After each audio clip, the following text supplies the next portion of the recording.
The manhwa commenced with an adventurous party making their way into the dungeon. As one person supported an injured companion, he reassured, "You just need to hold on for a bit longer." However, the injured person collapsed, prompting another to exclaim, "How many people have collapsed at this point? The healers won't have enough mana at this rate. Won't we just die at this rate?" Undeterred, the injured person insisted, "It's fine, we have the Empire. Hero Burn is with us. Let's aim for 500 likes on this video. If you haven't subscribed already, consider subscribing." Burn reassured them, saying, "You guys must be still fine if I can hear your voice from here.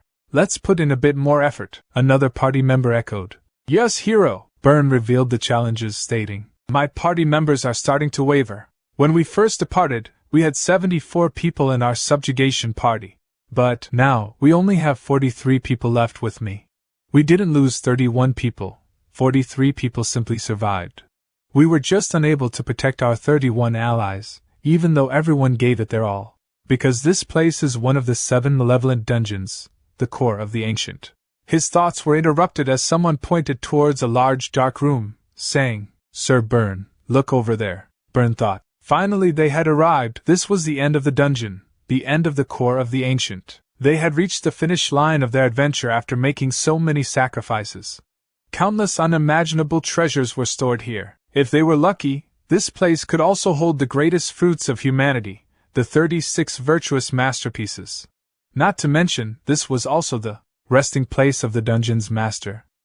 As they heard rumblings surround them, Burn commanded, "Everyone, get into formation. Swordsmen and those with shields to the front, magicians create light. We need to prioritize our vision." As the rumbling suddenly came to a stop, the magician said, "I'll shine a bit more light. Everyone, keep your guard up."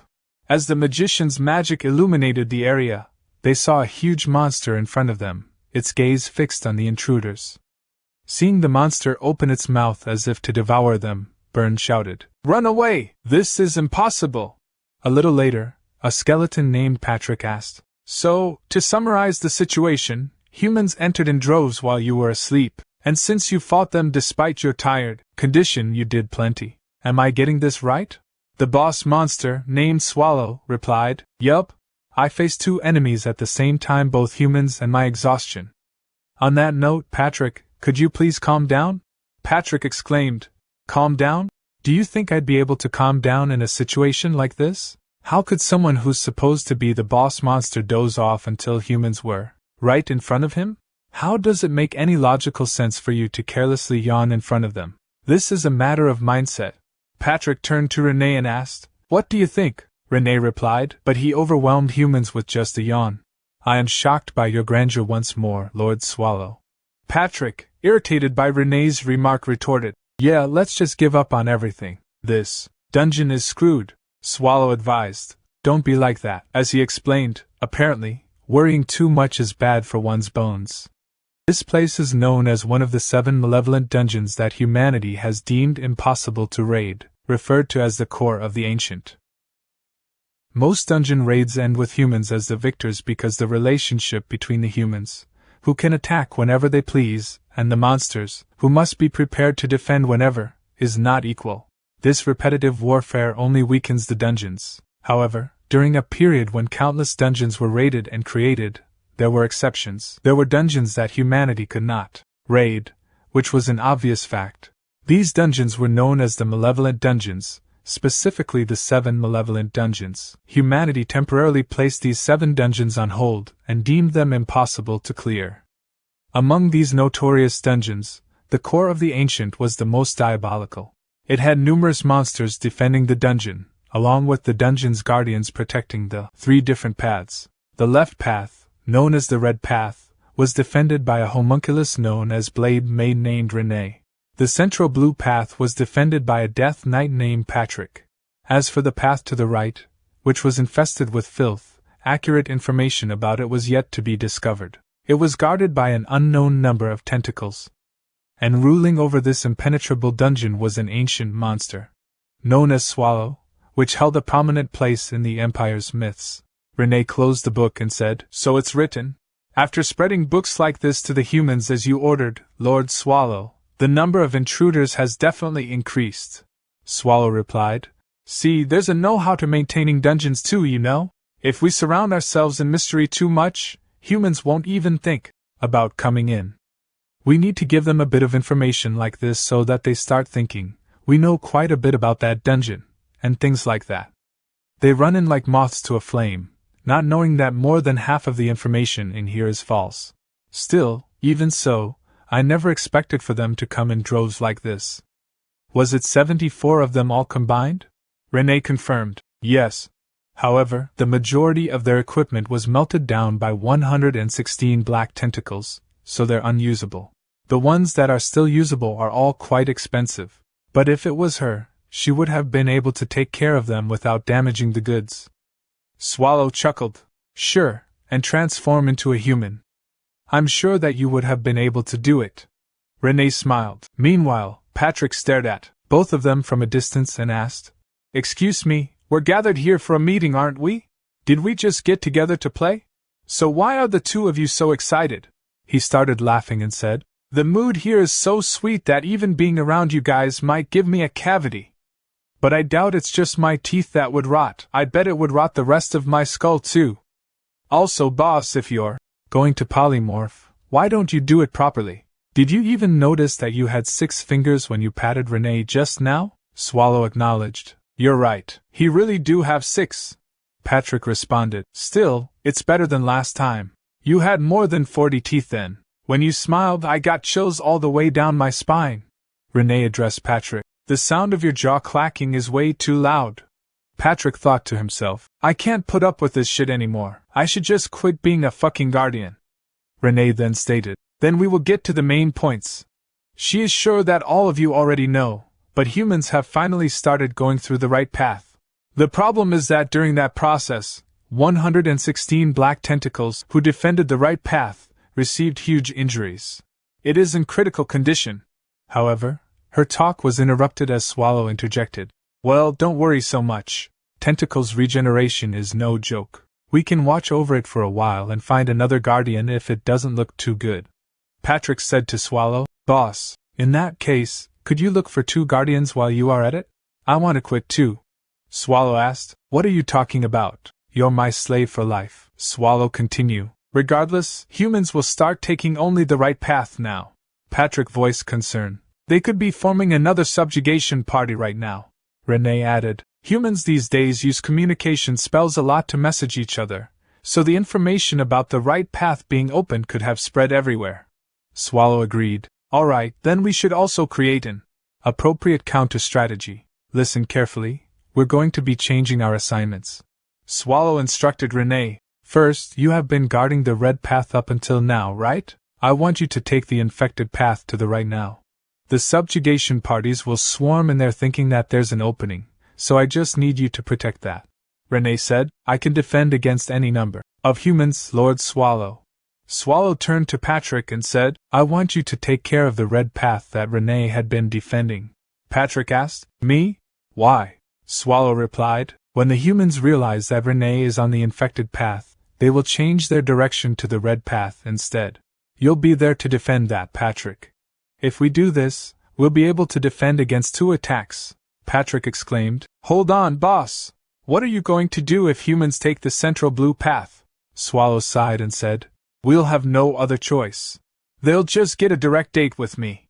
Patrick questioned, What kind of shitty plan is this? Renee chimed in, This is so perfect, Lord Swallow. It seems like the most pressing matter is taken care of. Now the only thing that's left is to handle what to do with that sword. Swallow asked, What sword? Patrick explained, She's referring to the sword that the leader of the subjugation party used. I can't believe he was using a sword like that. The humans that came this time were quite strong. Swallow asked again, Like I said, what sword? Patrick replied, I'm sure you've heard about it before too, boss. The 36 virtuous masterpieces. They are quite famous weapons among the humans. Some of them aren't really weapons though. Regardless, I think this was the 14th. And I think its name was Tanabella. Swallow recalled. I remember now. The 36 master chefs or whatever? I think we have a few more like them in the storage, Patrick mentioned. No masterpieces, just informed Swallow that Renee wields one of the 36 masterpieces. Swallow noted, the humans had formidable weapons this time, Patrick pondered. What to do with this?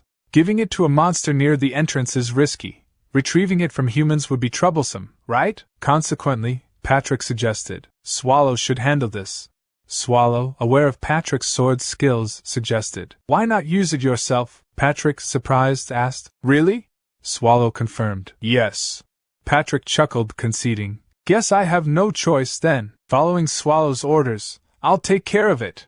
In the core of the ancient, a domain with a formidable homunculus made, a death knight emitting deathly vibes, and a colossal ancient monster, Swallow quietly expressed. By giving Patrick the sword, I want him to discard that resignation letter hidden in his ribcage. Renee, a loyal sunflower solely focused on Swallow. Patrick, the dungeon's conscience and a boss grilling expert. Lord Swallow, an ancient monster embodying laziness. Renee asked Lord Swallow what they should do with the remaining profits. Lord Swallow replied that they should do what they usually do, using whatever they can and using anything that isn't useful as bait for the next adventurers. Renee assured Lord Swallow that she would take care of the distribution. Lord Swallow agreed. Renee then mentioned that the problem was that there weren't any monsters in particular who needed magic items. She suggested selling the mana stones instead, as it would bring in quite a bit of money. Lord Swallow questioned if that was the case and wondered if he should go to the human village. Both Patrick and Renee was surprised by his suggestion, and Swallow asked why. Patrick chimed in, suggesting that it would be better if Renee went instead, as Lord Swallow was clumsy at transforming into a human and his tail was showing. Lord Swallow agreed and told Renee to bring back lots of tasty things. The next day, Renee commented on the good weather and stated that she would be going. At the nearby town's Adventurers Guild building, a person informed Renee that they couldn't possibly buy the mana stones from her. Renee asked why not, and the person explained that the stones she brought were bigger than a B-rank mana stone, which would take an average commoner 10 years to save up for. The person mentioned that stones like hers could only be used by an Imperial Palace magician or a high-ranking magician at a magic tower. Renee thought about going to the capital, or a magic tower, but preferred not to go to a magic tower unless it was for Lord Swallow. Finally, Renee declared that she would be going. The person said, Take care, kiddo. As he realized one of the stones was left behind, he said, Hey kid, you left one behind. Renee said, That is a tip, thanks for the information, human. The person said, What a strange brat, you're a human as well, you know. As she arrived at the magic tower wing, one of the representatives of the tower said, So you're here to sell mana stones? In that case, it'd be better to consult with the guild master. I'll guide you to the office, please follow me. As Renee followed him, she thought, so it's structured so that the head of the tower resides at the top. The humans' magic towers are similar to dungeons. Her thoughts were interrupted as the person said, This way. As she entered the room, she was welcomed by the guild master saying, Thank you for coming all the way here. I'm Graumitz, the leader of this magic tower wing. And what is your name? Renee thought, this human has some quite impressive mana, and she said, I'm Rin. Graumitz said, I was going to ignore you since you're a kid, but the guard said you brought a bunch of mana stones with you. You're probably familiar with our magic tower wing's reputation, right? I trust you bought high-ranking mana stones suitable for our status. Renee said, See for yourself. Seeing the mana stones, Graumitz was surprised and thought, These are A-rank mana stones? They're all of the highest quality, comparable to the highest-ranking A-rank mana stones. These aren't something a kid should have. This kid, who is she? And Graumitz asked, Where did you find these? Graumitz thought, Hang on, now that I think of it, that hair. There's a family with silver hair among the 8 great houses of the empire. Could it be that the daughter of that house ran away from home and secretly brought the stones here? I can't think of any other way for such a young girl to have mana stones like these. In any case, she's a noble lady and the world's a dark place. Graumitz apologized for their rudeness and expressed surprise at the high quality of the mana stones. Their wing wished to purchase all of them, offering 50 ounces of gold for each stone and a special price of 80 ounces for the particularly good ones. Renee questioned the price, recalling what the guild representative had told her earlier about the difficulty of saving up enough gold for one stone. Renee calculated that an average commoner earns about 10 ounces of gold per year, so it would take 10 years to save up 100 ounces. Renee warned Graumitz about the consequences of joking around. Graumitz admitted that they couldn't afford to buy all The stones, even if they used all of their wings' money, Renee suggested buying as many as they could. Later, Graumitz revealed that they had 2,000 ounces of gold, which was everything they had. She asked if she could offer items of value in addition to the money in exchange for all the mana stones. Renee questioned the quality of the items and expressed the need for them to be easy to sell. Graumitz assured Renee that she didn't have to worry about that and invited her to a forbidden storage area in their tower. Graumitz showed Renee various items, including a tiara made of 4-carat diamonds with embedded mana stones, a living black pearl that makes crying sounds near poison, and a work of alchemy. Renee's expressions indicated her lack of interest. Graumitz mentioning that alchemy can be seen as a dirty discipline. She then asked about a jewel called the Crimson Love Stone that supposedly makes one's love a reality. Renee was captivated by the idea of a jewel that could make love a reality. She turned to Graumitz and inquired if it truly worked for anyone. Graumitz, with utmost confidence, assured her that infusing mana into the jewel in front of someone she liked would activate the spirit within, resulting in eternal love between the two individuals. Graumitz questioned if this particular jewel suited Renee's preferences. Renee insisted that it had to be this specific jewel. Graumitz chuckled and admitted that while he wasn't certain about the other items, this jewel was particularly difficult to obtain due to its ability to steal even the heart of an emperor, making it priceless. Slightly flustered, Renee then presented another item, surprising Graumitz. She questioned how a kid came to possess one of the 36 virtuous masterpieces. Renee exclaimed combine all the mana stones from earlier, along with this masterpiece, and demanded that Graumitz hand over the jewel. As Renee leaves, a green-haired man with glasses urgently speaks to Graumitz guild master of the magic tower. He's concerned about her decision to give away a heart gem, warning that sending Rin away with it could lead to her death. Graumitz, examining a jewel through a monocle, dismisses his concerns. She's indifferent to the fate of the noble lady who traded for the item, her focus solely on the value of the jewel despite the green-haired man's concerns. She remains unconcerned and coldly predicts the demise of the unlucky girl and the person she likes, confident that the curse will leave no evidence behind. The scene then shifts to one of the 7 malevolent dungeons Renee hates, Castle, set against a red and black sky filled with ashes. The castle itself appears ominous with multiple pointed structures stacked together. Inside, a red woman equipped with scissors and a comb prepares to trim Renee's hair, remarking on the dying ends.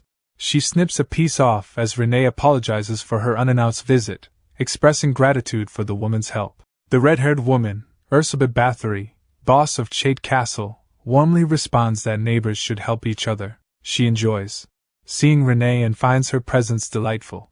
Ursula compliments Renee's beauty, making Renee shy and blush.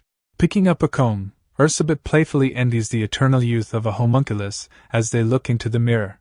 Ursula holds Renee close, admiring her unaging beauty. Renee, in turn, compliments Ursula's youthful appearance, noting her paler skin and gesturing toward the extensive beauty treatments and blood required to maintain her looks, evidenced by the backdrop filled with blood, skulls, and pots.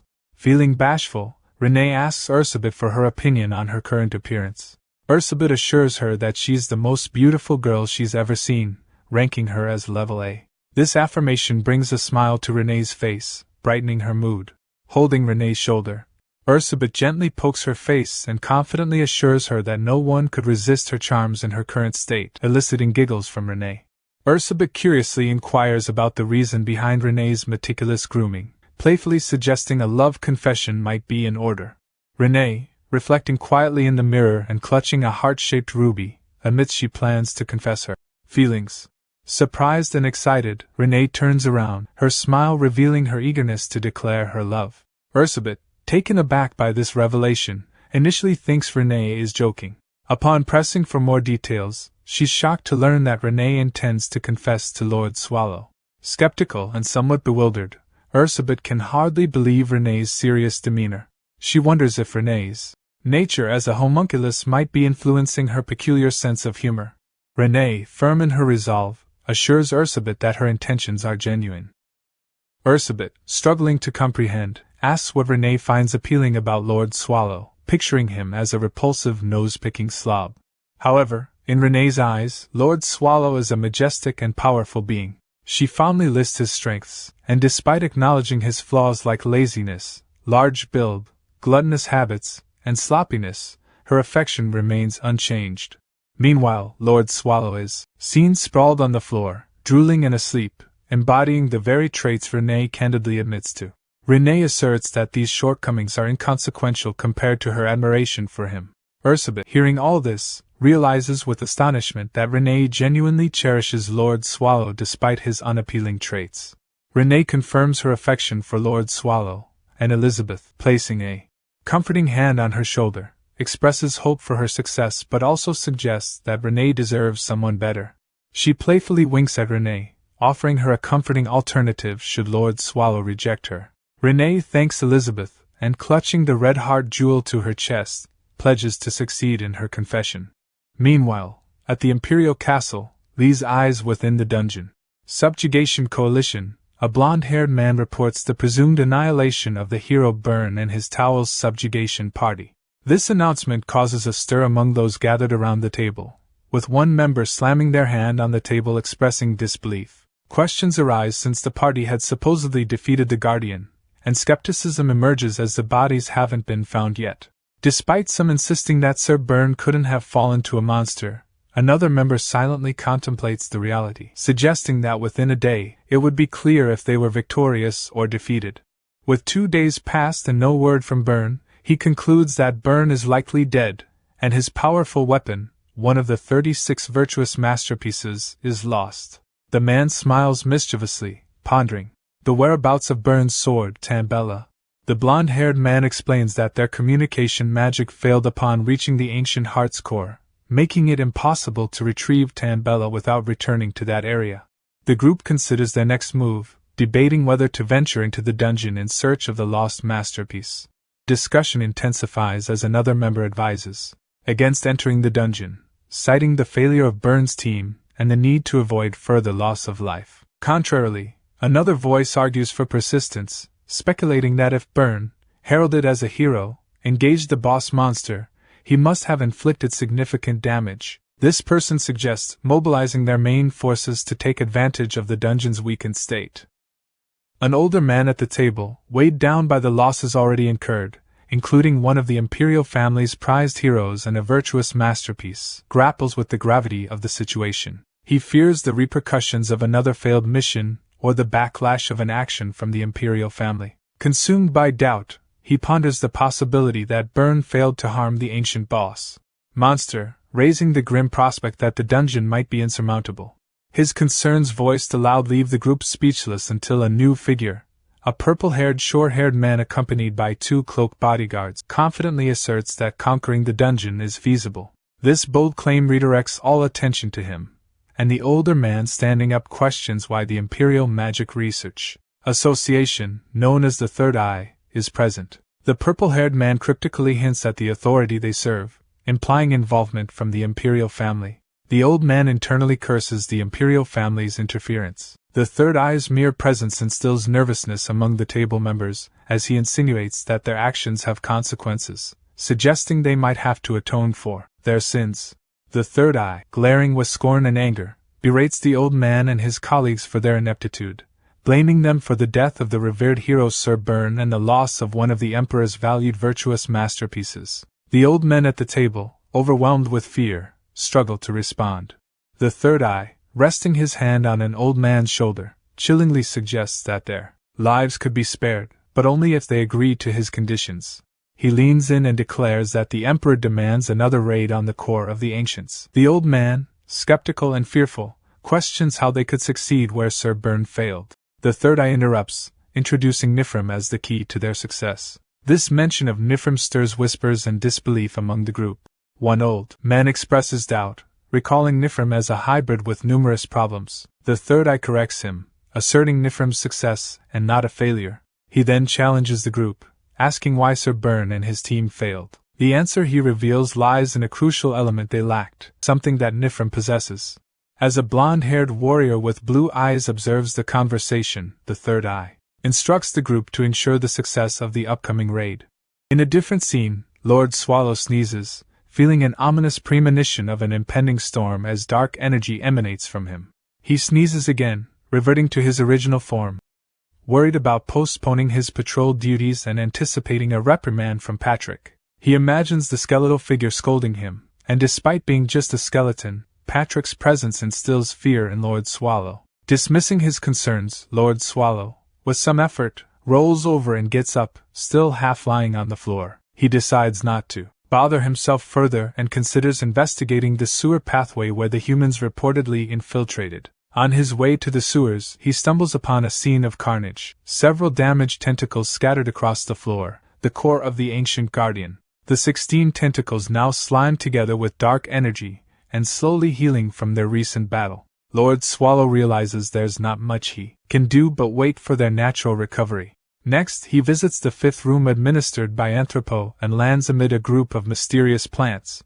Recalling their regenerative abilities as long as the core body and sufficient nutrients are present, he climbs atop one to inspect it, spotting the intact core body. He's relieved to know that they'll recover without his intervention as the core body retracts into hibernation for further healing. Lord Swallow decides to leave the area and contemplates the damage in rooms 1 to 4. Realizing this situation warrants a discussion with Patrick, he imagines Patrick's likely exasperated reaction to yet more problems. Anticipating another scolding and yawning, he decides to put off further considerations for later, reasoning that he's only inspected the sewer path and room 5 so far. Resigned to addressing these issues later, he decides to take a rest for the time being, prioritizing his immediate need for relaxation over the dungeon problems. Reassured by the satisfactory condition of the areas he has patrolled, Lord Swallow believes Patrick will understand his decision to end the patrol early. Confident that things are under control, he prepares to leave, unaware of a bright sparkling light hidden deep within the cave. Just as he turns to leave, a weapon propelled with great force whizzes past his face and embeds itself in the wall. Startled, Swallow immediately radiates a surge of demonic energy, ready to confront any threat. But then he hears a voice filled with animosity towards humans. A figure steps forward, revealed to be a young girl wielding multiple knives, her hair pulsating with power. Swallow, ready for a confrontation, turns to face her. Upon recognizing the girl as Renee, he relaxes and retracts his dark energy. Renee apologizes to Lord Swallow, who dismisses the apology, noting instead that she seems to have dressed up. Blushing and striking a cute pose, Renee is pleasantly surprised that Lord Swallow noticed her change in appearance. She asks him how she looks, and Lord Swallow, momentarily taken aback, compliments her, suggesting she's dressed for a special occasion. Internally, he fears she might be resigning, especially since she's not in her usual maid uniform. Renee, playing with her hair, confirms that it is indeed a special occasion and asks Lord Swallow if he can spare some time for her. Swallow, fearing the worst, agrees silently, praying she's not about to hand in her resignation. Renee then leads Swallow to a secret spot she has prepared in the lair, complete with a table and 2 chairs. She invites him to sit, promising to bring something for him. Swallow, still anxious about the nature of her request, apprehensively takes a seat, waiting to see what Renee has in store. Overwhelmed with apprehension, Lord Swallow silently pleads for Renee not to resign. As they approach the table she set in their secret spot, Renee serves him smutty tea. Lord Swallow's nerves are palpable, his mind racing with thoughts of her potential resignation. Renee shares that the location was once her private haven, but now it's a secret they both hold. Lord Swallow responds nervously, his anxiety evident as he sips his tea, bracing for what he fears might be her resignation. However, Renee shifts the conversation to reflect on the past. She mentions it's been 8 years since Lord Swallow took her in, a fact that momentarily distracts him from his worries. He fondly remembers their first meeting amidst the chaos of dungeon subjugations and Renee's rise in status. He inquires about her right eye, showing genuine concern and feeling relieved she hasn't mentioned resigning. Renee, touched by his remembrance of her injury, expresses her joy at having been able to protect him all these years. But then Lord Swallow catches on to her phrasing, "was happy," and panics, interpreting it as a farewell. As Renee moves closer to him, his anxiety peaks, and he internally begs her not to resign. In this heightened state of worry, Renee softly confesses her feelings for him. The simplicity and sincerity of her confession catch Lord Swallow completely off guard, leaving him stunned and questioning her words, unable to process the unexpected turn of events. Renee reaffirms her feelings for Lord Swallow, revealing that she has harbored affection for him over the past 8 years. Swallow, overwhelmed by her declaration and the weight of their precarious existence on the edge of life and death, rises, his tail wagging nervously. He acknowledges her feelings but reminds her of the constant danger they face, hinting at the potential pain of loss and solitude that could follow from such a bond. Renee, visibly shaken by Swallow's response, admits she had feared this outcome but felt compelled to confess her feelings, unable to bear the burden of silence any longer. The thought of rejection terrifies her, driving her to a desperate act. She presents a heart-shaped gem that she got from the guild master of the magic tower as her solution to ensure Swallow's love. However, as she approaches him with the jewel, Swallow reacts with caution, asking her to calm down. As Renee explains the jewel's purpose, Swallow, recognizing the mana imbued in it, grows increasingly angry, suspecting malicious intent. Transforming into a shadow demonic figure, Swallow confronts Renee, accusing her of attempting to harm him. In fear, Renee drops the jewel, which shatters on the ground, releasing a terrifying curse. In the present, Patrick praises Lord Swallow, reaffirming his loyalty and admiration for him. Playfully teasing Swallow about his success in driving away the humans, Patrick highlights the respect and camaraderie that exists between them. However, Patrick, the skeleton warrior, expresses shock at Lord Swallow's uncharacteristic behavior, sarcastically questioning Swallow's conscience for driving Renee away and chastising him for biased actions. Patrick is astounded that even Renee, usually spared from Swallow's wrath, wasn't exempt this time. Lord Swallow, still in his demonic form, dismissively responds to Patrick's clanking teeth, seeking guidance on how to resolve the situation. Patrick points out that Swallow is responsible for the predicament. Examining the shattered pieces of the red ruby gem Renee brought, Patrick reflects that while not all the blame lies with Swallow, he did play a significant role in the current chaos. He smashes the gem in his skeletal hand, confronting Swallow about his part in the incident. Swallow, confused and anxious, denies remembering anything, leading Patrick to offer to help him recall the events. Flashback to the moment of Swallow's rage. Patrick intervenes to prevent Swallow from harming Renee. Swallow, engulfed in fury and about to attack, is grabbed by Patrick, who attempts to calm him down. Observing Swallow's chaotic half-human, half-monster form, Patrick realizes the severity of the situation. Turning to Renee, Patrick finds her in despair and confused about the consequences of her actions with the ruby. He urges her to leave, but she's too distraught to comprehend. Recognizing she's a hindrance in her current state, Patrick reluctantly decides to use force. Drawing his sword, he propels Renee away, inflicting significant damage and rendering her unconscious.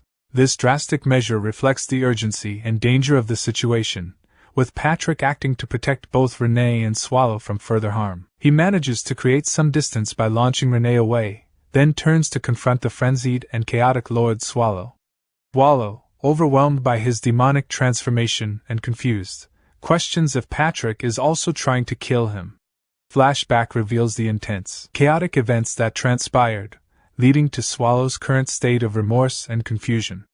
In the present, as Patrick recounts the story, Swallow cringes at the memory. Patrick questions if Swallow truly doesn't remember the incident, to which Swallow, burying his face in his hands, admits his guilt and confusion.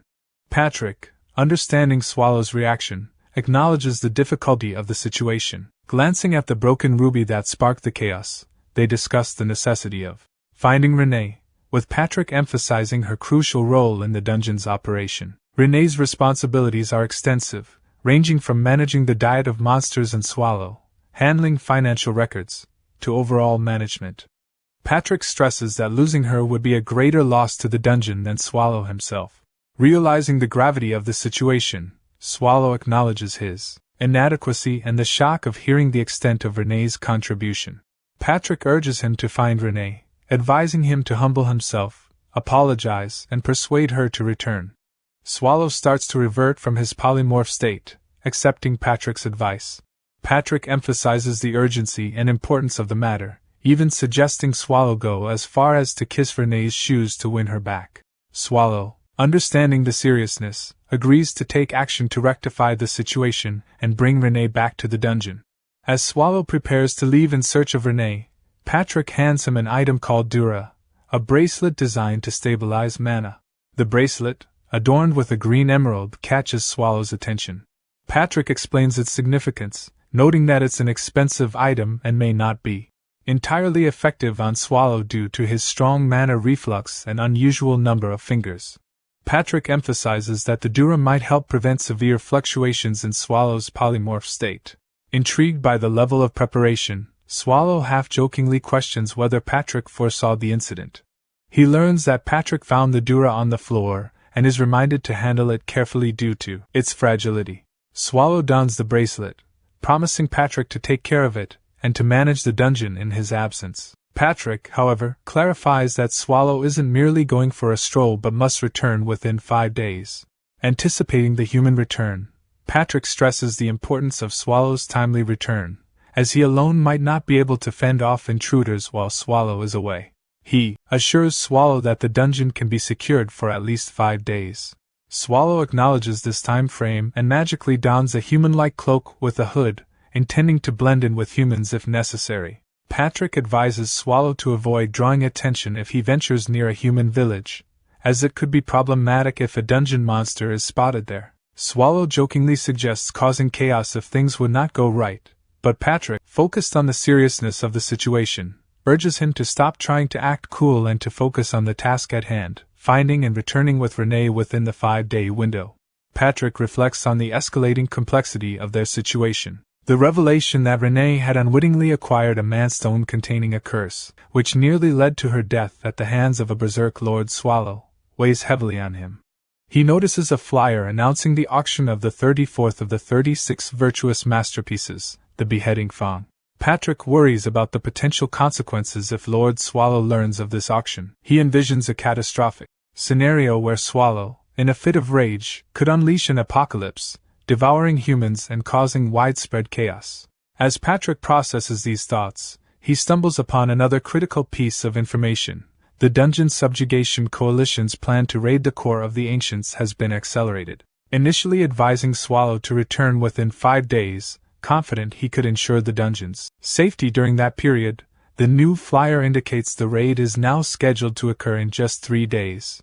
This unexpected change in the raid's timing leaves Patrick alarmed, realizing the potential danger it poses, especially with Swallow out and unaware of the revised schedule. Meanwhile, Lord Swallow is found in a desolate state, lying in a crater, seemingly oblivious to the urgent developments unfolding around him.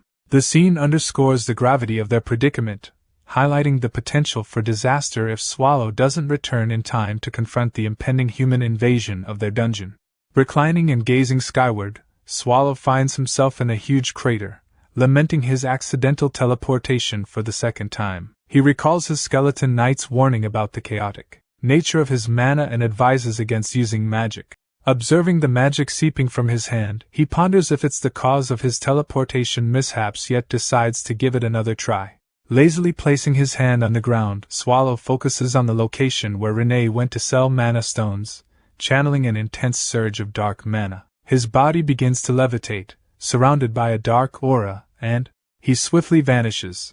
In a dramatic shift, the scene introduces a regal demonic queen with purple hair, horns, and wings perched on her throne. She addresses a human warrior who has managed to reach her, promising them a magnificent demise. The human warrior boldly steps forward, challenging the queen's arrogance. Brandishing his sword, he declares that his group, the Season Dawn Tiger Mercenary Party, the 32nd rank subjugation party in the Empire. His fellow warriors, equipped with a crossbow and a staff, confront the queen, vowing to unseat her and spread their fame across the continent. The queen, unimpressed, dismisses them as trivial foolish beings. Rising from her throne, she reveals her lineage as the 17th descendant of the demon king, Asmodeus. Emitting an intense dark energy, her wings radiate a fearsome pinkish-green aura. She introduces herself as Melzdugli, and declares their doom for having the honor of hearing her name. The mercenary leader, smirking confidently, accepts her challenge, ready to confront the powerful demonic queen head-on in a momentous battle. The mercenary leader, filled with determination, confronts the demon queen head-on, boldly declaring, "Give them right back to you, demon king!" The queen, unfazed, deftly wields her staff, spinning it skillfully as she prepares for battle. She effortlessly deflects the incoming arrows, leaving the mercenaries astonished that she could block such a powerful assault. The group's mage urges the others to provide support, preparing to launch a fiery attack. The Demon Queen, disdainful of the humans, proclaims their insignificance and summons a wave of demonic flames, and she aimed a demonic flame at his party members, providing cover with long-range attacks from behind, hitting them, and then redirected it towards the mercenary leader. In response, the mercenary leader acts swiftly, stabbing his sword into the ground and raising a barrier of debris to shield himself from the flames at the last moment. Sensing the air growing colder, he turns to find ice shards. Looking up, he realizes the queen has already cast another spell, amassing a large cluster of ice above him ready to strike. Reacting quickly, the mercenary leader grabs a handful of rocks and hurls one at the queen to disrupt her balance. Seizing the moment, he leaps towards her to mount an offensive. The queen, however, counters by launching a bar of ice shards at him, but a protective barrier forms around mercenary leader, shielding him from the onslaught.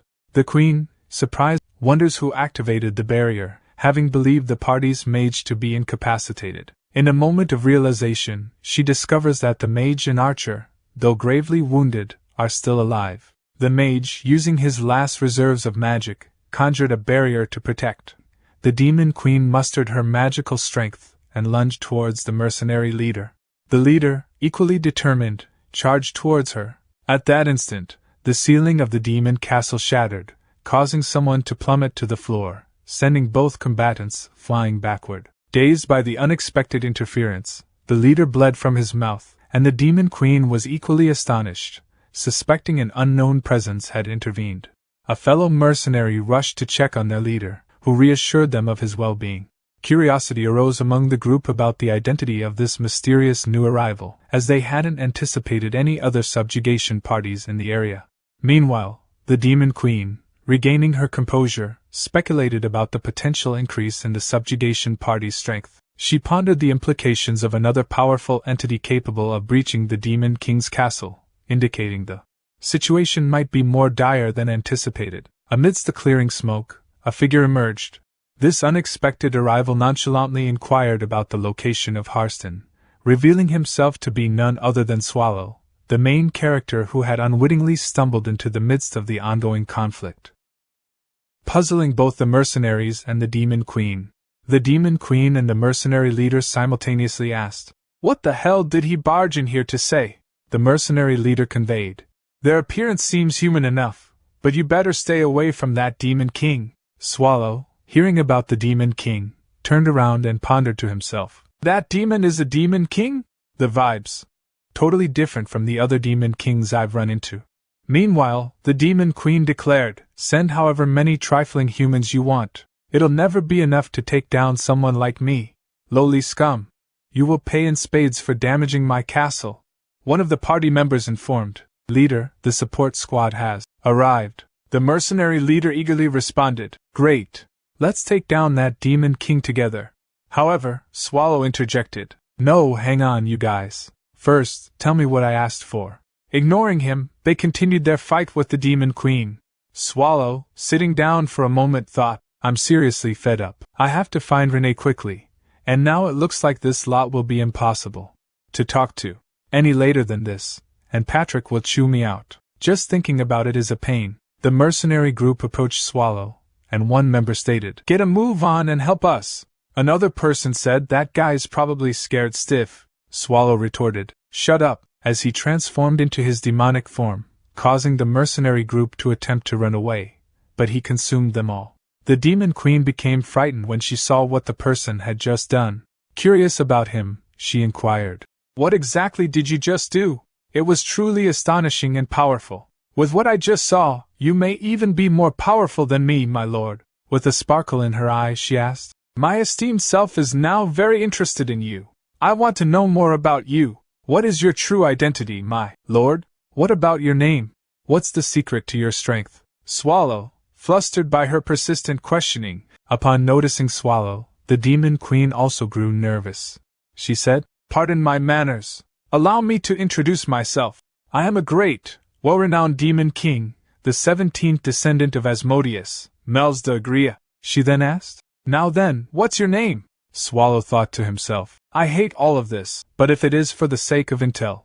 He remembered what Patrick had warned him earlier, thinking, if I reveal my identity, wouldn't news of it spread everywhere? Patrick warned me not to let that happen.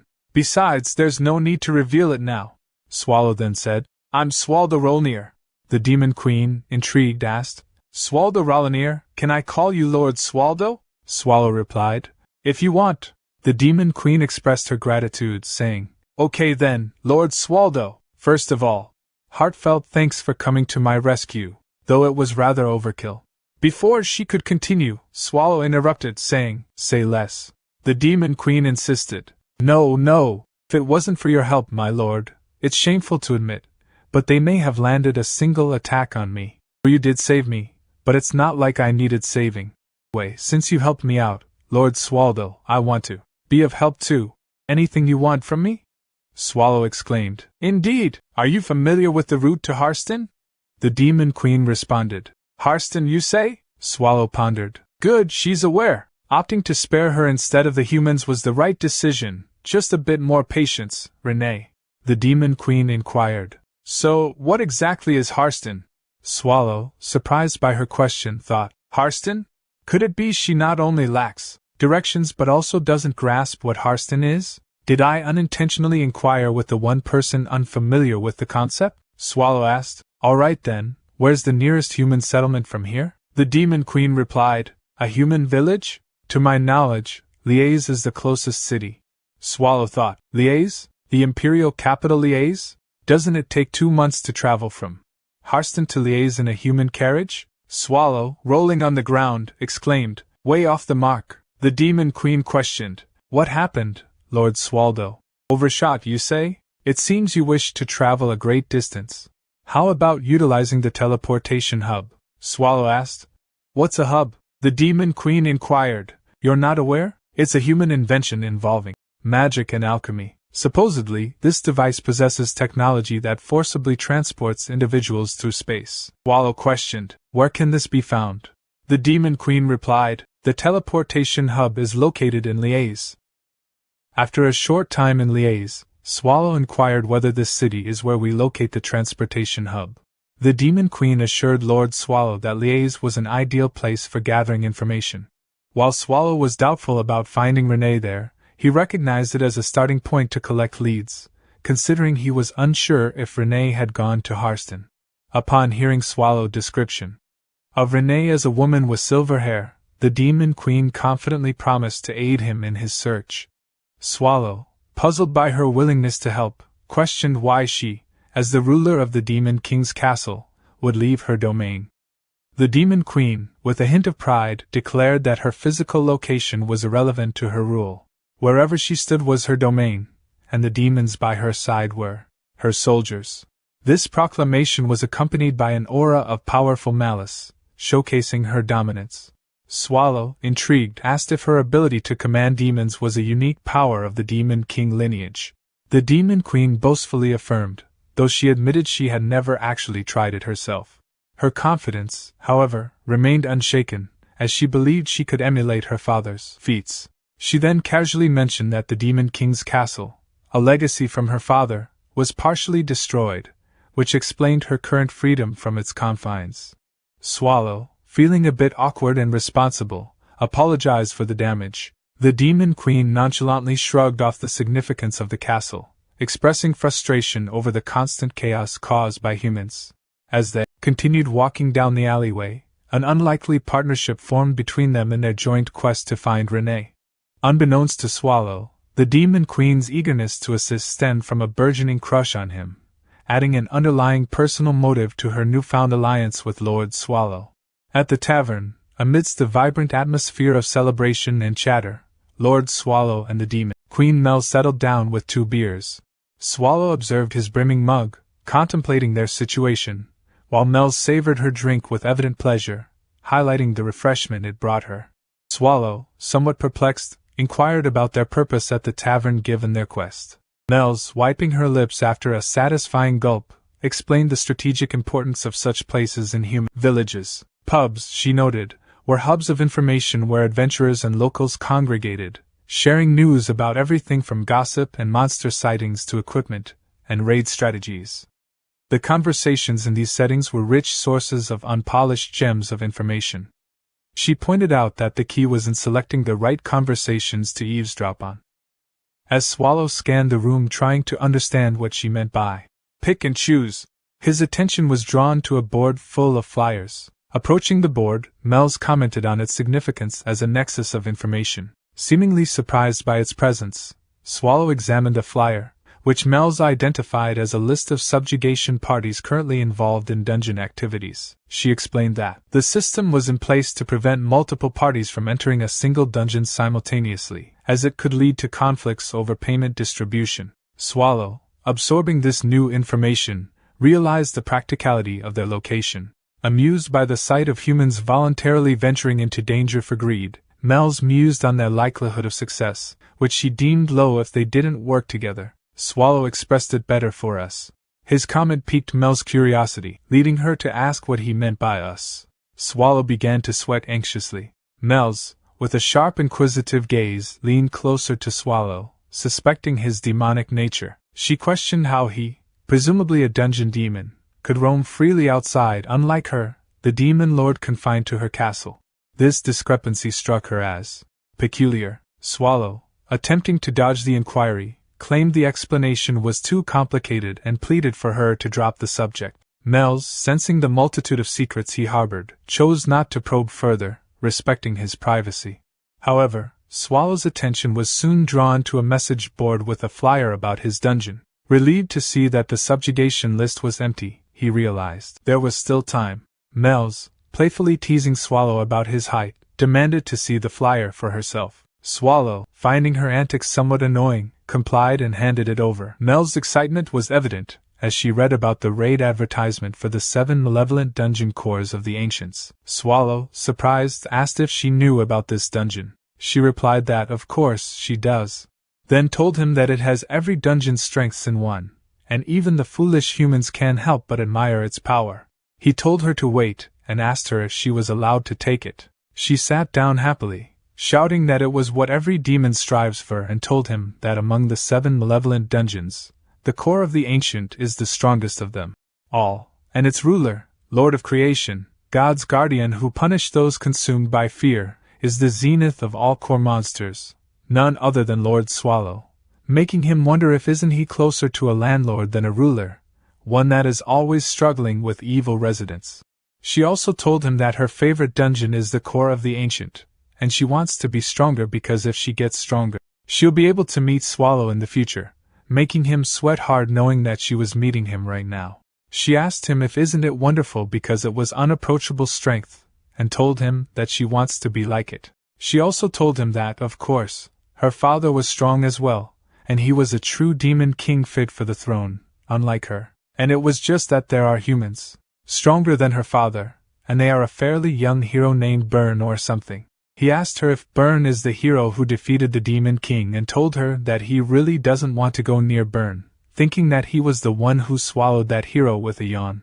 She told him that she doesn't want to spend her life managing dungeons like her father because she just wants to enable her demons to make their dungeons, which is why she is going to get stronger, and asked him if isn't it wonderful.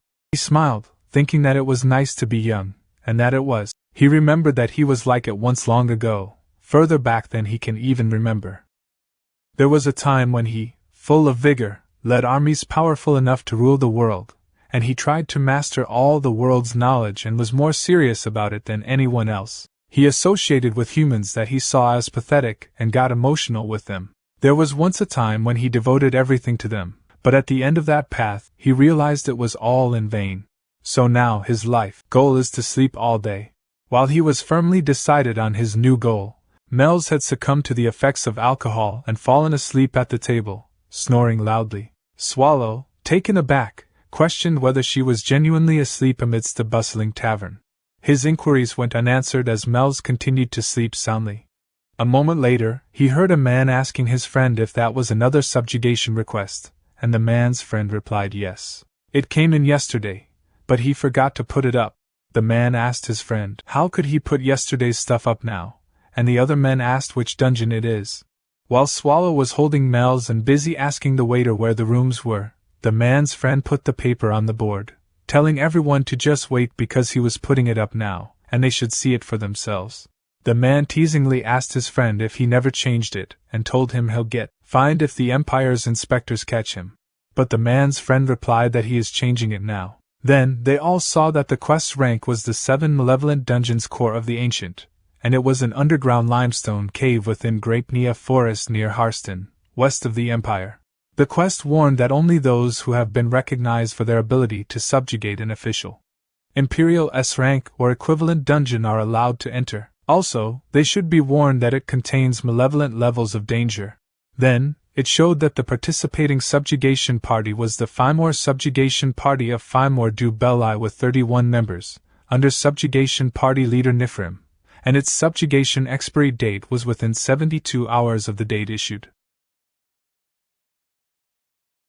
The next day, in some room, Mel's woke up with a headache and sat up, saying her head hurt. Yawning, only he asked her if she was awake, and she told him that she didn't have any memories. He told her that he guessed so, but he slammed into the ground in shock, making her ask him why he was so surprised. He just asked himself if his eyes were going bad and inquired why she looked like a little kid. She was shocked and stuttering, shouted that she was not a little kid. He asked her if it was rejuvenation, but she just continuously punched him while shouting, asking him if he thought it was too impolite. He asked her who told her to suddenly become so young and told her that he was surprised and it hurt. She still continuously punched him while replying that she didn't become younger. He covered his face and told her to stop already. Then she explained to him that her appearance yesterday was her version 2 so that the lowly humans do not look down on her, and her current appearance is version 1. He told her that what she was saying was that her real appearance isn't the one from yesterday but the current one in front of him.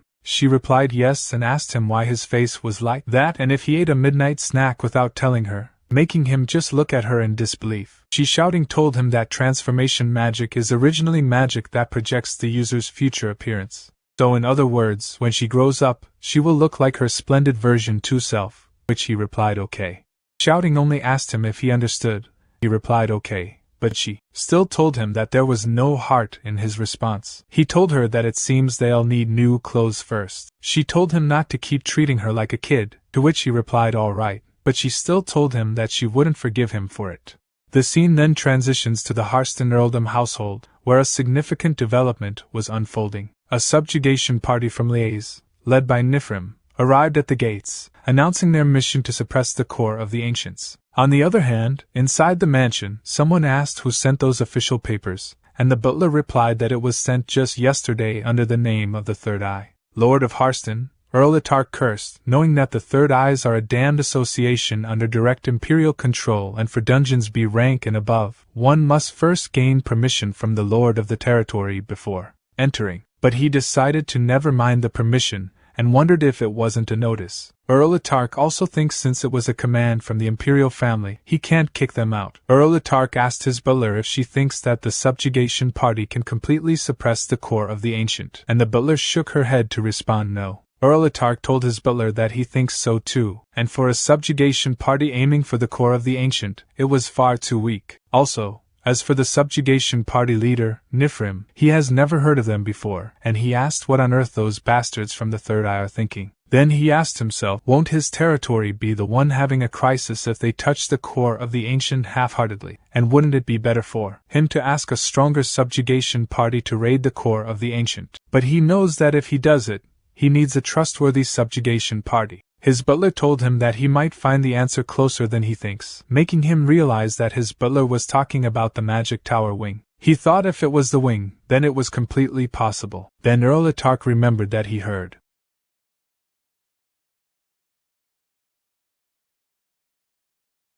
Even with the rapid growth, an A-rank magic tower attempting to suppress the core of the ancient is insane. But if the rumors he has heard are true, then he had a chance, making him smile. Earl Itark also knows that the only monster left on the right trail where even the Guardian has been defeated is the boss monster who confronted the hero Burn's subjugation party, Swallow. Then Earl Itark ordered his butler to send someone to the magic tower wing with a request right away, and in his name, he would promise a large sum and fame. She should tell them to first suppress the core of the ancient however possible. Suddenly, someone shouted that they couldn't go in there, but then at Earl Itark's office barged open, making him panicky. He asked who it was. Nifrim asked him if he was Lord Erlitarch, but he just asked Nifrim back who he was. He replied that his name is Nifrim and told Erlitarch that since he didn't open the gates, no matter how much they called, they let themselves in. Erlitarch asked Nifrim why he was there without any previous notification, and he sat down while asking Erlitarch if he didn't get the official papers from the Imperial family, and if there is a reason they can't come. Erlitarch, shivering, replied no while feeling the bloodthirst from Nifrim. The lady asked Erlitarch if she is right that they are guests, and what is with his face, then told Erlitarch to smile, and that she wants to eat something sweet, so he should give her some tea, snacks and chocolates. Erlitarch clenched his hand in anger but then ordered his butler to hurry and prepare them. A moment later, Erlitarch asked Nifrim why he came looking for him, and he replied that they had come to crush the core of the ancient. Erlitarch told him that it had only been a day since the official papers had arrived, so he was quite fast, and asked him when he was going. He replied that they were actually planning on going today, but something just came up, so he thinks they'll go tomorrow, and asked Erlitarch if it was okay. Erlitarch asked him if tomorrow wasn't too soon and if it wouldn't be better to go after fully recovering since it was an important task, then told him that he will provide shelter and amenities, so they should enjoy to their heart's content. But he tells Erlitarch that it is all right even if he isn't so concerned about them, and they will just visit the magic tower wing and head off immediately.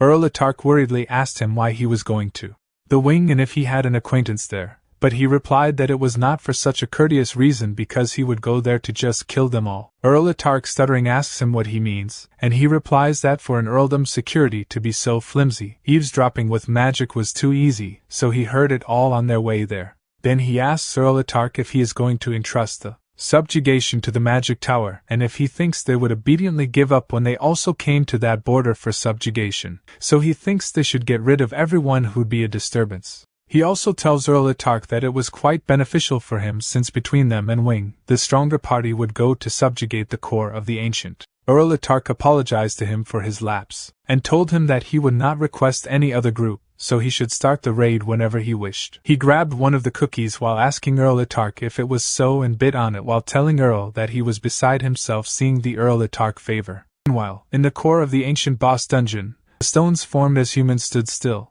Then Patrick slashed their heads easily, and he knows that it's almost time for their arrival. Meanwhile, in Liaise, Swallow and Melz are walking in the street. Then he saw something and thought that it seemed familiar to him. Melz tells him that it must be there. He tells the guard that he wants to go to the teleportation hub, and the guard informs him that if he means the hub, then he has still got a long way to go.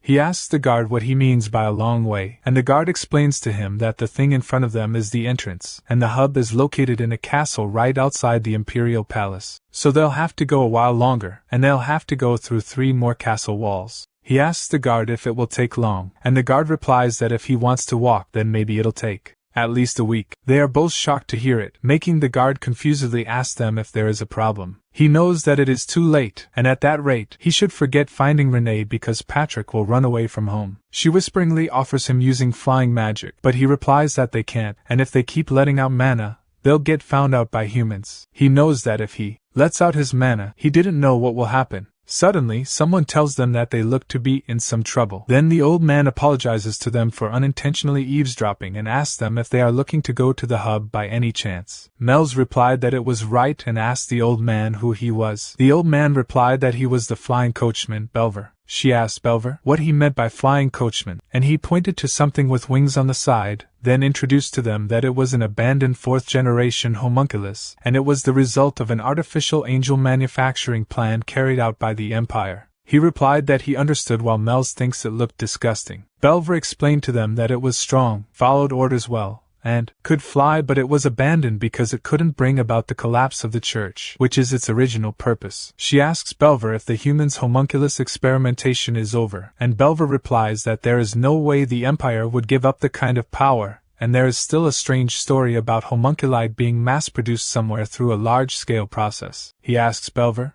if aren't they usually incubated in giant flasks, but Belver replied that it was from ages ago, and it was for the 1st-generation homunculus incubation done 150 years ago, making him wonder if it has already been that long since Renee was born. Melz goes on the carriage while telling them that it looks durable enough. She doesn't think Belver is lying and asks how long will it be until they reach the hub if they take it.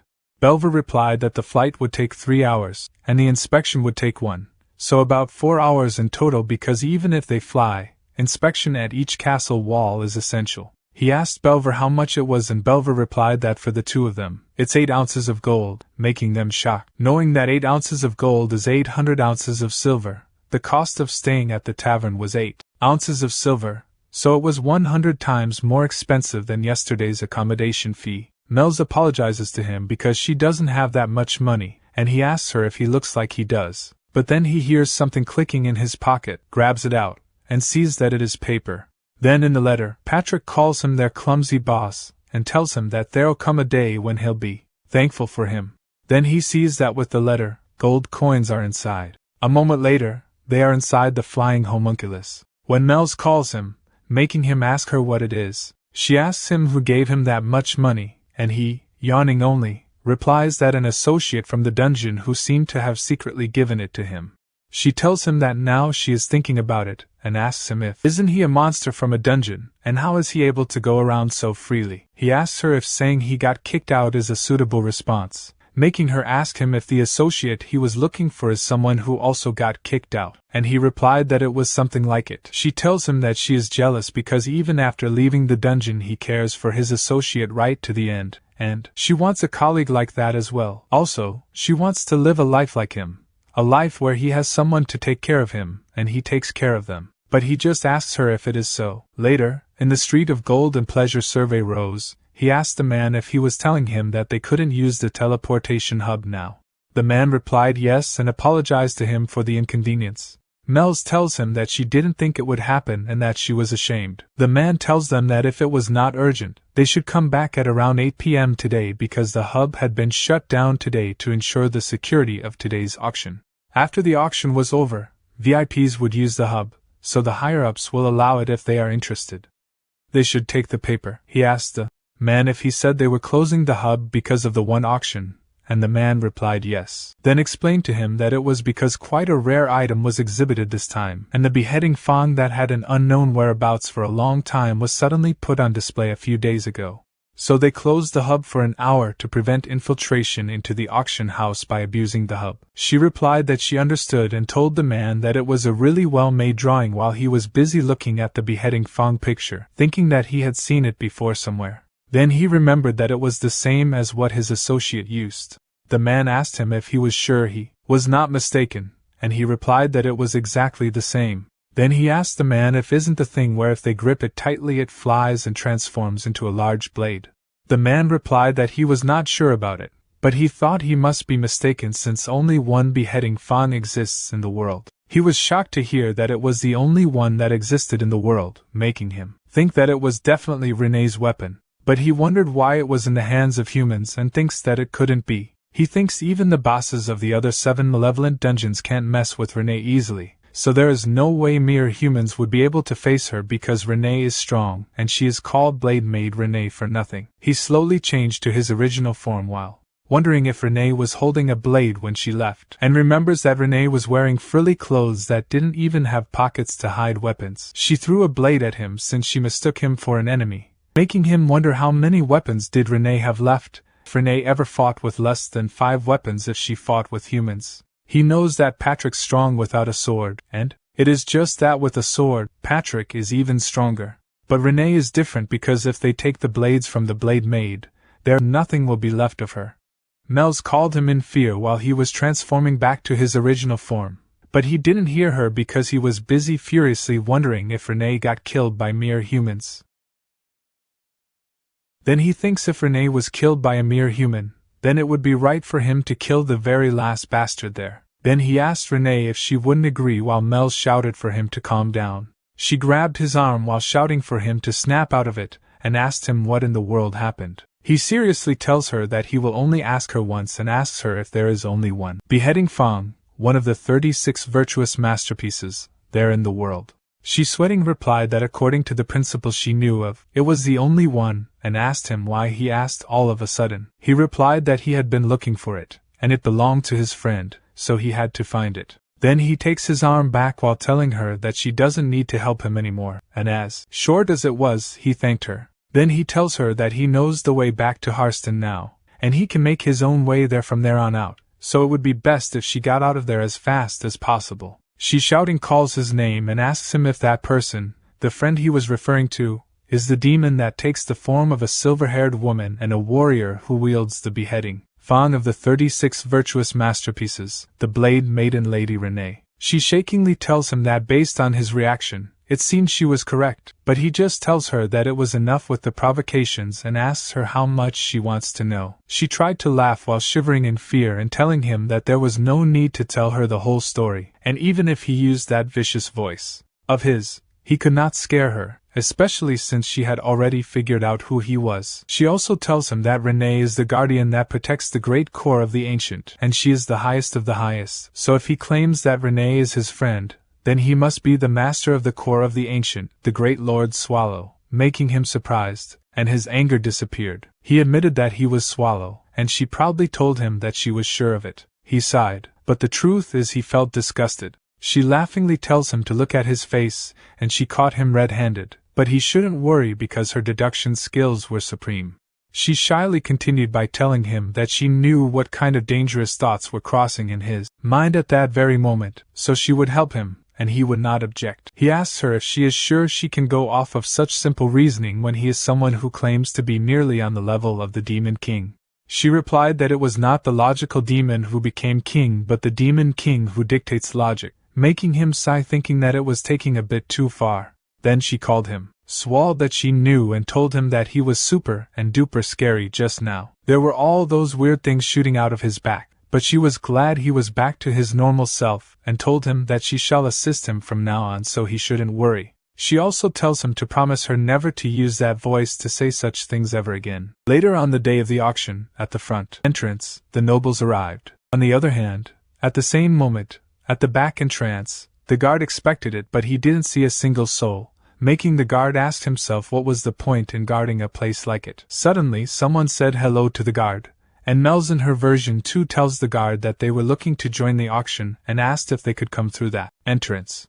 The guard, stuttering, replied that they could right away, but first, he'd have to ask them to identify themselves and ask them what their names are. She replied that she was Mel's of House Agria, and the man behind her, her attendant Swallow. The guard tells them to wait a moment and check on the list, but then the guard apologized to her because she was not on the guest list for today. She replied that it was strange and asked Swallow if he, by chance, happened to have the invitation on him. The guard confusedly asked them what invitation, and he walked closer to the guard while saying that he had it there. But the guard tells them that there were no invitations sent out.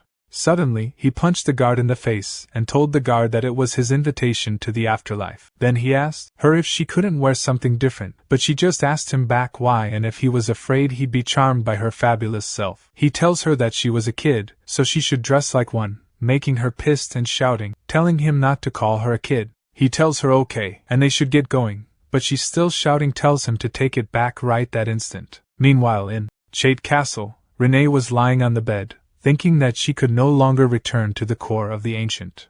The setting transitioned to 80 years ago depicting the Grape Nia forest ablaze. Swallow expressed remorse for the incident, apologizing to Grapenias and expressing disbelief that humans would commit such a bold act. Swallow wondered if the forest would recover quickly and if the forest's joy would return since they had returned the favor to the humans. As the owner of Grape Nia Forest, Earth's spirit, Grape Nia sat on the ground in anger with the head of the human leader who started the fire. Swallow think about the ancient core using the forest as a natural fortress and the need to make a good impression on Grapenias. He questioned if all the humans who started the fire were dead and speculated that Grapenia's anger would gradually subside. Swallow found himself intrigued by the situation, wondering if the creature called the homunculus, a non-human created by a human, should be killed to eliminate any witnesses. He then informed the homunculus that her master's final words were that she were free to leave if she wanted. However, he clarified that he would not assist in her escape, leaving the decision of dying trapped in the forest or outside to the homunculus, named Lello. Swallow mentioned that Lello's master had been searching for a maid named Lello, and since there were no other maids present, it must be her. His curiosity-driven mercy ended at that point. Lello was the name of a maid who served the head of her household, and a title used to address the most talented maid. The current Lello was a middle-aged head maid, and this homunculus had never been called nor addressed by that name.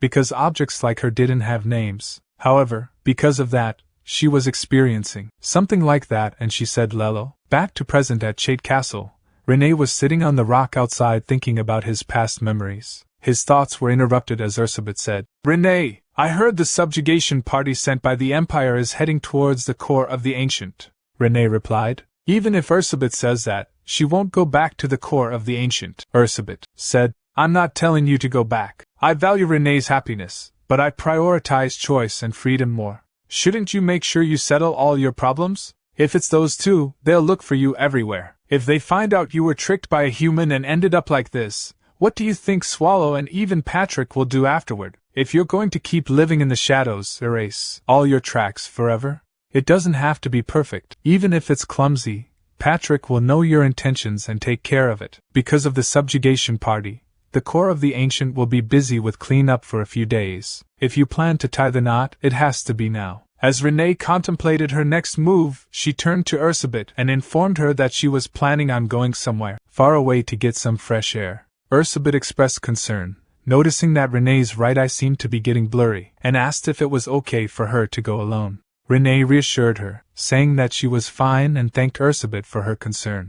She then inquired about the whereabouts of her blade. The scene then shifted to an auction house, where Swallow confronted Guard and asked them to divulge everything he knew about the beheading Fong. The guard, feeling pressured, revealed that it was submitted by the magic tower of Harsten, specifically the wing. He pleaded ignorance regarding any further information and begged Swallow to believe him. Swallow think that it was indeed Harsten, and confirmed with the guard that he had mentioned the magic tower of Harsten's wing. Thanking the guard for telling the truth, he decided to spare his life. As Swallow and Melz began to leave, the guard whispered to himself, expressing frustration and anger at the situation. He questioned why he, a mere guard, had almost lost his life and cursed those responsible. Suddenly, Swallow appeared behind him, stating that he had done nothing wrong, startling the guard. Swallow clarified that the guard had indeed done nothing wrong, but had unfortunately caught his attention.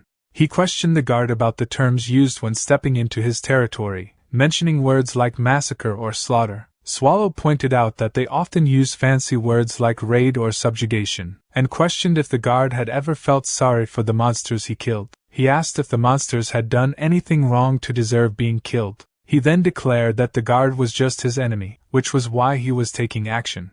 In the auction room, the auctioneer declared, "Someone has bid 35 billion ounces of gold." Following suit, participants chimed in with bids of 38.4 billion, 39.8 billion, 50 billion, 60 billion, and 70 billion. Afterward, the auctioneer proclaimed, "We have 70 billion on the table. Is there anyone else?" and repeated the inquiry. The girl with blue hair named Win Historia, an executive hero of the Black Tiger's Order, said, "I'm bored. Should we join the bidding too? We can do it just for fun and fool around a bit." The girl with red hair named Garrett, an executive tracker of the Black Tiger's Order, asked, "What? Get a grip, Ms. Win. We're here for auction security, not to participate." Win replied, "Yeah, she can't seem to joke around with her." Garrett reminded her, "You shouldn't forget our purpose.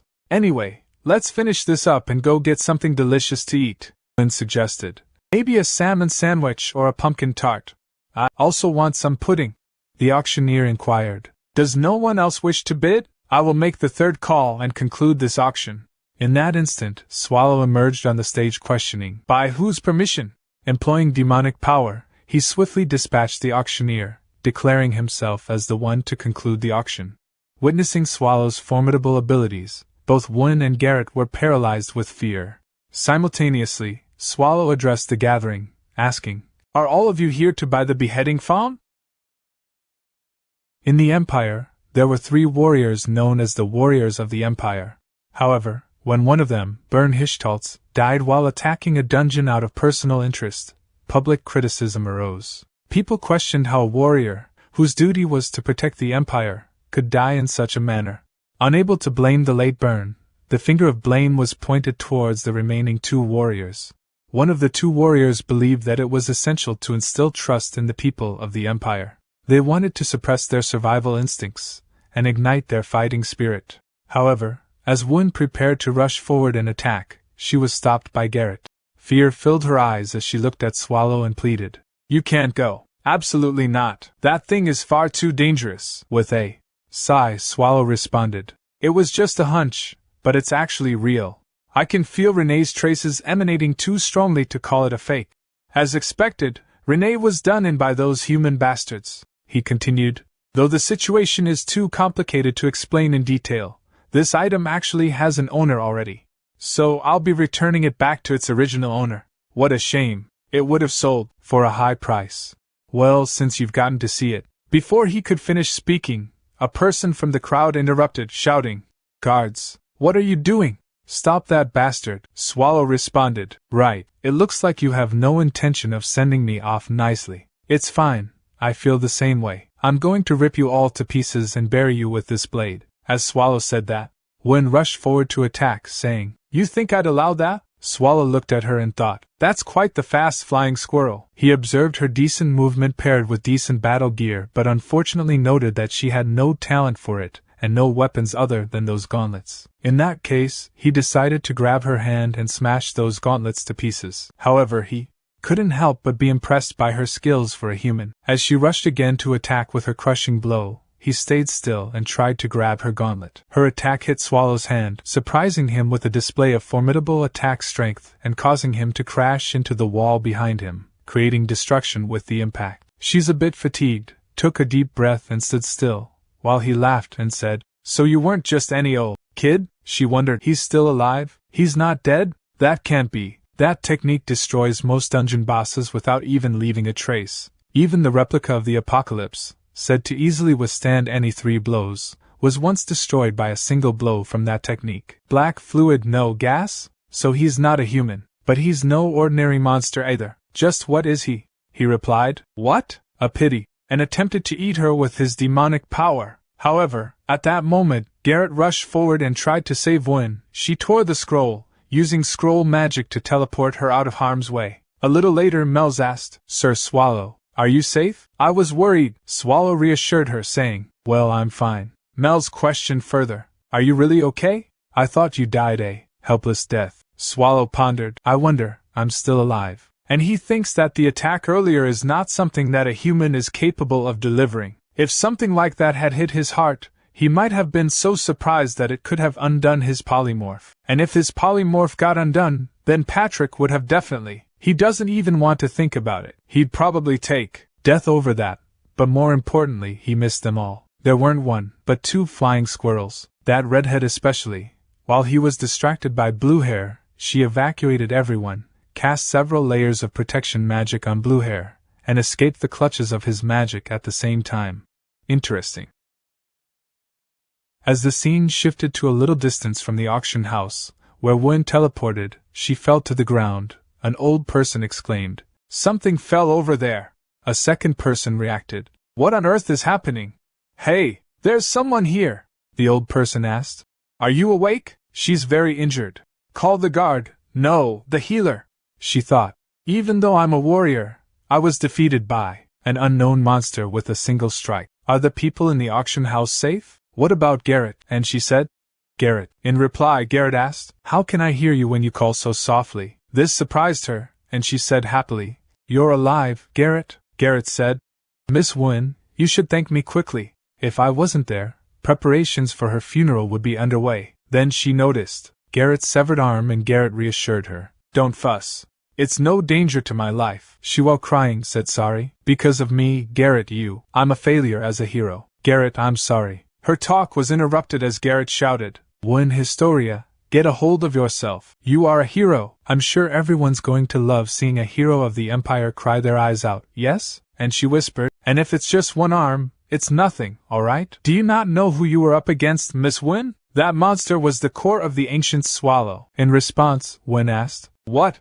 What are you talking about? Don't make fun of me. There's no way a monster like that would come here. Garrett replied, I don't know the reason either, but I'm certain. He really is Swallow. That black calamity is the ancient monster Swallow. On that monster's foot were traces of hero Bern Hishtalt's fresh tracks that looked to be less than a month old. It's more serious than we thought, Miss Wen. If this continues, the Empire might fall. Wen exclaimed, If it's really Swallow, we must make more efforts to stop him. This is the territory of the humans. We have the upper hand, Garrett interjected. Miss Wen, this is not something we can figure out with our strength. You felt that immense power right in front of you. We have no chance of winning right now.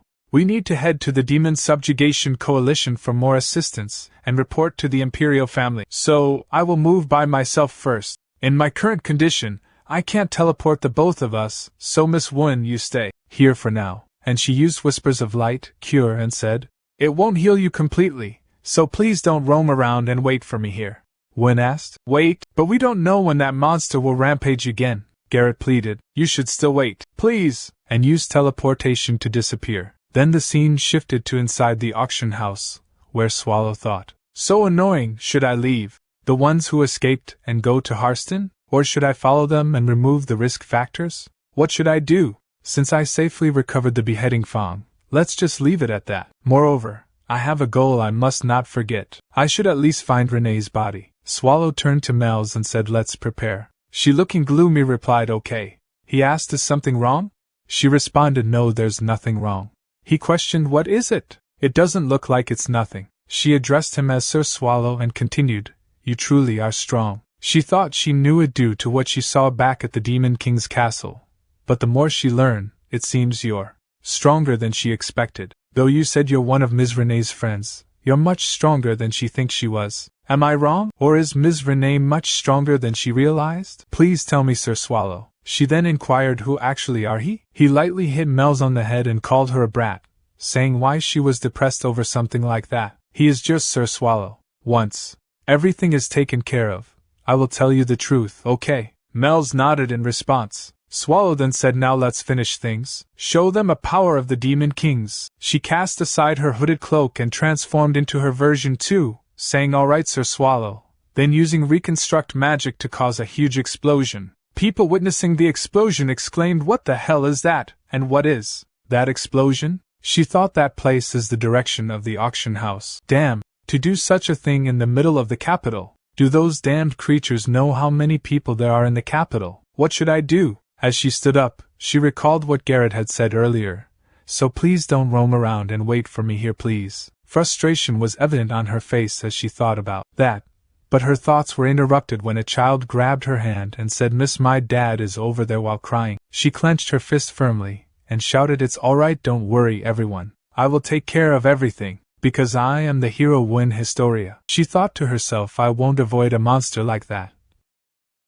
Explosion have caused widespread destruction throughout the auction house. Swallow emerged from the rubble, calling out to Mel's.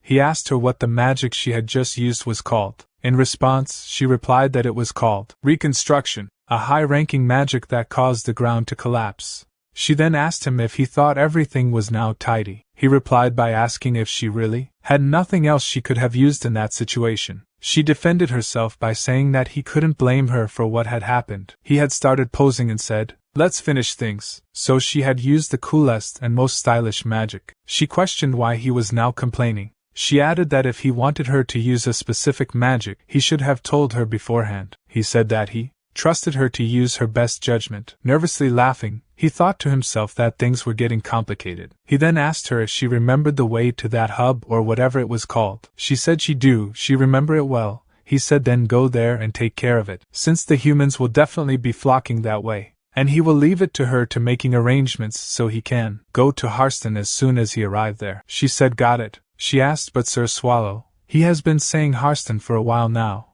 But where is Harsten? He turned to her and asked, do you know where the core of the ancient is, right? She confidently said of course she does. She always says this. But her favorite dungeon is the core of the ancient. Her talk was interrupted as he said it's the town closest to there. She said to tell you the truth, she only know about the core of the ancient from books. He said it's fine, let's get going. As she walked away, she said you can leave the hub to her. She will protect it. He said sure, I'll follow soon. After a little walk he said they are already here. And he asked, how many people would that be? One of the individuals said they are of the Longlara house, one of the 9 pillars of the empire, the Longlara Blue Crane subjugation team. He identified himself as the subjugation leader and asked, who is he? Swallow believed that the others were busy getting into formation, and he didn't understand why humans behaved in such a way. However, he was worried upon hearing that a large number of people had gathered around the auction house. only to discover that they were soldiers of someone inside. He questioned, "Do you want to know who is he? Must he tell them?" And he declared, "I am their enemy." At that moment, in the core of the ancient, Sylvia expressed concern. She warned Nifrim that entering the cave meant risking never returning alive and the possibility of his soul becoming corrupted and wandering the world indefinitely. She suggested turning back, stating that it was still not too late. An irritated Nifrim responded, telling Sylvia not to mess around. However, she persisted, asking what would happen if she did mess around and calling him boring. She pointed out the strangeness of finding a room full of monster corpses, but encountering a clean room. Nifrim's eyes widened in realization, and he turned to the other members of the party, asking for their thoughts. The other members began their discussion with each other. One of them wondered if the Hishtalt's subjugation team could have made progress while cleaning up the place. He questioned whether a highly intelligent monster could have been responsible for the cleaning. Another member interrupted and asked if the dungeon had been attacked up until room 5. Excluding the boss room. He expressed disbelief that a monster could have cleaned up everything. He also questioned why a monster would clean up another monster's corpse in the first place. As the discussion continued among the party, Nifrim scanned the room and shouted at the supposed prankster monster, telling him not to play such foolish tricks. He asked if he was trying to deceive them. Patrick exclaimed in surprise, commenting on how loud Nifrim was and how it made his ribs echo. Anyway, to his regret, he didn't deceive them. He had simply cleaned up because it was unsightly to see everything lying around. He had gone to great lengths to clean because he had heard guests were coming. However, he warned that if they were cursed at, he would become upset. Nifrim turned to Sylvia, asked to illuminate the room with her magic. In response, Sylvia agreed and used illuminate magic to lighten the room. Patrick exclaimed, "Oh my, so bright." Well, in any case, they worked hard getting to such a rare place, even though he didn't call for them. He then greeted them saying welcome. He thought to himself, "Skeleton," and addressed him as the Death Knight Patrick. Irritated Patrick muttered, he even prepared an introduction for them, but it seems that was pointless. Now he can't even use the introduction. Dialogue he strenuously worked on all day to prepare. "Thanks a lot for that, you damned bastards." Continuing, Patrick said, "No, their reactions are too savage. Everyone, calm down for now and put away their weapons. Ms. Mage, can she put back her staff? And you over there, lower your fists." He then asked, "Did he say something weird?" At that moment, Nifrim rushed to attack him, but his attack was blocked. However, Nifrim exclaimed, "His bullshit ends here." Patrick criticized his lack of manners, stating, "He don't even give him time to breathe." As he distracted by him, Sylvia used Ice Bolt Shower to attack, surprising Patrick slightly. He commented,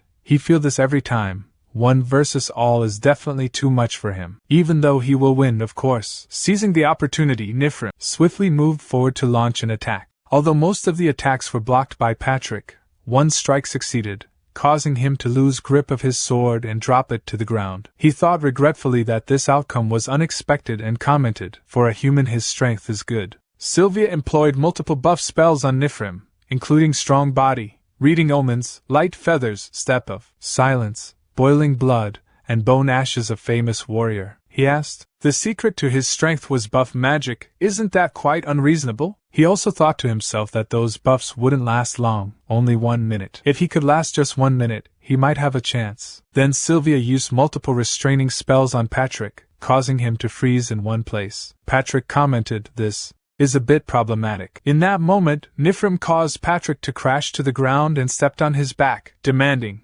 "Say that again. Who'll beat who?" He laughed and said, "Impressive." He never thought they would use magic to drive him into a corner. Other members of the party began to murmur quietly, "What is it? Already over?" "The core of the Ancient's Guardian isn't all that much," Patrick said as expected. Should he have gotten rid of the green-haired mage first?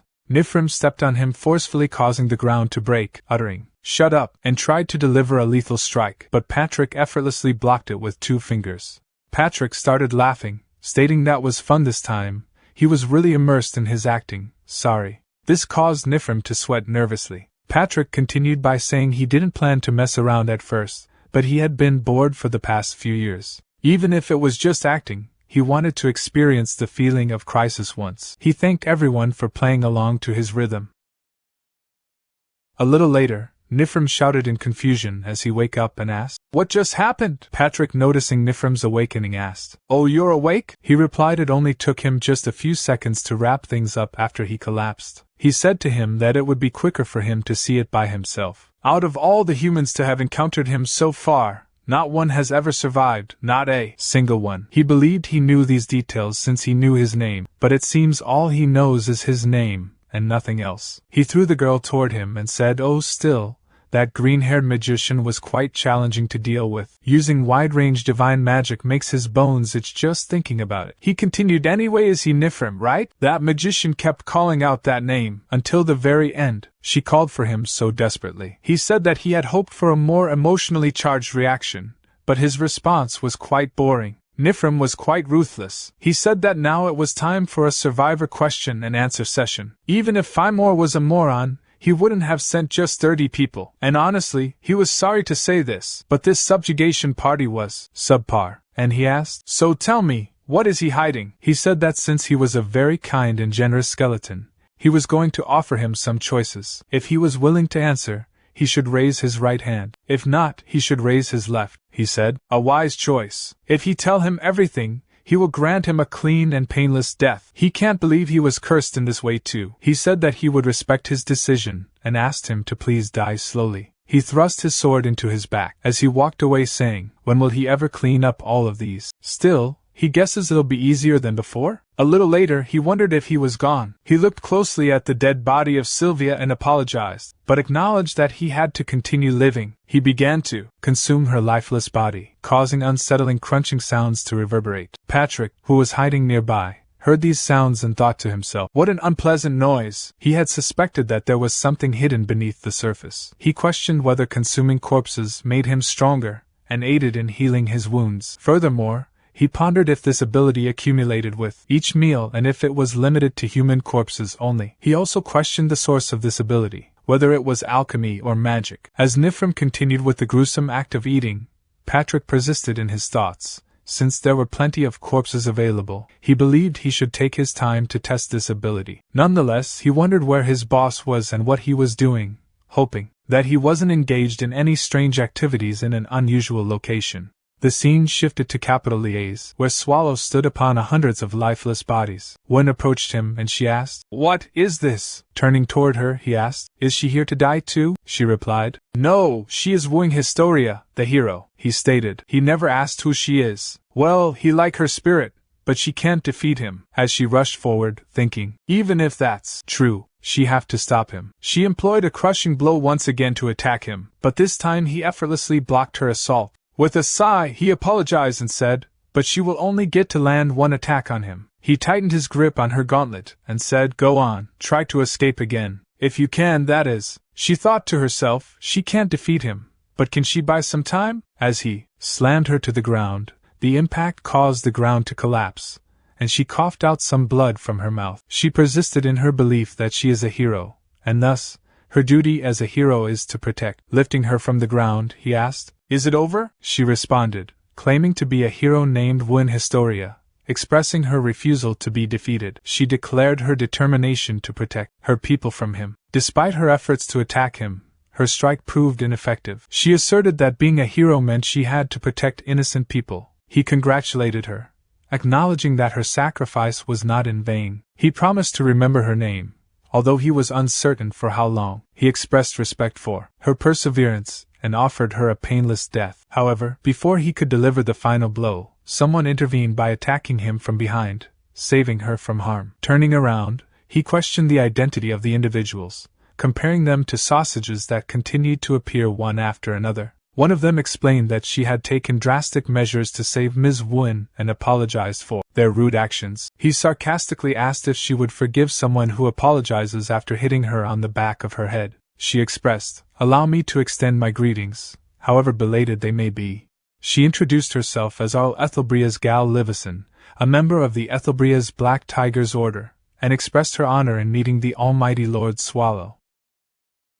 He inquired, "Did she just call him Lord Swallow? How did she know?" She replied that she simply had a talented person under her command who was able to recognize him. He thought that her smile was hiding something. He said, "Well, fine, but right now, I am in quite a bad mood and you are wasting my time. If you are planning to attack me after running your mouth, then just get it over with." She assured him that he was mistaken and they wouldn't dare to fight against him, Lord Swallow. They had no intention of fighting and had simply come to offer him a deal. He asked what kind of deal when he had nothing to regret. She better read the situation carefully, as insulting him would not result in an easy death for her. She believed that this was a gamble with the safety of the Empire on the line. She revealed that the original owner of the beheading Fong was still alive. She assumed that he didn't come all the way there just to retrieve a virtuous masterpiece. Lord Swallow, they had come to offer him aid in fulfilling his desires. He asked what she would do if he said he didn't have anything he wanted help with. He wondered if she would still be willing to assist him. Furthermore, he questioned what she would do if he came to obtain the beheading fawn out of boredom,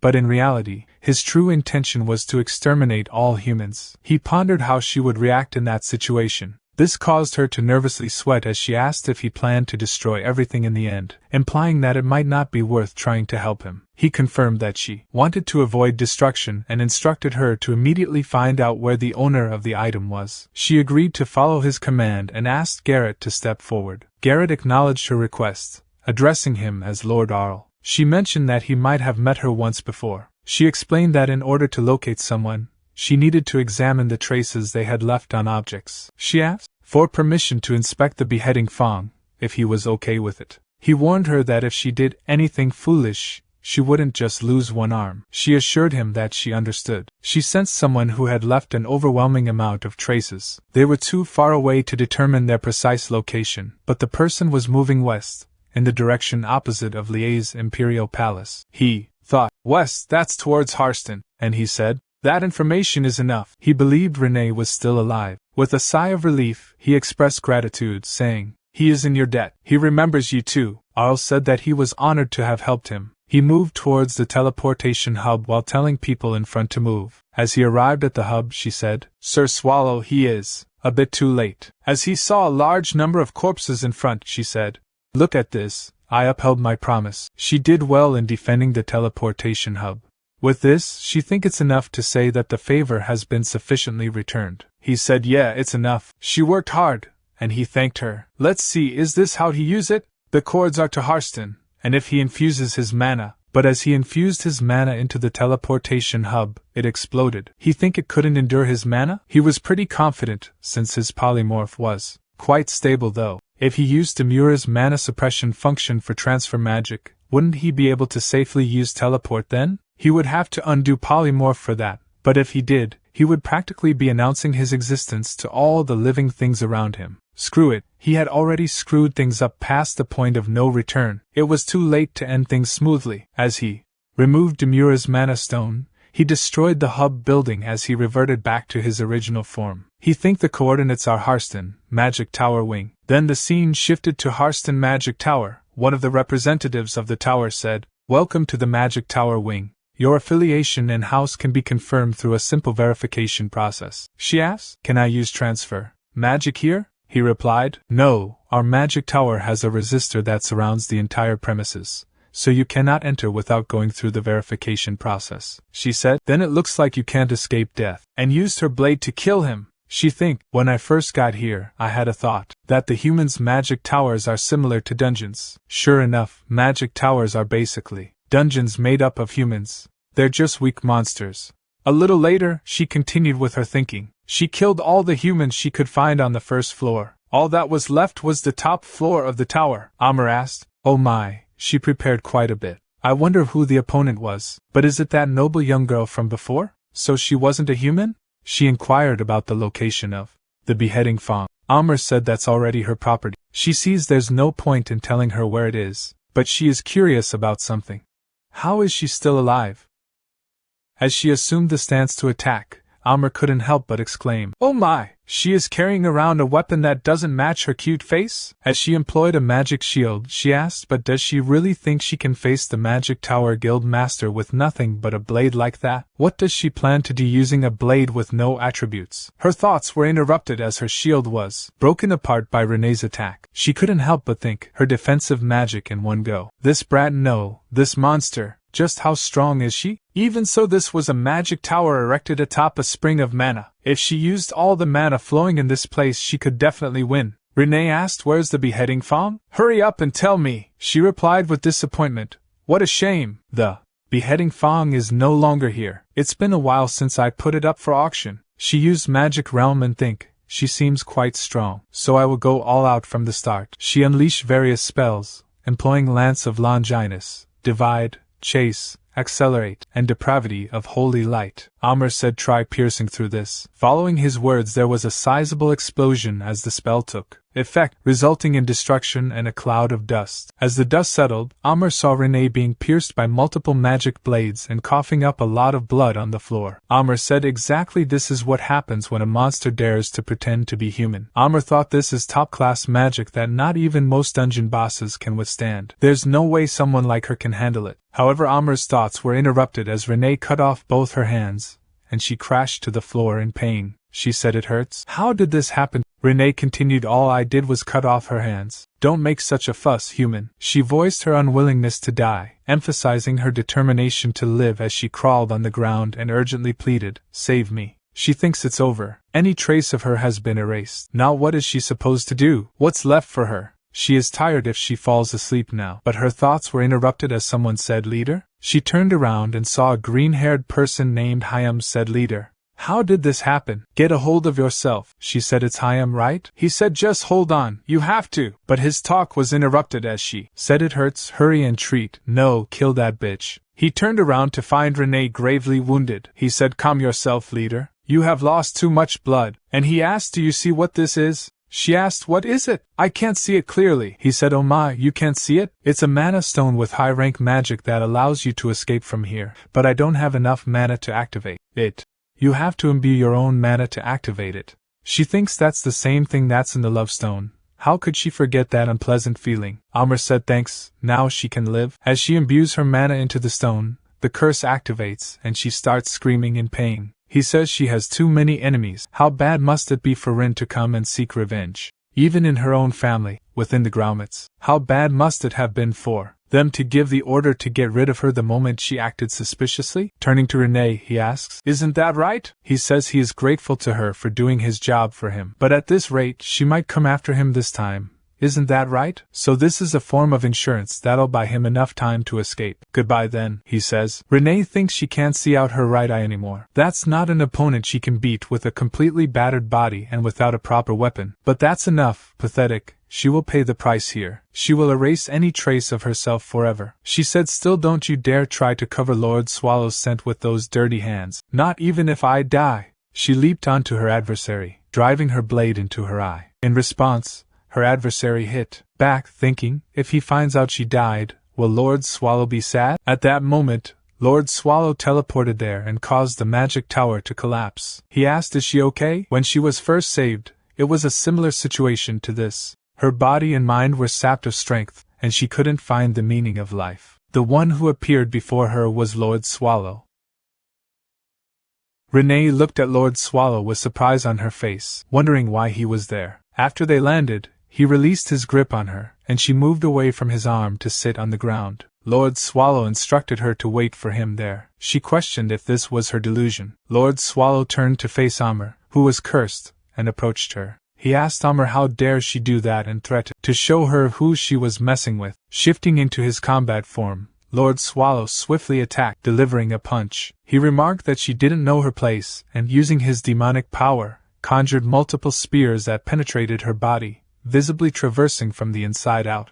In retaliation, Amr attempting to consume him, she started coiled around his arm. Enraged, he lifted her with his arm and forcefully slammed her to the ground, causing the earth to crack beneath them. However, her wounds healed quickly, and in another attempt to consume him, she once again began to coil around his fist. Frustrated, he slammed her to the ground once more, disgusted by her. Her blood splattered on the ground and understanding dawned on him. Wondering how she continuously regenerated herself, he discovered that her power source was the magic tower's mana. Meanwhile, she regenerated her body again and launched her attack. In response, he stood still and remarked, well then, it's easier. He stated this and reverted to his original form, consuming her alive. After swallowing her, he uttered, yuck, she tastes bad. Looking at Renee, he became a little nervous and sat beside her. He said, there were a lot of things he wanted to say when he got to meet her, but now that we're here, his mind's gone blank. If he knew this would happen, he would have written it down or something. Also, he met a green-haired human on his way here, you see? He did kill him, but that won't cause a problem or anything, right? In response, Renee remained silent. He said, Renee, he is sorry for what he did a few days ago, Renee stated. No, there's nothing Lord Swallow should be sorry for. It's Renee who doesn't have the right to face Lord Swallow, he said. But the core of the ancient needs a guardian named Renee. To him she is also a necessity. Renee questioned, isn't Lord Swallow resentful of her? He stated he don't resent her. She questioned, does Lord Swallow hate her? He stated he don't hate her. Standing up, he said, oh yeah, he have something for her. It's the item she left behind. He handed her the beheading thong, and she tightly hugged it, starting to cry. While sobbing, she uttered she was scared of being abandoned and hated by him. He assured her that he wouldn't abandon her, and didn't hate her. Let's go back, Renee. Back to the core of the ancient. Renee reminisced about the past memory when Lord Swallow had taken her into the core of the ancient for the first time. Swallow exclaimed, that's a homunculus? He had met her during the previous arson case that had happened in Great Nia. But then, he had encountered her again at the lab, so he had decided to bring her along since it seemed like fate. Patrick asked, then, that means this small body holds all the knowledge about homunculus research? Moreover, seeing how she was completely unfazed inside the room of the strongest boss in the core of the ancient, also known as the lair of demons due to the thick dark energy flowing in this dungeon, it implied she had the mental strength and physique to handle anything. Patrick inquired, boss, what is he going to do with this child? Swallow replied, well, he is going to let her live here. It seems like she has a lot of talent, so first, we're going to teach her how to fight. And if teaching doesn't seem to work, let's just let her live in peace. She has experience as a maid, so maybe we can have her cook or something? Patrick exclaimed. Wait a minute, boss! Is he being serious right now? Who's going to educate her? Swallow pointed towards him and said, you, so cheer up. Patrick asked. No, why him? Swallow replied. Don't play so hard to get. He was bored since he had nothing else to do, Patrick thought. Well, being a homunculus, her physical abilities will certainly be outstanding, and there may still be some lingering subconscious resentment toward humans. He then asked, so boss, what's the child's name? Swallow said, what was it? He believed he heard it before when they first met. Renee tried to speak and finally said, Lello. Patrick asked, is Lello her full name? Nothing more? Swallow asked, do he need more? Patrick asked, since boss is the master, why not make her a new one? Swallow thinks to himself, after a little thinking, what about Renee? Patrick replied, that's nice. Then it would be Renee Lello. And he's sleeping again, damn boss. He sat down and said, alright then, Renee, let's start by learning how to smile. Back to the present, Patrick asked, is he smiling in this situation? What on earth did he do at Harsten to make the ground shake like this? Did he dance wildly in the middle of the village or something? Swallow responded, he know there's always an exception in a monster's life. Patrick pointed towards Mel's and asked, so what's that exception? Swallow replied, well, this is also quite a long story. Patrick interrupted, wait boss, did he just kidnap a child? Swallow scoffed, does he really think he bothered to do something that troublesome? Patrick questioned, anyway, where's Renee, and why did he bring this kid instead? Swallow explained, you see, he met Renee at a human village. Patrick exclaimed, so he did meet her, was she injured? Swallow replied, she looked tired, perhaps they were restricting and limiting Renee's life. Patrick added, no, if he had been rejected just say so. Why is he expressing it so poetically? Swallow stated, well, so from now on, he will have to wear a maid costume and manage the dungeon. In response, Patrick said his resignation letter is always ready, boss. He then asked, so what is he going to do now? Swallow sighed and said there's nothing else to do but wait here, he guess, since he don't know when she'll be back. Patrick said he understood, and he thought it was best to leave the boss alone when he was in this state. It may be tough and depressing, but after some time, seeing Renee, Patrick said, boss, she's here. Swallow asked, who? Patrick asked, who do he think? And said, the one he have been waiting for the most. At that moment Renee approached and asked, Lord Swallow, have you eaten yet? And said if not, would he like her to prepare it now? Seeing Renee's right eye, Patrick turned to Swallow in surprise and asked, boss, did he? He stopped midway in his question as he noticed one of Swallow's eyes was missing. Patrick thought, did he finally go insane to give her that? Or was he sincere enough to give it to her while being sane? The scene transitioned to the conclusion of Swallow's final battle at Harsten. Swallow said her right eye, it's completely ruined. If she could see properly, would she have been able to tell it apart? Just like he said before, if she still has that heart, she doesn't care when, just look at it properly, and give him a original love stone next time. Back to the present, Renee happily said now, she will always be with Lord Swallow. The following day as Mel's woke up, she wondered where she was and what had happened while rubbing her eyes. Mel's was shocked as she saw Patrick in front of her sharpening a knife. Trembling, Mel's said she is dead and asked, is he the Grim Reaper? And is this hell? Patrick stated, excuse me, but this isn't that kind of place. This is the core of the ancient. Mel's questioned what? And she stated then he is not the Grim Reaper. But Patrick? In response, Patrick stated she is quick to catch on. As he stood up, he said, he don't know when he will wake up. He moved towards the nearby sleeping Swallow, and while hitting him stated, boss, wake up. Swallow questioned, he was just having a nice nap, what now?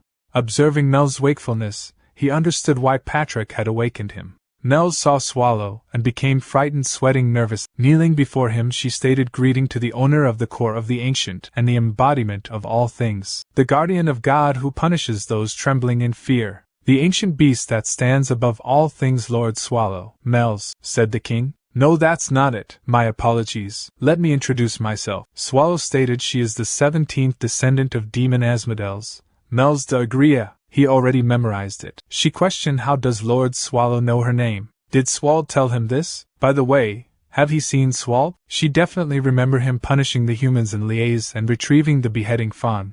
But, Swallow said it, him. She asked Lord Swallow, what did he just say? Swallow stated he is Swald, making Mel's nervous again while Mel's thinks then, what disgrace have she shown toward Lord Swallow? As Patrick turned to Swallow, he questioned, boss, the words that Demon King Mel's stated about the topic of punishing the humans in Liaise. What have he not told him? Swallow became aware that Patrick was now interrogated him intensively. At that moment, at the border of Grapenia Forest and Harsten territory, an individual chuckled and inquired, what's going on? They said not to enter, but nothing happened. This forest is teeming with herbs and mushrooms. Soon after, he spotted a person lying nearby, visibly wounded. As he drew closer, it was Nifrim in need. Attempting to aid him with herbal remedies, Nifrim unexpectedly attacked and started devouring him. The scene then shifted to Hasten's wall, a distance away, where a person in ragged attire laughed and casually stated that he had to go. At the core of the ancient dungeon, the battlefield was set. To survive in such a hostile environment, there were several virtues one must possess, and one of those virtues was maintaining a minimum level of tension. Renee sternly told Mel's if she truly consider herself a demon king, please stay still for a moment. She has mentioned multiple times that silence is a basic rule in Lord Swallow's room. Mel's defiantly replied no. She refused. She is a free dungeon monster. Furthermore, she lived here in the core of the ancient before becoming the Demon King. She came here to speak with Lord Swallow. Renee sighed and explained she already told her that Lord Swallow is resting right now. Mel's argued that is exactly why she is needed. Until Lord Swallow can comfortably fall asleep, she planned to stick close and share her warmth by Lord Swallow's side. Renee is too conservative in this aspect, too inflexible, like a boomer. An irritated Renee exclaimed, did she just call her a boomer? Renee chased after Mel's, shouting, just die. Meanwhile, Mel's laughed and ran away from her. Patrick, who had been observing the situation,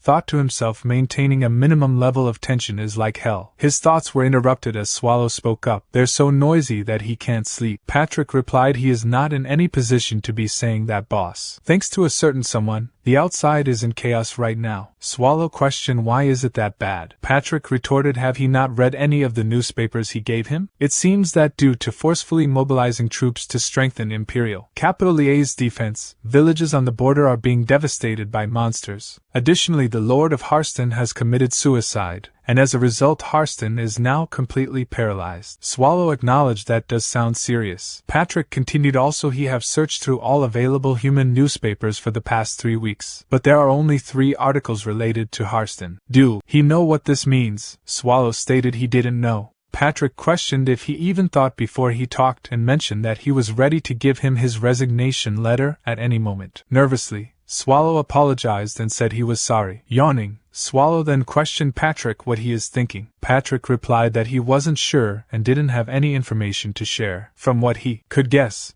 Harsten seemed to be cut off from all interactions with the outside world, possibly because he was the one who caused havoc in the entire village. Patrick remembered the amount of damage he had caused. The complete absence of any news from a village that suffered catastrophic damage was not a good sign. However, The core of the ancient needed Harsten, so if they kept an eye on Harsten, they would be able to know the size of the subjugation party and when they would challenge them. Patrick felt the need to hurry and head to Harsten, as he didn't know what might happen if he waited any longer. Swallow wished him a safe trip, and told him not to push himself too hard. He thinks, hoping that Patrick would go on his own. Patrick assured him that he would come back as soon as possible. Swallow was surprised by this, and waved his tail in excitement. He thought to himself that he just had to tell Patrick to go so that he could finally get some sleep. However, Patrick interrupted his thoughts by mentioning that he thought it would be tough for him to go alone. He suggested that it would be better if at least one person accompanied him. Swallow turned around to select a person to go with Patrick, but noticed that Renee and Mel's were fighting with each other. Swallow considered Mel's as a first candidate but realized that she was dangerous. He compared her to explosion magic, and if she used any of the magic she used back at the capital, the village would be destroyed forever. Then he turned to the second candidate, Renee, and thought about her nature. In his thoughts, he pondered she was good, and if she should stay here. He believed that Renee is far more dangerous than explosive magic, and staying still would be helpful. So he begged her to just stay still, please. His thoughts were interrupted by Patrick, who suggested that the boss accompany them on this mission since it was uncertain how long it would take. Swallow believed that he was already caught in Patrick's trap and couldn't escape. He felt like he was being dragged away. Realizing something, Swallow stated that it seemed like he was the best option for this situation, but unfortunately he couldn't use polymorph because he had broken the Daimalaira something bracelet. Patrick understood and said that if he didn't have the bracelet, he couldn't come with him. Swallow happily thought that it worked and he didn't have to go. Now he could finally get some sleep.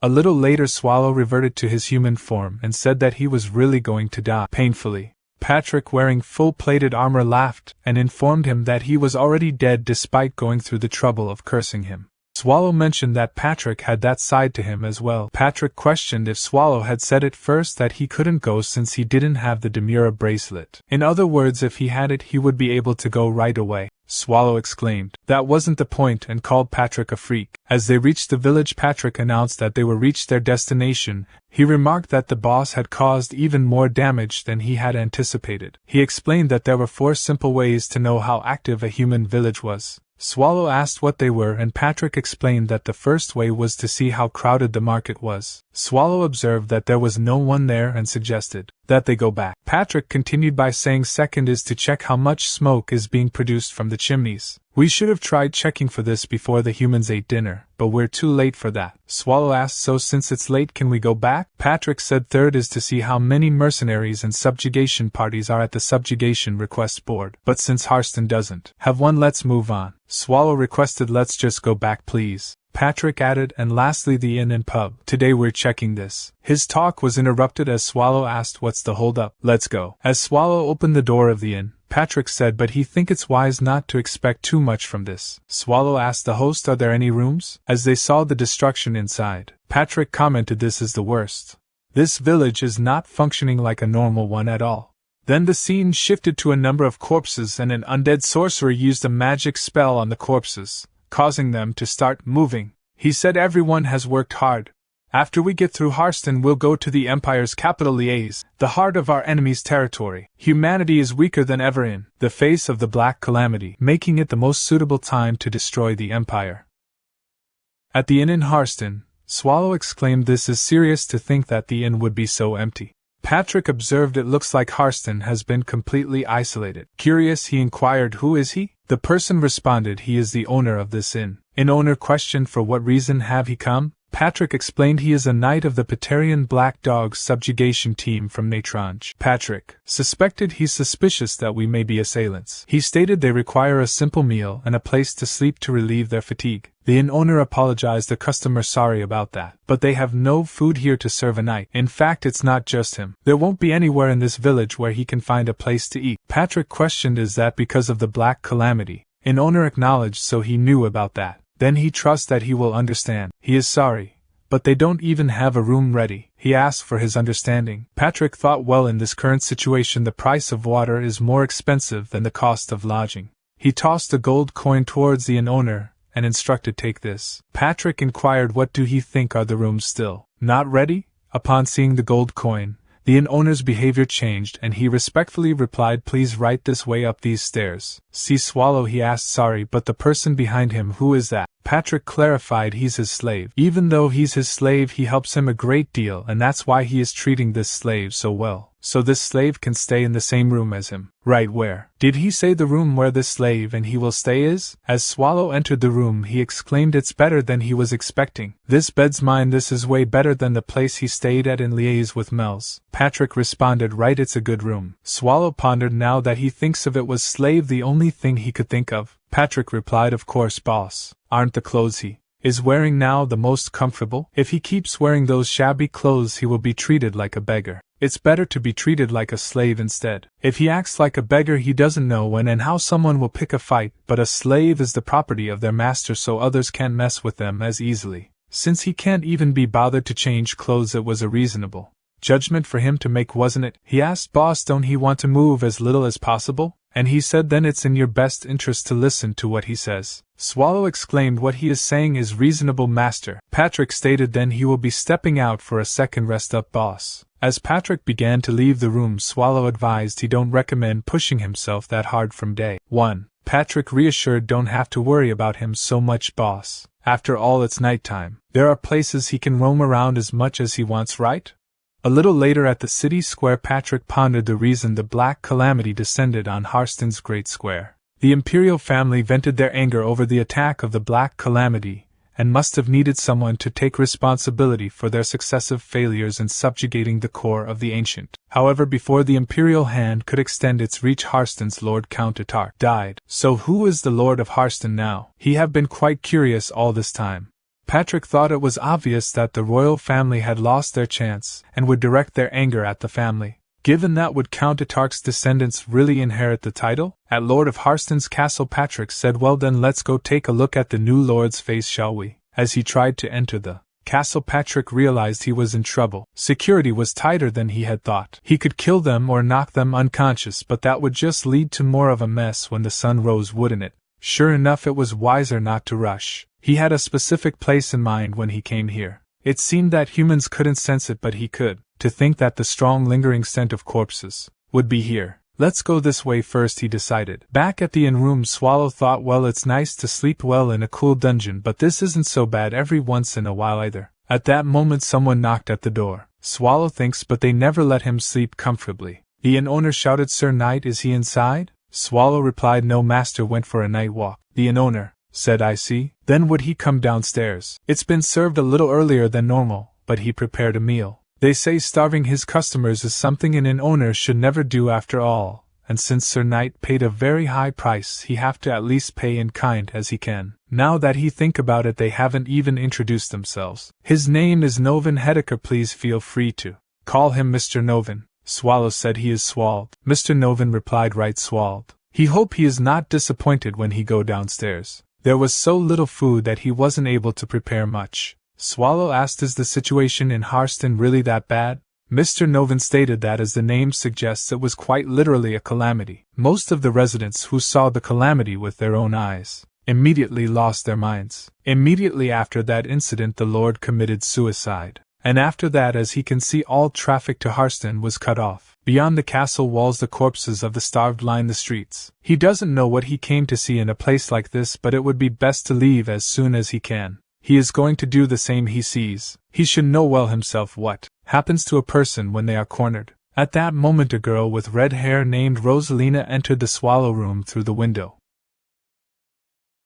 She thought to herself, observing the room, "They're definitely outsiders choosing to stay in this village despite its current state. And to top off it, they're staying in the most expensive room at the inn. They must have a lot of money," she mused. She mentioned that she needed to take anything she could sell for money. As she picked up the Swallow coat, a foul odor emanated from it, causing her to pinch her nose. "Disgusting," she muttered. She wondered if the customers here were not as wealthy. If she held on to the coat, she could use it instead of a bindle. She began searching through the room for any valuable items. After a while, she grew concerned when she found nothing. This isn't good. Did they take everything and leave? She questioned. Opening one of the drawers, she reassured herself that they wouldn't have taken everything. Her eyes nervously fell upon something Patrick had left behind. A little later, Patrick returned to the room and mentioned that he had gone for a quick peek at the Lord's castle. He questioned him what he had been up to. Exactly what he see him doing now, Swallow replied. He explained that he had planned on catching a glimpse of the new Lord's face, but the security was tighter than he had anticipated, so he returned empty-handed. Boss, did he discover anything? He inquired. Swallow asked if he really expected that of him. Patrick clarified that he was just asking out of politeness. Apparently Harsten has been cut off from the outside world. Even the owner doesn't know much, Swallow informed him. This revelation shocked Patrick. Curious, Swallow asked what was going on with him. Patrick confessed that he was shocked that he had actually done something.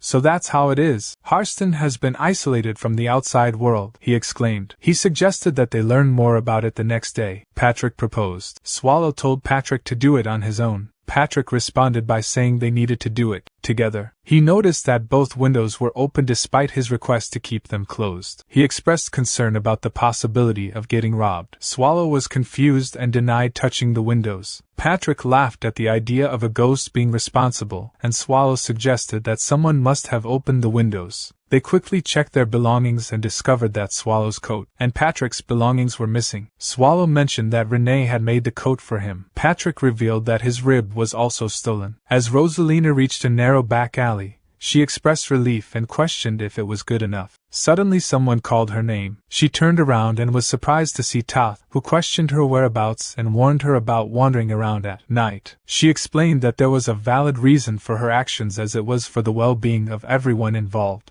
Toth disagreed, suggesting that it was pointless and only resulted in hunger.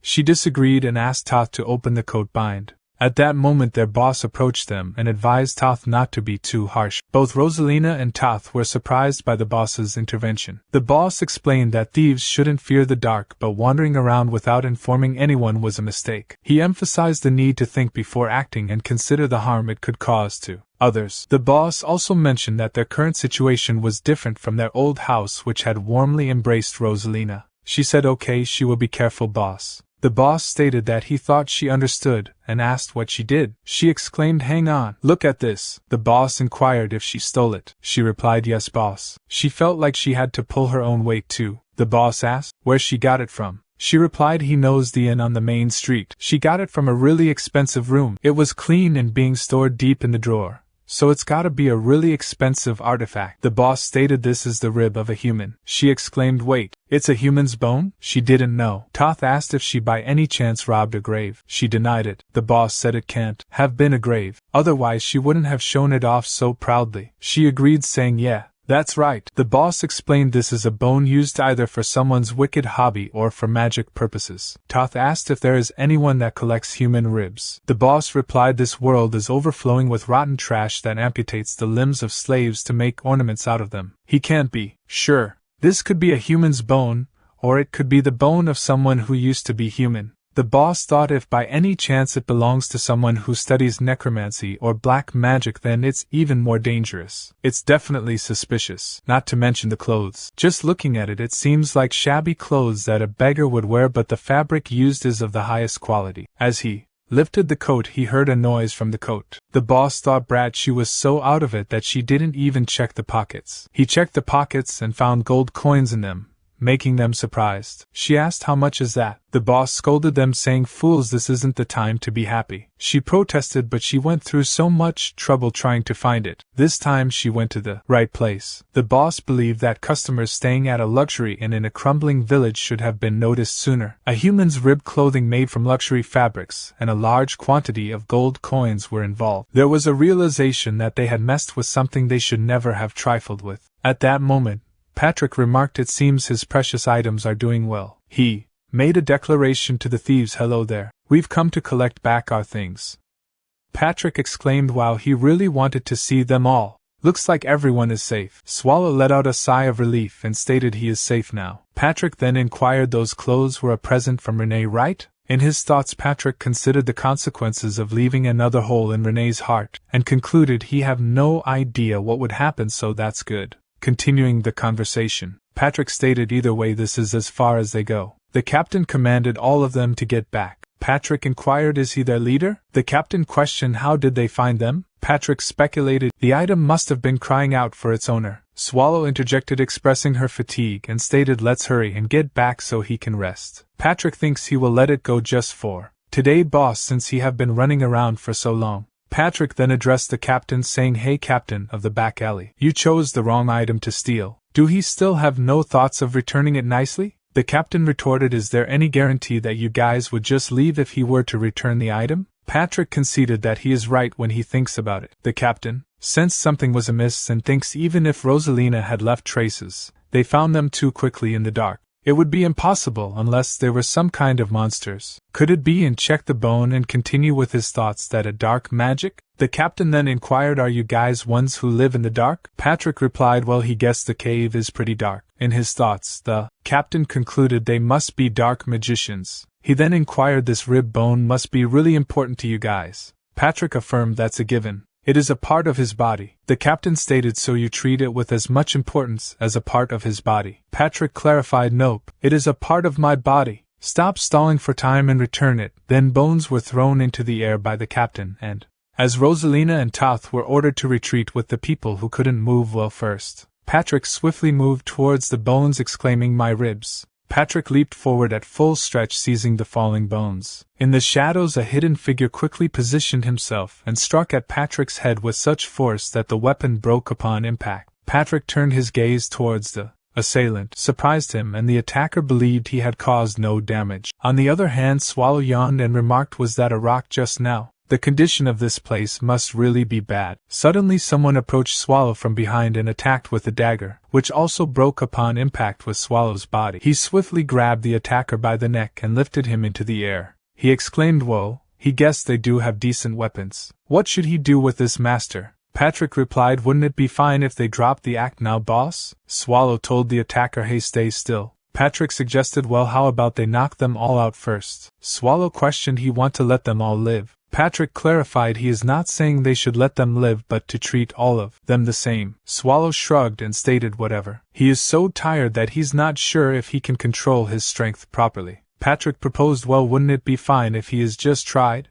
Meanwhile in the core of the ancient dungeon Renee inquired does she think Mr. Swallow is doing well? Mel's replied confidently of course. Renee expressed concern stating it has already been over half a day since Mr. Swallow left. Mel's responded oh I see. It has only been half a day. Renee inquired if nothing should have gone wrong with Mr. Swallow, expressing her worry about whether it is right for just the two of them to enjoy a relaxing break when Mr. Swallow could be starving out there. Mel's replied telling Renee that she is overthinking it and questioning if there is a reason for such a great person to skip meals. Mel's thinks about how many times Renee has brought up this topic. Renee admitted that Mel's is right and she is worrying too much, stating that Mr. Swallow and Patrick are just at a human village and couldn't possibly run into any trouble. Mel's wishes for Renee to stop. Mel's pointed out that the ancient monster is the ruler of all things and the Death Knight responsible for death. Therefore why is she concerned? In the present at Harsten Patrick expressed that the situation is more troublesome than he thought. Meanwhile Swallow was happy to have his clothes back. Patrick commented that it wasn't bad for a human to actually surprise him a bit, and mentioned that he was hoping they would have a map since they are thieves but they seem to be unlucky. He suggested that it might be better to hurry and end this rather than dragging it out. He turned towards Swallow to ask a question but became shocked and shouted at him not to lie down already. Swallow responded by suggesting that he should try lying down too, as it's cozier down there than he would think. Their conversation was interrupted by a trembling voice apologizing and confessing to being the one who stole. The voice pleaded them to not involve others and asked to be taken her instead. Then Toth approached and told her to get up, questioning if she think they will let them off with just that. She mentioned the captain but Toth warned her that they don't have the slightest intention to let them off. Swallow realized that they know and ordered Patrick to take care of it. Patrick agreed and started moving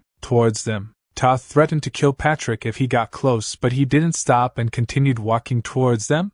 She pulled out a pendant and started praying causing mana to circle around the pendant. Noticing that Patrick trembled a little, he quickly approached her and inquired where she got it from. Patrick thinks a rosario in the shape of a phoenix that resembles a reverse cross, with mana leaking out from it. It is mana for surveillance to have a surveillance magic on a resident of the slums. He quickly moved towards Swallow and exclaiming, "Boss!" Swallow inquired, "What is it?" Patrick replied, "The people of Haston are being spied upon by someone. Once that young lady prayed with the Rosario surveillance, mana started leaking out. That means that the Rosario will activate under special conditions. If they can find out what those conditions are, they will be able to figure out what the person who gave her the Rosario is up to." Swallow responded, "It's not like Haston is a city known for magic. First a magic stone and now an item with magic in it." Patrick stated he will try to get the humans to cooperate with them, "So please cooperate, boss." Swallow inquired, "Why? How is he going to get them to cooperate in this situation?" Patrick confidently stated, "Of course, he have something amazing thought up in here, boss." Patrick apologized for before, stating that it wasn't because they had stolen their things. He explained that they had received a royal decree to not leave any traces of conflicts behind. Toth questioned the royal decree and asked who issued it. Patrick honestly replied that they were from a secret organization called the Fog of Roano and are called Shadow Knights, who took direct orders from the Empire's royalty. Nervously, Toth inquired about the Shadow Knights, to which Patrick laughed and assured him that they had no intention of causing harm. Toth then asked why they were in Haston, and Patrick explained that they were there to save the city. He went against the royal decree to keep everyone alive because he needed information to analyze the situation and send necessary supplies and manpower. He inquired for Toth's help in recovering peace in Haston. People around them started discussing, expressing their support for the royal knight and their relief that the king hadn't abandoned them. One person shouted that they should help Sir Knight, while another exclaimed that they were finally done with their current life. Patrick believed that the persuasion had been successful and commented on how easy it was to deal with humans. Swallow inquired if they were going back, but Patrick stated that they were just getting started, as he was starting to notice more and more strange points. Swallow thinks that although he appreciated Patrick's efforts, things had become more problematic because of him. Swallow mentioned the importance of being cautious of enemies around him. Confused, Patrick asked what Swallow meant by that sudden statement, but Swallow brushed it off as nothing. Patrick urged Swallow to get up and start working as the situation had escalated. Swallow sarcastically remarked that he seemed unusually fired up and questioned if he couldn't handle things on his own. Frustrated, Patrick inquired, "Is he serious?" He stated he will keep an eye out on the captain, who is the most suspicious, so he should stay with the people and try to get close to them. Swallow began sweating nervously and inquired if he was being told to get close to the humans. Patrick replied that they have no choice, boss. Between the knight in full armor and the beggar-like boss, who do he think will have an easier time getting closer to the people? Swallow questioned, "Did he just say beggar-like boss?" Patrick clarified he was just making an educated guess. Make sure to get close to them before he get back to him. Try mingling with them by following what they do. Swallow thinks like the humans? First, they must spend most of the day asleep. Most of the ones who are awake are in a daze. Even when working, they probably just half-ass it. He cannot see them having any motivation. This is really good. He stated he just have to act as he have always done. Patrick responded he is not sure how he came to that conclusion, but it won't be that easy. Also, the religion that passed out the Rosarios needs to be investigated. Please don't forget that. In other words, he is asking him to suck out all the information from these humans. The faster they finish, the faster they go home and rest, right? Swallow replied, "Yes, master, of course." Patrick added, "Oh, and he is telling him this just in case. He have to keep his composure even if the humans are a bit rude. It won't be easy to get close to the humans." A little later, one person inquired, "Sir Knight, he said he were part of the Fog of Roano, right?" The second person questioned if he is a knight of the Empire's royal court, he must have come from Reyes, right? The third person asked, "I heard Reyes is a place full of milk and honey. Is that true?" The fourth person inquired, "Sir Knight, how come the other knight has full armor on but he isn't such clothes?" The second person replied, "You dummy, it's probably a disguise. Do he think he usually walks around like this?" The fourth person replied, "I see." Swallow thinks, damn it, why is it so difficult to get close to them? He can't even breathe. If he had a choice, he would have just devoured them all. That's right, he have to get close to them and be friendly. Swallow then inquired, "So what is he so curious about?"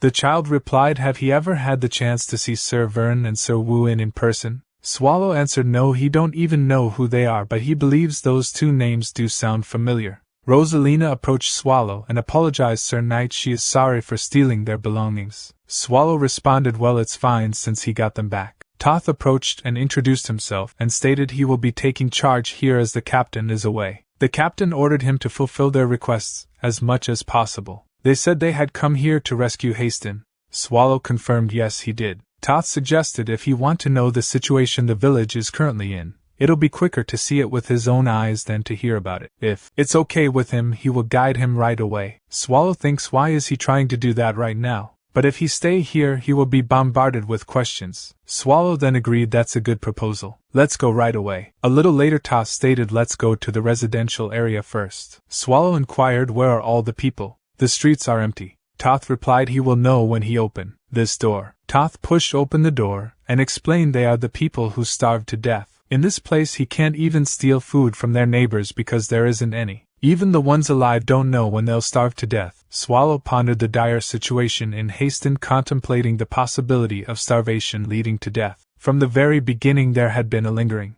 curiosity within him. In most cases when a village faced famine the anger and frustration would be directed towards the lord of the territory. The enraged citizens would rise armed with pitchforks and torches ready to revolt against their oppressor. The Black Disaster had brought Harsten perilously close to the brink of famine, yet the people seemed to be succumbing to starvation without putting up a fight. Toth addressing the matter informed him that it had been over a month since the Black Disaster had struck Harsten. Swallow, perplexed by the silence and lack of resistance from the villagers, questioned why the village remained so eerily quiet, and why the people had not risen in revolt against their dire circumstances. Toth inquired, is not he curious, Sir Knight?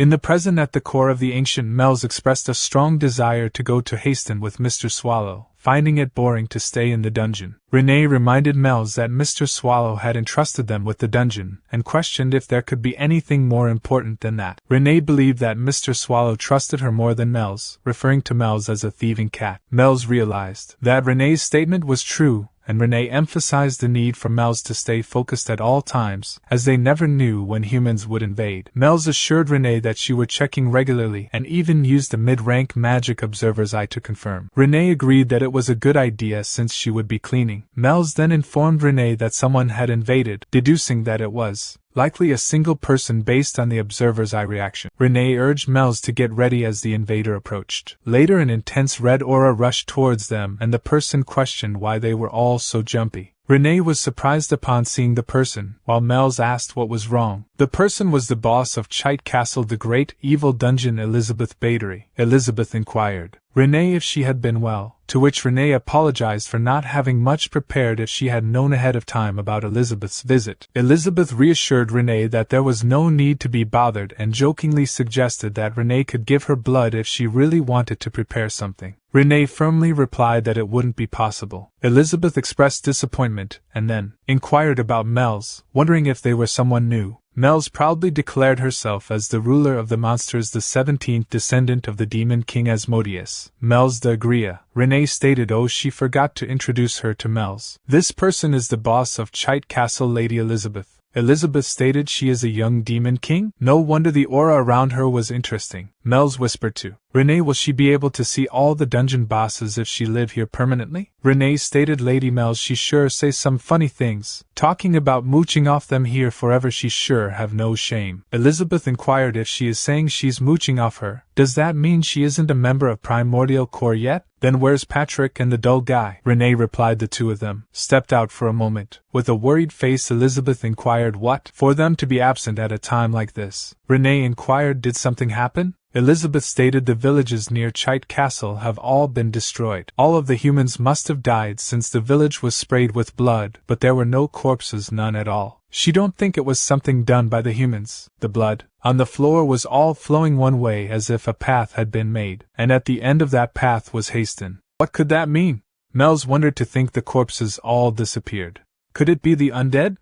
Elizabeth replied yeah, but there aren't many who could do something like this. Most undead do not have intelligence. The ones that do have the special title of Elder and are of a higher tier. The army of the dead moving together means that someone must be controlling them. The Lord of the Undead, Immortal King Erivos. He's the most suspicious one. Trembling Mells exclaimed the name Erivos while covering her mouth with her hand. Elizabeth stated she don't have concrete evidence but she need to notify that dull guy. Do she have any monsters that can send messages? Renee replied no, the dungeon is currently empty. Elizabeth inquired if there should be some form of communication available. Renee responded by saying that there wasn't but she believed in Mr. Swallow's decisions. Elizabeth privately thought that believing in such a person was unfortunate and commented that it was a good thing Patrick was resourceful. She expressed concern and stated that someone needed to inform him. Renee inquired what they should do, to which Mel's agreed and suggested that it was time for this great one to step up. She concluded that it couldn't be helped. Meanwhile at Harsten, Toth explained that the Black Disaster was the catalyst for all the troubles. Shortly after the disaster, someone set fire to the fields, destroying all the crops that were ready for harvest. The fire spread rapidly, reducing everything to ashes. During this time, a rumor began circulating that the crops in the area affected by the Black Disaster were contaminated, and consuming them would result in painful consequences. As a result, Harsten became a cursed land. When news spread that even the Emperor had given up on Harsten, the people fell into despair. However, within that despair there was a glimmer of hope. A wealthy commoner couple stepped forward and generously distributed their unaffected crops to the residents. Some individuals even proposed that they should unite under the couple's leadership. Just as everyone was starting to feel hopeful and believe in a better future, the couple was found brutally murdered in their home. It was assumed that someone with a greed for food had killed them. After that incident, trust among the residents vanished. With no trust, there was no cooperation, and everyone fought to protect their own food, ultimately starving to death. The inhabitants of the back alleys managed to survive thanks to the rumors of contaminated crops. Swallow stated unlike the rumors, they were fine even after eating the crops, right? Toth replied so far yes. Swallow thinks there's no way the crops that haven't even touched his body would be contaminated. Someone must have spread those lies with bad intentions. Toth stated then let's go to the next place. A little later Toth stated at first everyone thought that they would be able to overcome this disaster quickly. And this is the result of being self-assured, since bugs would gather if the corpses were left on the streets. They dug holes and started piling them up like this. Swallow inquired they don't burn them. Toth stated of the people who lost their family there are many who are still unable to let go. It's more about nobody wanting to assume such a troublesome role. Swallow inquired can't they do it? Toth stated he didn't tell him earlier but the couple that was killed had a daughter. Swallow inquired what about it? Toth stated he is saying that Rosalina's parents are also somewhere in that pile of corpses. Swallow stated I see and inquired do those soldiers always stand guard there? Toth stated yes, they guard in 2 shifts. They aren't really protecting but controlling it. Swallow thinks soldiers controlling the gates in a situation like this. They must be following the Lord's orders, right? Yeah, the Lord of this place is suspicious. Meanwhile the scene shifted to Patrick, who thinks there isn't a better way than to directly meet him in such a situation. They won't be able to see through his plans with normal means. For that reason he stole a harpy egg. The harpies should come after this egg, right? That's when he will appear and to get rid of them, allowing him to meet the Lord. It's a brilliant plan. He must be a genius. A little later Patrick stated that was the plan, but damn it, he didn't expect so many of them to come. The scene shifts to a girl exclaiming no, it can't be happening, as she sees her brother who committed suicide. Then his brother stated Lala, she has to survive. Don't forget she has to live. Frightened, she wakes up from her dream. Her maid questions, did she have a bad dream again, my lady? She the Lord of Harsten Lalison of Veritark, and replies no, it's nothing. The maid inquires, do she want to sleep more? Lalison of Ver states that she will go and get some fresh air. She thinks it has been a couple of weeks since she obtained this position. She can still recall the day his brother died. His family members ran away with the family's money without restoring Harsten. In such a situation there is only one way for her to survive, to restore Harsten. A little later in the throne room she inquires about the promised salvation. The person named Uhumo replies that's right. Lalisinavir shouts just take a look outside. Is this the salvation he spoke of? He stated he do not break his promises. Soon he will put to sleep all the problems that the people of Harsten are facing, so she shouldn't worry so much. She thinks this person never speaks in detail about his plans, but right now she have no choice but to believe this person. He stated everything is going according to plan, so my lady just keep living her comfortable life like she have been, and he thinks soon all the problems will disappear. She stated fine. She will believe her for a bit longer and wait. The maid enters the room and stated my lady, she have something to report in regard to the security of Harsten. Lalisanavir questioned, what is it? The maid stated according to the guards there was an assault by a group of harpies, but a knight appeared out of nowhere and took care of it in one hit. Surprised, she questioned, in just one hit? Who is he and which knight order does he belong to? The maid replied the Northern Gates guard asked but was met with silence. Lalisanavir stated she will ask him herself. Where is that knight right now? The maid replied she have guided him to the reception room in the castle, my lady. Hummel interviewed, warning, my lady, please reconsider her choices. She can't rule out the possibility that he could be an assassin disguised as a knight. She stated him being a suspicious person doesn't negate the achievement of saving Harsten. To reward that effort is what the Lord of Harsten should do. She ordered, bring the knight over. Patrick stated the wandering knight greets the Lord of Harsten. He was worn out from the rough travels to get to Harsten, but seeing the noble lady alone seems rewarding enough for the hard times. She exclaimed she was told that it was due to his bravery and honor that Harsten was protected. She thanked him on behalf of all of Harsten. Patrick replied it is his blessing and thinks he can tell she's not fit to be a lord just by looking. Based on her age, she seems to be the younger sister of the previous lord. She questioned, so which family's knight is he? But Patrick remained silent. Then she inquired about his name. Patrick stated he regret to inform her, but he is unable to state his name either. He requests that she be understanding. She exclaimed, is that so? He sure is keeping many things hidden. Will he deny her request for him to remove his helmet as well? Patrick stated this face of mine is riddled with battle scars. Half of the skin on his face was sliced off, making it unpleasant to look at. But if it is okay with her, he will take it off, my lady. She stated forget it, she will let it go. She may not be able to offer him much, but she would still like to reward him with something. She inquired, is there something he desire? Patrick responded then he would like to request for food. He pondered. The most crucial necessity in Harsten at the moment is food. Through her responses he will be able to ascertain the current state of the castle. She assured that will not be an issue. She instructed the maid to prepare it, to which the maid agreed. Patrick expressed his gratitude, thinking, oh wow. She responded without hesitation. This implies that the castle is not lacking in food, so why would the lady leave the people of Harsten in such dire circumstances? Additionally, the energy he sensed from him indicates he is an undead. That man exudes a sense of familiarity. Patrick inquired, my lady, may he pose a question? She inquired, what is it? Patrick queried, there is something that has been troubling him for some time. You there, what is his true identity? After a little later Patrick reported, well, something of that nature occurred. Swallow questioned, shouldn't the lady have taken action instead of remaining passive? Patrick responded when he asked out of genuine curiosity. She allowed him to depart. Swallow remarked, such a casual approach. If he sensed familiarity, shouldn't he be an undead? Yet he chose not to intervene. Patrick explained, did he expect him to engage in a confrontation there? Moreover, just because he felt a sense of familiarity does not necessarily indicate he is an undead. He can discern such energies from necromancers as well. Humans who practice dark magic, depending on the level of dark energy accumulated in their bodies, also emit undead energies. Swallow inquired, how is it possible to meticulously inspect each individual in such a manner? He would have.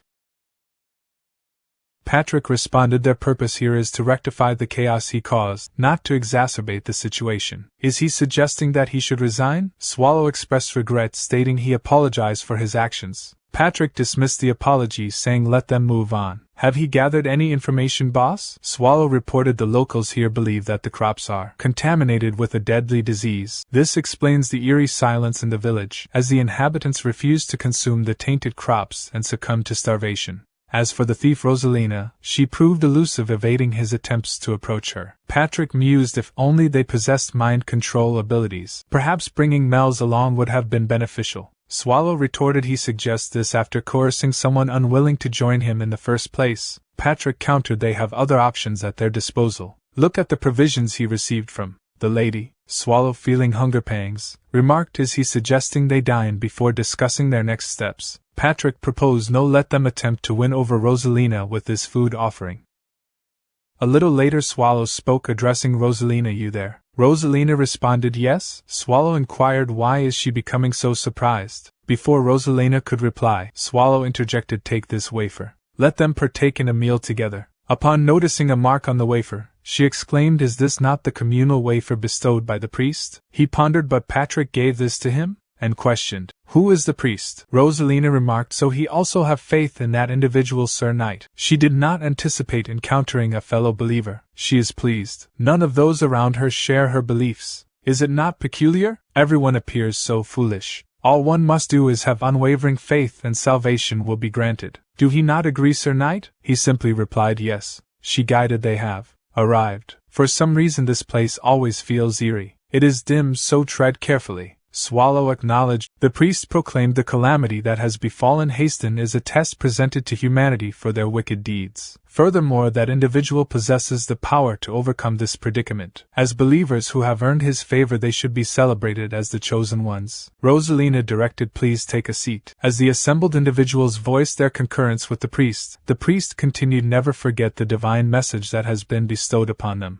Today once again they shall partake in the blessings provided by that individual." Swallow reflected, "It does not appear particularly extraordinary. Is it merely a form of indoctrination?" Suddenly everyone rose from their seats, leaving Swallow bewildered. Meanwhile she chuckled and remarked, "It seems they have arrived at the perfect time. It is now time for the Eucharist liturgy." He inquired, "What is that?" She explained, "It is when the priest distributes the wafer." He pondered, "That is the same item Patrick received from Lord Harsten. Why was it in the Lord's castle?" She quietly whispered, "Sir Knight, this is a secret she share with him alone. It is said that when the Savior of Harsten arrives, those who truly believe in him will find eternal happiness." He inquired about this eternal happiness, to which Rosalina explained, "Yes, he will draw closer to them. It is believed that an even greater blessing will be bestowed upon them." Swallow pressed for details on this greater blessing, and Rosalina admitted, "She is uncertain, but surely it would be more significant than a mere wafer resembling meat." The priest approached Rosalina, recognizing her presence. She greeted him respectfully, and he presented her with the day's blessing.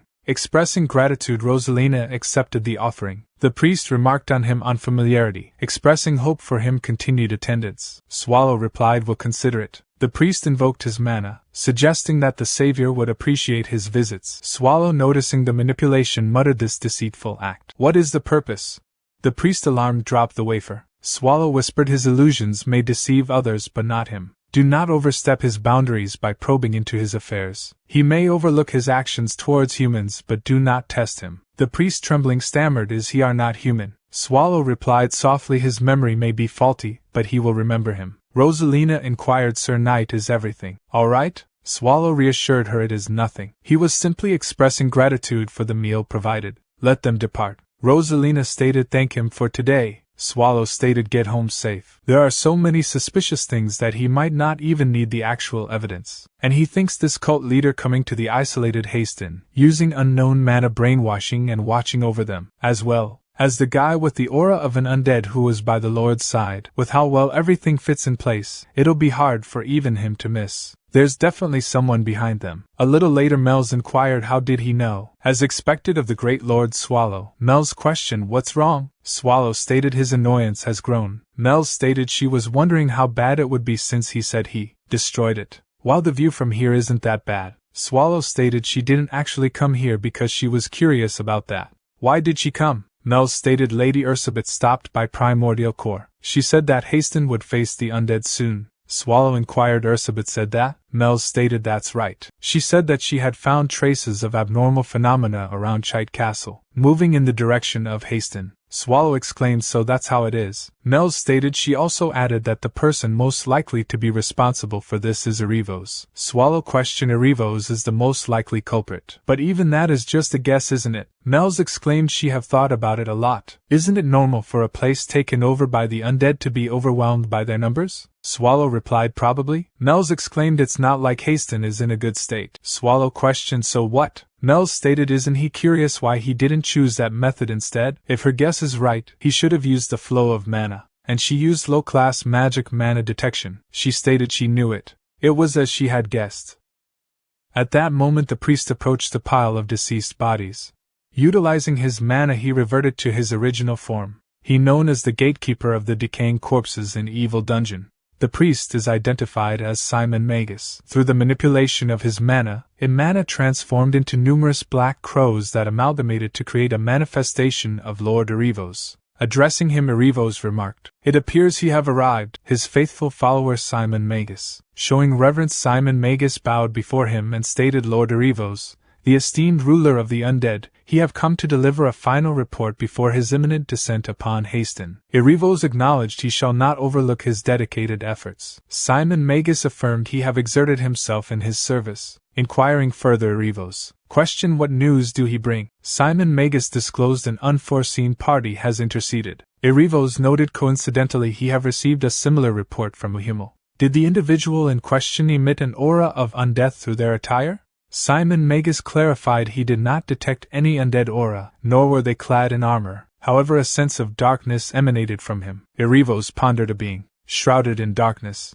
Seeking insight, Simon Magus inquired, might there be significance to this, my lord? Erevos dismissed no, it is improbable for him to take action. Regardless of any alterations, their primary objective remains the conquest of Harsten to achieve dominion. Remember the pivotal role this location plays in our grand design. Simon Magus conceded he offer no excuse for any hindrances in advancing their grand design smoothly. Erevos disclosed as per Yahello's request, he have dispatched Misham to reinforce the subterranean cells within the Lord's stronghold. Do he require assistance with the uninvited guest as well? Simon Magus assured he is capable of handling the situation. Should the need arise, he will request aid in due course. Erevos concluded very well, he entrusts the decision to his discretion. Simon Magus static, yes, my lord. And he thinks there isn't much time left until the undead descend upon the entire surface. Soon there will be no one capable of stopping them, unless that monster comes. Other than that, no one will. Swallow questioned Mel's, can she find out where the person who cast this spell is right now? Mel's exclaimed there's no way to be sure. However, giant magic spells like this usually use the flow of mana on the surface to maintain himself. He questioned, then that means the caster should be nearby to maintain it.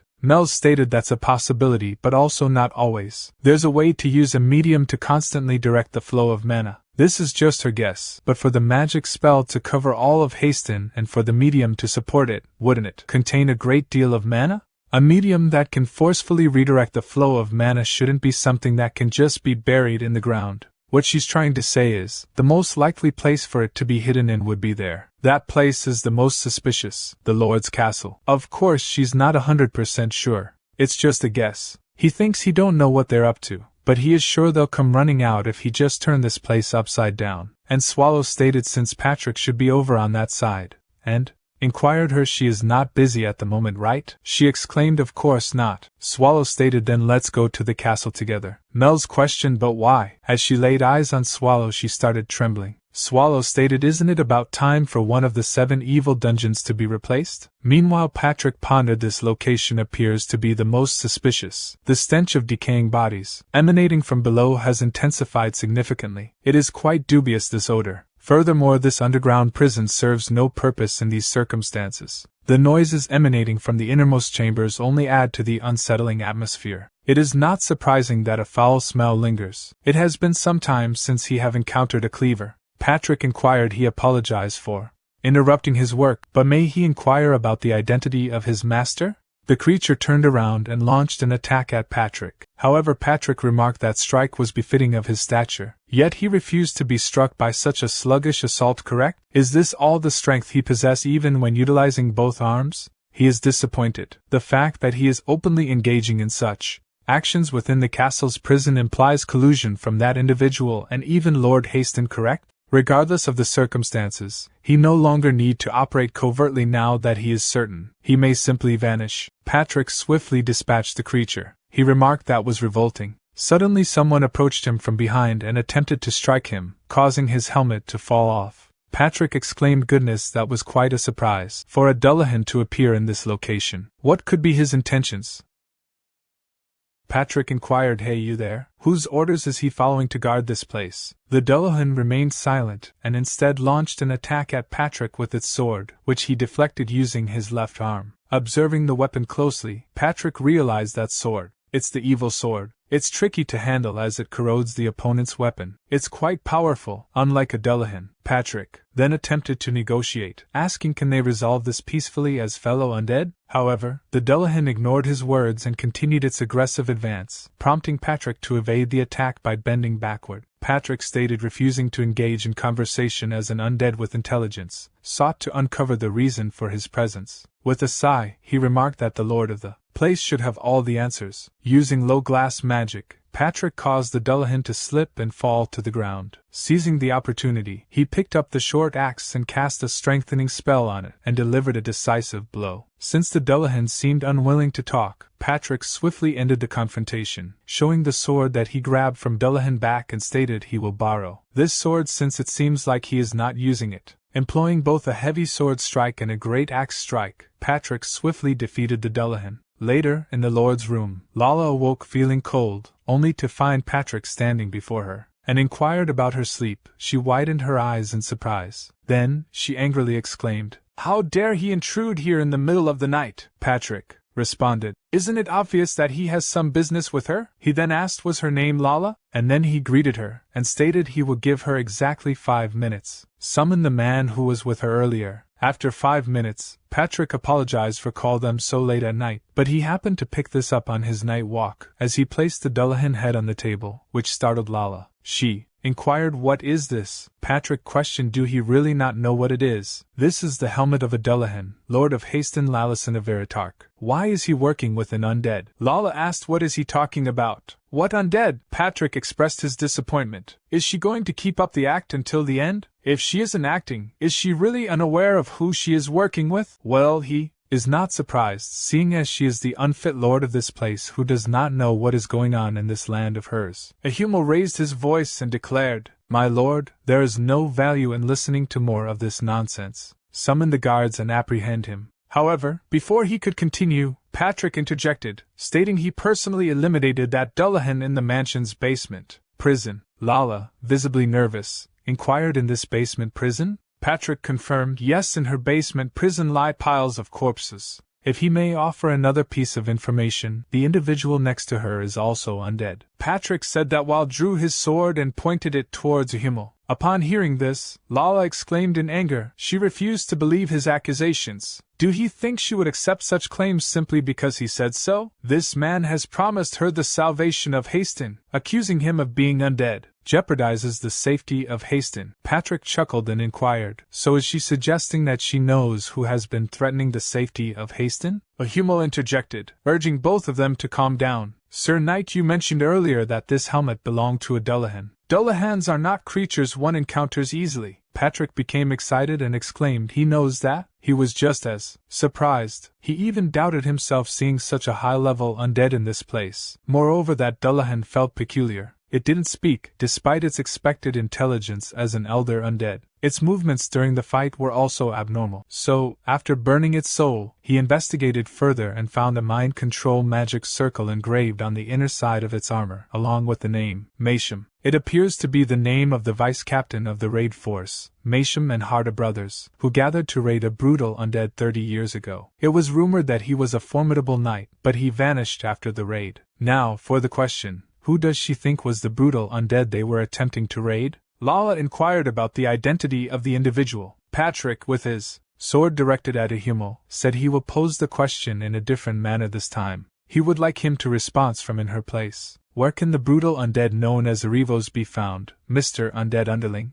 Lala, with cold sweat running down her face, asked. She's not sure what he means. Isn't that the name of a boss in the great evil dungeons? Meanwhile, Yahello started laughing. Lala questioned, "Didn't he say he would save her and the territory?" Yahello, with a sinister smile, replied, "Of course. The plan might be changed, but he guessed it can't be helped. A peaceful resolution is now out of the question." Lala inquired, "What is he doing?" Yahello didn't respond and was about to cast a spell when Patrick quickly intervened, cutting his arm and stating, "The two of them should stay still." Lala then asked, "Is it true that he is an undead?" After transforming back to his original form, he declared he is Yahello. He will eliminate her and all others in this territory, turning it into a land of the dead. She should feel honored that beings like her is being offered the chance to be saved. This is all part of the plan of the Lord of the Undead, the immortal King Arivos. Patrick expressed, he never could have imagined such a scenario. Aren't the undead known for fighting in large numbers? He never expected them to invade in such an organized and strategic manner. Yahello remarked he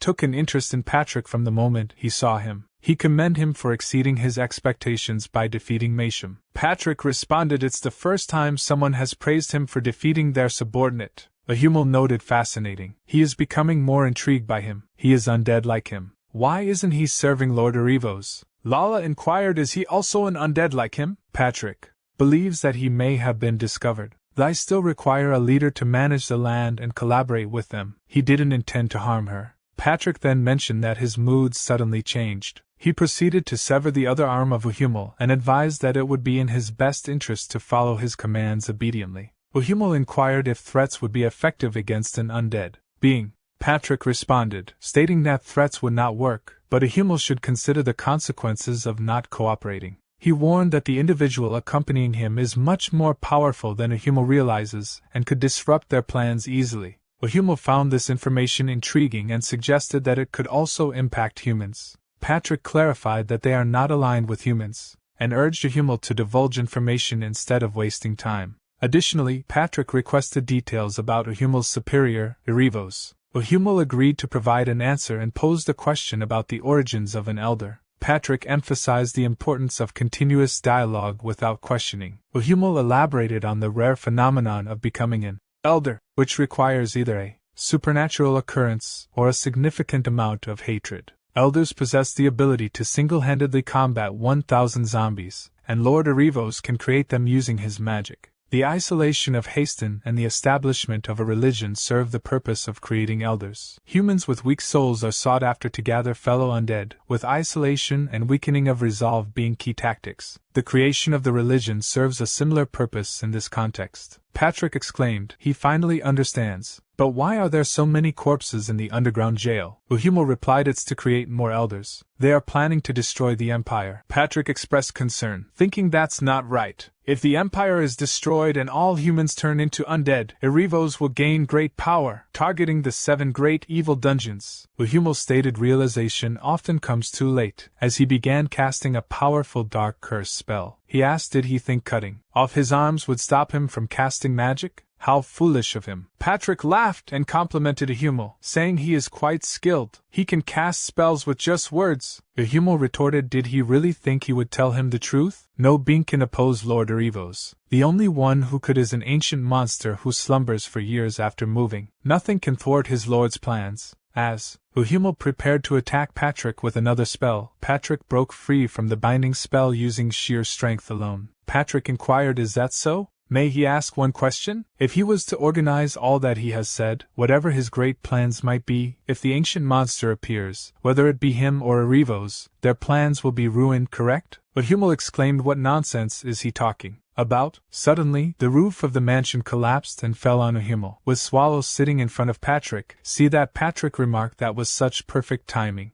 As the dust settled, Lala observed Mel's whining and Swallow sitting on the rubble of the collapsed mansion. Patrick remarked on Swallow's impeccable timing. Swallow modestly replied that it was nothing and inquired about Patrick's findings. Patrick responded that he had discovered nearly everything. Confused, Lala looked toward Swallow, who sighed and gazed upwards. Suddenly, Yahello launched a spell at Swallow, but he effortlessly deflected it and swiftly captured Yahello using his power. Yahello, witnessing Swallow's strength, was shocked and pondered on the source of his power. Patrick interrupted Yahello's thoughts by reminding him of their companion's underestimated strength. Yahello, surprised by the turn of events, questioned how the ancient monster had appeared and why he couldn't sense the crystal's energy upstairs. Determining that Mel's was a demon king based on her energy, Yahello resolved to delay and inform Lord Erevos. Yahello then questioned the ancient monster's presence, recalling rumors of her hiding after the incident at Liège, as he said that he was struck by an attack that caused an explosion on impact. As the dust settles, Yahello lay on the floor coughing and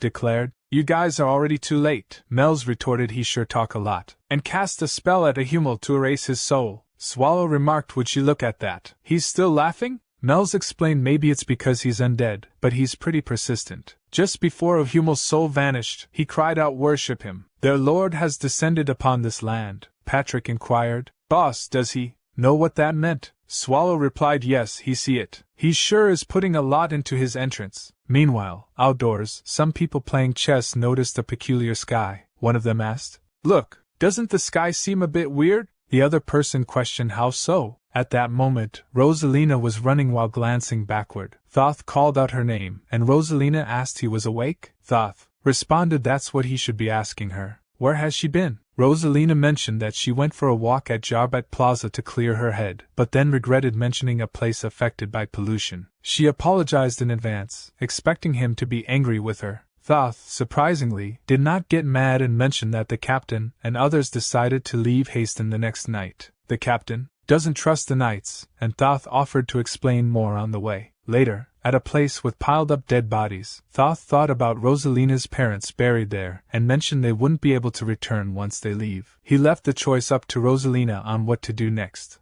She mentioned he should know that, but she didn't understand why the captain wanted to leave Harsten. She questioned if Harsten could still be saved and suggested waiting a bit longer. He responded by saying he wouldn't try to convince her about religion being a personal choice. He pointed out the uncertainty of waiting for salvation while her parents were in a difficult situation. He emphasized that actions, not just belief in a specific God, could bring salvation. This made her question how she could contribute to salvation and strengthened her determination. She agreed with Thoth's perspective, took his torch, and confidently moved towards the dead bodies to set them on fire. However, she was interrupted by Simon Magus, a priest they knew, who inquired about her activities in that late-night setting. Thoth asked for his identity, but Simon focused on questioning Rosalina's intentions.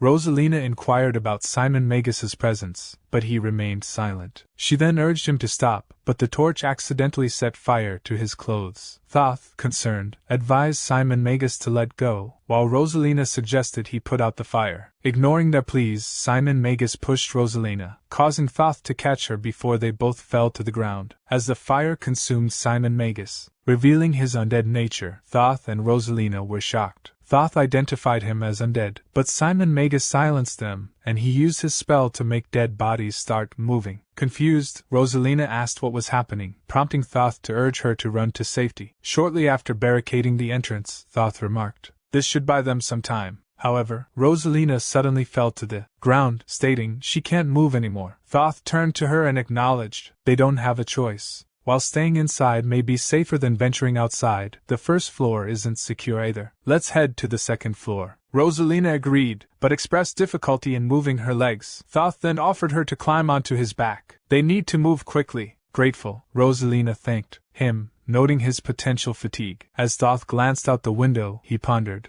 "Can they both make it out alive?" Before he could dwell further, Rosalina remarked on the foul smell in the room, questioning if it was due to the corpses. Concerned about their safety, she asked, "Are they safe now?" Thoth responded, "No, it's still dangerous here. Stay focused if she wants to survive." Rosalina inquired, "What does he mean?" However, Thoth remained silent and proceeded to approach a nearby corpse, soaking his scarves in its blood. Rosalina then asked, "What is he doing?" Thoth continued without responding, advancing towards her with a weapon that he'd taken from the corpse. He swung at her, prompting her to shut her eyes. Upon reopening them, Rosalina witnessed Thoth clutching his pendant, and declaring, he is only telling her this now. But this thing has been bothering him for a while. She should believe in something more believable from now on. Rosalina questioned, why didn't he warn her? That scared her. Suddenly, the sound of a door breaking open was heard, leading Thoth to remark, the door must have given in. Rosalina inquired what should they do. Thoth responded, what else can they do? Rosalina decided that she needed to find an object that could also be used as a weapon. Thoth didn't respond and headed towards the door. Seeing this, she asked, where is he going? Thoth smiled at her as he looked towards her, then left the room and he used his scarf that he dipped in the blood of the corpse to close the door. He thought if he do this, they won't be able to find Rosalina due to the smell. Rosalina, scared, stated, what is he doing?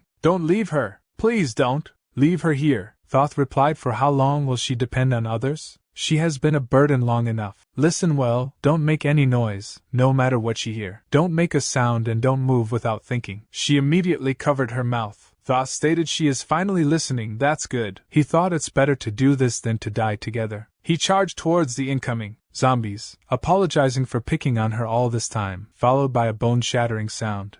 Simon Magus ordered his minions to attack. On the other hand, the people of Harsten gathered together and marched towards Lord Mansion by saying that's an eerie red sky. This must all be because of that new lord. They knew something was weird. She hasn't even shown her face once in the past few weeks. The heavens must be angry. In that instance, they heard the screams of person who walk up to them, saying it's dangerous. But people don't heard his mumbling and ask what's wrong with him. Is he hurt? Then a person with blue hair came forward and he will take a look at his wounds.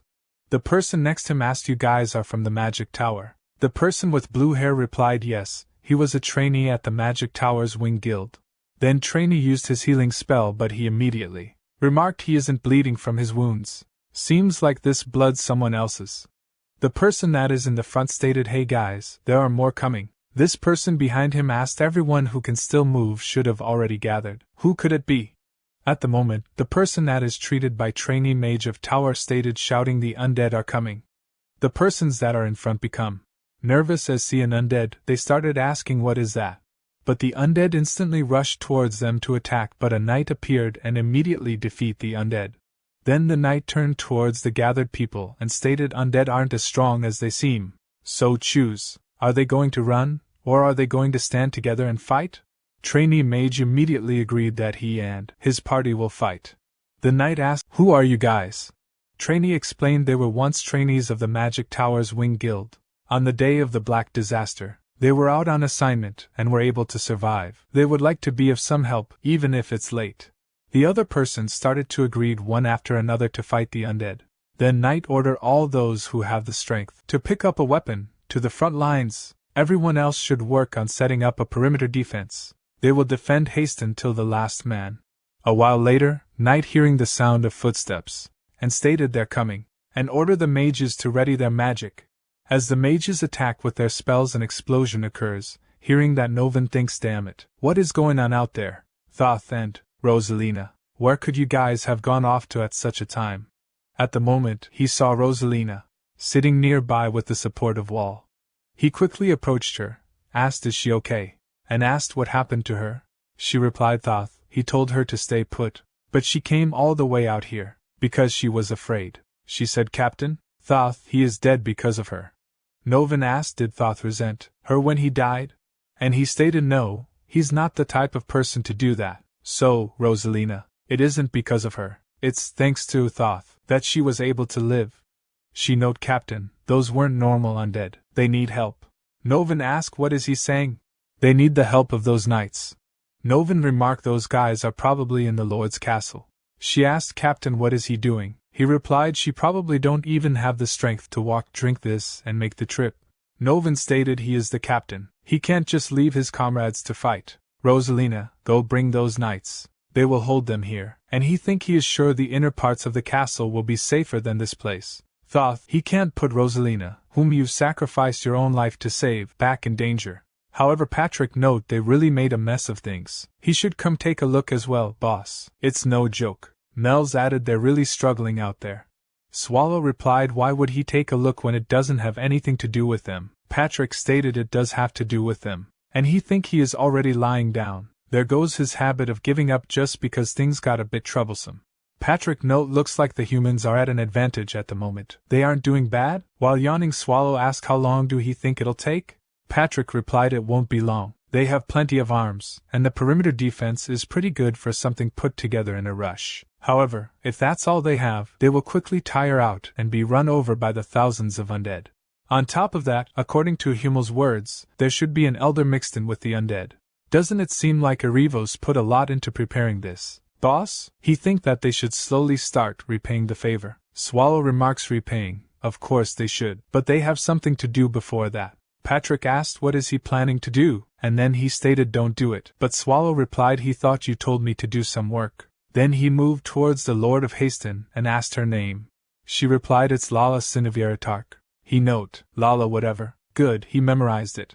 Then introduced himself by saying he is Swallow, and asked, she want to live, right? Patrick asked, hey boss, what is he saying? We need to kill her. Swallow noted that was what he was planning to do at first, but he changed his mind. Patrick asked, what is he thinking? Isn't Harsten already past the point of no return? Swallow remarked, think about it, Patrick. Isn't the reason why they are about to give up on Harsten because of the undead? Patrick stated, yeah, pretty much. Swallow noted, if all the undead in Harsten were to disappear and the Lord of Harsten were to act according to their words, there's really no need to give up on it, right?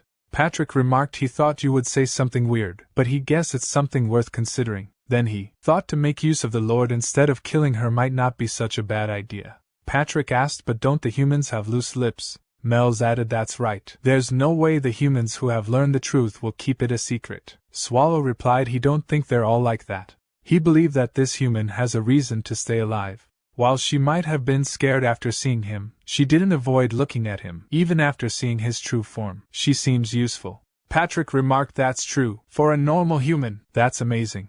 Swallow thought, does she have something special about her? All the heroes he has met thus far had something special about them, something that couldn't be attained through effort alone. As for this lord, she has the mental capacity to stay sane even after seeing him. She said, that's right, she has a reason to live. Swallow stated he is sure a human like this wouldn't go out of their way to die, right? Patrick asked, is that the only thing you're going off? Swallow said at his gut feelings to that. Patrick remarked, please add something more tangible than his gut feelings.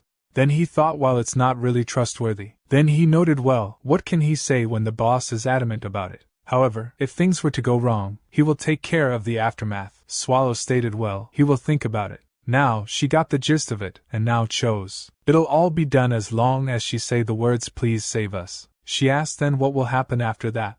Swallow explained, it's simple, the undead will be chased away, and until Harsten regains peace, Patrick over there will do his best to help out. Hearing that, Patrick shouted, boss, is he trying to sell him off? She asked, then what will she have to do in return? Swallow stated he guessed sticking with something simple would be best, and she just has to offer up her everything to him. Nervously, she asked, what is he saying? Swallow stated, offer everything to us. She thought she will most definitely die if she was to decline, whether it be by this monster's hands or from being bitten by the undead. On the other hand, if she was to accept, but she will have lost everything. Would his brother have committed suicide if the black disaster had not occurred? If his brother were still alive, would he have become the Lord of Harsten? Would she have been in this position if she wasn't the Lord of Harsten? As she did not reply, Patrick turned around, saying, let's just get rid of her. Where did he put his sword earlier?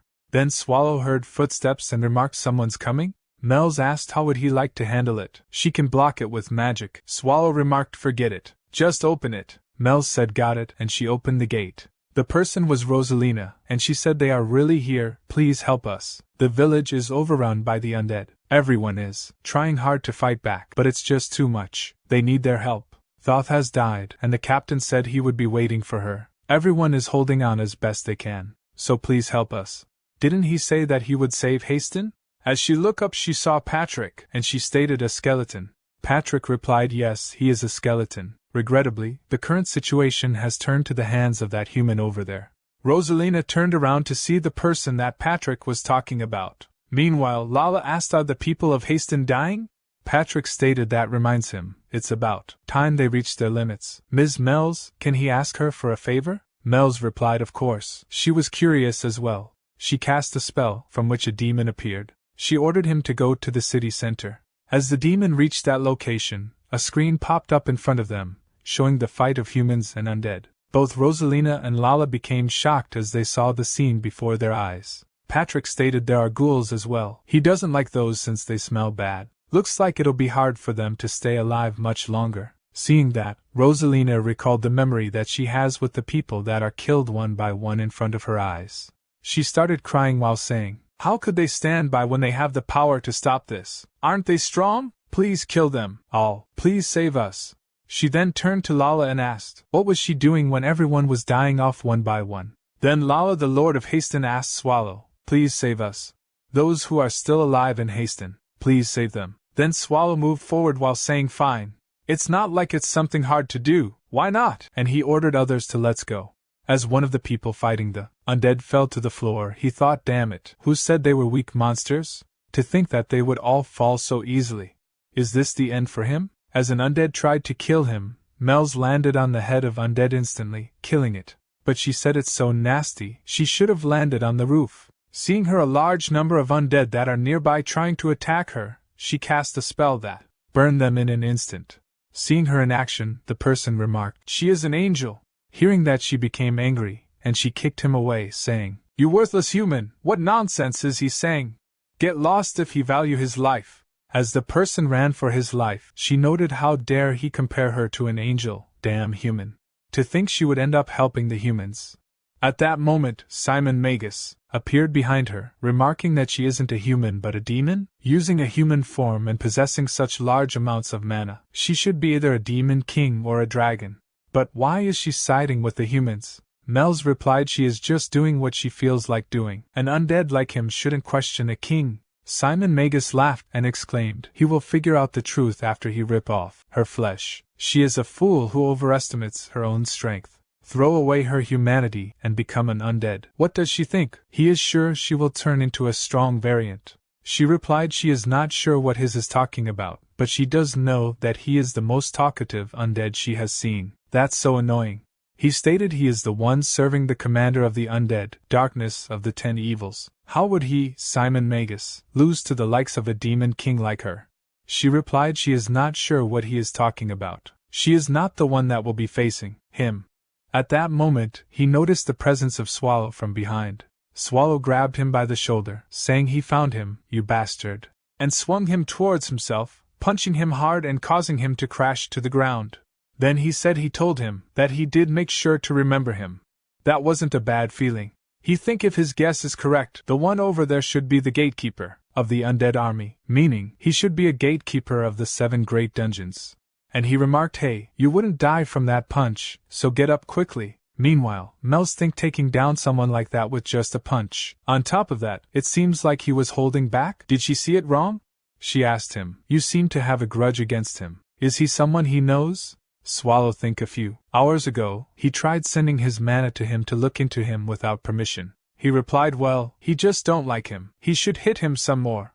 Anyway, nothing good will come of staying here for too long. And he asked, does she think Arivos is in this village? She noted, probably not. That's a barrier made to trap those who are inside it. Swallow remarked, so that's a barrier? He just thought that it was a crimson sky. She explained, so that would mean the caster is most likely on the outside, though she is not sure what he's up to. Regrettably, she doesn't think she can break this barrier. Swallow remarked, well, he was going to take care of it himself. And he asked, can she take care of all the extras from now on? She asked, is he talking about those undead? Swallow stated, yeah, it'd be good if she could minimize the loss of the humans, although it might be a bit late. There needs to be a certain population of humans for this village to function. She exclaimed, it won't be perfect, but if it's just that, she thinks she will be able to take care of it. Swallow noted, as expected of our demon king, she is awesome. Then he will clean this place up a bit before heading to have a one-on-one with the Revos. She replied confidently, he can leave it to her, sir. And as she saw the undead force, she asked, sir, can she ask how long he will take? He replied, about 15 minutes. Maybe 20? She stated determinedly, if it's only 20 minutes, she will be able to hold out just fine.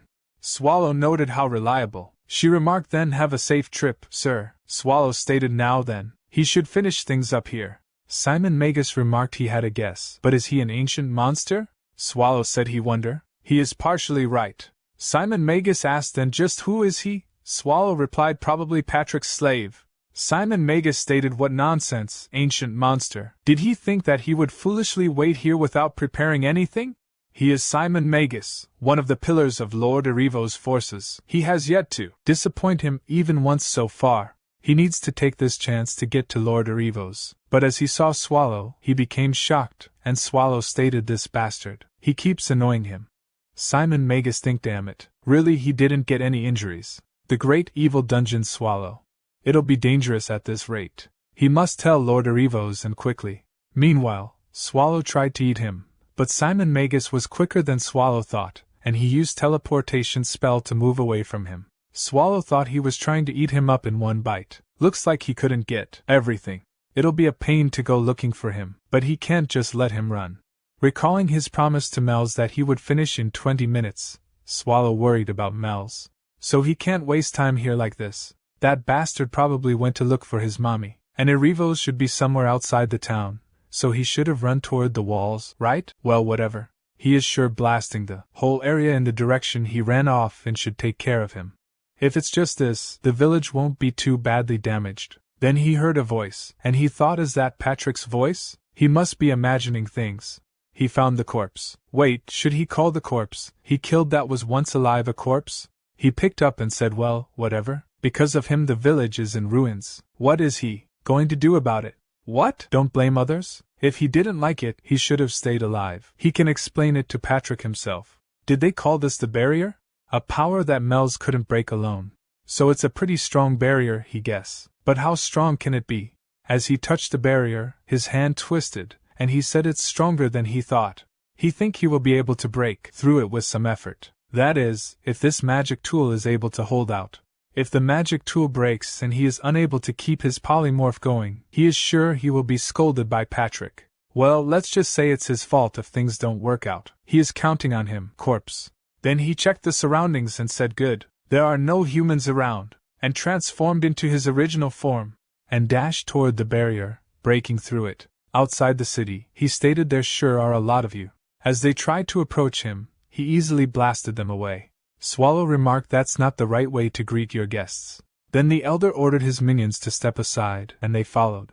Swallow stated, see, you guys should have acted this way from the start. Here's a present he prepared for him.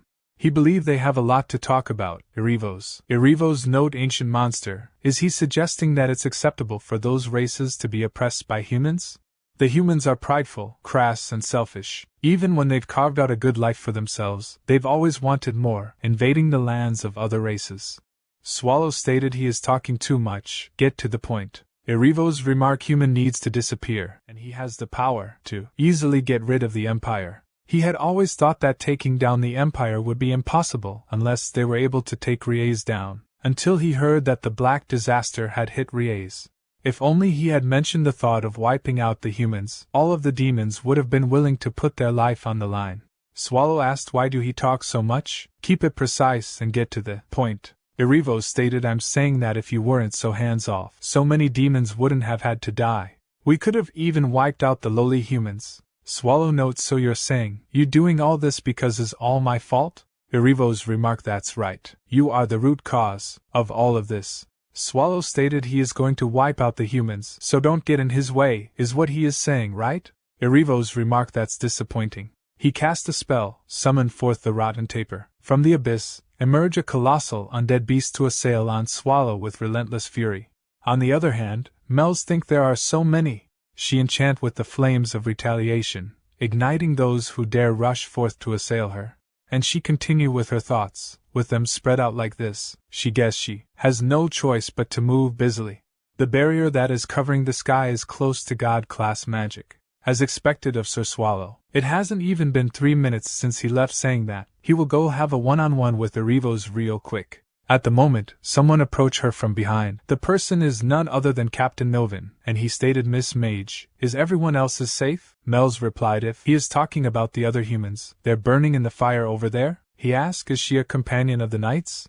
She asked what knights he is talking about. He explained the one who wears a giant suit of armor, and the one who's dressed in black like a beggar. No, he mean, like a wanderer. She replied, companion, how could she be? She is just a servant. She can't be compared to their greatness. He remark is that so, and think seeing as how she knows those knights, he is sure she's with them. That's good Rosalina, she made it in time. At least Thoth didn't have to die in vain and Harsten will be saved. He then note he will soon turn into an undead. He knows he is not in a position to, but can he ask for a favor? And as he looked towards her closely, he noticed that she was not a human, and he think well, he guessed that doesn't matter anymore. And he asked if there's a weapon lying around. Could he trouble her to hand him one? Observing his plight, she turned and handed him a spear, proclaiming he is a warrior. Novin, in an act of defiance, wielded the spear to end his own life before succumbing to the curse of undeath. At the moment, she felt an ominous aura. On the other hand, Swallow remarked another weird corpse, as he turned back to his original form. Irivos think as expected, such strength is befitting of the title, Ancient Monster. That thing is an undead with an ancient sim as its core? As the undead attacked Swallow, and restricted his movement, Irivos cast God-class magic, Fangs of Evil. And he think that the strongest God-class magic, even an ancient monster wouldn't be able to withstand it. The assault struck Swallow directly, resulting in a massive explosion. Once the dust clears, Swallow is impaled by 4 ominous black magic fangs. Observing this, Irivos think finally he will kill that ancient monster. Now he can fill this land with undead, and become a transcendent being that truly rules over the dead. Then Irivos again used God-class magic, Fangs of Evil, to finish Swallow, while stating he should feel blessed to be able to die, after his thousands of years of wandering. Just as the fangs are about to strike Swallow, he harnesses the power of darkness to shatter them. Erivos is baffled by what he sees before him. Swallow exclaimed that fucking hurts. It hurts so much that he didn't think he can keep letting you hit me. Erivos ponders he intentionally allowing him to strike him. No, could it be? In a fit of anger, he strikes a nearby tree, causing it to crash to the ground. Observing that, Swallow asks why he was take it out on a tree. Anyway, is this his strongest magic? He don't have anything stronger, do he? Now only 2 remain. Meanwhile Erivos think, did he let me hit him to test the power of the god class magic? He don't have a chance. He should retreat. He was too hasty. He needs to create some space and run. Swallow interrupts his thoughts, saying he is talking to you, Erivos. Don't get any weird ideas. Use something stronger if he has got it. Why is he being so quiet? He can take it that he doesn't have anything stronger, right?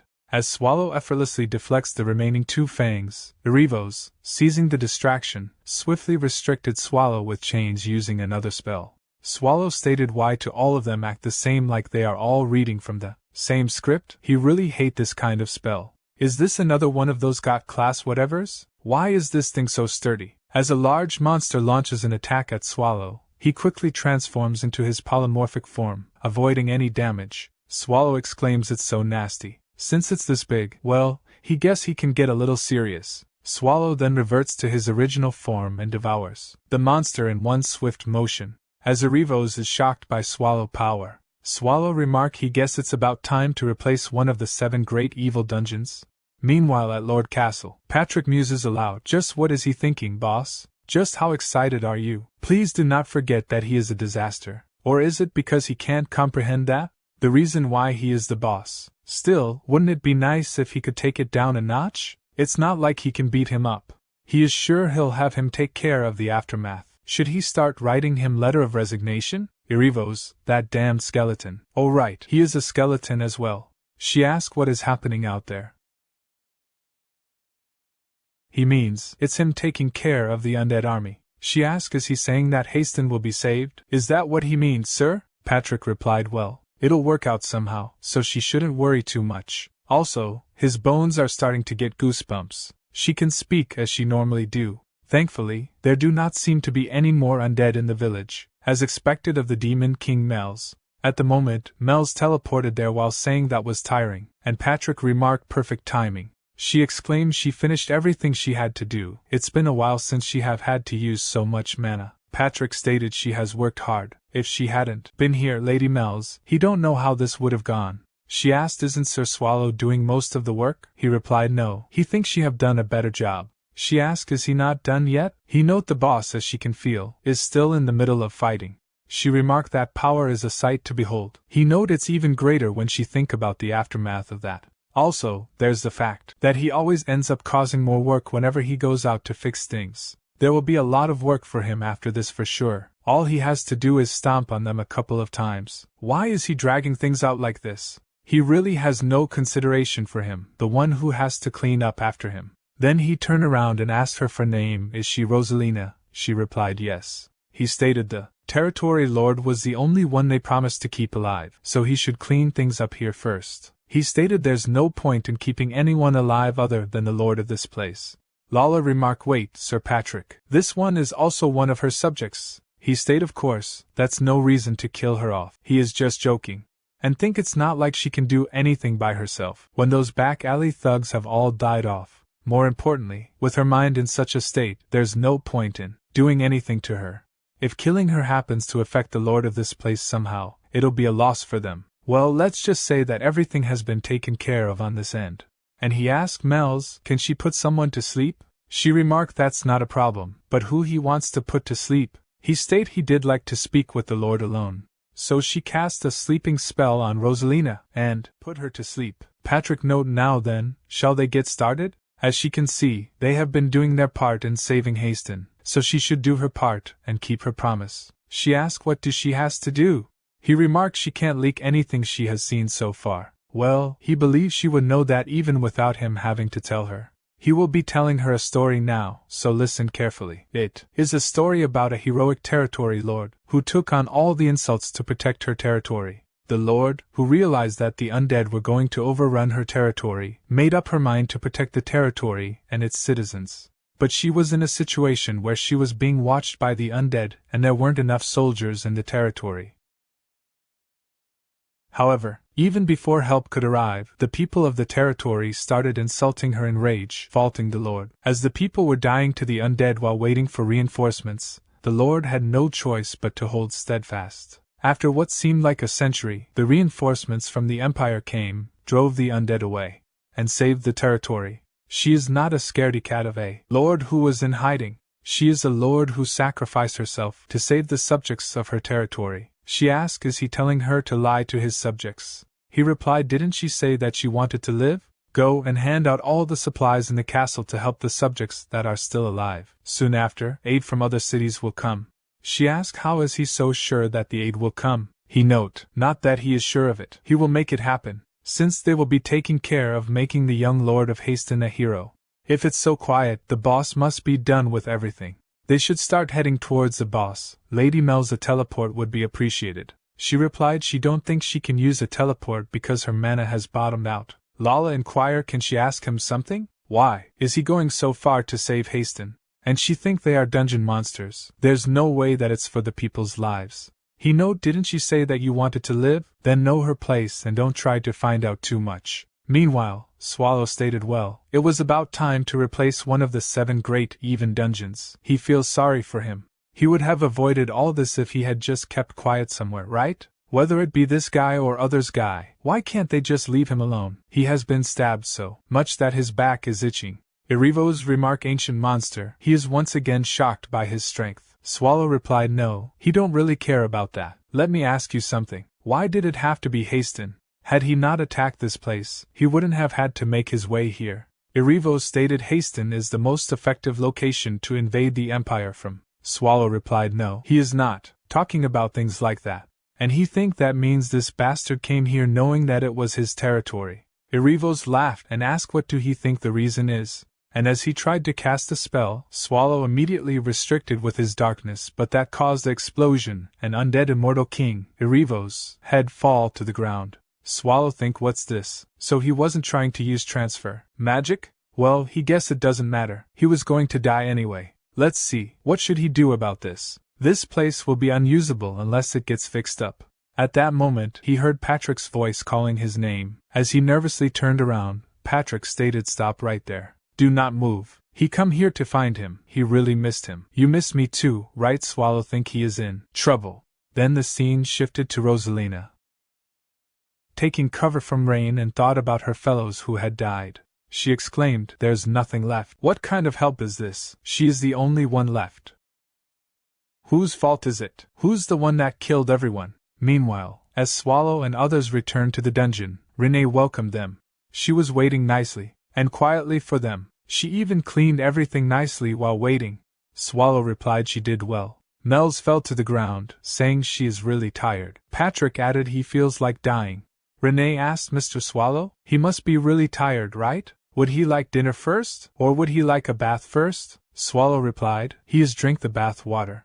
Patrick thought, what's going on? And he asked, just what has she been teaching her while they were away? Ursabet Bathory inquired, she wonder if everything went well. Swallow asked her, can she leave now? Patrick added, yeah. Well, if she added up the number of humans who died of starvation and to the undead, it would be around 3,000. And don't forget about how this damn boss blew up the whole town. Aside from that, it turned out pretty well. She asked, just what did he do over there? He replied, he just cleaned up the undead. She asked further, did he really only clean up the undead? He added he cleaned them up perfectly. She questioned, she is asking what exactly he cleaned up perfectly. Swallow placed the head of Erivos on the table and stated, don't bother him, he is going to sleep. As she observed it closely, Swallow drank the bath water. She noted, wait, isn't this just the shell? That surprised Patrick and Renee. A little later, Swallow explained that true, he did use magic at the end. Patrick stated, no matter how he look at it, this is just bad work, boss. He did a bad job cleaning things up. Leaving the Lord who knows everything alive was already questionable, but now even Erivos is alive. Just what did they do in Harsten? Swallow noted. Ursabet said that Arivos would have lost at least 70% of his life. Patrick replied that's true, but in the end, there was still conflict between the great evil dungeons. He needs to be more careful of things now. Well, they should be fine for now since Arivos won't be able to make a move for a while. He should stop slacking off now. As he has said before, even if he can take care of the aftermath of Harsten, accepting monsters into the dungeon is something that has to be done by him. As he turned around asking, "Is he listening?" and he saw Swallow, sleeping. Meanwhile, Rosalina arrived where people were gathered talking to one another. A green-haired person said, "There have been rations for 3 days in a row. What's the point of just filling their bellies? His wife and kids are all dead." A blue-haired person stated, "What, praise the Lord? Is everything okay as long as his belly is full?" The green-haired person replied, he did rather follow them to the afterlife than to live like this. The blue-haired person replied, they should fill their bellies even if they follow them. Then the green-haired person noticed Rosalina, and he asked, what is she giving up as well? She should fill her belly before she leave. Rosalina stated, where would she even go? Of course, she is also suffering. She wants to run away. But why do they have to be the ones to run away? What did they do wrong for them to die? They should think about it. Who was in the wrong? Who killed everyone? This is unfair. It's really unfair. Don't point their hate at the wrong target. There is no point in a meaningless death. If they are going to die anyway, they should take revenge on the being that put them in this situation. All of them asked what do they have to do. She remarked, they should all know. They have to kill all the undead. The scene shifts to the king's palace, where the king is giving a speech. Ethelbreus is kneeling in front of him, listening attentively while royal guards stand down. The king addresses Ethelbreus by his full name, or Ethelbreus gar Livestein, and comments that despite the length of the speech, Ethelbreus did not zone out. Ethelbreus responds respectfully, saying he wouldn't dare to do so. The king emphasizes that the lives of the raid force rest on Ethelbreus's shoulders and expresses his high expectations of him. Ethelbreus assures the king that he will live up to these expectations. As Ethelbreus leaves the king's palace, he is accompanied by Garrett, an executive tracker from the Black Tiger's order. Garrett inquires whether Ethelbreus received the full rights to lead the dungeon raid. Ethelbreus confirms this and mentions the arrest warrant issued for Paymore. Garrett notes that although Paymore is on the run, his previous status as a wealthy noble means he likely has allies aiding him, rendering the warrant less effective. Ethelbreus counters that the warrant's mere existence is enough to keep Paymore on edge. Ethelbreus then reflects on the recent turmoil in the city. He recalls the black disaster that struck Ryas a month ago, causing significant unrest within the Empire's upper echelons. Blame was widespread, and those who failed to manage the crisis were eliminated. He observes that many things have changed since then. Shortly after their conversation, they both arrive at their destination. Garrett reminds Ethelbreus of an upcoming meeting scheduled for 2 hours later and asks what he should do if he is late. Ethelbreus instructs her to wait until he arrives. He then inquires about a woman and asks for her whereabouts. Garrett confirms that she should be inside. With a cheerful expression, Ethelbreus energetically bangs open the door, announcing his entrance. Inside, Wern Historia is found eating donuts. With a smile, Ethelbreus asks if she has been resting well.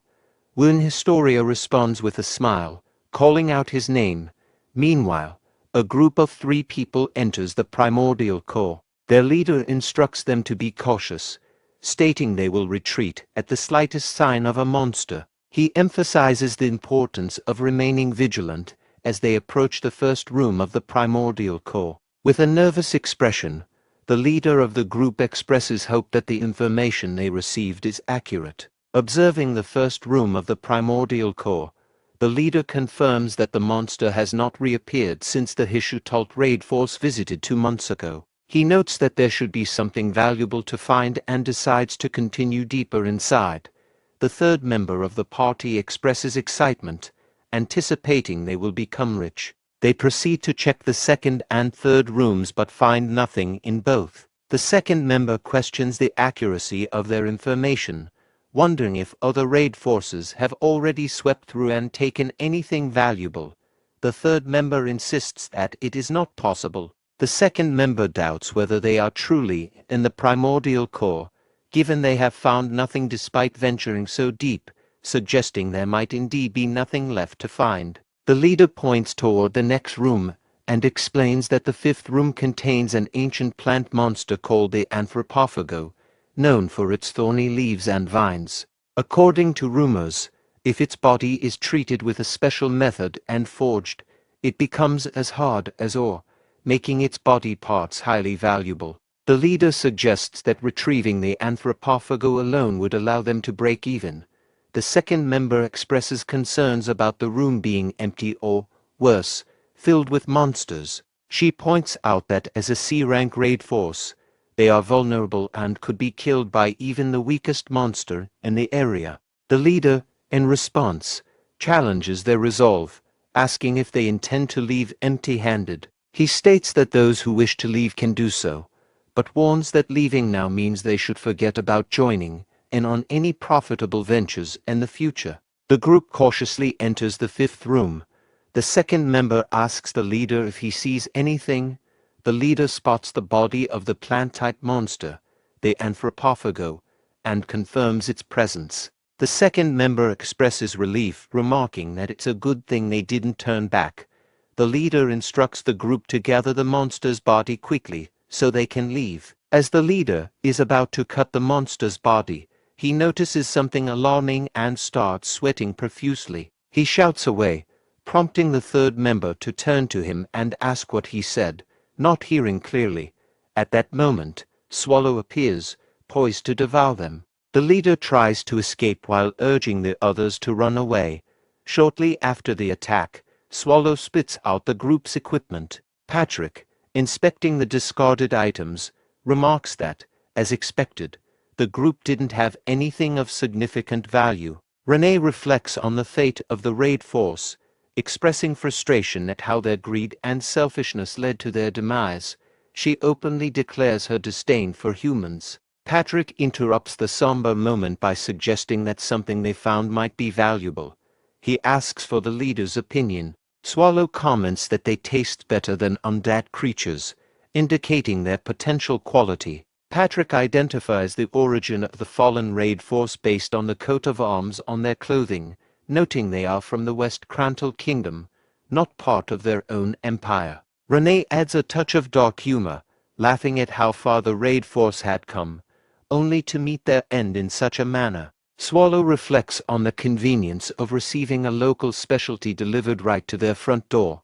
Patrick questions how Swallow concluded the origin of the fallen raid force. He emphasizes the urgency of reinforcing the dungeon, indicating a concern that rumors about the dungeon being safe are spreading too quickly. Privately, Patrick reflects on his own feelings of detachment towards the dungeon's issues. He directs his frustration at Swallow, who seems indifferent despite it being his own dungeon. Patrick threatens to resign if Swallow doesn't take the matter seriously. Swallow, feeling nervous, agrees to prioritize the dungeon's security. Patrick shifts the conversation, acknowledging Lady Mel's role in using detection magic to quickly identify intruders. Mel's responds with laughter, and Swallow agrees that her detection magic is reliable. Renee, overhearing their praise of magic, becomes angry and asserts her own ability to use magic. Swallow praises Renee for her abilities, calling her awesome and amazing. Patrick, however, sighs in response to Swallow's enthusiastic praise. Mel's acknowledges her role in assisting the primordial core. Patrick expresses gratitude to Mel's, stating that her help has saved them from a lot of trouble. Meanwhile, Mel's queries about how long she will need to stay as a guest. At the same time, a three-eyed monster addresses Yuba, referring to him as Majesty. The monster states that preparations are complete and suggests heading towards Judecca. Mel sits on a rock outside during the night, contemplating her future as a demon king. She feels despondent about her lack of wealth and a stable home. She realizes she needs to make a decision soon, especially with an upcoming gathering for demon kings in a couple of days. As she ponders, Patrick approaches and comments on the refreshing night air. Mels asks if he's also outside for fresh air, to which Patrick jokingly responds that's an undead joke. Mel's doesn't find the humor amusing. Patrick then asks Mel's why she's there. She explains she's simply getting some fresh air and inquires about his reason for being outside. Patrick reveals that he doesn't require sleep and spends his time training during such moments. Mel's questions Patrick about whether he has any more improvements to make, to which Patrick replies with a metaphor about swords and rust, implying that continuous practice and improvement are necessary for skill. Patrick reflects on this being the first time he's spoken to Mel's alone like this. Patrick informs Mel's that Mr. Tentacles has nearly finished recovering. He suggests they go together to see him. Upon arriving, Mel's comments that Mr. Tentacles doesn't appear fully healed. Patrick explains that his current state is likely the best recovery possible, considering it a miraculous improvement. Renee interrupts, counted up to 68 tentacles, then jumped down, and noting that while Mr. Tentacle's recovery is ongoing, the rate is slow, she expresses doubt that he will regrow more than 5. Mel's asks Patrick if Mr. Tentacles fought against the Hishutal trade union. Patrick confirms that Lady Mel's, who had a Demon King castle near Rios, was indeed involved with them. Mel's acknowledges this, expressing her awareness of the raid force that killed her father, making her relationship with them fraught with personal history. Mel's reflects on Mr. Tentacle's strength in surviving such formidable enemies, contrasting it with her own doubts and dreams of staying in Primordial Core. Patrick shifts the conversation, suggesting that now that Mr. Tentacles is almost recovered, they should consider recruiting more monsters for their cause. Renee interjects with a suggestion to recruit only male monsters, specifically referencing golems that protected a certain room. However, Mel's interrupts their discussion, calling their attention. She announces her decision to leave for Judeca. Garrett checks on Wound Historia's wounds, advising her to act like she's still recovering to avoid suspicion from others. Wound Historia agrees reluctantly. Meanwhile, Ethelbrias checks the cupboard, suggesting tea since they have snacks available. Wound Historia declines, stating she's getting ready for the upcoming meeting. Ethelbrias remembers the meeting and asks Wound Historia if the maid has been around today. She's unsure since she went out to buy snacks. Ethelbrias instructs Garrett and Wound Historia to head to the meeting room first while he takes care of some remaining paperwork, assuring them he will join shortly. Garrett urges Ethelbrias to hurry up, emphasizing the importance of his presence. As they leave the room, Ethelbrias asks about the maids who clean the tea set. A person with red eyes emerges from the shadows, stating they will find out promptly. Ethelbrias instructs them not to report on their progress, indicating secrecy in their actions. He privately reflects on the thousands of confidential files in his office, concerned that someone may have tampered with them while cleaning the tea set. Ethelbrias decides that the maids involved should be located and removed precisely 4 days from now. Later, at the meeting room, Ethelbrias addresses the attendees, thanking them for their attendance despite their busy schedules. He introduces the purpose of the meeting, to discuss the Black Disaster, a threat jeopardizing the Empire's peace. Squad leader Cart challenges Ethelbrias, stating that the royal courts have announced that the Black Disaster is not Swallow.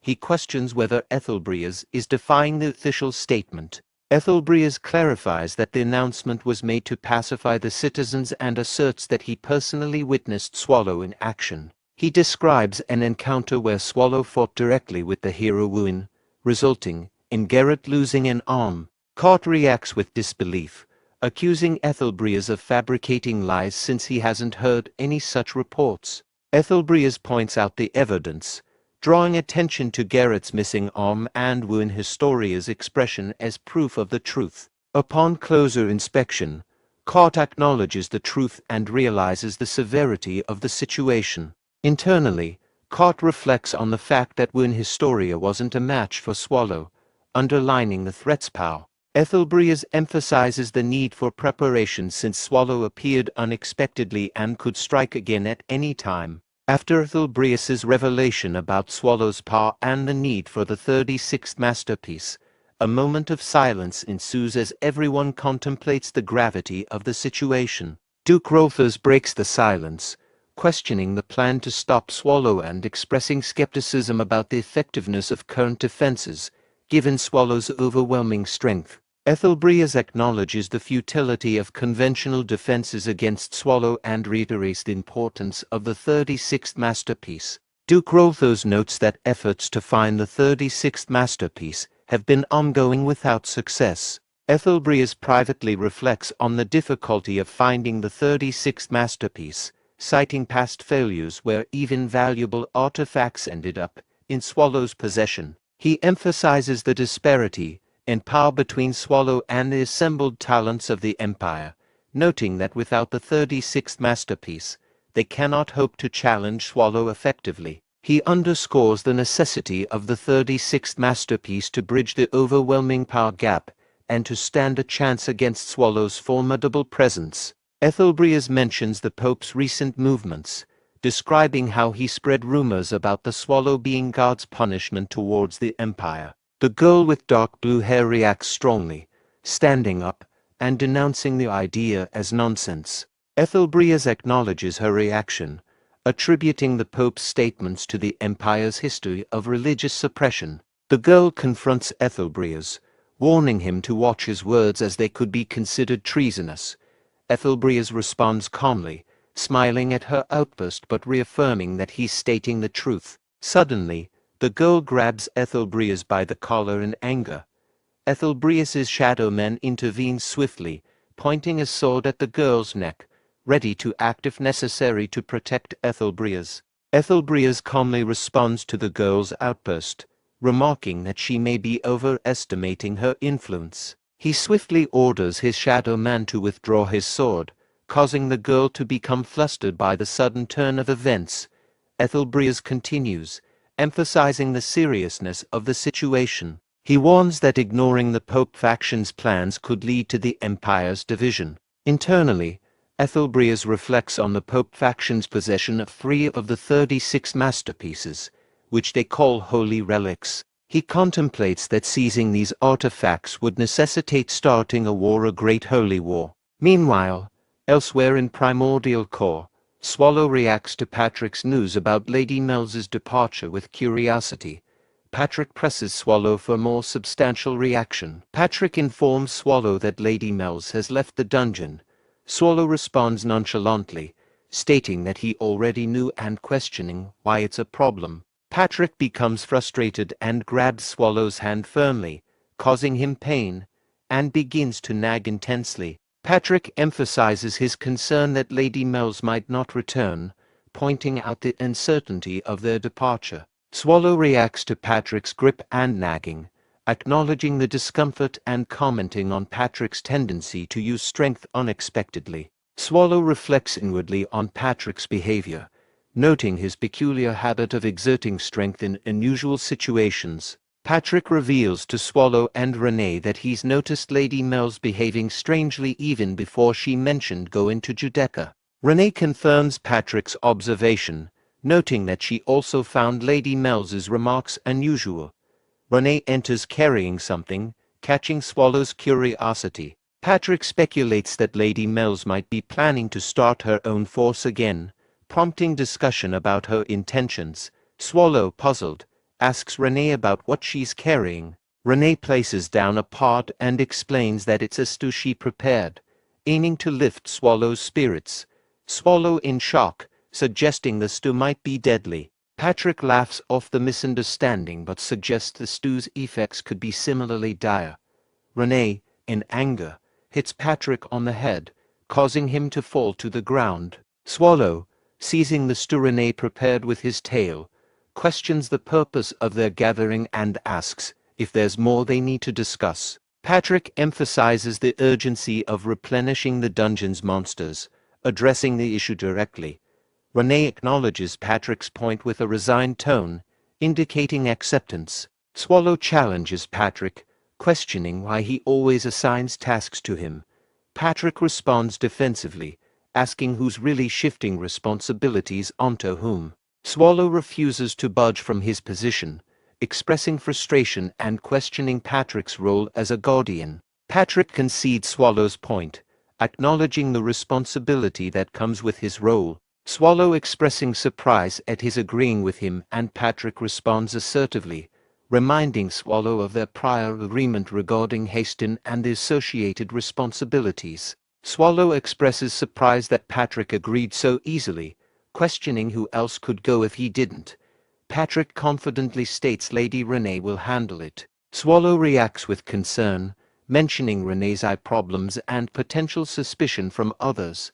Patrick dismisses the concerns, reassuring Swallow to leave it to Renee. Swallow, feeling outmaneuvered, hears Patrick mention Lady Mel's possibly returning, raising further questions or concerns. Mel's arrives at Mercenary City Nehet, and as she come out of the carriage, coachman remarks on her young age and advises her to take care. Mel's reflects on her journey to such a place, noting its dangerous reputation. Nehet, situated between the Empire and the Kingdom Alliance, is known for its lack of affiliation with any major force and its focus on dungeon raids. Mel's observes the city's unfriendliness and decides to rely on the stars to navigate her way to Judeca, indicating her unfamiliarity and the challenging nature of her surroundings. Mel's arrives at a large building in Mercenary City Nehet, comparing its size to the Demon King's castle. She senses dense mana inside, indicating the presence of about 10 individuals with mage-level strength similar to those she encountered in Rios. The building seems to be a hub for raid requests and information. As another person tries to enter, they show a brown plate to the door guard, who permits them entry. Mel's observes this and wonders if the plate is proof of participation in raids. She realizes that gathering information won't be easy without such proof, implying the strict access control to the building. Mel's follows the trail of demonic mana and arrives at a location where numerous demonic monsters are roaring inside cages. She wonders if these monsters have been captured. Suddenly, a person approaches her and remarks on her presence in such a place, commenting on her appearance as a pretty young lady. He inquires about her reason for being there. Pun from Albright Merchants introduces himself to Mel's and asks if she is looking for something specific. He quickly realizes she might not be a typical noble child due to her presence in such a place alone, deciding not to risk offending her. Mel's introduces herself as Mel's of the Agria family and asks about the purpose of the place. Pun explains that the location is essentially a storage warehouse for dungeon items. These items are typically used as materials for equipment or decorations, and he sells them as they are. This sets the stage for Mel's to learn more about the warehouse and potentially engage in further conversation or activities related to dungeon items and their trade. Mel's decides to explore the warehouse, as she plans to recruit for her army once her castle is rebuilt. Pun invites her to browse their wide selection of items. Mel's notices a lycanthrope in a nearby cage, recognizing it as a strong demonic being that fought bravely as an army commander in a war. She expresses interest in purchasing it. Pun, nervously surprised by her interest, warns her about the danger of such creatures. He mentions that it took sacrificing for B-class raid members to capture this particular lycanthrope, implying both its strength and the risks involved in handling it. Mel's, determined to recruit for her army, expresses interest in purchasing the lycanthrope despite its high price of 250 ons. However, she hesitates, considering the expense. She remembers receiving 500 ons from Lady Renee as a gesture of gratitude for helping Mr. Swallow. Mel's acknowledges that spending half of her current wealth before even rebuilding her castle isn't prudent. Mel's decides to look at other creatures in the warehouse. After considering the high price of the lycanthrope, she notices something in a cage and asks Pun about it. Pun explains that it's a creature they found after a raid cleanup, unable to locate its mother. Despite its appearance, it hasn't shown aggression, being seen more like a large dog. Mel's empathizes with the creature's situation, likening it to a lost child. Mel's disregards the potential danger and extends her arm into the cage towards the creature, prompting a shocked reaction from Pun, who warns her about its demonic nature. Despite this, the creature doesn't react aggressively. Mel's reassures Pun that she won't hold him responsible for any harm that might occur. Pun expresses relief but also warns her about the risk of being bitten. Mel's continues to interact with the creature, playing with its face, and eventually decides to purchase it. She remarks that the creature is larger than she initially perceived, attributing it to the dim lighting that concealed its size. Mel's affectionately names the creature Two Ons. After adopting the creature and naming it Two Ons, Mel's notices that night is falling earlier in Nehet than elsewhere. She reminisces about the beautiful sky in the primordial core but quickly refocuses on her mission to reach Judecca.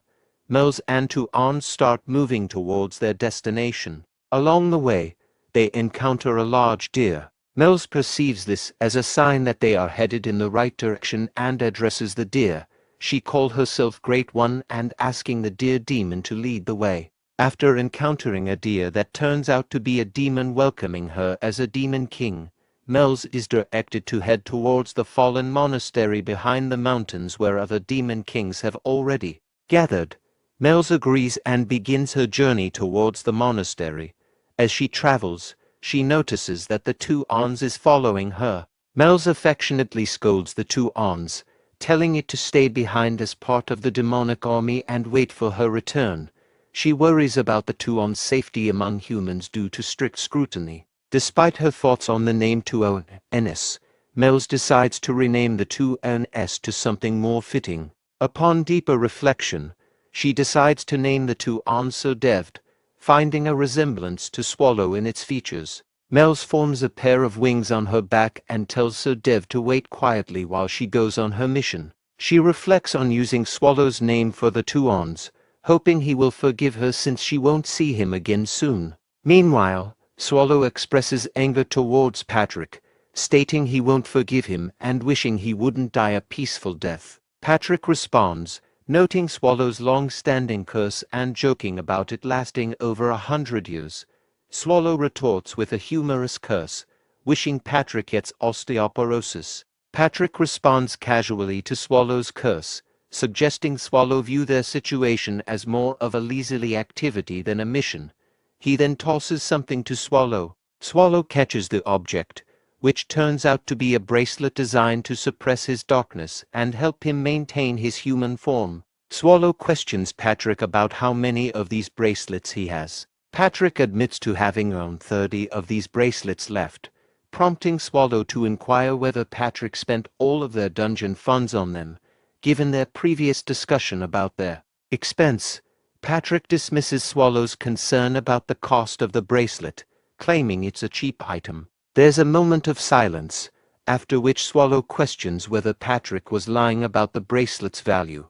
Patrick clarifies that he meant Swallow should use the bracelet with care. Before further discussion, Renee arrives and addresses Swallow enthusiastically, likening their upcoming activity to a honeymoon and expressing her anticipation. She looks forward to spending time alone with Swallow, emphasizing shared meals and intimate moments together.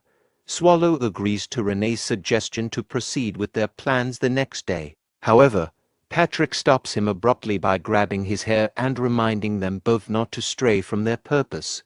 He emphasizes the importance of returning without causing trouble. Later, as Swallow and Renee leave the primordial core, Swallow asks Renee about their destination. Renee replies that they are heading to Nehet, a mercenary city known for its abundance of information. Swallow acknowledges their destination, Nehet, while Patrick watches them leave. Patrick reflects on his decision to send Swallow and Renee, wondering if it was a mistake and anticipating potential problems. Despite his concerns, he hopes that as long as they use their heads, everything should be fine. Mel's enters the fallen monastery for a meeting of the demon kings and feels a sense of nervousness, having not attended in a while. Upon her entry, the other demon kings mock her, exacerbating her feelings of irrelevance compared to when she attended with her father and was the center of attention. While trying to drink, someone bumps into her, causing her drink to splash onto her face. Angered, Mel's turns to confront the person, noting that he is not a demon king. Enraged by the disrespect, she prepares to attack, determined to make an example of him for daring to bump into a demon king. Mel's initially prepares to attack the person who bumped into her, but she holds back her anger when she notices him smiling before he moves away. This incident prompts the other demon kings to mock her, questioning her status as a demon king. Feeling humiliated and aware of her current inability to retaliate, Mels resolves to endure the mockery and focus on building a powerful army to regain her standing. Her determination is interrupted when someone grabs her shoulder. Assuming they are trying to provoke her again, she turns on angrily, demanding to know who dares to touch her. Mels is approached by Marmolia, who introduces herself and confirms Mels's identity. Marmolia, overjoyed, immediately hugs Mels and expresses relief that she is alive, reminiscing about their childhood together. Mels, initially taken aback, tells Marmolia to let go and criticizes her for being indignified for a demon king. Marmolia responds playfully, reminding Mels of their close friendship and informality. Noticing the attention from other demon kings, Marmolia suggests they move to a different location to talk.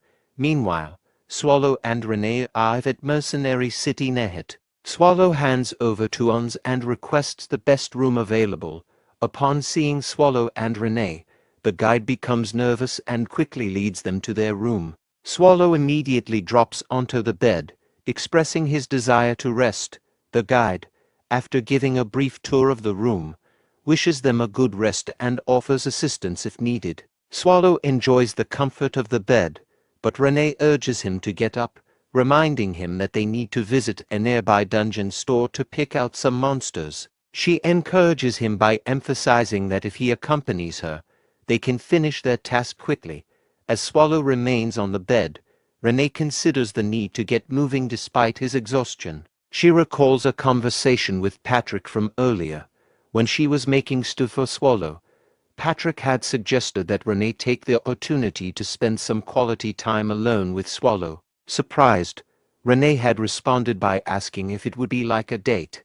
Patrick clarified that instead of calling it a date, she could simply tell Swallow that she would be going alone a few times. Renee had then excitedly asked if that meant they could go on a honeymoon, to which Patrick affirmed, playfully noting her shift in terminology from date to honeymoon. Swallow, reluctantly getting up, expresses his frustration about not being able to rest properly and agrees to get the task over with. Meanwhile, Renee internally celebrates, feeling validated by Swallow's willingness to accompany her and believing it demonstrates her importance to him. She resolves to accomplish their tasks quickly so they can proceed with what she envisions as their perfect honeymoon, feeling confident and clever for following Patrick's advice. Swallow, noticing Renee's sudden laughter, becomes nervous and starts to sweat, unsure of her thoughts and plans. At the fallen monastery, Marmolia tells Mels that her castle's location has been taken over by humans.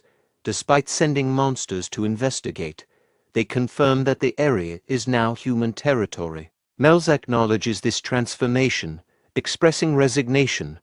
Marmolia then inquires about Mels's whereabouts during the past 2 months, noting that everyone had presumed her dead. Mels vaguely responds that she was wandering, while internally deciding not to mention her time at the primordial core. Marmolia grabs Mels's hand and expresses relief that she is still alive. Mels admits that she thought Marmolia might hate her, considering the past animosity between their fathers. Marmolia reassures her, saying that the rivalry between their fathers is history and that they are now both demon kings on their own paths. Mels agrees, acknowledging the truth in Marmolia's words. Marmolia then brings up the reason for Mels's visit, suggesting that Mels came to Judeca to seek help. Mels realizes that Marmolia already knew about her situation. Marmolia offers her help, emphasizing that she is doing so as a friend rather than a demon king. She encourages Mels, expressing confidence that Mels can succeed if she puts in the effort. Mels reflects on how Marmolia has matured, feeling a contrast with herself. Marmolia then suggests they return, and Mels thanks her for the support, vowing to rebuild her castle.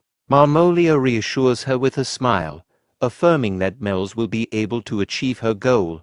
The scene shifts to Mel's childhood when her father was alive.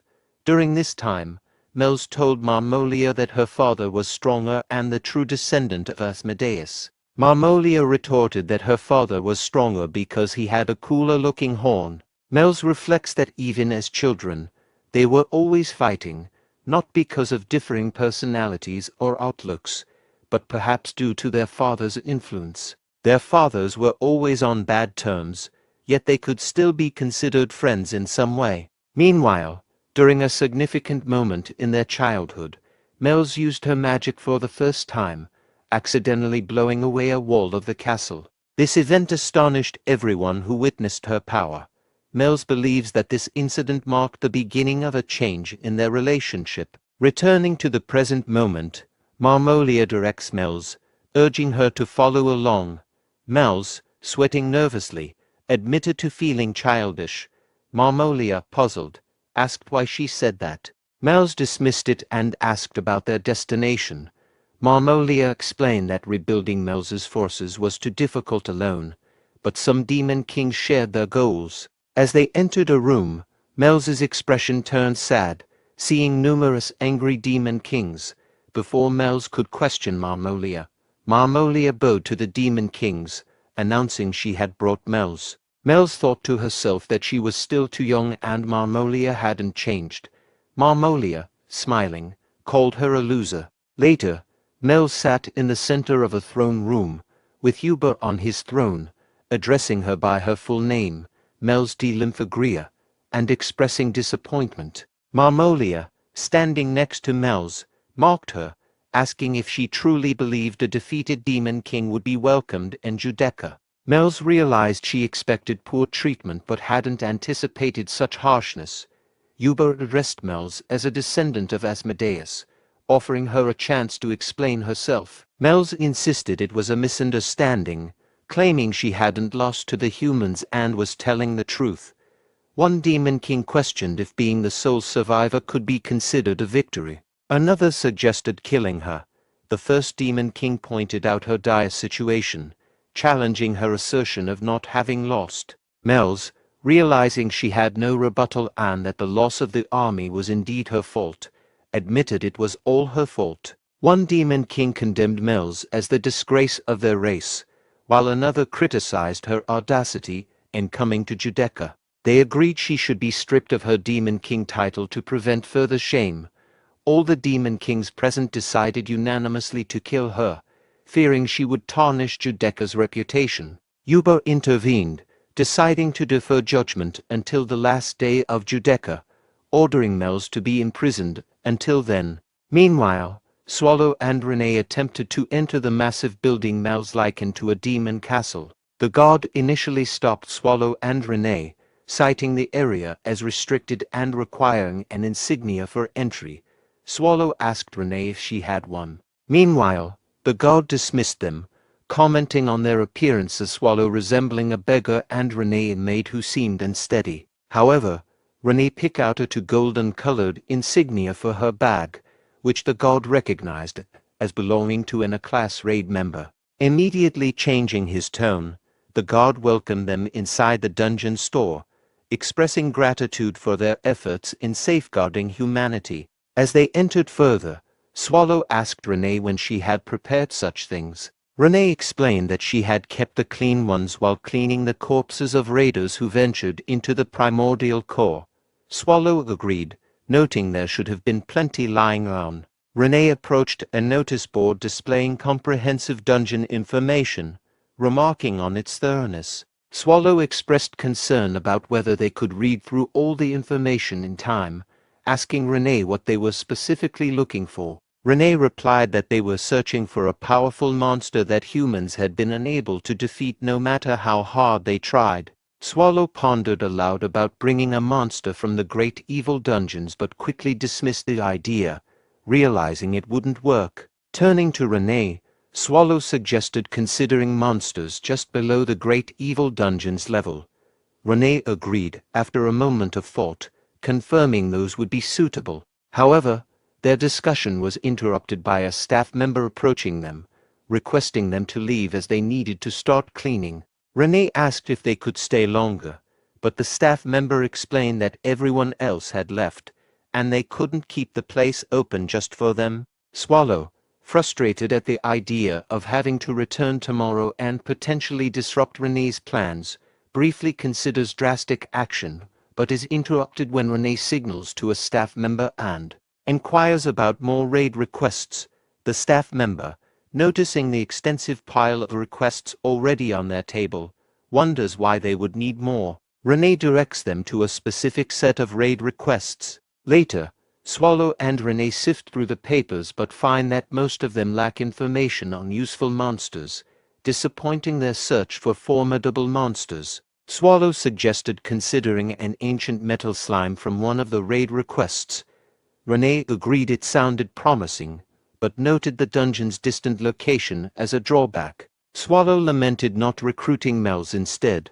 Renee explained she had considered Mel's but envisioned her more suited as a room manager due to her perceived weakness. Renee also speculated that Mel's would reach her limits within 3 years compared to humans who challenged the great evil dungeons. She added that, in her opinion, Mel's appeared the most impressive in her role as a demon king. Swallow reflected on Mel's previous assistance, acknowledging she had been helpful in getting Renee back home.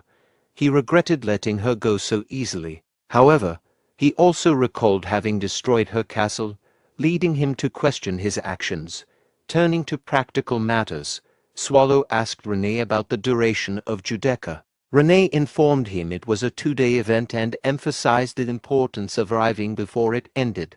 Swallow expressed determination despite the distance involved. Renee mentioned that reading the stars was crucial to finding Judecca's location, a skill traditionally known among demon kings. Swallow confidently stated that he knew how to read the stars. A short while later, the deer demon noticed something in the distance, expressing unease. As Swallow approached the deer demon, ignoring the warning to halt, the deer demon reiterated that only demon kings were allowed past that point, threatening Swallow with his life if he persisted. Swallow continued forward, observing the transformation of the deer demon into his battle stance, declaring himself as Bamat, servant of the great Yuba. He vowed to prevent any intruders from passing alive. Marmolia visited Mel's cell and taunted her, commenting on her appearance and the situation. Marmolia sarcastically asked if Mel's liked her new accommodations, remarking that she looked better than expected. As a supposed friend, Marmolia claimed to have intervened on Mel's behalf during discussions about her punishment, convincing others not to kill her outright. Instead, they decided to strip Mel's of her horns and fangs, a severe punishment that would humiliate her among other demons. Marmolia cruelly speculated on how many would look down on Mel's in such a state. Despite the harsh treatment, Marmolia proposed a twisted offer for Mel's to become her underling, suggesting that if Mel's served obediently, she might even earn a higher position by showing loyalty and subservience. As Mel's remained silent to Marmolia's remarks, Marmolia expressed irritation that Mel's didn't respond. Just then, 2 guards arrived and informed Marmolia that they were ordered to take the criminal Mel's to court. Marmolia instructed them to proceed, and the guards escorted Mel's away. Later, at the court, a demon king announced the beginning of Mel's trial to determine her punishment. The demon king accused Mel's of losing the trust of demons under her leadership and bringing shame upon the demon king title. They specified that as punishment, Mel's would have her horns cut off and her fangs pulled out, addressing her by her full name, Mel's de Lymphagria. The demon king offered Mel's a final chance to defend herself, asking if she had anything to say in her defense. Mel's responded, reflecting on her time in the cell and pondering the concept of strength and weakness. She questioned why the weak perish while the strong survive, emphasizing that the demon king army was meant to protect her. She argued that the weak soldiers died while the strong demon king survived, failing to understand what the issue was. In response, all the demon kings present reacted with disdain, shouting accusations at Mel's for her perspective on her army. Mel's countered, asking if they were accusing her of abandoning her soldiers and questioning if they understood how she and her army had treated each other. This caused a moment of silence among the demon kings. However, Marmolia broke the silence by laughing mockingly at Mel's. She derided Mel's for speaking boldly despite her army being wiped out and her current sorry state, suggesting that Mel's had lost her sanity. Mel's, maintaining her composure, asserted that she had finally come to her senses. She argued that the trial was unjustified since she believed she had committed no wrongdoing, criticizing the preemptive discussion of her punishment before a ruling was made. Mel's challenged the legitimacy of the proceedings.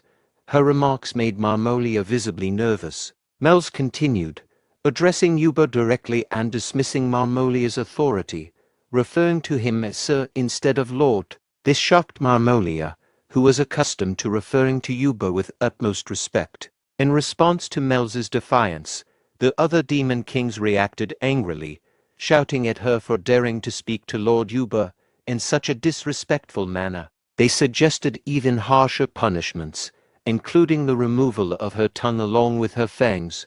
Yuba, however, remained unperturbed by Mel's words. He remarked that someone who had lost everything like Mel's had little impact on him.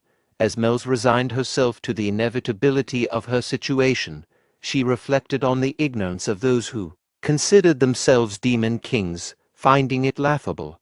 Despite the impending punishment, she felt a strange sense of relief. Just as a demon king announced the commencement of Mel's punishment for insolence, another demon approached to cut off her horn. Laughing cruelly, he taunted Mel's about the pain she was about to endure, sarcastically inviting her to enjoy it to the fullest. Suddenly, amidst the tense atmosphere, they heard a loud noise of dogs barking.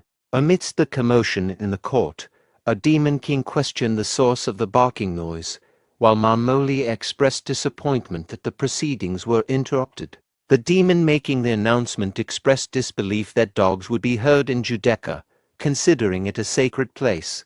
Meanwhile, Mel's wondered if Swallow had indeed come all the way to Judeca. She doubted it but found the thought comforting amidst her turmoil.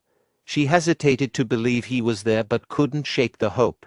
As she turned around, her eyes welled with tears. Then, unexpectedly, Swallow addressed Mel's, noticing her distress and asking if she was having a tough time. The scene shifts back to 900 years ago, where Swallow has defeated all the demon kings gathered before him. Swallow, surveying the defeated enemies, expresses disdain for them, dismissing them as insignificant despite their titles. He notices one demon king is still alive and approaches him, commenting on the demon king's horn and age, which is difficult to gauge compared to humans. Swallow demands the survivor lift his head and, after doing so, admires the horn and inquires about his name. The surviving demon king, a child named Yuba, is visibly frightened and sweat-covered as he answers. Yuba, now an older figure, recalls his past encounters with Swallow and becomes visibly nervous and sweaty while observing Swallow, who is seated calmly. Meanwhile, Tuans happily leaps onto Mel's and starts licking him. Mel's, slightly irritated, remarks that Tuans should have waited patiently and implies that it followed Mr. Swallow. Marmolia, seeing Mel's reaction, becomes flustered and turns to Swallow and Renee, questioning which demon king they serve. She expresses concern that their presence is disrupting the sacred process of judgment.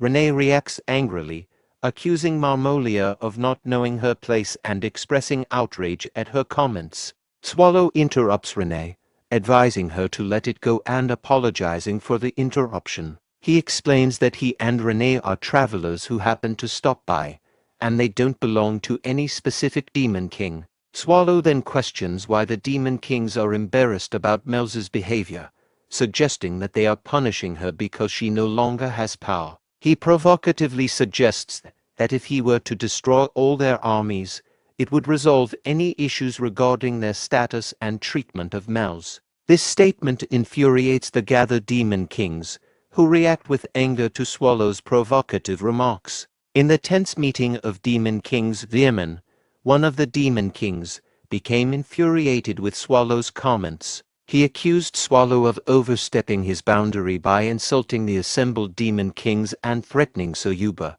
a significant figure among them. Veerman's anger led him to vow to tear Swallow apart, vowing that not even Swallow's corpse would remain. As Veerman prepared to attack, he used magic to control multiple weapons, launching a ferocious assault on Swallow with the intent to kill him.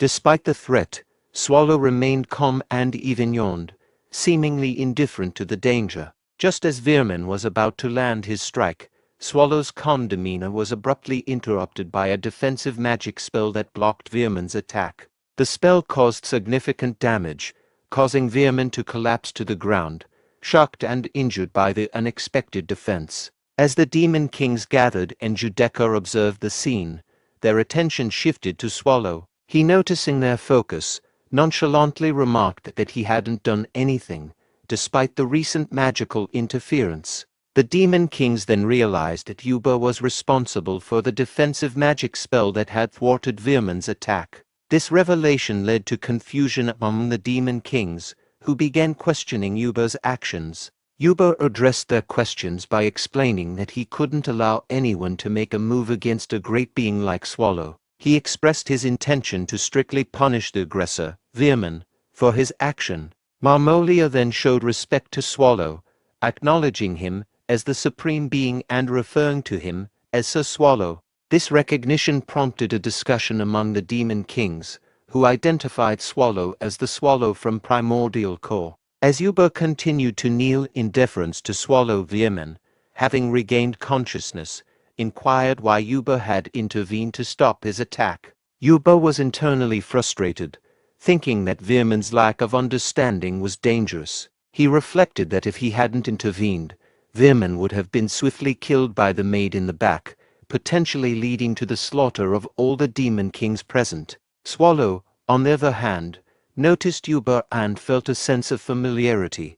He asked Yuba about his presence and remarked that he recognized him. Swallow then recalled that Yuba was the demon king he had encountered 900 years ago, noting the significant change in Yuba's appearance since then. Yuba responded respectfully, attributing his current status to Swallow's past benevolence, acknowledging that Swallow's actions from the past had greatly influenced his rise. Swallow instructed Yuba to rise, expressing that he wasn't present for the formalities. Yuba, however, was haunted by past fears and recalled the unsettling memory of Swallow's unexpected appearance 900 years ago. Swallow, echoing his words from that distant past, questioned Yuba's assumptions about his visit.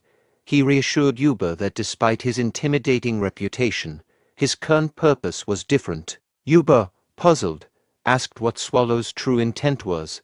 Swallow revealed that his visit was actually to see Mel's, prompting Mel's to inquire about the reason for his visit. Renee informed Mel's that after discussing with Swallow, they had concluded that Mel's was needed in Primordial Core. Renee extended an offer for Mel's to become a member of Primordial Core. Mel's, surprised, asked if this meant her. Renee explained that as part of Primordial Core, Mel's would be appointed as a manager of one of its rooms. This role would involve overseeing demonic beings assigned to that room, who would also be part of her Demon King army. Mel's was taken aback, clarifying her role as a room manager. Renee explained that, aside from Swallow, Primordial Core would do its best to ensure Mel's army consists of demonic beings suited to her. Swallow confirmed that this was the main reason for their visit and made a formal request to Mel's. Mel's, moved to tears, agreed to the request. However, Marmolia angrily protested, questioning how someone who failed to manage her own castle could become a manager in Primordial Core. Swallow, puzzled by Marmolia's outburst, asked for clarification on her reaction. Marmolia, frustrated by being compared unfavorably to Mel's, expressed her anger at the opportunity being given to Mel's instead of her. She approached Swallow, claiming that Mel's was unworthy and that she, Marmolia, with her ancient bloodline, was a more legitimate candidate. Marmolia offered her loyalty and service to Swallow, hoping to be chosen instead. As she attempted to touch Swallow, Renee intervened by cutting off Marmolia's fingers, admonishing her for trying to touch Swallow with dirty hands. Marmolia, in pain, cried out about her injured fingers. Yuba apologized for the offense and assured Swallow that he would handle the situation. Yuba then ordered his servants to imprison Marmolia. As Marmolia was forcibly taken away, she shouted threats against Mel's. Swallow, uninterested, yawned at the commotion. Renee then approached Mel's, questioning if she regretted not asking for the Demon Kings to be punished. Renee noted that had Mills made such a request, Swallow would have likely eradicated all the Demon Kings present. Mel's reasoned that eliminating all the Demon Kings would not benefit Primordial Core and acknowledged that her decision was strategic rather than altruistic. She preferred to keep them alive to potentially use them in the future. Mel's then inquired how Renee and Swallow had located Judeca. Renee explained that Sir Swallow could read the stars, which guided them to the location. Although they encountered some difficulties due to the gatekeeper's refusal to assist, they eventually followed a demonic being carrying Mel's scent to find Judeca. Mel's embraced two ons, expressing her gratitude and commitment to fulfilling her role as a member of Primordial Core. Despite her concerns about her qualifications, she acknowledged that previous managers were likely much stronger and worried about her ability to meet the expectations. Renee candidly responded that Mel's might not meet the high standards of Primordial Core and doubted she would last 3 years, suggesting she could even face a raid soon. Mel's acknowledged the harsh reality of her situation, but was motivated by Renee's comments to work hard and not disappoint Sir Swallow, who had specifically chosen her for the role. Renee advised her to remember that she had received permission to confess her intentions to Sir Swallow and to keep this in mind. Mel's agreed and then inquired about Sir Swallow's whereabouts. Meanwhile, at the gathering of Demon Kings, Yuba was seated on ground after Sir Swallow had departed from the room. Veerman, representing the Northern Demon Kings, approached Yuba to express concern. He acknowledged Swallow's formidable power and status as an ancient beast from the great evil dungeons but questioned whether Yuba's actions had been excessive and possibly brought shame to the title of Demon King. Yuba, standing, reassured Veerman, acknowledging the concern and indicating he took such matters seriously, suggesting that he understood the gravity of the situation and the importance of maintaining the Demon King's honor. The other Demon Kings attempted to clarify Veerman's intentions, but Veerman continued to voice his concerns. His remarks were abruptly interrupted when Yuba, enraged, used his giant hand to lift Veerman into the air. Yuba accused Veerman of insolence, questioning whether he saw an opportunity to challenge his authority. Despite pleas from the other Demon Kings for Yuba to spare Veerman, Yuba continued to tighten his grip and ultimately killed Veerman, showing his unforgiving nature and absolute control over the Demon Kings. After killing Veerman, Yuba addressed the remaining Demon Kings, challenging anyone who thought he had shown weakness. All the Demon Kings kneeled and pleaded for forgiveness, which Yuba acknowledged, dismissing them. He thought to himself that the incident served as a sufficient warning to the others. He then wondered about the connection between the child from the Agria family and the ancient monster. At that moment, Swallow entered the room, prompting Yuba to turn and ask if there was something Swallow needed. Swallow expressed his dissatisfaction, noting he had forgotten something earlier. Yuba, already feeling he had done enough to appease Swallow, resigned himself to whatever might come next for the sake of his subordinates. Swallow questioned why the Demon Kings were so frightened and revealed a raid request, which Yuba immediately recognized. Later, outside the fallen monastery, Renee commented on the unexpected nature of the meeting, and Swallow remarked on the surprising extent of the Demon King's reactions, noting their friendliness was more extreme than he anticipated. Renee expressed surprise and happiness at Swallow's proactive role, to which Swallow responded that if Renee's happiness was secure, she needn't worry about it in the future. Swallow thought to himself that letting the Demon Kings handle certain matters was a smart approach. Mel's then approached Renee and Swallow, confirming that her business was complete, and offering to help carry luggage now that she was a member of Primordial Corps. She asked if any assistance was still needed. Renee reassured Mels that there was no need for further help and inquired if she needed anything else from the current location. Mels responded that she had obtained everything she needed and was committed to becoming a strong demon king upon returning to Primordial Corps. Mels then asked if their next destination was Nehit, to which Renee replied that they only needed to make one final stop.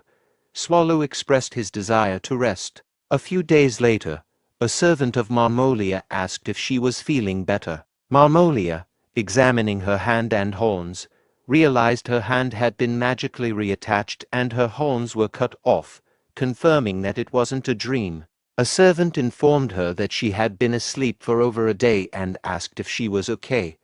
Marmolia dismissed the concern and inquired about Mels. The servant explained that Mels had left with Swallow and reassured her that despite her broken horns, other demon kings would provide a suitable excuse. He emphasized that although support was limited, there were still many forces loyal to her, including his own. He urged Marmolia to move past their previous conflicts and consider reconciling with Mels.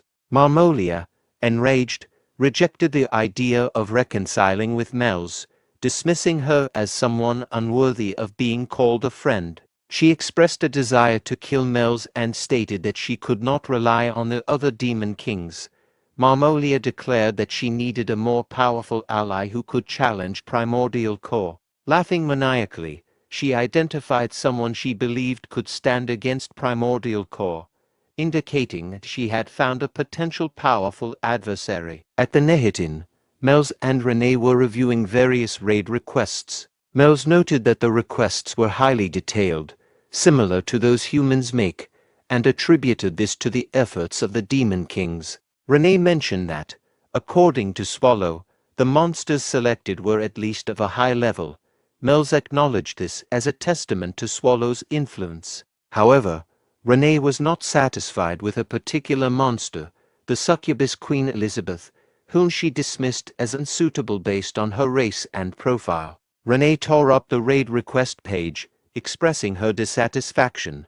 Mels and Renee continued reviewing raid requests. Mels suggested considering the Undermountain's giant lamia, but Renee dismissed it because the notes described the lamia's skin as really beautiful, which she deemed a flaw. Renee expressed frustration with the overall quality of the monsters listed. Mels speculated that Renee's earlier comment about the monsters not meeting the standard might have been influenced by her own beauty, but her thoughts were interrupted when Renee insisted they keep looking.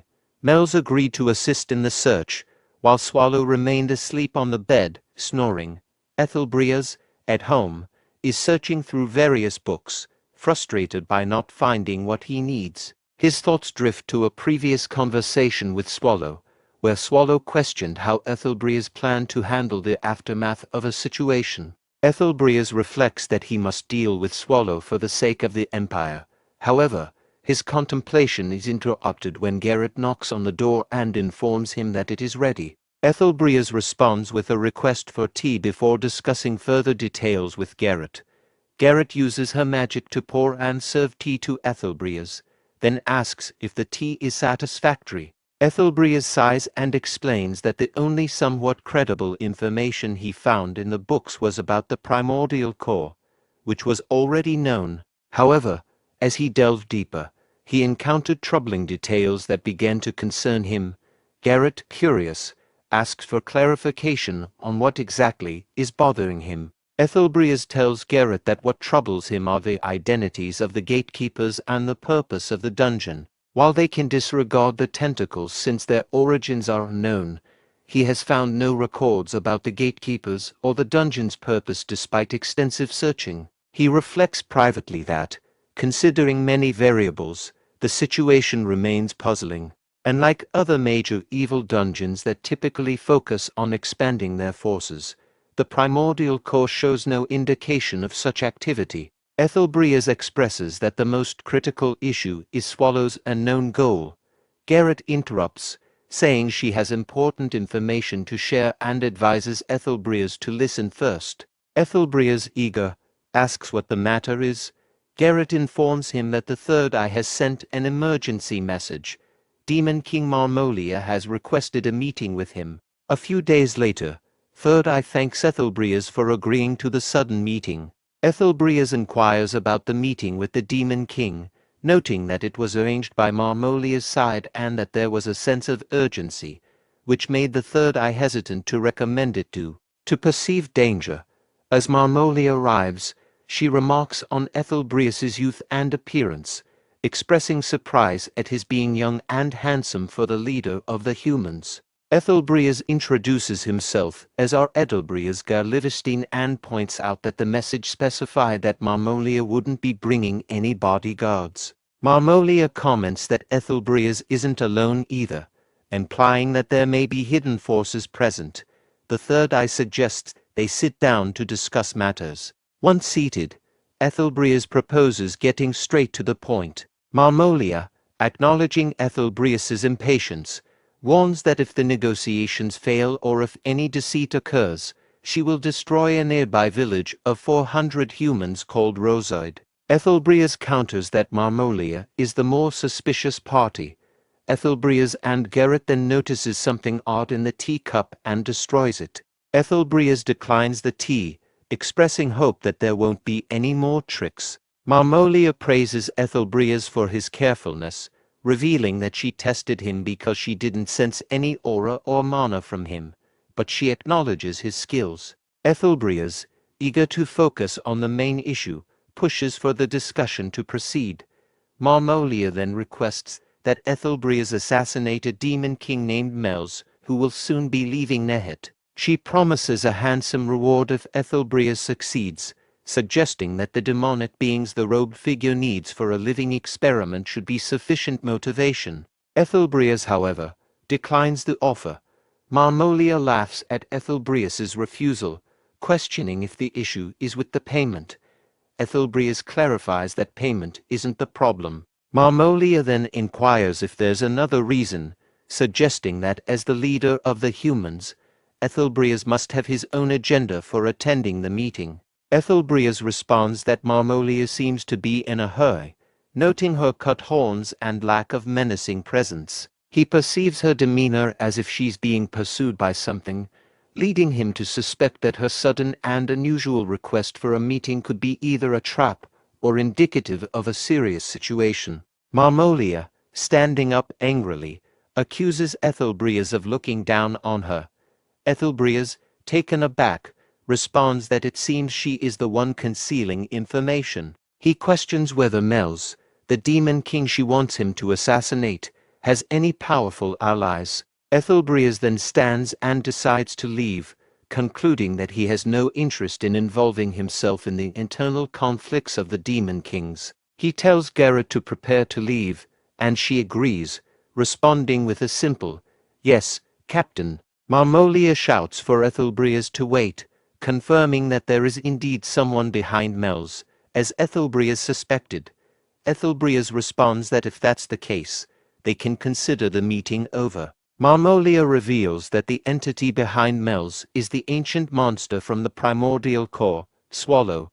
Ethelbrias, surprised, immediately turns down. Marmolia then suggests that there must be a way to evade Swallow's notice and kill Mels. Ethelbrias agrees to take on the task, stating he will accept Marmolia's offer and will indeed kill Demon King Mels, specifically mentioning Mels's full name, Lymphagria. Marmolia is confused by Ethelbrias's sudden agreement and asks for clarification. Marmolia is surprised that Ethelbrias knows Mels's full name, questioning if he was already aware of the Demon King.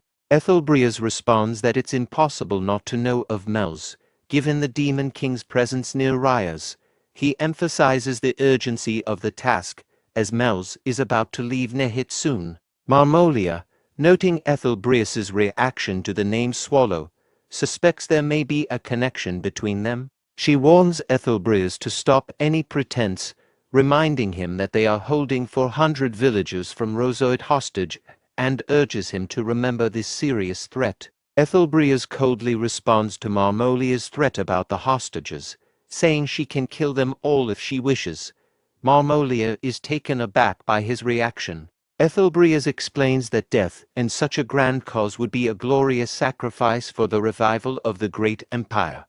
Marmolia, outraged, protests Ethelbreas's callousness. Ethelbreas then demands the promised payment, asserting that, since the negotiations are complete, Marmolia must provide a demonic being for experimentation. He points out that the perfect subject for this purpose is already present, the Demon King herself. Marmolia's servant steps in front of her, angrily demanding that Ethelbreas show respect and Marmolia to get behind them. Marmolia expressed frustration, feeling that people are intentionally irritating her. She was offended by a human's attempt to demean her and responded with a ruthless command to eliminate everyone involved. The scene then shifts to Renee, who is attempting to wake up Swallow, saying it's morning. Swallow responds groggily, asking for just 5 more minutes. Renee points out that Swallow made the same request 3 hours ago. Swallow questions the importance of morning, implying that time of day is irrelevant to them. Renee, frustrated, turns to Mel's and suggests using a powerful and forbidden spell to resolve their situation. Mel's acknowledges the spell's destructive potential and begins to cast it, causing a bright light to shine from her staff. Swallow, now fully awake, asks her to stop the spell, expressing surprise and confusion about the use of holy magic by demon. Mel's clarifies that the spell she is casting, called genocide, is radiant magic, not holy magic. Swallow acknowledges this, but is still surprised. Renee then offers Swallow breakfast, consisting of roasted goat meat and steamed vegetables, which prompts Swallow to comment on the pot's strange appearance, likening it to a homunculus. Renee, puzzled, asks for clarification, but Swallow dismisses it. Renee then informs Swallow that they have received a reply from Mr. Patrick to the messenger pigeon sent on the day they returned from Judeca. Swallow inquires about Patrick's reply, and Renee presents a piece of glass included in the letter. Swallow is puzzled, wondering if it is a mirror for checking appearances. Mel's, observing the glass, explains that it is actually a magical communication tool. She demonstrates how to activate it by pouring mana into it. Once activated, Patrick checked if his communication device was working by asking if he could be heard. Swallow, however, comments on the odd appearance of Patrick's nostrils, presumably due to the communication tool's display. Patrick, speaking through the magical communication tool, questions why Swallow immediately picked a fight, then confirms that they can hear him. He explains that he contacted them because he heard about Mel's hard work from Renee's pigeon and wanted to offer help with monster recruitment. Swallow then asks where Patrick obtained the communication tool. Patrick reveals that he borrowed it from a mirror in Miss Bathory's room and that the glass is a fragment of that mirror. Swallow expresses surprise that Ursabet Bathory lent it to Patrick so willingly. Patrick explains that Miss Ursabet Bathory demanded blood as part of their deal, but since he is a Death Knight without blood, he offered to provide her with Renee's blood instead. He then nervously asks if Renee is present. Renee, angered, responds that she is indeed there. The communication briefly cuts off, then reconnects with Patrick, introducing himself as the real Patrick. However, before he can continue his message about Mel's, Renee interrupts, declaring that it is too late for negotiations, as she has already prepared her blade to deal with him. Mel's agrees with Renee that it might be too late for Patrick, implying that the situation is dire. Patrick then shifts to the main topic, stating that he reviewed the extermination request Renee sent and agrees that it does not list any particularly noteworthy monsters. He mentions that he compiled additional information on monsters he has prepared and sent it. Renee is surprised, as she doesn't recall seeing such information. Mel's points out that there is something attached to the back of the letter. Upon reviewing it, Renee finds that the attached information includes details about monsters not listed in the original extermination request. Patrick explains that compiling the information on the monsters took him some time. He acknowledges that while the monsters may seem unimpressive individually, they are strong as a group and can use the cave terrain to their advantage. He adds that he has been monitoring them for a long time, then starts laughing. Swallow questions whether Patrick's long time refers to the period before he and Renee began recruiting monsters. Realizing that Swallow might be onto him, Patrick quickly cuts off the communication.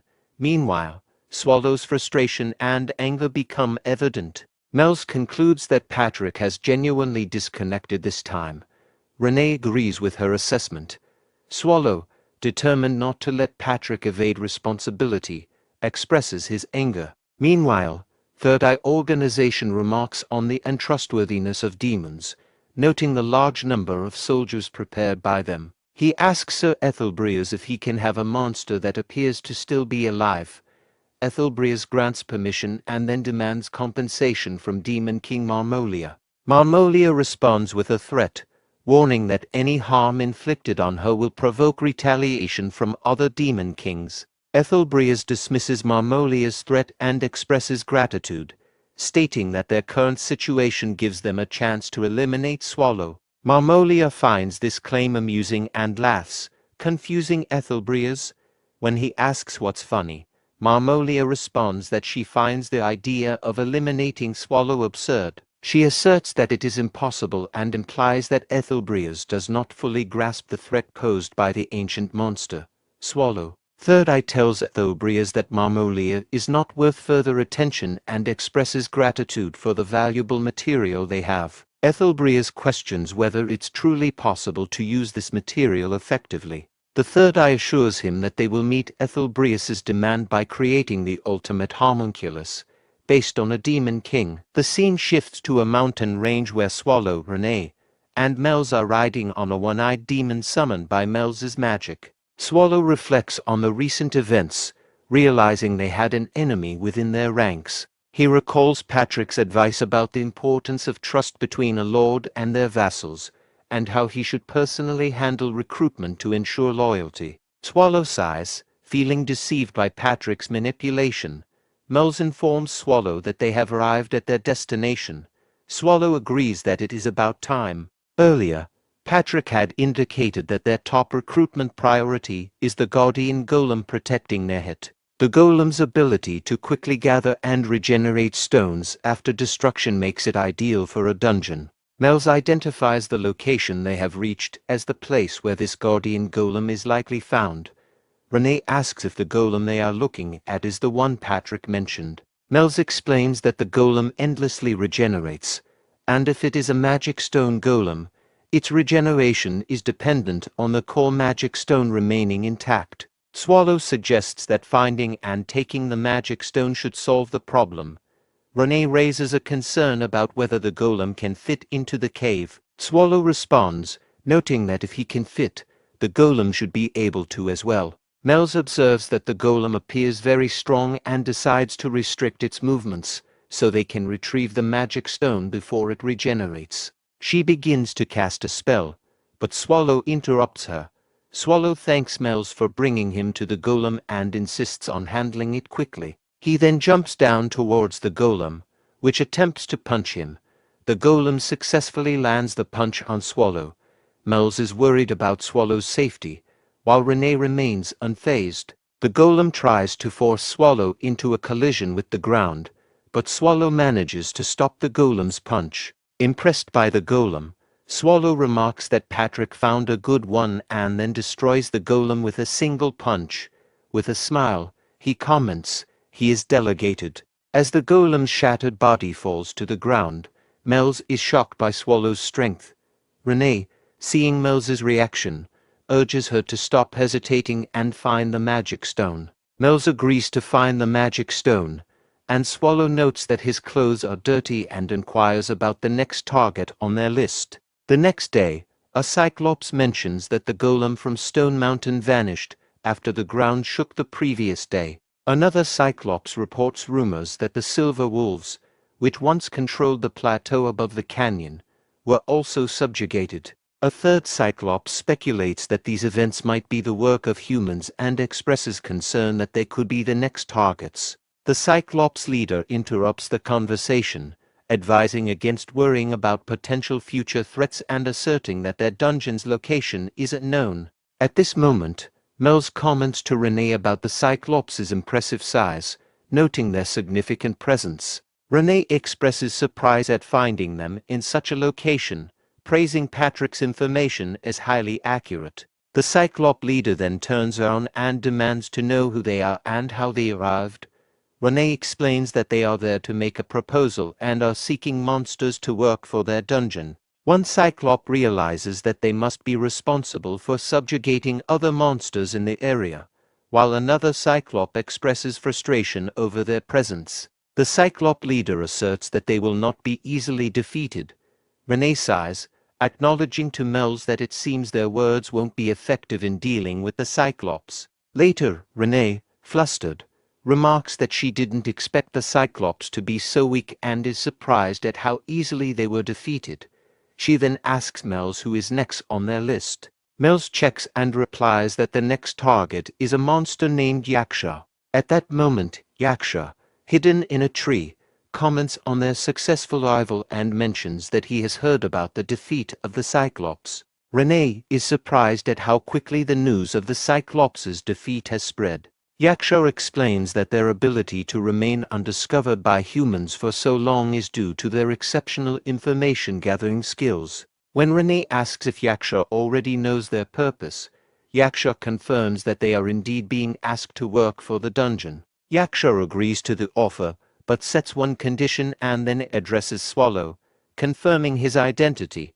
Renee is irritated by Yaksha's lack of honorifics when addressing Swallow. Swallow confirms his identity, and Yaksha proposes a sparring match, expressing curiosity about the strength of an ancient monster. Renee, offended by Yaksha's rudeness, tells Swallow he doesn't need to respond and that she will handle the situation. Swallow, however, decides to accept the challenge, stating that since Yaksha asked for it, he feels obligated to comply and is eager to see what Yaksha can do. Yaksha's tattoo begins to shine, and various marks appear on his body as he assumes a fighting stance, urging Swallow to give it his all.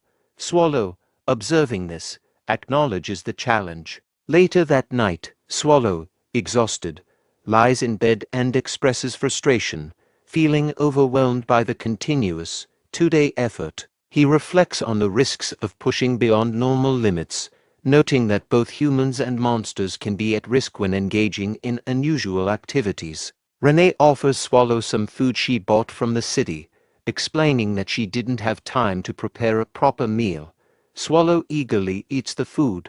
Renee then notes that, so far, only the golem has been successfully recruited, while the Cyclops and Yaksha were defeated and sent to the afterlife. Renee and Mels recall how Yaksha was easily defeated by Swallow with just a flick of his finger. Renee mentions that her act has already apologized for rejecting their offer, but they have still gained a lot from their efforts. Mels describes their recent activities as a remarkable conquest, noting that they defeated everyone and took their spoils.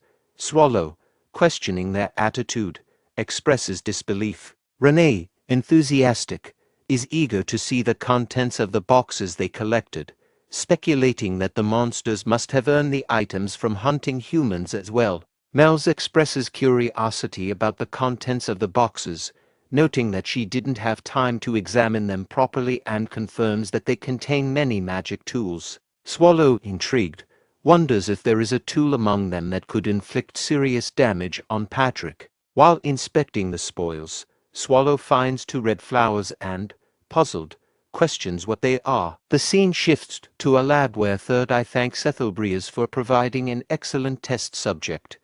Ethelbrias responds that he is doing this for the benefit of the Empire. Third Eye is pleased and remarks on the unexpected quality of the test subject, admiring its condition.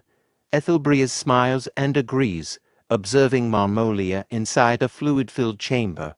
Ethelbrias acknowledges that the test subject's appearance is not a significant concern since the experiment's main focus is on its outcomes. Third Eye agrees and notes that if the body is removed from the chamber now, it will deteriorate within 2 days. Ethelbrias considers this information sufficient. Third Eye also expresses uncertainty about whether the mental suppression will remain stable. Ethelbrias dismisses the concern about mental suppression, stating it does not matter. Third Eye agrees, assuring Ethelbrias that the effects of the experiment will be observable regardless of the specific application. Ethelbrias contemplates the versatility of the test subject and confirms he has already decided its intended use.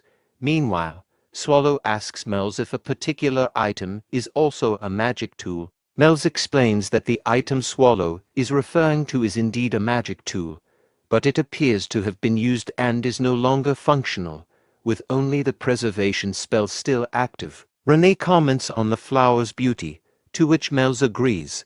Swallow then gets an idea and moves towards Renee, grabbing her head and instructing her to stay still. Renee, confused by his actions, wonders what he is doing, but Swallow insists that she remain still. A short while later, Swallow places the flower in Renee's hair, commenting that it looks good on her. He reflects on Renee's hard work and notices a change in her since arriving in Nehit, sensing that she might desire something from him.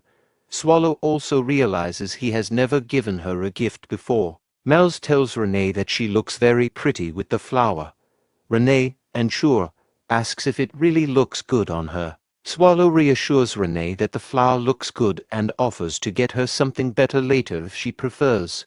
Renee expresses that she is really happy with the flower. Swallow, thinking their work is complete, suggests that they can now rest. Renee informs him that they still need to visit to more places. Swallow protests, saying he doesn't want to go. Meanwhile, Hero Wern Historia, who has been recuperating at Ethelbria's house after an injury, grows bored of her prolonged rest and inactivity. Wern Historia recalls Ethelbria's advising her to rest and avoid appearing too well, especially in the presence of nobles, to prevent being sent back to the front lines too soon. Despite understanding Ethelbrias's concern for her safety, Wern feels that doing nothing is worse, as there may be people in danger. She wants to ensure that Rios is peaceful. Deciding to act, she prepares to sneak out of the balcony, convincing herself that it should be fine to leave briefly. At that moment, Ethelbrias appears behind Wern Historia, startling her. He asks where she thinks she is going and requests to talk. Wern, surprised, remarks that he should have announced himself before entering. Ethelbrias explains that he didn't announce himself because he suspected she might try to sneak out. Wern, taken aback, denies the idea of sneaking out, but Ethelbrias remains unconvinced. Wern Historia admits to Ethelbrias that she was lying about sneaking out and apologizes. She explains that she has been wanting to ask about Garrett, as she hasn't been able to speak with him since his arm was injured. She expresses guilt, feeling responsible for the loss of his arm. Ethelbrias reassures Wern Historia that she shouldn't feel like she has to bear all the burdens of the Empire alone. He acknowledges her noble mindset as a hero but reminds her that everyone in the Black Wolf Knights, including Garrett, is willing to sacrifice themselves for the Empire. Ethelbrias explains that Garrett sacrificed his arm for the Empire, but is not overly troubled by it, suggesting that his concern for her is why he hasn't expressed much distress. He advises her not to feel too guilty. Wern Historia agrees with his perspective. Ethelbrias requests a favor from Wern Historia, asking if she can assist with a matter involving artificial creatures previously studied by the Empire. He mentions that there have been recent reports of incidents at a research facility. Wern Historia asks for more details about these incidents. Ethelbrias explains that the artificial beings and the facility escaped, but since the facility was remote, no one was harmed. Wern Historia suggests that they need to inform everyone about the situation. She then realizes that this incident is something Ethelbrias likely needs to handle discreetly. Ethelbrias explains that the situation must be managed secretly and with minimal personnel involved. He adds that Wern Historia cannot go to the front lines at the moment because it would raise suspicion among the Imperial family and their close associates. Wern Historia asks Ethelbrias what he wants her to do in light of these constraints. Ethelbrias informs Wern Historia that he has already arranged with the security at the palace's Westgate teleportation hub and has provided them with the coordinates. He instructs her to arrive exactly in 3 hours. Woon Historia agrees and says she will prepare immediately. Ethelbrias reiterates the importance of arriving precisely in 3 hours. Ethelbrias quickly finished his tea and realized he needed to hurry as 3 hours is a short time. When he opened the door, he was unexpectedly greeted by Pope Euronisia, who warmly remarked on how nice it was for Ethelbrias to open the door and noted that it had been a long time since they last saw each other. Pope Euronisia greets Ethelbrias with a sly remark, asking if he should now address him as officer. Ethelbrias, unimpressed, questions why the Pope has come to visit, pointing out that Euronisia serves not the emperor but someone else. The Pope laughs, acknowledging Ethelbrias' sharp words, and claims he simply wanted to check on the hero of the empire. Ethelbrias retorts that the imperial hero, Woon Historia, has never met the Pope, making the claim of concern for her well-being seem dubious. Declining the conversation, Ethelbrias attempts to leave. However, Euronisia stops him, asking for a moment of his time and implying that his visit was actually to see Ethelbrias. Later, after their meeting, Ethelbrias reflects on the encounter, puzzled by Euronisia's proposal and the suspicious timing. He wonders about the Pope's underlying motives, sensing a scheme at play. As he contemplates, Ethelbrias observes a celebration in honor of the return of the Diana Silver Deer Raid Squad. Nihit, the mercenary city where the celebration takes place, has a significant portion of its population registered in raid squads. Ethelbrias knows that the ancient monster, the swallow, is hiding somewhere in the city. Determined to eliminate the creature, Ethelbrias concludes that he will need more information and must take a risky approach to achieve his goal. As Ethelbrias reflects on his plan, he is approached by Stormen, who informs him that the preparations are complete and they are awaiting his orders. Ethelbrias thanks him, and another person, referred to as the Third Eye, arrives, also confirming their readiness. The Third Eye inquires about Ethelbrias' strategy to locate the Demon King, rumored to be hiding in the city. Ethelbrias explains that as an ordinary human, he has no unique method for such a task. This surprises the Third Eye, who presses for more details. Ethelbrias reveals that someone else is already searching for the Demon King more desperately than they are, and he plans to use that person's efforts to their advantage. He then asks Stormen how much time remains before the hero arrives.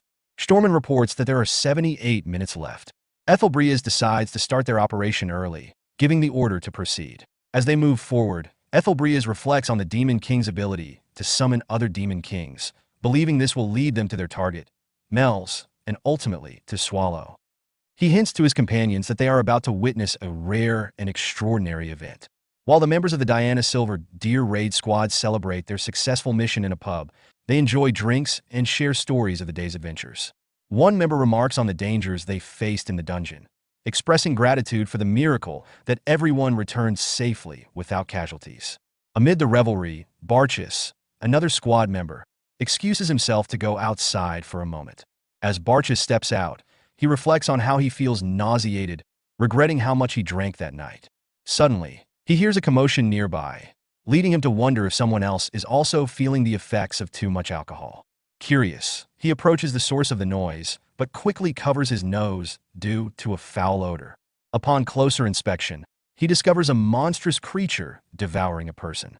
Shocked, Barchis draws his sword and exclaims in disbelief at how a monster could have infiltrated the city.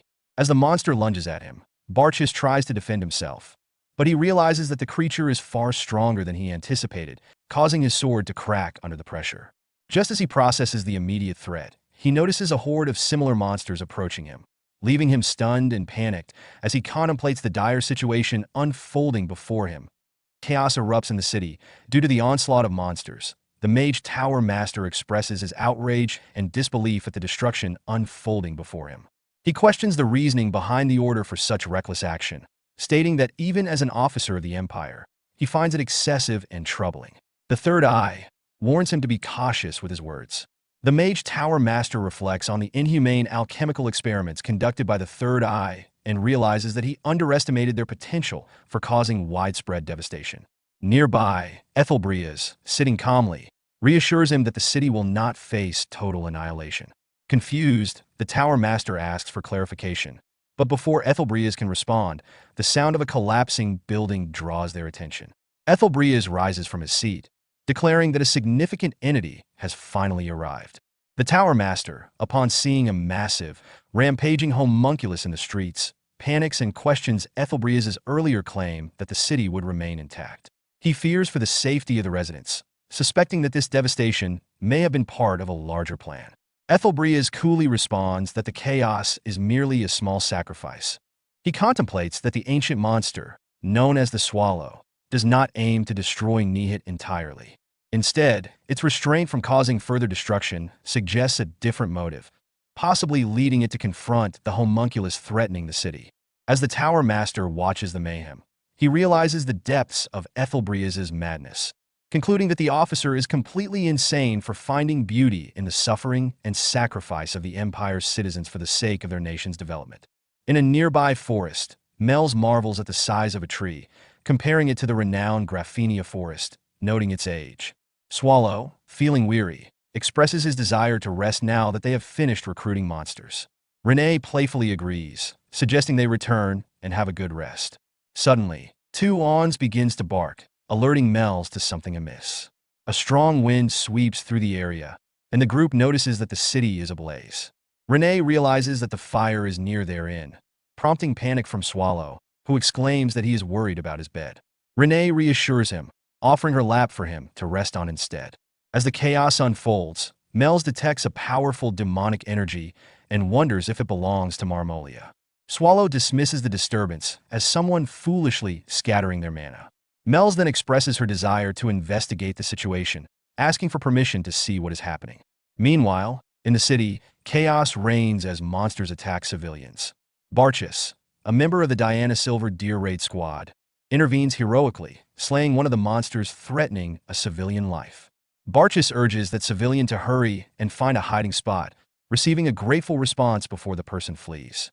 He then turns to face the horrific scene unfolding in the city, where numerous grotesque monsters are rummaging through the streets and attacking people. Overwhelmed by the sight, Barchus exclaims in disbelief at the sheer number of these creatures. Just then, a member of the Ursus Red Lion Raid Force approaches him, thanking him for his cooperation and inquiring about his status as a raid member. Barchus recognizes the Ursus Red Lion as a prestigious A-class raid force known for its elite members, realizing their presence could be crucial in the current crisis. The Red Lion member informs Barchus that they have cleared the surrounding area and asks if he has any information about the monsters. Barchus admits he knows little, except that the creatures appear to be artificial. He notes their differences from the homunculus known as Zephyr and points out a particularly large monster, stating that it seems to be the focal point of the chaos. The Red Lion member confirms this, indicating they are also headed toward that monster. Barchus insists he will follow them, asserting his status as an A-class member despite his earlier hesitation. However, the Red Lion member warns him against this, stating that they would likely die if they got too close to the monster. He emphasizes the danger, mentioning that he heard a voice searching for Barchus on his way there. As he places a hand on Barchus' shoulder, Barchus notices the member's apparent fear and realizes he is the one who is shaking from the overwhelming situation, not the Red Lion member. The member of the Ursus Red Lion Raid Force advises Barchus to prioritize his own safety and that of those around him, suggesting he leave the situation to their elite team. Barchus, recognizing the urgency, agrees and hands over the responsibility, allowing the Red Lion squad to take charge. The squad member smiles in acknowledgement and rushes towards the large monster wreaking havoc in the city. Once they depart, Barchus falls to his knees, overwhelmed and sighing at the gravity of the situation. Meanwhile, the Ursus Red Lion Raid Force gathers in front of the massive monster, preparing for battle. One member complains about the noise, stating that his ears are ringing, while an older member expresses concern over a strange sensation in his eardrums, suspecting it may be magic. As the members assess the situation, they collectively wonder about the nature of the monstrous creature before them, with the older member pointing out that it is responsible for the chaos in the city. He warns them that the amount of mana emanating from the monster is substantial, indicating they cannot afford to underestimate it based on its appearance alone. Suddenly, multiple magic circles form around the creature, prompting the older member to instruct everyone to take a step back. A high mage from their ranks clarifies that the circles indicate a simple detection magic reaction, not an offensive spell. The older member queries whether the monster is searching for something, to which the high mage responds that if they intend to eliminate it, they should do so quickly and decisively. The high mage, along with other mages from the squad, begins casting various spells aimed at the monster. As the spells make contact, the creature emits a piercing scream, The High Mage of the Ursus Red Lion Raid Force confidently declares that their attacks are effective and urges his team to continue their assault on the monster. However, the older member, sensing something amiss, realizes that their attacks aren't having the intended effect. Before he can warn the others to retreat from the monster's range, a squad member rushes forward, sword drawn, and strikes the creature.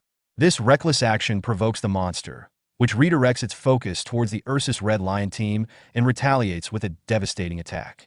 The force of the attack caught them off guard, resulting in casualties and injuries across the entire squad with a single blow. As the dust settles, the injured old man lies on the ground, coughing blood and recognizing the monster's overwhelming power. He grimly concludes that such a creature is beyond human capability to handle. At that moment, Mel's arrives at the scene, calling out to the monster by its name, Marmolia. The old man, witnessing her, marvels at her presence and momentarily thinks of her as an angel. Marmolia, now aware of Mel's presence, shifts its attention towards her. Mel's assesses the situation and comments on the monster's disheveled state, implying a shared history of resentment. Determined to resolve their conflict, she prepares to cast a high-level magic spell known as the Black Annihilation. The scene shifts to a flashback of Mel's flying towards the demonic energy she sensed earlier. She reflects on the recent events following the end of Jadika, noting that there shouldn't be a reason for Marmolia to remain in Nihit after what happened to her. However, the demonic power she detects unmistakably belongs to Marmolia, compelling her to investigate. Returning to the present, Mel's confronts Marmolia, stating that she is aware of the turmoil the demon has faced, but will not offer pity. She then casts a high-level spell known as the Black Annihilation, directing its destructive force at Marmolia. Observing this, the High Mage of the Ursus Red Lion Raid Force expresses surprise at a Demon King attacking the monster, questioning why a Demon King would target it. He notes that, fortunately, Mel's appears uninterested in the raid force, suggesting a tactical retreat as they are not in a position to fight. Meanwhile, Mel's begins to doubt the effectiveness of her magic, pondering whether such a powerful spell would be sufficient to kill Marmolia, especially given that the A-class raid members had only just retreated from the earlier confrontation. Suddenly, the body of the monster stirs, catching the attention of the High Mage. As mana begins to emanate from the corpse, he realizes that the properties of the mana are changing. In a startling revelation, Marmolia emerges from the dead monster's body in her homunculus form. The High Mage from the Ursus Red Lion Raid Force halted his comrades' retreat, realizing that the massive monster they thought was dead was still alive. As Marmolia emerged from the monster's body, she wasted no time using her mid-class magic, Mute Dagger, which struck and killed several members of the raid force. Before they could respond, she closed the distance and unleashed a powerful magic explosion, obliterating all remaining members. With the chaos settling, Mel's approached Marmolia, who was in agony, claiming her body was melting and that she felt she might die, yet was still determined to kill Mel's before succumbing to her pain. Marmolia laughed maniacally, embodying her chaotic state. In response, Mel's cast Whim Piercing Ground, summoning sharp structures from the earth to impede Marmolia, but Marmolia was unfazed and smashed through them, rushing towards Mel's. When Mel's attempted to cast another spell, it failed to impact Marmolia, who leaped into the air, seized Mel's wand, and remarked that Mel's finally appeared to embody a true Demon King. Their fierce battle continued, watched from a distance by Ethelbrias and the Third Eye. The Third Eye asked Ethelbrias if he was satisfied, to which Ethelbrias affirmed that he could now understand the Third Eye's confidence. The Third Eye teased that an even more captivating spectacle was yet to come. Ethelbrias watched the battle between Mel's and Marmolia with anticipation, thinking everything was unfolding according to his plan. Meanwhile, Mel's and Marmolia continued their intense confrontation. Mel's, feeling her mana dwindling, attempted to freeze Marmolia's feet in hopes of gaining an advantage. She believed that if she could just hold her ground a little longer, she could secure victory, as Marmolia's body was on the verge of failure. However, to Mel's shock, Marmolia managed to extend her arm from the frozen spot and pierced Mel's stomach. This sudden attack caused Mel's to lose focus and release her frost spell, allowing Marmolia to quickly close in and seize her by the neck. With a sinister laugh, Marmolia declared, "My dear Mel's, this one will hurt," before unleashing the spell Sylphid's Rejection. The spell sent Mel's flying backward, crashing to the ground in agony. As Mel's coughed up blood, she reflected on her dire situation, recalling a previous time when she had similarly fallen after trying to protect a teleportation hub under Mr. Swallow's orders. With her strength fading, She placed a hand on her bleeding wound and lamented the thought of dying, expressing regret that she hadn't yet completed the task entrusted to her by Mr. Swallow. She whispered an apology before succumbing to the ground. Meanwhile, Renee sensed Mel's presence fading and asked Swallow if Mel's would be all right. Swallow reassured her, saying Mel's was stronger than she appeared. Renee expressed concern over the demonic power that had just been unleashed, but Swallow cut her off, insisting Mel's was a very capable demon king, even if she wasn't fully aware of her own strength.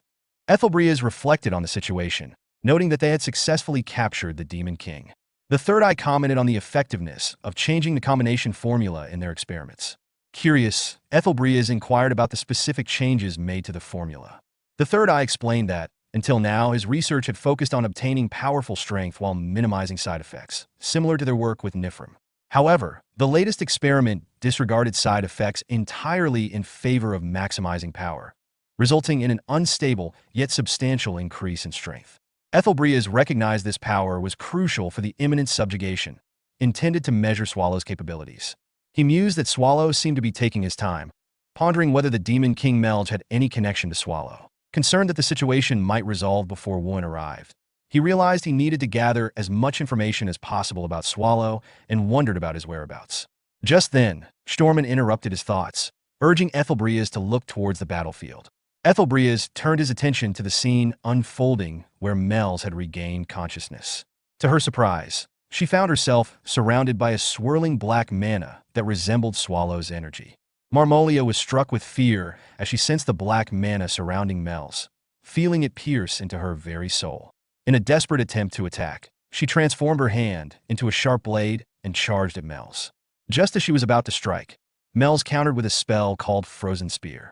However, the sheer power of her attack surprised Melge, causing her to drop her wand in shock.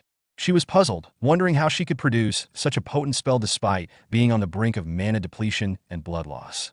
Reflecting on her situation, Melge realized that Mr. Swallow's mana still lingered within her, healing her wounds and replenishing her strength. This led her to suspect that Swallow had intervened in some way during her previous encounter in Rie's.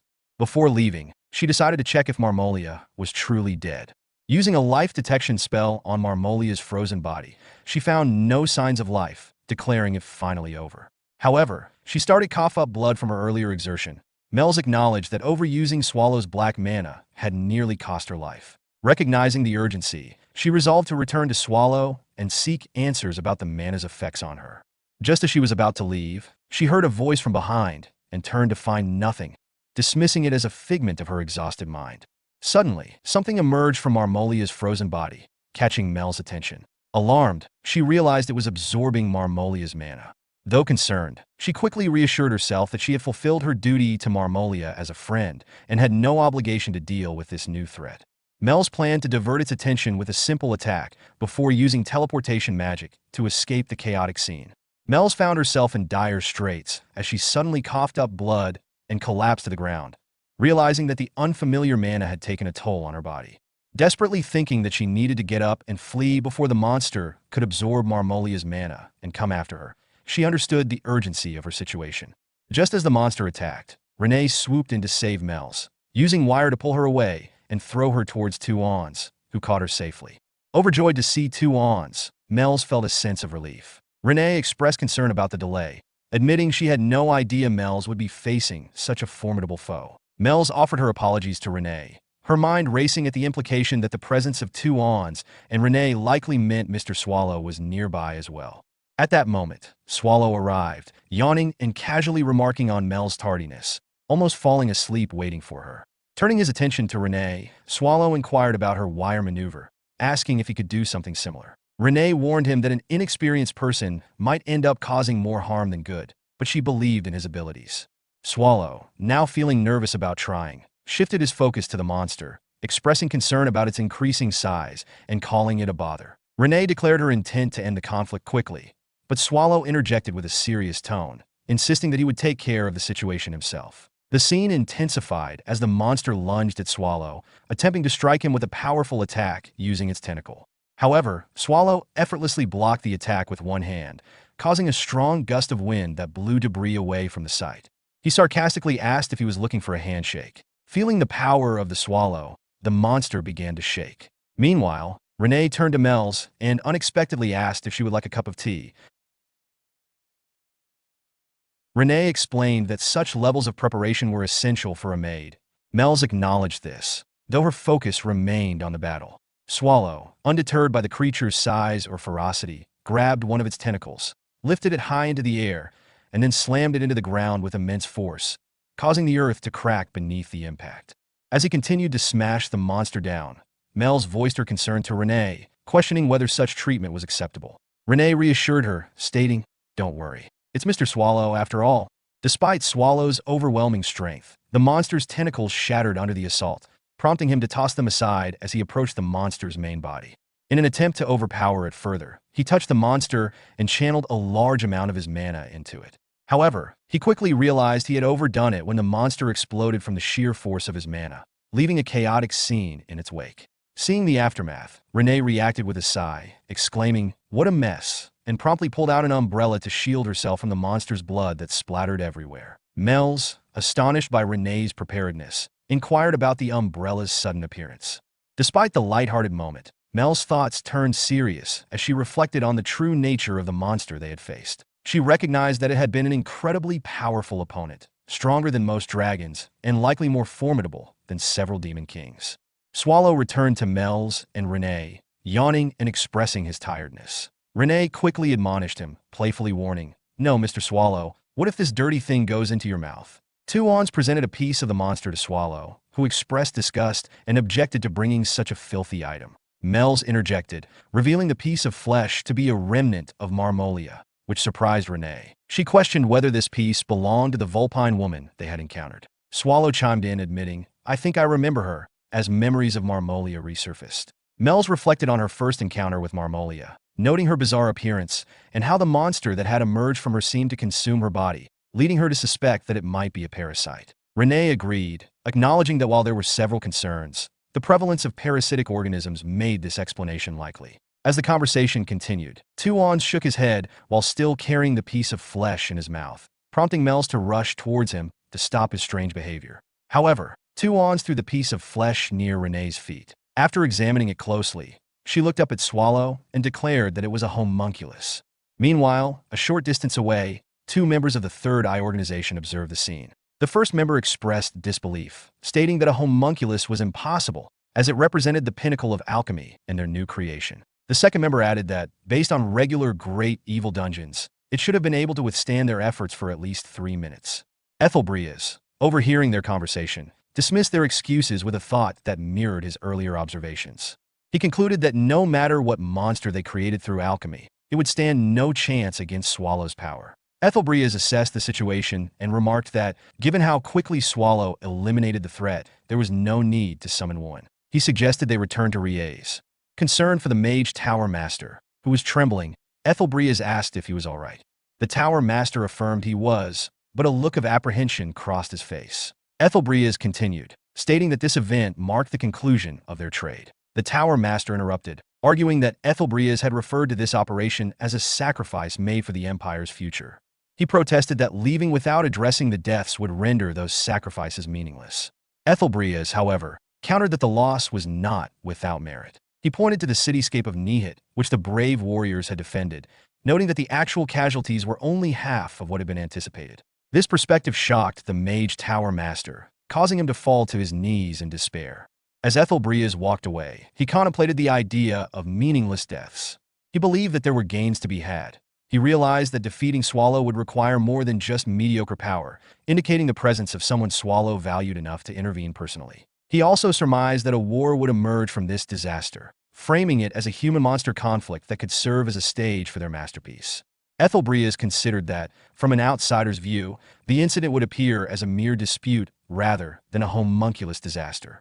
His thoughts were interrupted when Stormen informed him that they were near a hub that would lead them back to Riez. He had already contacted a subordinate planted in advance. Stormen then stopped and signaled for Ethelbreas and the others to halt as well.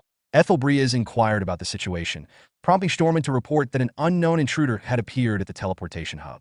This intruder was identified as a monster in the form of a maid. Realizing the implications, Ethelbreas thought that the dagger maid might be attempting to block their escape, and that she likely understood the involvement of humans in the incident. He speculated that a homunculus could recognize its kin. Ethelbreas ordered an immediate return to the Mage Tower to establish a temporary hub. He believed that the mana flowing around the tower would facilitate long-distance teleportation. Just as they prepared to leave, a dagger was hurled toward them, but Gwyn quickly deflected it with his sword. However, a wire attached to the dagger ensnared his sword and began pulling him toward the wielder of the dagger. Gwyn, recognizing the urgency of the situation, insisted that he would handle the area, urging Stormin to take the captain and leave. Stormin expressed reluctance, acknowledging Gwyn's courage, but refusing to abandon him. Gwyn reiterated the pressing nature of their situation, urging Stormin to act quickly. Turning to Ethelbreas, Stormin confirmed their need to leave. Ethelbreas, aware of the risks, warned Gwyn that he would not forgive an unplanned death. Gwyn acknowledged this, and then they departed, leaving him behind. As Gwyn stood alone on the battlefield, he addressed the unseen dagger maid, recognizing her notorious reputation for having killed thousands of raid members. He challenged her to reveal herself, determined to confront the threat head-on. Ethelbreas' party moved through a scene littered with the corpses of slain monsters. Stormin, confused by his decision, questioned why Ethelbreas allowed Sir Gwyn to face danger alone.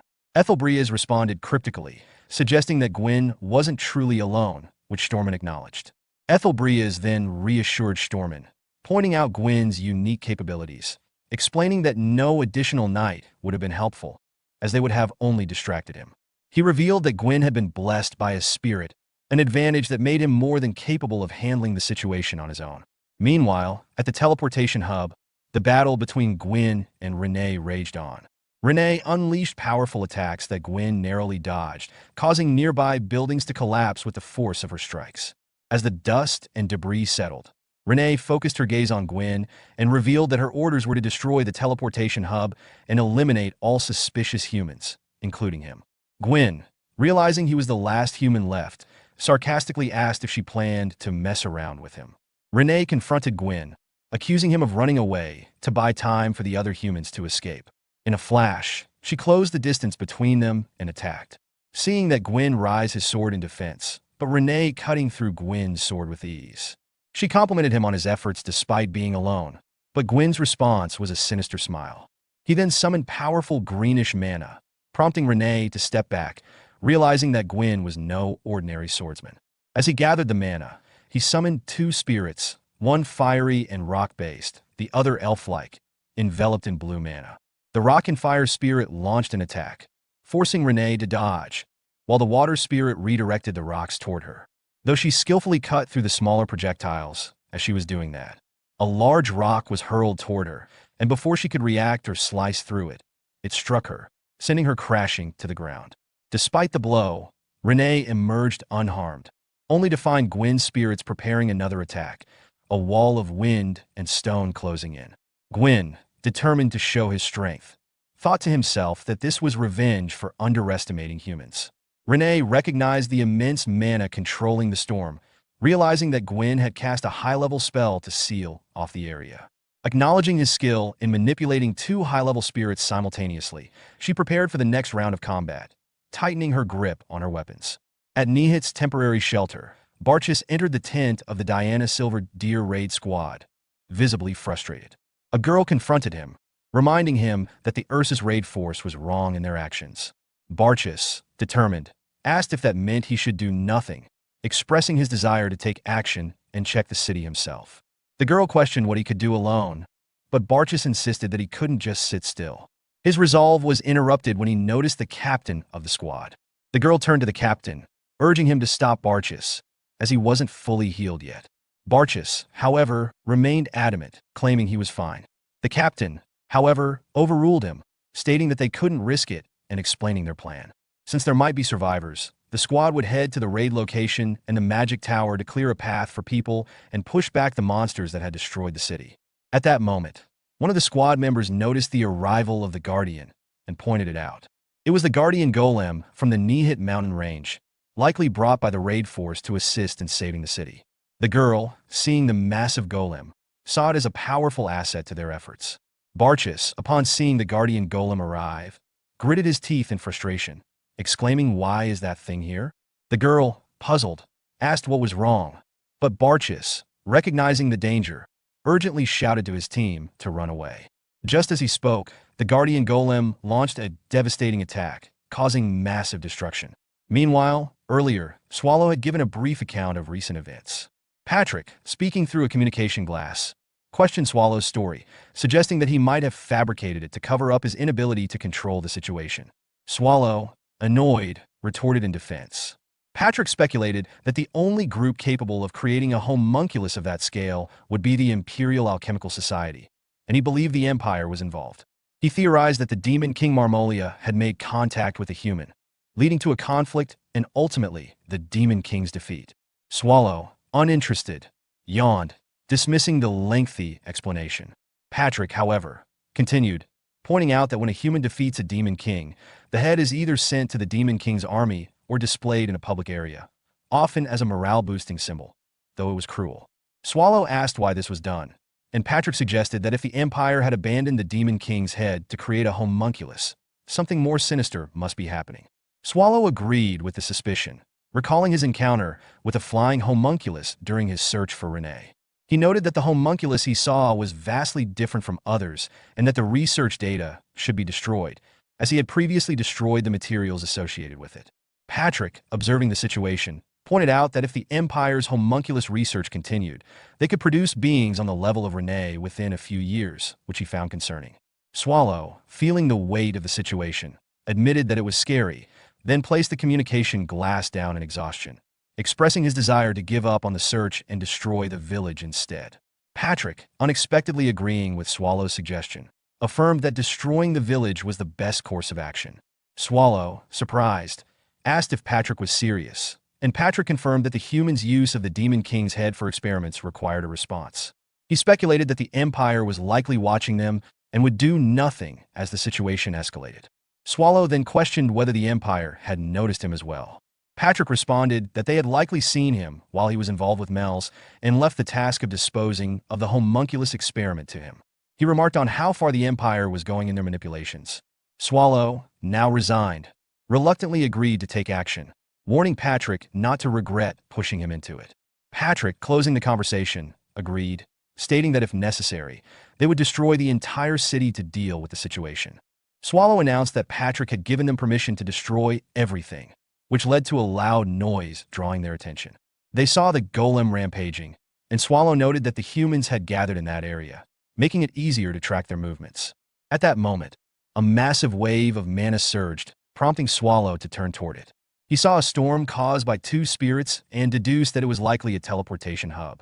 Sensing two powerful spirits in the area, Swallow realized that Renee was engaged in a fight with a strong opponent, implying that the Empire's top brass was still hiding somewhere.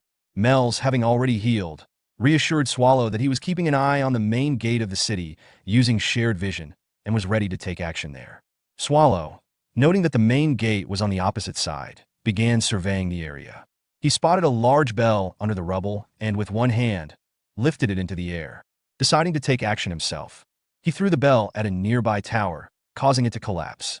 Meanwhile, Ethelbria's party gathered around a large blue crystal, was perplexed by its sudden appearance, wondering if it was the work of an ancient monster. Before they could think further, the tower began to lean in their direction, signaling impending danger. As the tower collapsed, the Third Eye mages quickly formed a protective shield around Ethelbria's party, preventing any harm. One of the mages informed Ethelbria's that they needed to accumulate mana in the temporary hub, similar to how the main hub gathered it into the crystal. But with the tower's collapse, it would take an additional 10 minutes to stabilize the system. Ethelbria's asked Stormen how much time was left until Wuin's arrival. Stormen replied that it would take about 5 more minutes. Ethelbria's, deep in thought, recalled the destroyed hub, realizing that the coordinates to Nihit might still be intact despite the device's ruin. He feared that if Wuin encountered the dagger made and faced the eve of the Swallow without the completed apocalypse, they would all be doomed. Stormen interrupted his thoughts, asking for permission to return to the teleportation hub, assuring Ethelbria's that he would bring Wuin Historia back. Meanwhile, at the teleportation hub, Gwyn contemplated his situation.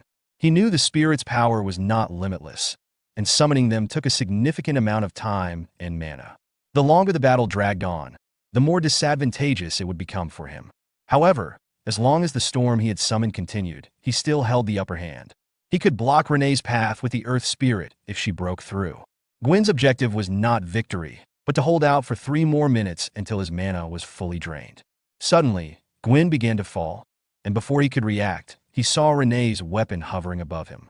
He reflected on the story he had read as a child, where he had once admired the herd.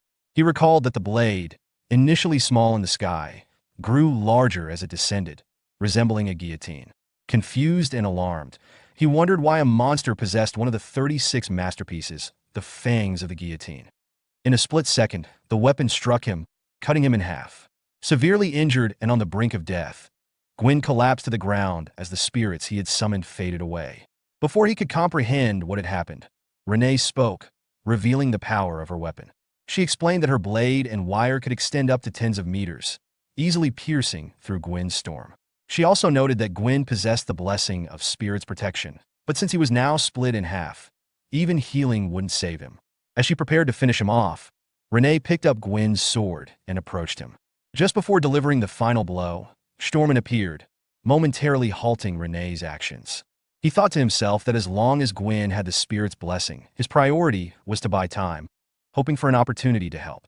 But to Stormin's horror, Renee ignored his presence and plunged her sword into Gwyn's body.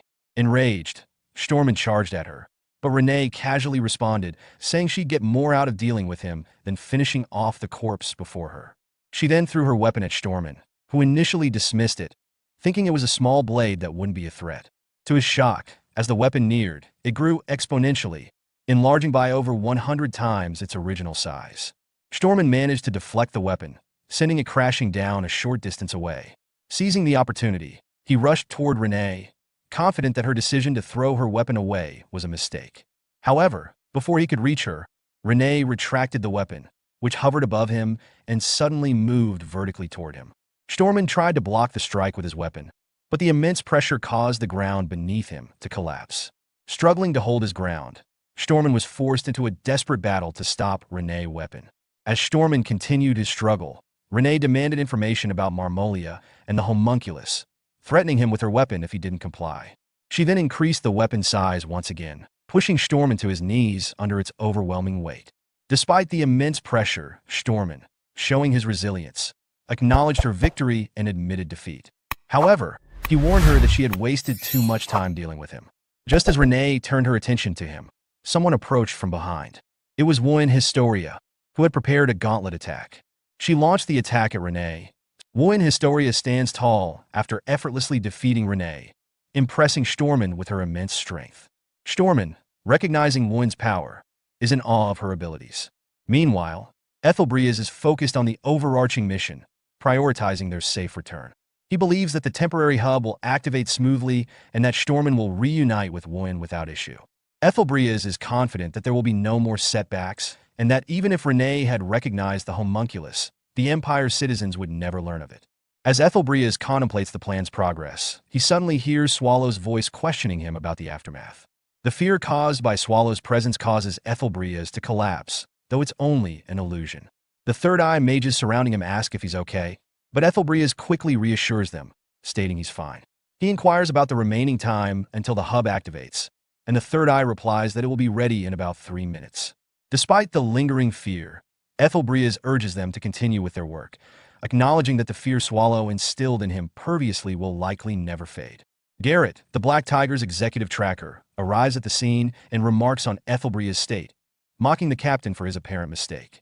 He informs Ethelbreeze that Polaris, the master of the Magic Tower, had sent an official request for assistance to the Imperial family.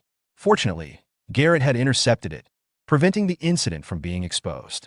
Ethelbreeze, realizing the situation, acknowledges that Polaris must have caused a mess. Garrett then reveals that the entire Edelbria's Black Wolf Knight Order is present, and that Sir Gwyn is dead, Stormin is injured, and Wuin is now engaged in battle with the Dagger Maid. Ethelbreeze urgently asks if Garrett has heard anything about Stormin's mission, but Garrett, confused, says he didn't receive any such information and rushed here immediately. As Ethelbreeze starts to move away, he orders Garrett to hurry, realizing that the entire Knight Order must leave the area immediately. Garrett, puzzled, asks where Ethelbreeze is heading. Sweating profusely, Ethelbreeze responds that they must leave as quickly as possible. Meanwhile, Mel's uses a detection spell to locate their position. She informs Swallow that she has found them, and Swallow, with a smile, acknowledges the news, preparing for the next steps. At the teleportation hub, Renee, having been struck by a powerful attack from one Historia, gets back up, glaring at the gathered Black Wolf Knight Order.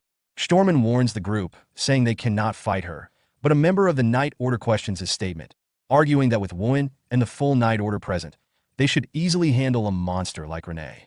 Stormin, sweating heavily, insists that they must follow the captain's orders and retreat quickly. Suddenly, someone shouts to Wen, urging her to fall back. Wen, determined, responds by saying she can defeat Renee if given a little more time. She readies herself to charge at Renee. However, before she can make a move, Ethelbreeze arrives at the scene and commands her to stop. Confused, Wen turns to him and asks why. Ethelbreeze explains that now is the time to retreat and reorganize. Wen protests, believing this is the perfect opportunity to eliminate Renee, who guards the primordial core.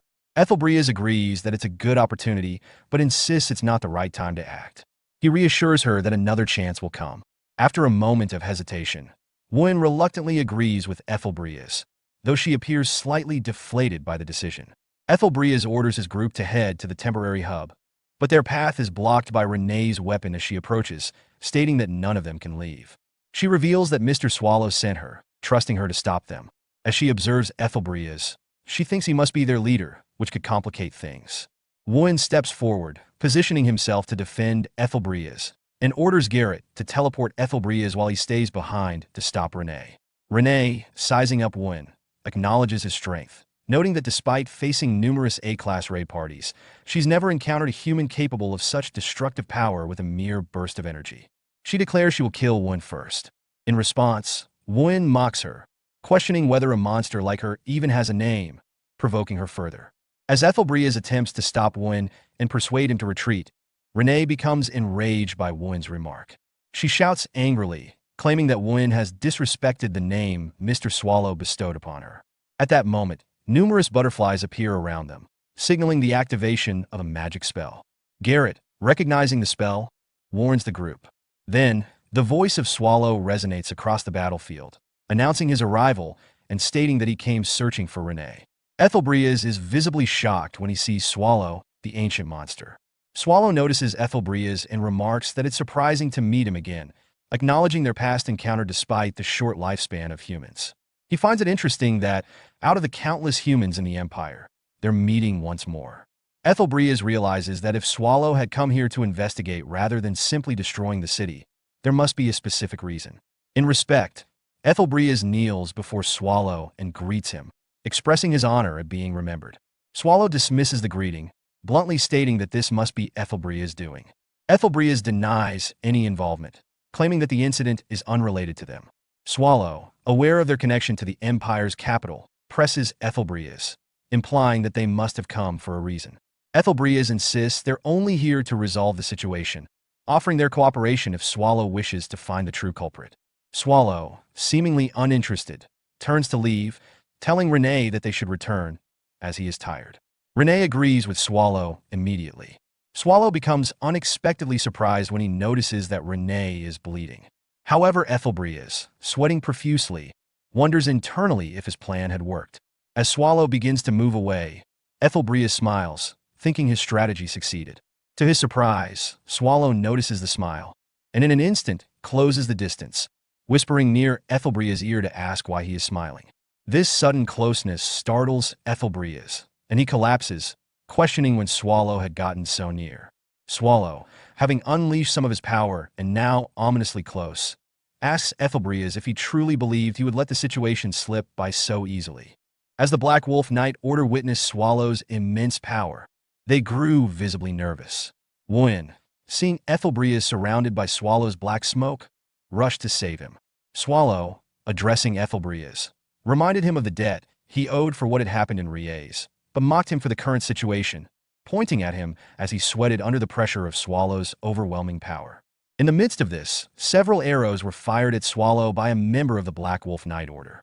Swallow effortlessly deflected the arrows, and the archer called for Wen to initiate the plan. Seizing the opportunity, Wen grabbed Ethelbreeze and fled from Swallow's grasp. Garrett, realizing the situation, ordered the knights to protect Wen and Ethelbreeze. The knights launched a series of attacks at Swallow, which hit their target, creating a massive explosion.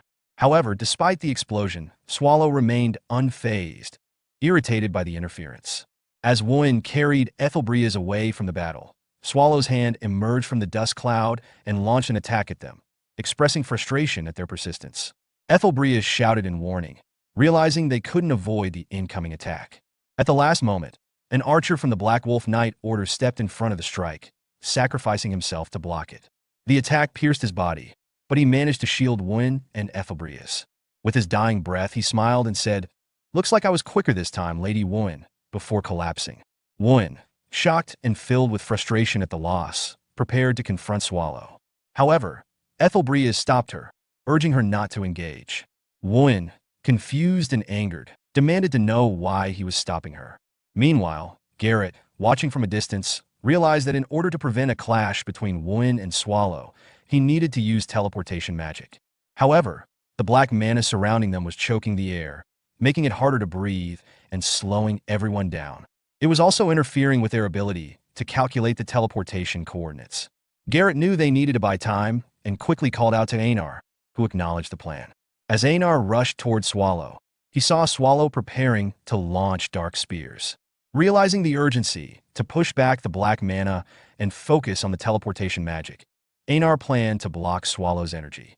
He deployed his shield, the Walled Heart, one of the 36 masterpieces. However, before he could activate it, his arm was severed by Renee, who taunted him, claiming that as long as she was present, he had no chance.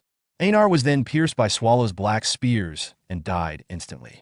Seeing Einar's death, Wuin's eyes filled with rage and sorrow, and she tearfully shouted, vowing to kill them all. But Ethelbreas stopped her once again, begging her not to act impulsively. He pleaded for her survival, urging her to focus on staying alive no matter what. Swallow, observing their exchange, questioned their actions. Meanwhile, Stormin retrieved Einar's shield and activated the Walled Heart, creating a golden barrier around them. Swallow, seeing the shield, responded with an attack, but it was blocked by the barrier.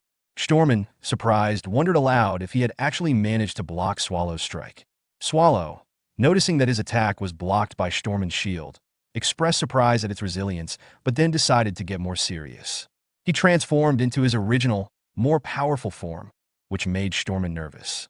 Swallow opened his mouth, forming multiple attack circles that rained down on his enemies. Garrett, focused on completing the teleportation spell, prayed for more time, knowing the magic circle would soon be ready. She hoped the shield, one of the 36 masterpieces, would hold up against Swallow's magic. However, as Swallow's attack hit the shield, it shattered in a massive explosion. The dust cleared to reveal Stormin, who had shielded Ethelbreas and Wuin with his body. In his final moments, Stormin urged Ethelbreas to flee, telling him to leave him behind and that Wuin would take over the responsibility of the empire. Wuin, devastated, cried out, calling him grandfather, but Stormin reassured her, expressing it was an honor to have served as her escort. As Ethelbreas and Wuin were unharmed, Swallow was surprised that they had survived. Wuin, filled with resolve, began to move toward Swallow, determined to fight him despite the odds. Ethelbreas tried to stop her, warning that she was no match for Swallow, but Wuin, unwavering, declared that it didn't matter because she was a hero, someone who could protect everyone. After the battle concluded, Renee carefully gathered the shattered fragments of a blue crystal that had been broken during the conflict. She placed the pieces, along with other valuables, into a carriage as they prepared to return to their dungeon. Admiring the crystal's beauty, Renee remarked to Swallow how sparkly and pretty they were. Swallow responded with a nonchalant and Renee reflected on the mission's results, pointing out that, while the crystal wasn't their primary goal, they had still gained plenty. Swallow agreed, noting that the battle had gone relatively well. He explained how he had unleashed a golem on the village to test its destructive potential, acknowledging that it completed its purpose before exhausting its mana. He suggested they recharge it once they returned. Renee teased him, saying it had taken him longer than usual to show his true nature during this mission. Swallow shrugged off her comment, revealing his calculated mindset. While he could have killed their enemies immediately, he had deliberately prolonged their suffering, viewing a quick death as unworthy of the trouble they had cost him.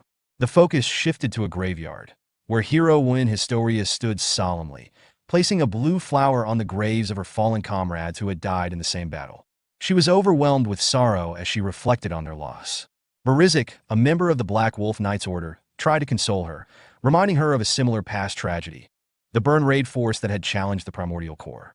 He highlighted that this time, they had lost only 4 members in a masterpiece, avoiding complete annihilation thanks to her leadership. Despite his reassurances, Woon was consumed by guilt. Closing her eyes, she admitted she understood his words, but could not shake her feelings of failure. Garrot approached, commenting on the flower's beauty and suggesting that Woon's comrades would surely be grateful.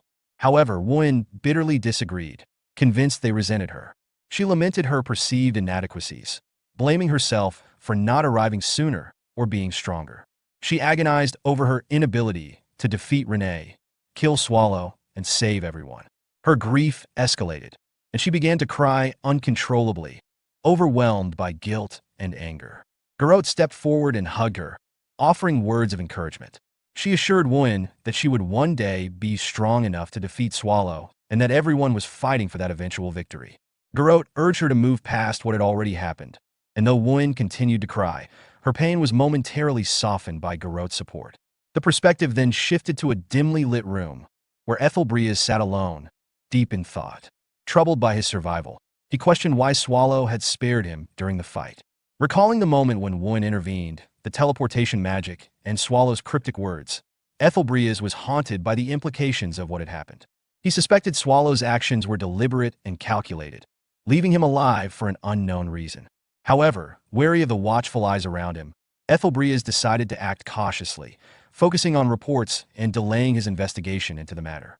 He regretted being unable to attend his subordinates' funerals, their deaths weighing heavily on his conscience. As he moved toward his desk with a candle stand in hand, a sudden, searing pain struck him, his vision going dark as though his head might explode. Startled and confused, he wondered if it was merely exhaustion, though the intensity of the pain suggested otherwise. Looking into a mirror, he was horrified to see Swallow's eyes staring back at him. Terrified, he dropped the candle stand and collapsed, losing consciousness.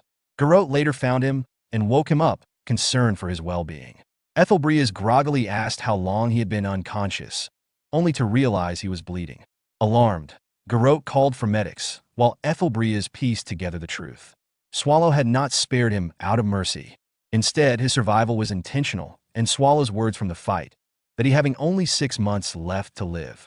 As the medic tended to Ethelbreas' bleeding wounds, Garrot noticed shattered mirror fragments scattered around the room. Letting out a sigh, she asked him if the hallucinations were worsening. Ethelbreas admitted that while they were getting worse, he had become accustomed to them and was grateful he could still perceive humans as he once did. While they spoke, Garrot used her telekinesis to gather the broken mirror pieces and discard them into the dustbin. She noted grimly that it had been 4 days. The cure wasn't working, the symptoms weren't improving, and they hadn't even identified the root cause. Ethelbreas acknowledged that this affliction likely wasn't something modern medicine could resolve.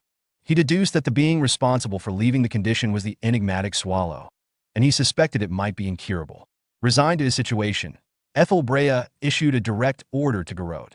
No one, not even Woon, must learn of his condition. He was determined to complete Apocalypse before his death, prioritizing the restoration of the masterpiece and the recovery of the Black Wolf Knight Order's lost forces. Garrot assured him she would handle the Knight Order herself, actively recruiting the individuals Ethelbreas had been monitoring. Some teams had already left and might have even contacted their targets. Surprised by how quickly this had unfolded, Ethelbreas questioned why she hadn't reported it to him earlier. Garrot, preparing a teleportation spell, explained that she saw no point in burdening a superior already in poor condition. She promised to provide a detailed report once everything was finished. She also informed him she needed to leave briefly since she had spotted his least favorite person on her way in. Before Ethelbreas could finish reprimanding her for using magic in the room, she teleported away. Moments later, a knock came at the door. Ethelbreas invited the visitor in, revealing Pope Euronisia. The Pope expressed his condolences, claiming he had come to offer comfort.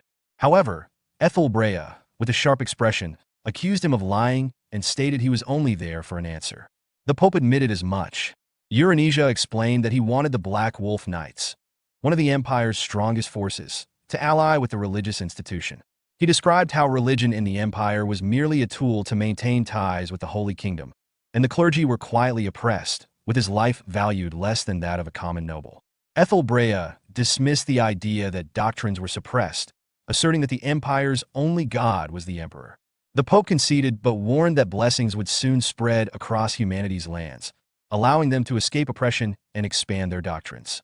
Ethelbrea interpreted this as preparation for a holy war, but the Pope denied it, insisting he was too weak to fight. Euronisia then excused himself, stating that since Ethelbrea was unwell, he would leave without an answer, for now. As the Pope departed, Ethelbrea brooded over the impending decision, vowing to respond differently next time. Meanwhile, the scene shifted to the primordial core, where Swallow and his group had arrived. Patrick guided Mel's to the fourth room, explaining that she and the demonic dog, two Ons, would manage it. Mel's, thrilled by the opportunity, leaped with excitement and declared her love for the space, imagining how they could decorate it. Patrick, relieved by her enthusiasm, noted to Swallow how worthwhile it had been to destroy Nihit for this. Swallow and Patrick discussed the demonic dog, with Patrick pointing out its value in guarding the room and noting Mel's talent for recruiting despite her questionable naming sense. Swallow admitted that Mel's wasn't yet aware of the dog's true identity, though Patrick believed she would discover it in time. Renee then entered, reporting that she had completed dispatching the golem in the third room and had securely hidden the magic stone, the power source, in the walls, ensuring it was undetectable to ordinary humans. Swallow praised her for her hard work, but Patrick, clearly frustrated, interrupted, complaining about the repetitive nature of their interactions. He insisted on moving to the main point. Patrick revealed that the other great evil dungeons were concerned about Swallow's recent actions, particularly his destruction of an entire city. Swallow, unconcerned, asked if they intended to confront him directly. Patrick confirmed this, stating that they had been contacted by Ms. Ursabet, who had conveyed the others' grievances. Realizing the gravity of the situation, Swallow reluctantly asked when they would arrive. Patrick replied that it would be today, prompting Swallow to shout in frustration, asking seriously. Swallow, in his original form, returns home and expresses a casual, almost carefree attitude with a yawn and the remark, "Home sweet home." However, this peaceful moment is quickly interrupted when Ursabet arrives, visibly angry, and steps on Swallow's face, demanding to know if he understands the gravity of the situation. Swallow's relaxed demeanor stands in stark contrast to Ursabet's frustration, as she continues to kick him, making a pointed remark about the time of year, suggesting that their troubles are far from over. Meanwhile, Renee is occupied with cleaning the primordial core, and Patrick is working. As the tension escalates, Mel's, sensing something unusual, nervously asks Patrick if great evil dungeons ever gather periodically. Patrick reassures her that such events are not common, explaining that while Jadika sought to unite the Demon King species, the nature of great evil dungeons varies widely, making a coordinated gathering impossible. Excitedly, Mel's wonders if this unusual occurrence could be historically significant, but Patrick remains cautious. He mentions that he's never heard of such a gathering of great evil dungeon owners and suggests that their boss's actions might be the cause of the current situation. He also points out the unsolicited letter they received, which announced a visit to the primordial core without asking for permission or explaining the purpose. Patrick and Mel's both express frustration over the lack of respect shown in the letter, which Patrick crumples and tosses aside. The scene takes a more serious turn when Mel's detection spells go off, signaling an intruder. Patrick instructs Mel's to inform Swallow and Renee, while he prepares to confront the intruder himself to figure out who they are and why they've arrived at the primordial core. The scene transitions to the past, in the Great Desert, which once served as the primary trade route across the 5 kingdoms.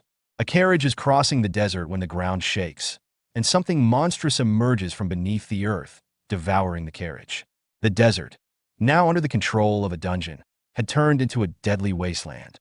The 5 kingdoms' elite forces quickly mobilized to reclaim the desert, believing the dungeon's inhabitants to be little more than oversized insects. However, as they enter the dungeon and engage in battle, the monsters, led by a formidable force, decisively defeat the elite soldiers, overwhelming them with sheer numbers. The commander, fatally wounded, realizes the impossible odds, muttering about the monster's larger army before dying. The monster at the heart of the desert is revealed to be the mother of all insects, also known as the ruler of the desert, and despair that engulfs the 5 kingdoms, a terrifying force of nature that had consumed the desert. The scene shifts back to the present at the primordial core, where Patrick is rushing to confront an intruder. The intruder is revealed to be Mother Hexable, the boss of the great evil dungeon, Sandhell.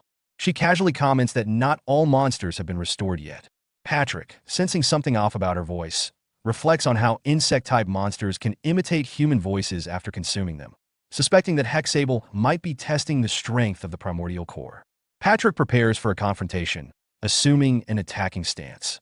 Swallow, arriving on the scene, humorously questions their actions, asking if they are making out or something. Renee and Mel's also arrive, prompting Patrick to urge Swallow to stay back while he handles the situation. Swallow, however, is puzzled and asks why he should stay away.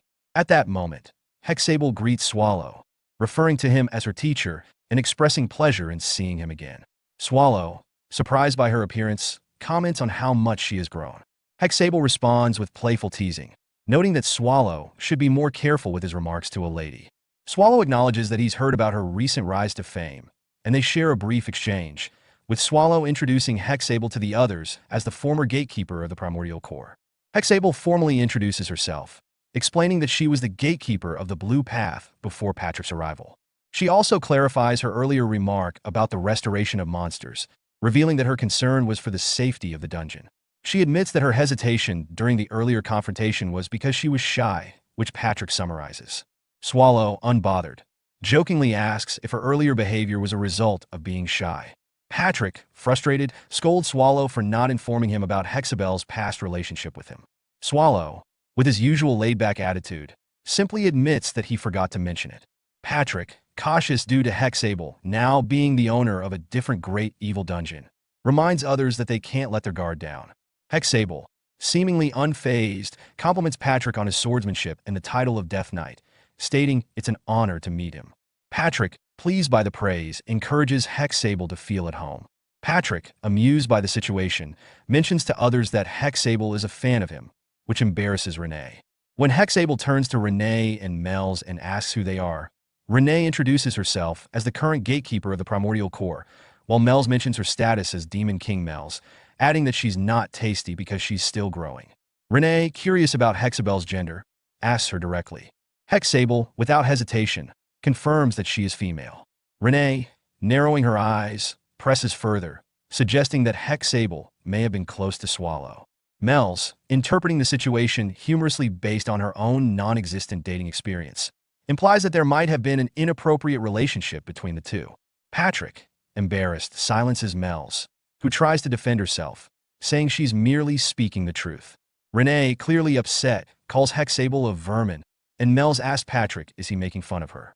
Patrick, now trying to de-escalate the situation, apologizes to Hexable, explaining the tension due to the sudden appearance of beings from other great evil dungeons. He reassures her that he's only here to reunite with his old teacher, Swallow, and to catch up. As the tension settles, a new figure, Margar Azidahaka, the boss of another great evil dungeon, arrives outside the primordial core.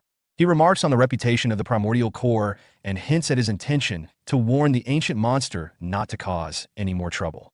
A few days ago, in the great evil dungeons, Sandhell Margarita, a white dragon with gray eyes, addressed Azidahaka, questioning her departure. Azidahaka explained that the clash between the great evil dungeons, Erevos and Swallow, was never clarified, much like the previous incident in Nihit. She stated that Swallow could no longer be left unchecked. The scene then shifted to the present, where Azidahaka stood outside the primordial core. She reflected on her identity as the master of the White Mountain Range and the strongest dragon, determined not to let others underestimate her. At that moment, her younger sister, Fafnir, appeared excited to show her new ability to transform into a human, particularly proud of her tail. Azidahaka, who had originally planned to go alone, had been convinced by her sister to accompany her, and she instructed Fafnir to address her as boss or lord in public settings. Fafnir responded eagerly, but accidentally said, "You lord," prompting Azidahaka to ask what that meant, flustered. As they continued, a figure approached them, remarking on Azidahaka's decision to bring a child to a gathering of the great evil dungeon bosses. This was Karak, the boss of Nerkumbel, a formidable orc who had risen to power through strength alone. Azidahaka immediately assessed him, recognizing him as someone powerful and not to be underestimated. Karak warned her that losing a comrade could happen in an instant and proceeded into the primordial core. Azidahaka, feeling the tension, instructed Fafnir to stay close and be cautious. They entered the core, and Azidahaka told her sister to walk on two legs, though Fafnir preferred her more comfortable form. Inside the core, they discovered an empty room. Azidahaka found a book mentioning glaciers, or cave demons, and commented on how strange it was that they weren't present. Karak suggested that they had likely been wiped out by a raid force, but Azidahaka was unconvinced. She believed the primordial core was a place too important for monsters to be left unchecked. Instead, she suspected that it was a trap meant to test her. As they ventured deeper into the core, they found another empty room, but this time, golems were lying dormant. Fafnir speculated that this might be part of a test, but Azidahaka, now growing more agitated, decided to retaliate. She let out a loud roar, furious at what she perceived as mockery, and prepared a breath attack, threatening to burn the entire cave to ashes in response to the disrespect. Patrick suddenly arrived and addressed them. He confirmed their identities and mentioned that others were already waiting for them.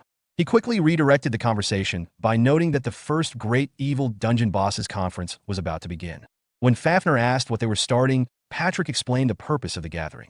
Azidahaka speculated that most of the dungeon bosses had gathered because of the Chaos Swallow, the most powerful Great Evil Dungeon boss, had caused.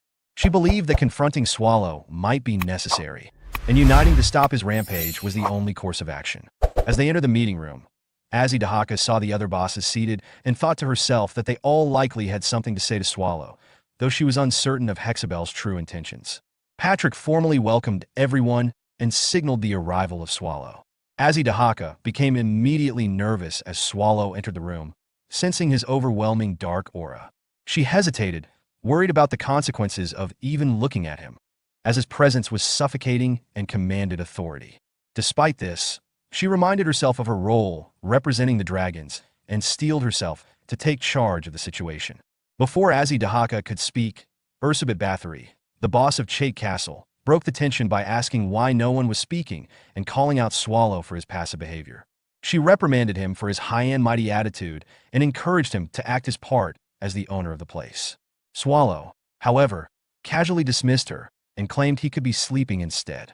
Patrick further teased him about being tired, which only added to the absurdity of the situation for Azidahaka, who realized that Ursabet and Swallow seemed to have a close relationship. Hexable, a fellow boss, casually mentioned that she was there simply to see her teacher, leading Azidahaka to wonder Hexable was referring to Swallow as her teacher. Ursabet, uninterested in the meeting, acknowledged Azidahaka and invited her to speak, prompting Swallow to give his consent with a casual remark. At this moment, Azidahaka stood up, feeling the weight of the situation. She was about to speak when someone announced, "I will wage war against the Empire." All eyes turned to her, and Azidahaka quickly denied the statement. Karak, however, stood up and revealed that it was he who had sent the message. He explained that he had gathered the bosses for a serious purpose, to bring down the Empire before the end of winter. After a brief silence, Ursabet asks Karak about his request, to which Karak clarifies that he's not seeking reinforcements. Instead, he simply requests that they not intervene in the war between Nerkumbel and the Empire. Karak then glances at Swallow, who meets his gaze, suggesting an underlying tension. Hexable interrupts the exchange, pointing out the urgency of the situation, mentioning how little time remains before winter. Karak responds confidently, stating that Nerkumbel will destroy the Empire in 1 month, as all preparations are complete and the warriors are ready. Hexable challenges Karak's plan, arguing that Nerkumbel's forces, though sizable, will be far outnumbered by the Empire's millions of soldiers. Karak stresses that the Empire is in chaos due to events like the fall of Riez and the Nihid incident, which presents a rare opportunity. Karak also reveals the existence of an alliance within the Empire that shares their goal of bringing it down. This revelation causes shock among the others, but Ursabet reacts with fury, her red aura flaring as she confronts Karak. She demands to know if he is allied with humans, clearly disgusted by the idea. As her aura grows more threatening, Swallow steps in, telling Ursabet to take her fight outside to avoid causing a scene in his home. Ursabet, unwilling to back down, sneers at Karak, calling him someone who has sold his pride as a monster.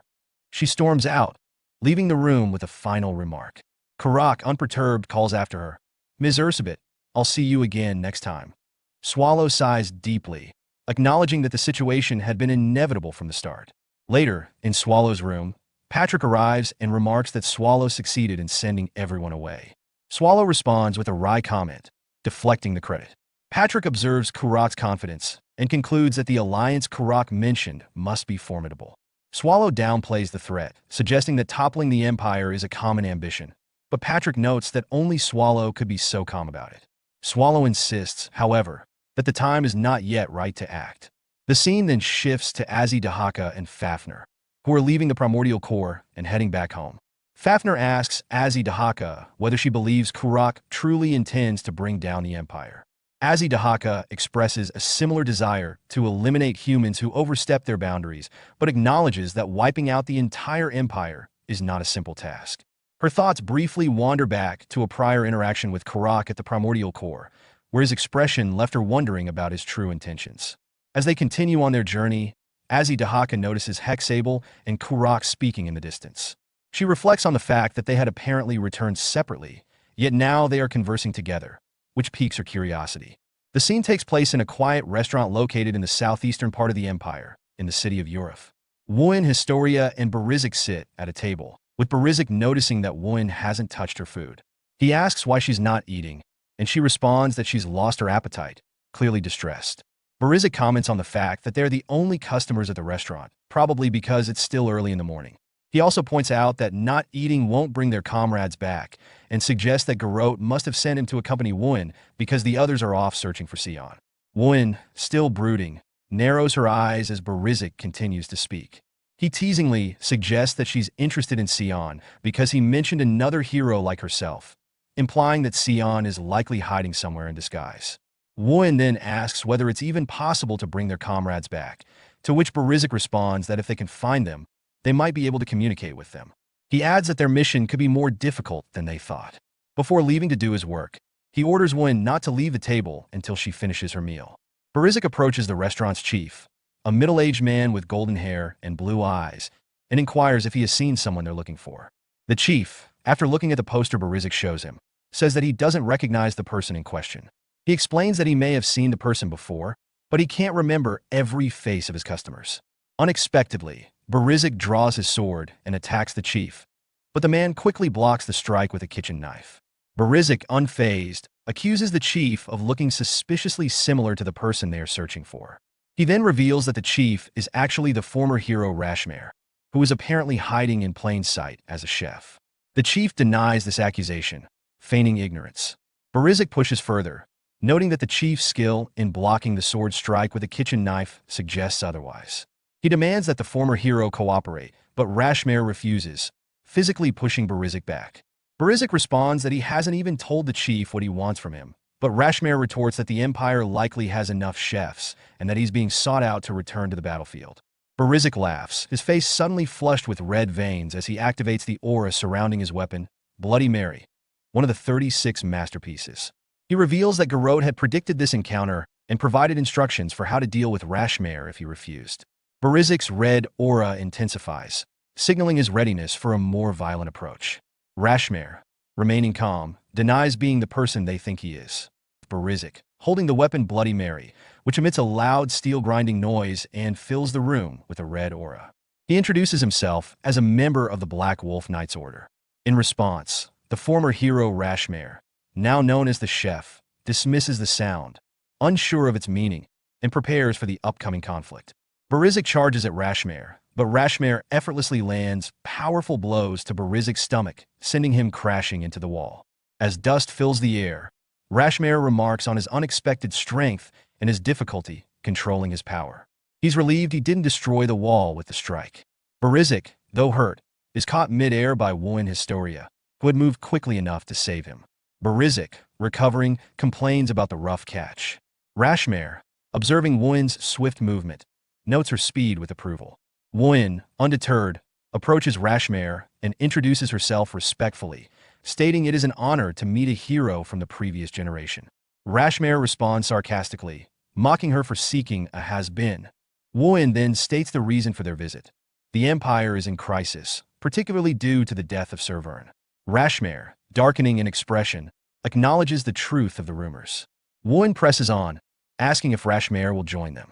Rashmare hesitates, explaining that he now wields a kitchen knife instead of a sword because they live in an era of peace. He criticizes the Empire's greed for sending young people to die in dangerous dungeon raids, claiming the country of Riez is more prosperous than ever. Wooin questions whether he's rejecting the Empire's noble mission of dungeon raiding. Rashmare mocks her for her sharp gaze, wondering if she plans to arrest him. Wooin removes her cloak, revealing new gauntlets, and states that since Rashmare has rejected their request, she'll have to subdue him and bring him to the Empire. She launches an attack, but Rashmare easily dodges, commenting on the energy of youth. Wooin intensifies her assault, but Rashmare continues to evade effortlessly, causing her strikes to shatter nearby tables. Wooin begins to question why her attacks aren't landing. Barizik watches from a distance, noting that Rashmare is treating Wooin like a child. Wooin, frustrated, speeds up, but Rashmare counterattacks with his wooden kitchen knife, sending her flying back. He explains that her straightforward attacks are hindered by her rigid personality and that such patterns will only fail against opponents of equal or greater strength. Wooin becomes anxious, recalling her earlier struggles in battle. Before the fight can escalate, the communication device Wooin had left behind activates, and Ethelbriez's voice is heard. Rashmare inquires about the speaker, and Ethelbriez introduces himself as the acting commander-in-chief of the Dungeon Raid Union headquarters.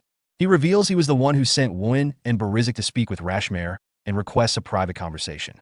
Wooin steps out of the room, leaving the device behind. Ethelbriez begins by apologizing for contacting Rashmare in this way, but Rashmare coldly dismisses him, stating he has nothing to discuss with a subordinate of the Empire. Ethelbriez acknowledges Rashmare's lingering resentment toward the Empire, likely tied to a past event. Rashmare, surprised that Ethelbriez has done his research, warns that he can't return to the Empire for reasons he doesn't want to discuss. Ethelbriez then mentions it's not just 6, referencing a significant number of people from Rashmare's past that involved in particular incident. He lists the names of people involved: Jacob, Brenda, Arnold, Kenneth, Wig, and Reinhardt. Rashmare, visibly shocked, asks how Ethelbriez knows those names. Ethelbriez reveals there were actually 8 people, 2 of whom Rashmare didn't know about. Rashmare, now enraged, unleashes his aura and demands confirmation. Ethelbriez confirms the truth, stating he knows the names of the 2 missing individuals, leaving Rashmare in a state of disbelief and fury. The scene begins at the primordial core, with Swallow yawning and expressing disinterest in doing any work, suggesting that taking a minimal approach might be best. Patrick, equally resigned, agrees, commenting that doing the least amount of work is the most efficient course at the moment. Swallow, however, expands on his idea, saying that it doesn't matter when you do the work, before or after, it still requires effort. But if the work is done after something happens, the reward is often greater. Patrick, sarcastically impressed by Swallow's philosophical reasoning, quips about his unexpected productivity. Swallow shrugs it off, stating he prefers the guaranteed satisfaction of the present rather than chasing an uncertain future. Patrick, nodding in agreement, pulls out his resignation letter, expressing a desire to take a break for the sake of his own present happiness. Swallow agrees to Patrick's request, but with a caveat: he will handle things on his own for now. Patrick, grinning, proposes they start by fixing up the dungeon, calling it self-maintenance since the first and second rooms are still empty. Swallow, amused, mocks the idea, claiming he's already perfect. Patrick, irritated, turns to leave, holding up his resignation letter. Swallow quickly relents and decides to inspect the rooms. A short while later, Swallow, alone, thinks about his plan to tear up the resignation letter, but gets distracted upon finding the food storage. He enters the storage to check it out, considering it another task to handle. Later, Swallow meets up with Patrick again, who, surprised at how quickly Swallow returned, asks if he did the job thoroughly. Swallow responds that he found the problem sooner than expected, which causes Patrick to become nervous. Swallow grimly announces the food storage is empty. Patrick, stunned by the revelation, drops his report book in shock, realizing the gravity of the situation. The scene begins with a dwarf named Scovina from a merchant group bowing before Swallow and apologizing for some issue, which prompts Mel's to ask Patrick about the arrival of the monster merchants. Patrick explains that while most dungeons seek out merchant groups to secure supplies, the Great Evil Dungeons have a unique, more symbiotic relationship with the leprechauns, a special group of monster merchants. They are not merely VIPs, but are looked after in exchange for certain services. Mel's is surprised to hear this and expresses disbelief that Swallow knows a member of their merchant group by name. Patrick reveals that Swallow remembers North, one of the leprechauns who is highly competent, even among his peers, and that Swallow had been particularly impressed by him. Scovina then begins to explain a recent incident involving a raid on their supplies. A group of orcs attacked several merchant groups, including the leprechauns. North tried to stop them, insisting that some of the supplies were meant for Swallow, but the orcs ignored him and took both North and the supplies. Swallow, furious, demands confirmation of the story and questions whether the orcs killed North. Scovina reassures him that North was not killed, but was instead taken along with the supplies. Swallow, enraged, presses further, and Scovina, deeply apologetic, offers to surrender his life to spare the other members of the leprechauns. Swallow, still angry, asks where the orcs have gone, and Scovina hesitates. Patrick then realizes that things have become more complicated than anticipated. Nercumble's raid on the monster merchants was not just about stealing supplies, but also about causing problems for Swallow. Swallow agrees with Patrick and demands Scovina guide them to the orcs. Before leaving, Patrick asks if he should accompany Swallow, but Swallow decides to handle the matter alone, determined to show the orcs the consequences of messing with his food supply. The scene begins in the orcs' camp, where the aftermath of their raid is discussed. One orc mocks North, the leprechaun merchant, for resisting their demands, while another mentions his claim that the supplies were destined for a great evil dungeon. Gekunder, a high-ranking orc, dismisses North's warning as cowardice, asserting that war takes precedence over alliances or conflicts with other great evil dungeons. He boasts that, as long as he stands, even the ancient monster of the primordial core poses no threat. At this moment, Swallow and Scovina arrive. Scovina boldly questions if the orcs will regret their actions, startling them. The orcs recognize him as the leprechaun who escaped earlier and mock him for returning with only a human. Scovina demands North's release, and Gekunder, amused, orders North to be brought out. North, bruised and trembling, is thrown before Scovina, who rushes to him in concern. North, in a weakened voice, urges Scovina to flee.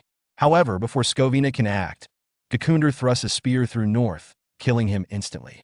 He justifies his action by claiming North was already as good as dead, adding that this was the price for defying him and invoking the primordial core. Scovina collapses in grief, cradling North's lifeless body. Suddenly, chaos erupts as all the surrounding orcs are killed in a blur, their bodies torn apart before they can react.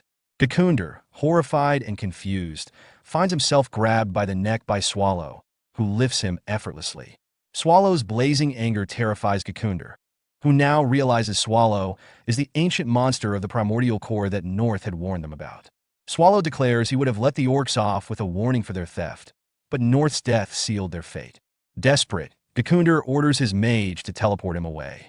However, instead of saving Gekunder, the mage teleports Nercumble's leader, Karak, and the orc commander to the scene. Gekunder, panicking, attempts to explain, but Karak swiftly decapitates him for his insolence and failure. Karak then turns to Swallow, acknowledging his subordinate's mistakes and pledging to take full responsibility. Swallow, still seething, seizes the opportunity to exact retribution. He proposes a deal.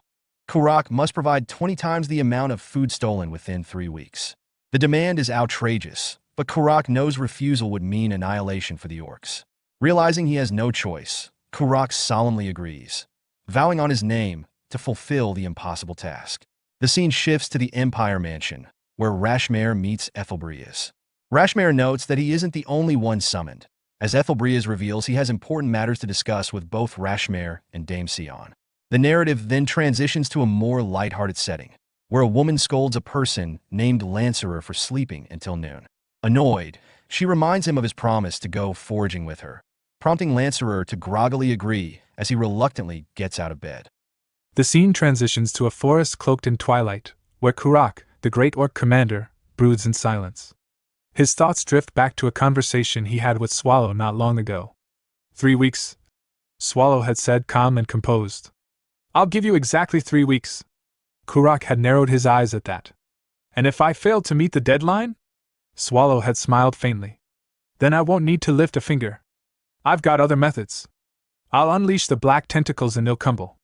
Witness it, the child of the Creator. He will devour you all. Don't look away. The end of your glory is destruction. Remember this, carnage has already begun. Applaud for your return not to death, but to your origin. Karak's hand clenched into a fist as he recalled the ominous words.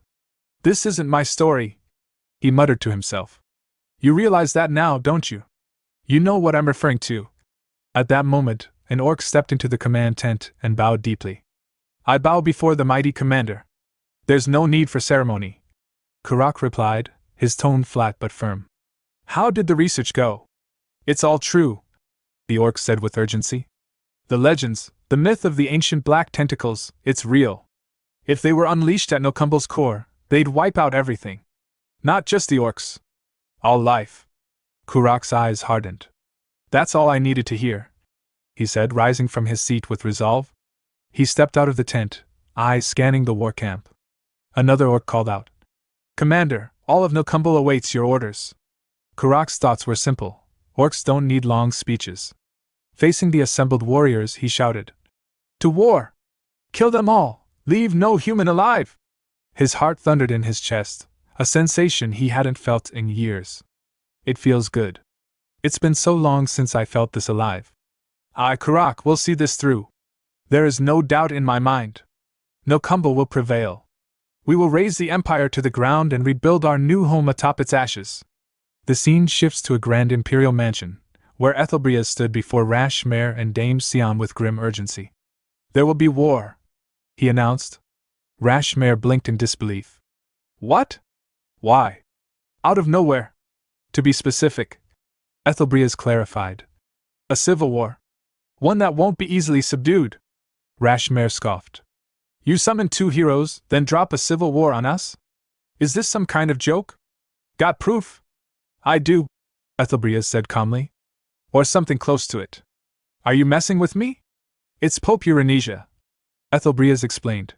He never used the word war, but twice, alone, without guards, he essentially declared it to me.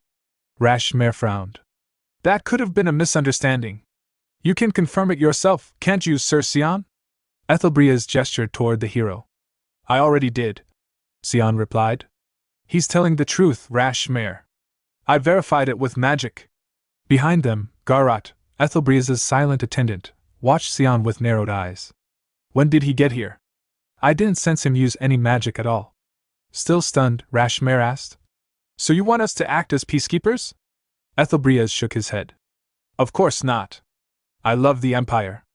I didn't call you for that sort of work. Angered, Rashmare stormed forward, grabbing Ethelbrias by the collar. You little shit. I didn't come all this way for your boring jokes. But then his eyes locked onto the cursed scar on Ethelbrias' right eye. He paused, tense.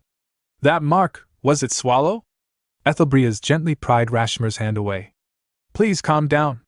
I haven't forgotten what I promise you. Here, these are the 2 names you couldn't find. The letter contains everything you need. Judge for yourself. Rashmare accepted the letter, exhaled, and gave a short bow. I lost my temper. My apologies. It's all right, Ethelbrias said. I understand. Sion broke in with a firm voice. Can we get to the point now? What do you want us to do? Ethelbrias answered. As I said, the war is already set in motion. I want you to fight for the Empire during this civil conflict. Sion frowned. But the Pope's faction doesn't seem strong enough for a coup. I agree, Rashmare added. Ethelbrias thought silently. He won't even look me in the eye. Aloud, he said. He may have allies. Based on what we know, it's likely the Holy Kingdom, but we don't have proof yet. Rashmare asked. If it's treason, why not just kill the Pope?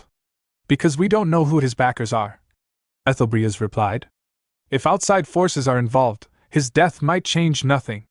Sion sighed, turning away. As he activated a teleportation circle, he said, So you're just asking for more firepower. Understood. I'll be going.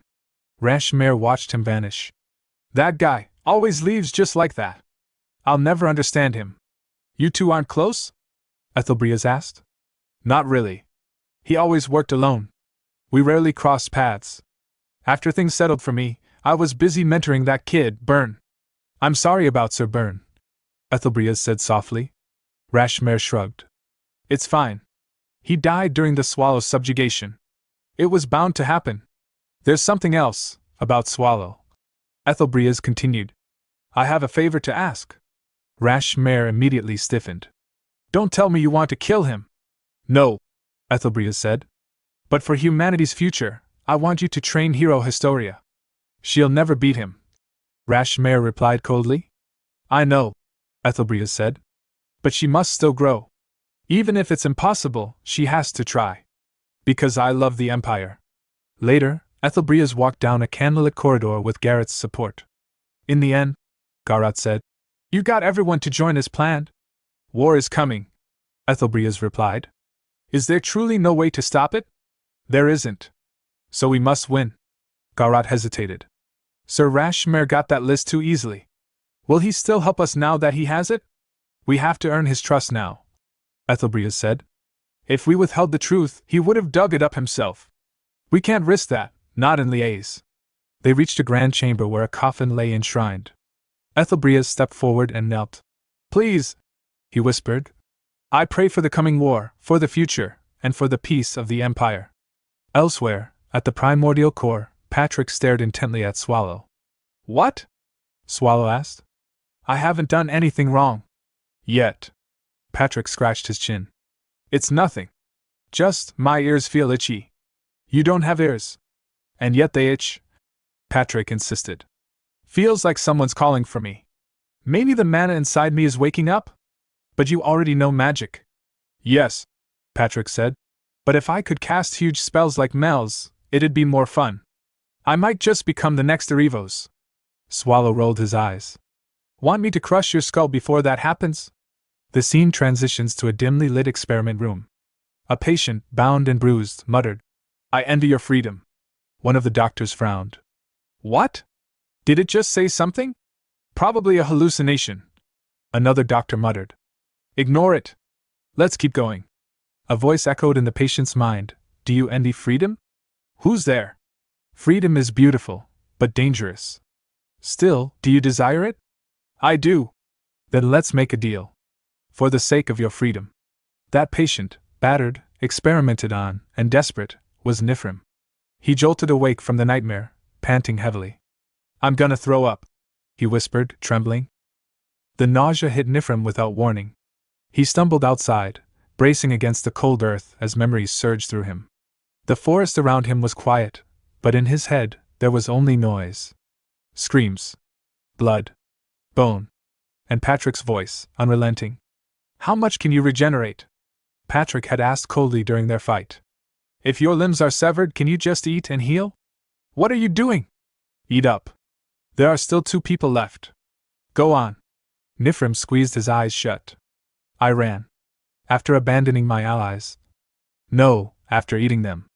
His stomach twisted. Cannibalism. That word gnawed at him worse than hunger ever had. Anything but that. "I never wanted to commit that." But a voice inside him, the one he hated the most, responded coldly, "You ate to survive.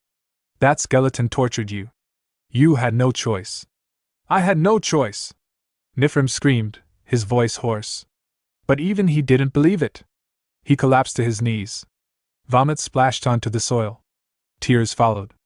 "I'm sorry," he whispered, over and over, face buried in the dirt. "I'm sorry. I'm sorry, everyone." Time passed. The scent of warm food drew him from his misery. Inside the cabin where he now stayed, an old woman set down a bowl before him with gentle hands. "Eat a little," she said softly. "Even if you throw it up again, you need to eat something." Still seated at the low wooden table, Nifrim nodded faintly, his face pale. "Yes. Thank you for the food." The woman smiled and picked up her shawl. "I'll head out to the fields. Eat slowly and come when you're ready." She hadn't stepped far when the front door burst open. A sharp gust of wind followed a girl into the house as she kicked it open with unnecessary force. "There you are, Lancelot!" she shouted, hands on her hips. "The sun's already high, and now you're eating? I told you, we've got to dig up the mountain herbs before the fire's lit today." She turned to the old woman. "Grandma, where are you going? Did you swallow a funnel?" The old woman snapped. "My ears still work just fine. I'm going to the field, so stop bothering him and come help me instead." "But what about the mountain herbs?" "Mountain herbs?" The woman snorted. "You only bring back weeds. I know you go into the forest to play around." "Play around?" Purcell scowled. "I'm getting real herbs this time. Come here, you little brat." The woman grabbed her by the arm. "Where do you think you're going? You're helping me first." As she was dragged away, Purcell turned back toward Nifrim and yelled, "Eat fast and come out." "I'll be there," he replied quietly, watching her vanish in a flurry of energy. Later, the two walked through a narrow mountain path. Sunlight broke through the canopy in golden shafts. Purcell glanced at him. You really don't remember anything? Your name, your past, anything? Nifrim shook his head. No, you were weird when Grandma found you. Armor, sword, you looked like a mercenary. Maybe, Nifrim said. I don't remember. But maybe something like that. It's fine, she said brightly. You'll remember eventually. As they continued climbing, a villager passed them on the path, dragging a freshly hunted deer over his shoulder. Hey! What are you two doing out here? Purcell gasped. Whoa! Mister, did you just catch that? Yup, the man grinned. Thanks to the guardian god, hunting's been real easy lately. The animals are pouring out of the woods. Guardian god? Purcell asked curiously. Yeah. Ever since the monsters stopped coming near, it's been like a blessing. Even that big troll that used to hang around the barrier, dead. Don't know who or what killed it, but everyone's saying it was the guardian god. He winked. But don't tell your grandma I told you that. Really? Okay, Purcell said eagerly. The man continued down the trail. Come down before we light the fire, both of you. I'll be going first. As Nifrim watched the man disappear, his gaze wandered to the treetops, and he felt it. The faint, heavy pressure of monsters nearby. He didn't see them, but he knew they were there. Purcell looked up at him. Should we keep going? Purcell, do monsters usually come this close to the village? She blinked. Not really. It's dangerous around here, so they usually avoid us. But recently? I guess there's been a lot more movement in the woods. Still, like Mister said, I haven't seen any for a while.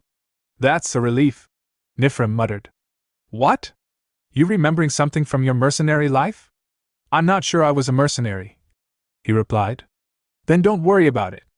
Let's go back, you glutton. The scene shifted. Back at the village field, flames rolled across the dry earth. Nifrim stood at the edge of the burning field, watching in quiet awe. A villager noticed his expression and walked up beside him. You look surprised, Lancelot. Never seen a burn like this before? No. I haven't. The villager nodded. We do this after every harvest. It's not efficient, but for people like us, it's the only way. We burn the ground, and the ashes feed the next season. Nifrim looked at the smoke rising into the sky. Do you leave every time the soil dries up? We do. We move to a new area and start again. The man paused, then added with a warm smile. Say, even if your memories come back, how about staying with us? Staying? Yeah. You're already one of us. You work like the rest of us. And Purcell, well, that tomboy seems pretty fond of you. Even if she nags. Nifrim smiled faintly. I'm the one being helped all the time. The man chuckled. Her energy's her charm. Talking, though, she never shuts up. Speaking of which, here she comes again. Purcell was sprinting toward them from the village, waving her arms and yelling something indecipherable. The villager gave Nifrim a light pat. I'll be off. Good luck. As he walked away, Nifrim stayed where he was, watching the flames crackle across the field. My name here is Lancelot, he thought. I ran. I fled the core of the ancient, and these people, they took me in. They're kind. They don't ask about my past. They don't pry. Except for her. His eyes followed Purcell's figure bounding down the slope. But they're weak. Vulnerable. They can't even handle a lone troll. This slash and burn village, that's why, every night, I go out alone, and wipe out the monsters near the barrier. Guardian God. When they're finally safe enough, I'll leave. Then I can go. The scene shifted to a jagged, windswept mountain where the air reeked of death. Scattered across the rocky terrain lay the mutilated corpses of trolls, massive, brutish creatures felled in unnerving numbers. Towering above the carnage, a group of orcs in dark leathers and bone-laced armor inspected the aftermath. Among them stood their chieftain, his face obscured by the gruesome mask of a red wolf's flayed hide. One of the orcs stepped forward cautiously and addressed him. Chieftain, what now? Do we press on? The chieftain didn't reply immediately. Instead, his sharp eyes swept over the bodies, each one slain in eerily consistent fashion. After a tense pause, he responded coolly. What do you think? This is more than just a pile of corpses. There's no one in this region known to do something like this, no creature. This is the work of a human. A single one at that. The orc blinked stunned. But how? How could one human do this? Kneeling beside a troll corpse, the chieftain studied the wounds with a discerning eye. They're smaller than the average troll, but each was taken down with precision. Bladed weapons. Dual wielding, perhaps. The attacker went for the legs first, crippling them, then let them bleed out before finishing them with a single, clean strike.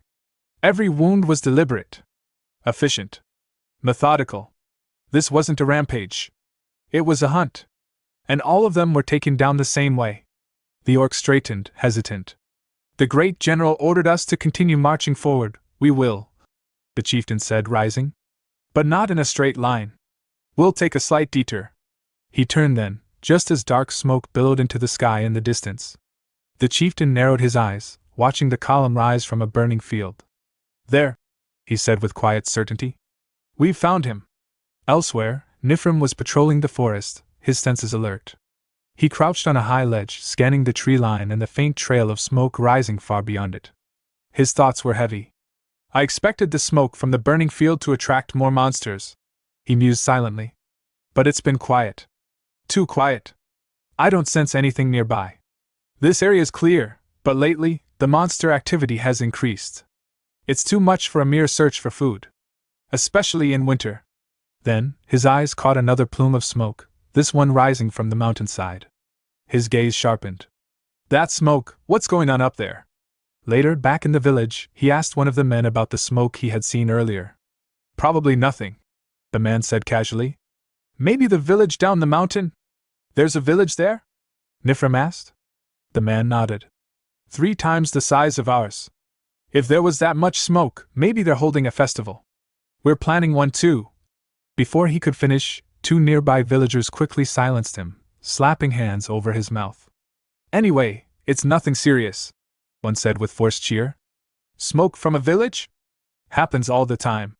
Nifrim gave a polite nod. Right. Thanks. Good luck on your hunt today. The man grinned. We're just picking up what we already caught. Left it to drain. Get ready, Lancelot. Big feast tonight. Oh, Purcell was looking for you.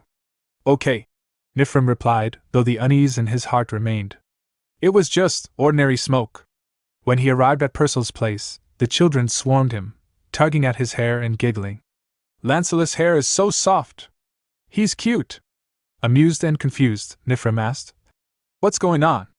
Purcell rolled her eyes and crossed her arms. It's your welcome party, dummy. We couldn't throw one before since everyone was busy. The adults wanted it to be a surprise, but now you know, so if you snitch, I'll kill you. That's an order. I won't. Nifrim smiled. One of the kids piped up. Sister and Lancelot are getting married? Purcell turned red. What? Where did you hear that? Mommy and Auntie said it. The child replied innocently. They said if you like someone a lot, you have to marry them. Purcell flailed. No! It's not like that. Another child tugged on Nifrim's sleeve. Are you getting married to Purcell? She loves you lots. Blushing, Purcell barked back. It's not like that, you brats. But her face betrayed her words. See? One kid grinned. We're right. Purcell grumbled, brushing her hair aside.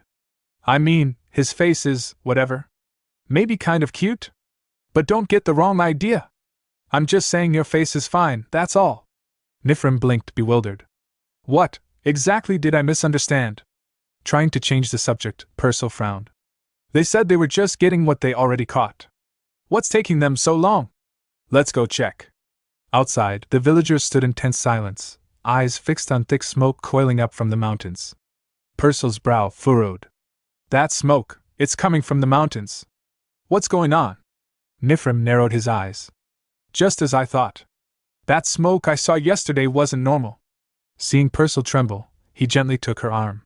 Let's go inside. The children are watching. Inside, the kids looked up. Is Daddy not back yet? When's he coming home? Purcell gave them a brave smile. They're getting more food. They'll be back soon. Nifrim met her eyes.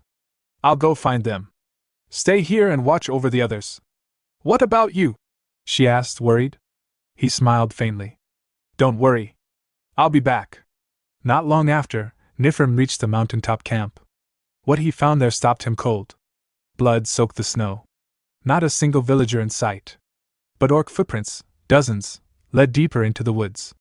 Following them at speed, he eventually came face to face with the orc raiding party.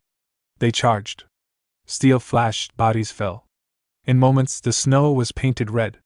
Nifrim stood amidst the silence, breathing heavily. Then, a scream echoed from the village. His blood ran cold.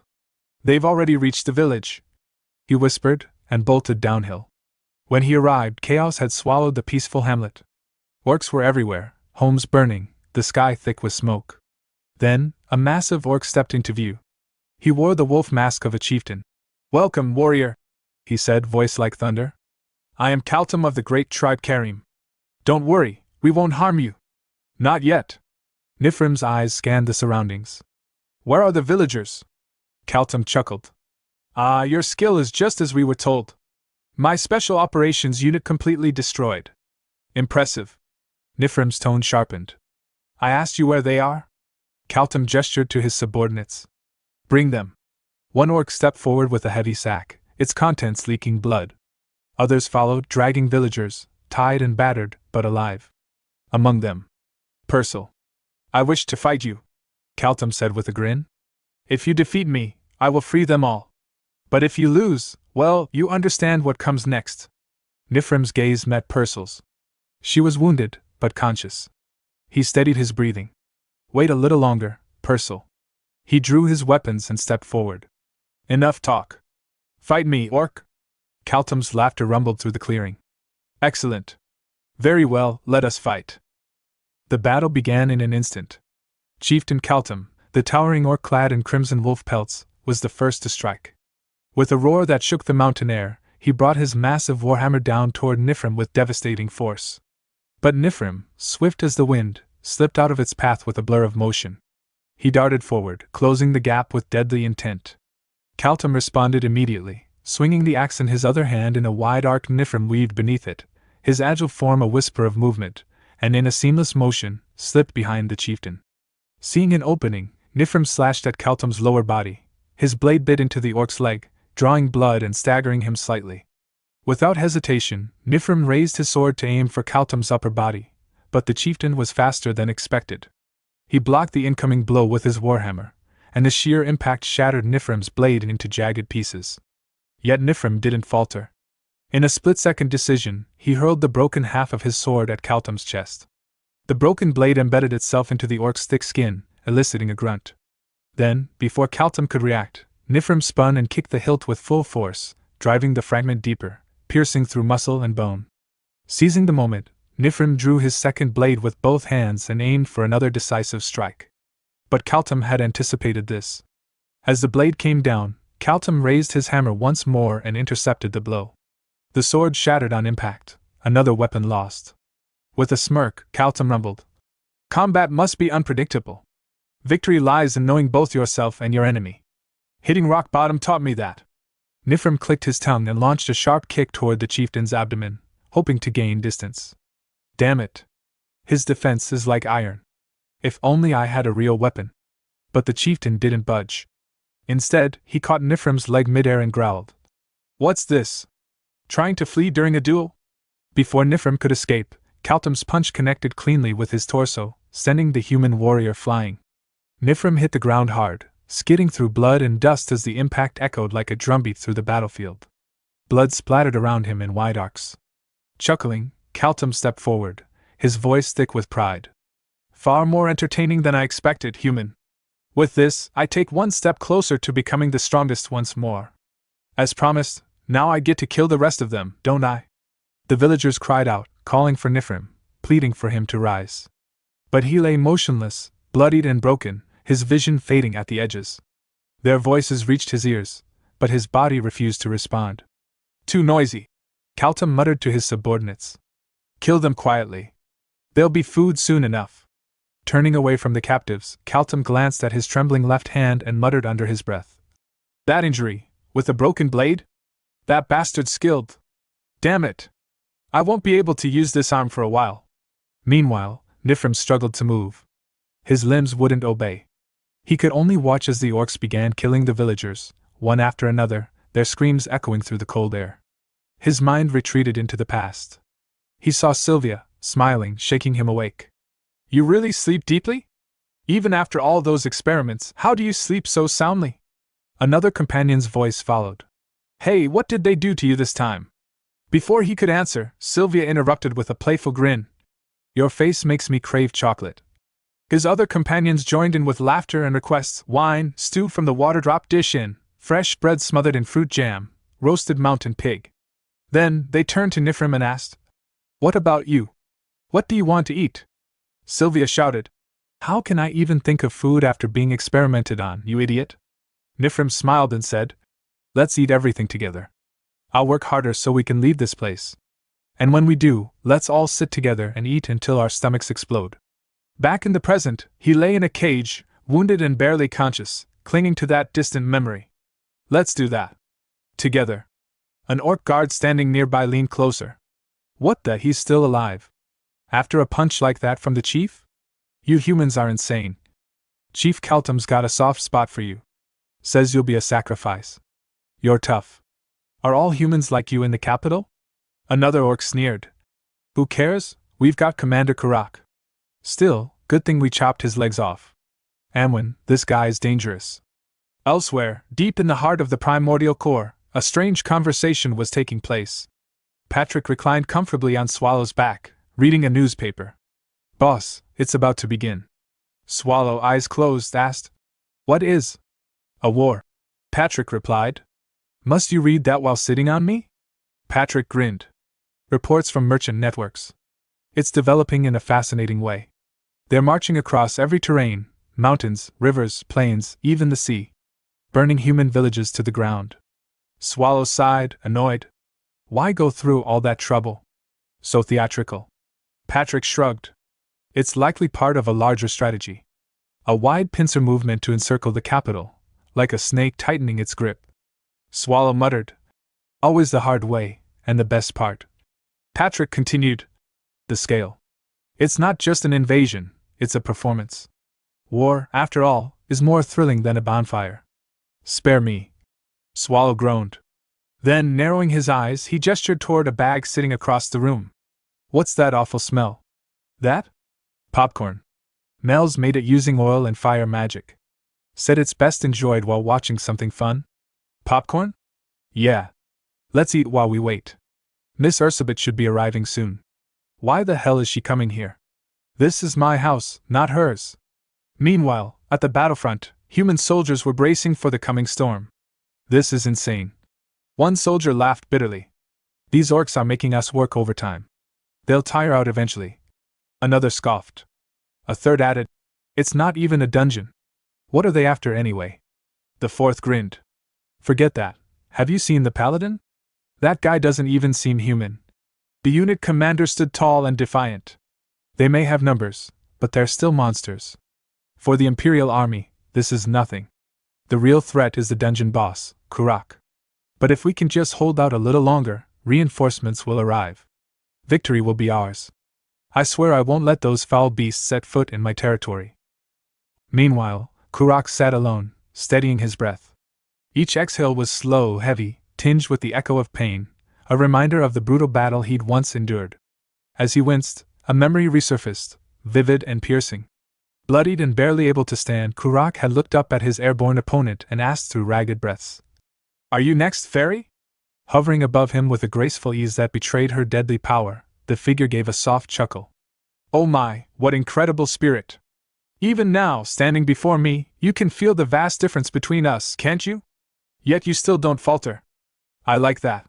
She smiled. Tell me your name. I'll remember it. But the memory was cut short by a voice from the present. Commander, came the voice of an orc mage, bowing slightly outside the tent flap. Kurak blinked, coming back to the present. Yes. Where were we? You seem exhausted, sir, the mage said. Would you like to rest for a while? Kurak waved the concern off. I'm fine. What's the update on Kaltum? The mage bowed again. Kaltum will join us shortly. He reported that he's currently tracking down a peculiar human, one he intends to present to you personally. Kurak raised a brow. A peculiar human? Humph, forget that for now. What about the provisions? We've raided several human villages. The mage answered. Our troops successfully secured live captives for rations. Kurak's voice hardened. Slaughter them the moment they arrive. Make sure the meat is evenly distributed. As you command, my lord. Kurak turned away and added, Summon Kadachi. Moments later, Kadachi entered Kurak's tent. You called for me, Commander? Kurak nodded. I have something to discuss. Come closer. Kadachi complied, stepping in as the tent flap closed behind him. Far from the orc camp, at the Empire's military command post within Pelstein Fortress, the Lord addressed a group of armored paladins. It eases my heart to have your order here beside us, he said with a small bow. When all of this is over, I will personally ensure the Empire honors its debt to the Holy Order. One of the paladins stepped forward. What serves the Empire also serves the Order. We are honored to lend what strength we can. On behalf of His Holiness, thank you for your kindness. Suddenly, a messenger burst in, breathless and pale. My lord! Urgent report, regarding the current battlefront. The Lord gestured for him to speak. The orc horde outnumbers us by dozens of times. Judging by their numbers, this is almost certainly their main force. But, our siege experts believe that, due to the enemy's limited siege equipment, they may struggle to press their advantage. The Lord exhaled, relieved. Do we have enough food to last? Yes, the messenger confirmed. We were preparing for winter. Supplies are ample for both soldiers and civilians. And conscription? All conscripts have arrived without dissent. Both soldiers and citizens are furious over the orc attacks. Their morale is high. Good, the Lord said firmly. We must uphold that morale. We only need to hold for 1 week. Reinforcements from Ro are coming, led by the Red Spear herself. Let's show the orcs what true steel looks like. A knight seated beside him scoffed. Do we really need to wait? Just look at them. He gestured toward the battlefield. That shoddy armor, poor formation. They don't stand a chance. Maybe, the Lord replied. But they might be relying on magic. Our intelligence says their sorcerers can overpower our mages. The knight frowned. But we have the paladins. They'll neutralize any enemy sorcery. The knight leaned closer and whispered.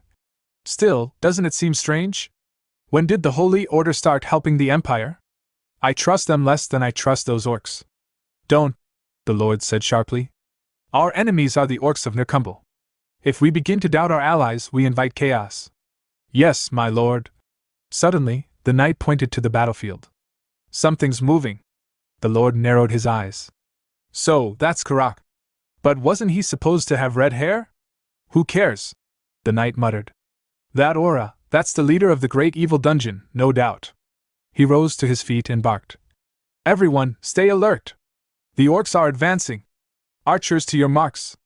Mages, prepare to cast at command. Raise your shields, protect our lord at all costs. As Kurak approached, the knight whispered. My lord, something feels wrong. Only one orc stands beside him. Then the orc mage raised his staff, casting a sound amplification spell. Kurak's voice echoed, not through the air, but directly into the minds of every soldier. Do you hear me, humans?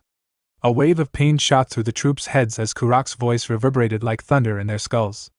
Your spirit is admirable, but futile. You cannot stop our vengeance. Did you truly believe you could hold us here, trap us like animals?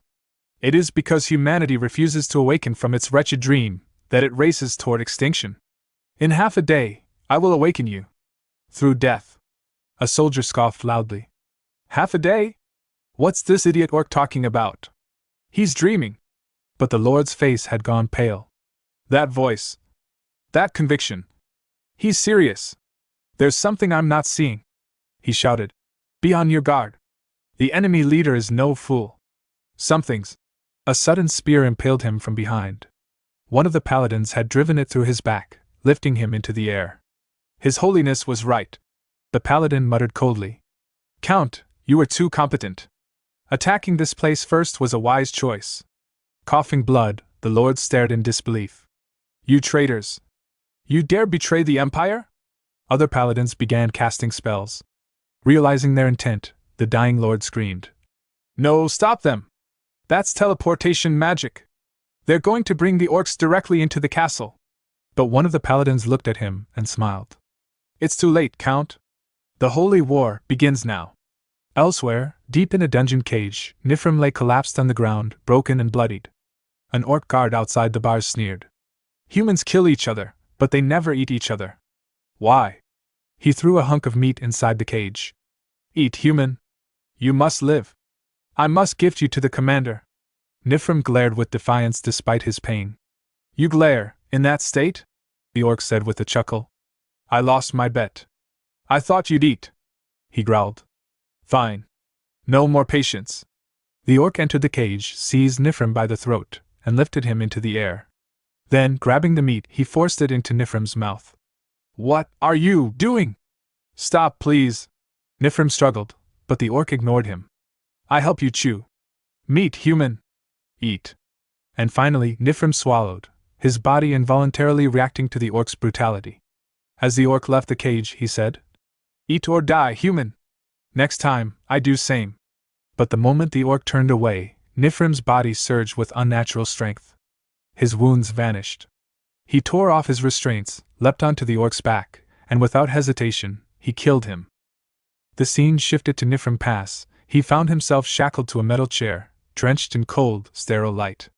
His body was littered with scars, old wounds from countless experiments. Men and women in white coats surrounded him, murmuring to one another, adjusting needles, checking vitals. Machines hummed with a low, ominous drone. He felt nothing anymore, not fear, not pain. Just a hollow, lingering detachment. And then it happened. As one of the scientists sliced across his forearm to take a tissue sample, they all froze. Before their eyes, the wound sealed itself instantly. Skin and muscle wove back together like time rewinding. One scientist gasped. It worked! It actually worked! Another approached, eyes wide with feverish awe. Nifrim, tell us, is the regeneration perfect? Do you feel anything strange? Still dazed, Nifrim looked down at the stump that had once been his arm, now completely regrown. My severed arm, it came back. Instantly. Their reactions were euphoric.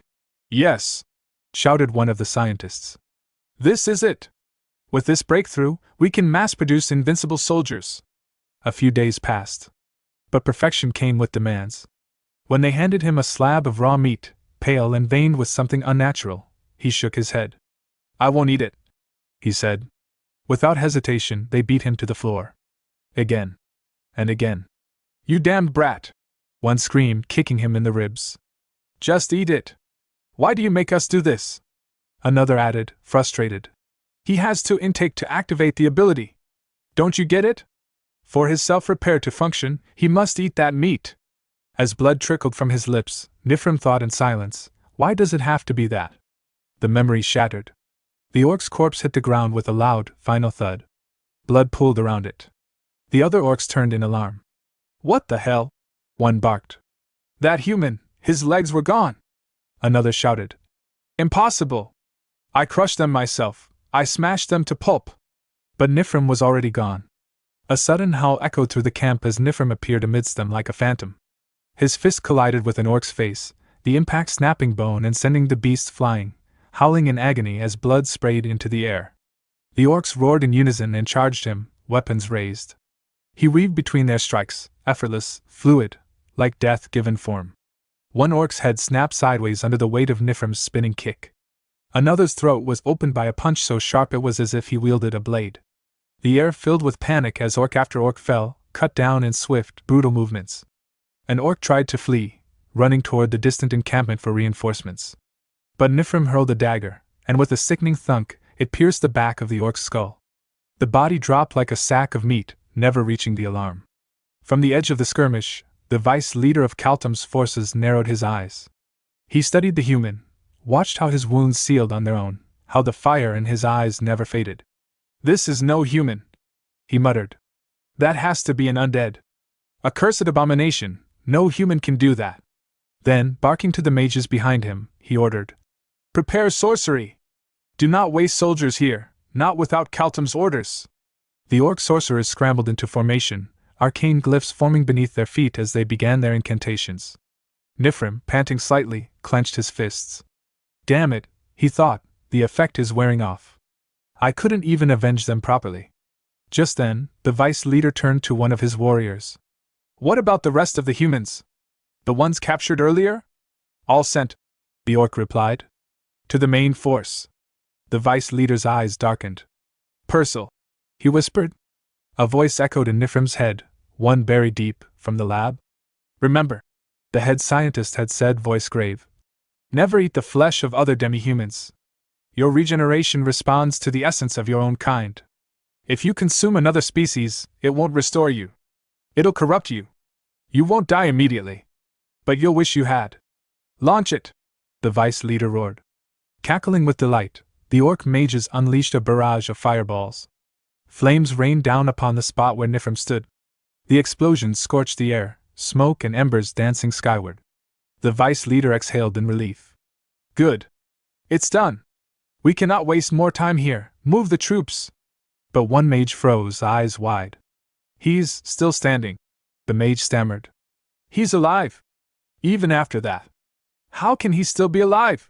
Through the smoke and fire, a shadow emerged. It was Nifrim, burned, bloodied, but walking forward, munching on raw orc flesh. His body rapidly regenerating. Well, he thought grimly, the scientist wasn't wrong, it doesn't kill you immediately. And that's more than enough. Seeing him still alive, the vice leader shouted in fury. Don't let him reach the main force! Kill him now! One orc, backing away in fear, cried out. He's eating our kind's meat! The vice leader paled. Everyone, attack! He's just one human! Kill him! But Nifrim burst from the flames like a reaper of vengeance. His flesh knitted itself together with every bite he took. I'm coming now, Purcell, he thought. Moments passed. The battlefield was silent, except for the gurgles and gasps of dying orcs. The vice leader fell to his knees, trembling as he looked around. His entire unit slaughtered. No, impossible, he muttered. We're the Kaltum clan. Strongest among all. How can one human? Nifrim stepped toward him, his eyes hollow, burning. The vice leader held up his hands. Wait. Let's talk. What do you want? I'll speak to our chief, I swear. Nifrim raised the bloodied axe. No need. And with a single swing, he ended him. A short time later, the blood had begun to dry. Nifrim walked among the wreckage of the orc war camp. Then he found the carriage. He opened its door, and froze. Inside were the mangled corpses of the villagers, piled like cattle. He dropped to his knees, overwhelmed. So that's what they meant by humans in transit, he whispered. Their food supply. Tears mingled with the dirt on his face. I'm sorry. I couldn't save you. I should have been the only one to die. Only me, I'm sorry, Purcell. A faint voice called his name. He looked up, heart thudding. There, slumped near the edge of the carriage, bloodied and barely breathing, was Purcell. Her eyes fluttered open. Nifrim. Amidst the bustling activity of people moving supplies and equipment, Mel's observed the scene with a nostalgic gleam in her eyes. She turned to her companion, the creature named Tuons, and said with a theatrical sigh. Do you see that, Tuons? Look at those strapping men lugging things around like loyal underlings. You know, I may look like this now, but once, I was a demon king, with servants just like them hanging on my every word. Someday, I'll reclaim the glory of those times, don't you think? Tuons barked once in response. Mel's narrowed her eyes and, while grabbing a tuft of Tuon's hair, continued in a mock scolding tone. Lately your responses have been so dry. Is that it? Do you see me as a burden now? This time, Tuons gave 2 short barks. Mel's frowned. And now you're talking back? Just then, Patrick approached the two of them. What are you doing? He asked casually. Mel's turned toward him. Is it really alright to have this many outsiders walking around inside the dungeon? Patrick shrugged. I'm not too comfortable with it either, but it's not like they're from a rival faction. And besides, no one dares to complain to the boss of the great evil dungeon. Mel's mused aloud. Sometimes I forget this place is one of those great evil dungeons. Patrick exhaled. That's not something for you to worry about. That's the boss's concern. Mel's tilted her head. No, that's not what I meant. I was talking about how easily you got your hands on a mythic-grade magical tool. Patrick blinked.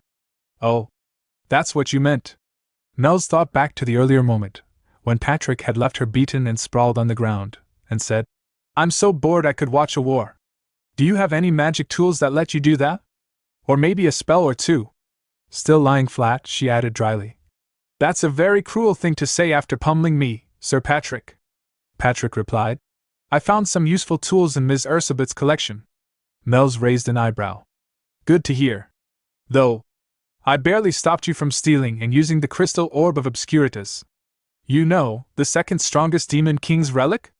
At that moment, Ursabet entered the chamber. You didn't have to trouble yourself coming all the way here, she said smoothly. My servants could have handled the moving. Or, were you perhaps here to welcome me personally? Her gaze drifted to Mel's. Well, hello there, little miss. It's been a while, hasn't it? Mel's gave a polite nod. Good to see you, ma'am. Ursabet looked at her with a sly smile, slowly sliding her tongue across her lips. Mel's blinked, confused. Patrick averted his gaze, muttering, Ms. Mel's, I'm very proud of you. Mel's tilted her head further. Why are you suddenly saying that, Sir Patrick? Ursabet took a step closer and whispered, eyes gleaming. My, look at that flawless skin of yours. Now thoroughly unsettled, Mel's turned to Patrick. What is happening right now? Why are you avoiding eye contact? Why are you saying this to me? Sir Patrick, say something! Before he could respond, Ursabet moved swiftly, wrapping her arms around Mel's and pulling her in. Skin this immaculate must mean that what's underneath is just as refined. All right, Patrick, this one's mine.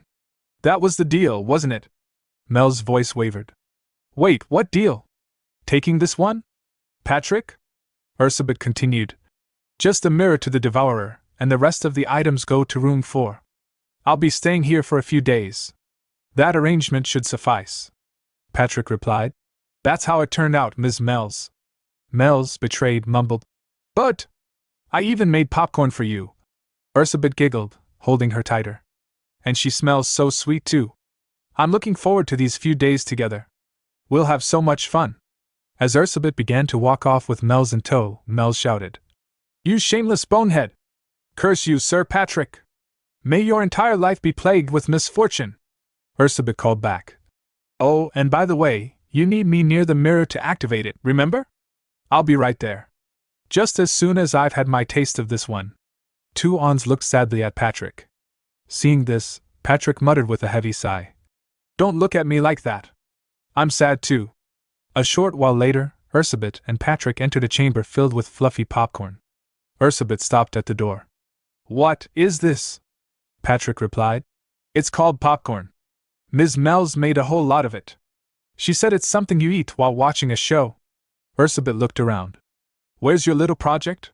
Patrick pointed toward a heap in the popcorn, where a few hands slowly emerged. Right there. That's Swallow. Ursabet smirked. You really have it rough, Patrick. Swallow's voice emerged from the heap. You again? What are you doing here? I came because Patrick asked, Ursabet said sweetly. Swallow replied. What about your own dungeon? Who's protecting that? Ursabet scoffed. You've got it backward. The dungeon exists to protect me. Swallow grunted. That makes no sense. Though, maybe it makes a little sense. Ursabet leaned closer. So, you're just going to sit back and do nothing? Swallow replied. The Empire's been bothering me lately with their raids. I don't like Karak either, so it's in my interest to let them clash. Ursabet narrowed her eyes. I heard you imposed a time limit on resolving the Merchant Guild's supply raid. What was that about? Swallow replied coolly. Is there anything I haven't told you already? I thought it'd be more fun. Ursabet pressed. Is that really the only reason? Swallow paused, then answered. I was curious too, how far Karak would get.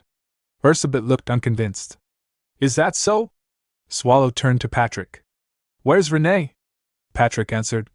She went to comfort Ms. Mel's. Swallow blinked. Comfort her? For what? Ursabet thought to herself, I can't read this guy. Was all that chaos over food just for fun? Is he really this detached, or is there something more? Patrick interrupted her thoughts. So, how's the popcorn? Swallow replied. It's fine. Just smells weird. Ursabet suddenly turned to the magical screen that flickered on nearby. It's starting. She leaned back and thought, if all of this has been set up for something, then what exactly are you planning, Swallow? Swallow muttered. Let's see how well he's holding up. Ursabet exhaled and rubbed her temples. Whatever. It's all too much of a headache to think about. Meanwhile, in the Empire's central strategy chamber, tension gripped the air. The doors flew open, and a breathless messenger stormed in, shouting, Urgent report. The situation is dire, please forgive the abruptness. Palestine has fallen. The gathered high-ranking officers and nobles gasped in alarm. But it hasn't even been 5 hours since the battle started, one exclaimed. At this pace, they'll reach Liège in no time. All eyes turned to Ethelbreaz, who sat in silence, deep in thought. Suddenly, a voice rang out from the entrance. I will go. A figure in crimson armor stepped forward, Cardi, commander of the Red Dragon raid force. Cardi stepped forward without hesitation. I will lead the raid force myself. Ethelbreaz turned his gaze to him, the weight of the moment pressing on his shoulders. I cannot allow that, he said, his voice calm but firm. To speak plainly, the battle situation is grim. This isn't about doubting your ability, far from it, but with the limited manpower we can mobilize, all you'll manage is to buy time. Even if they're just orcs, they're still part of the great evil dungeon's ranks. If the Red Dragon raid force is annihilated by them.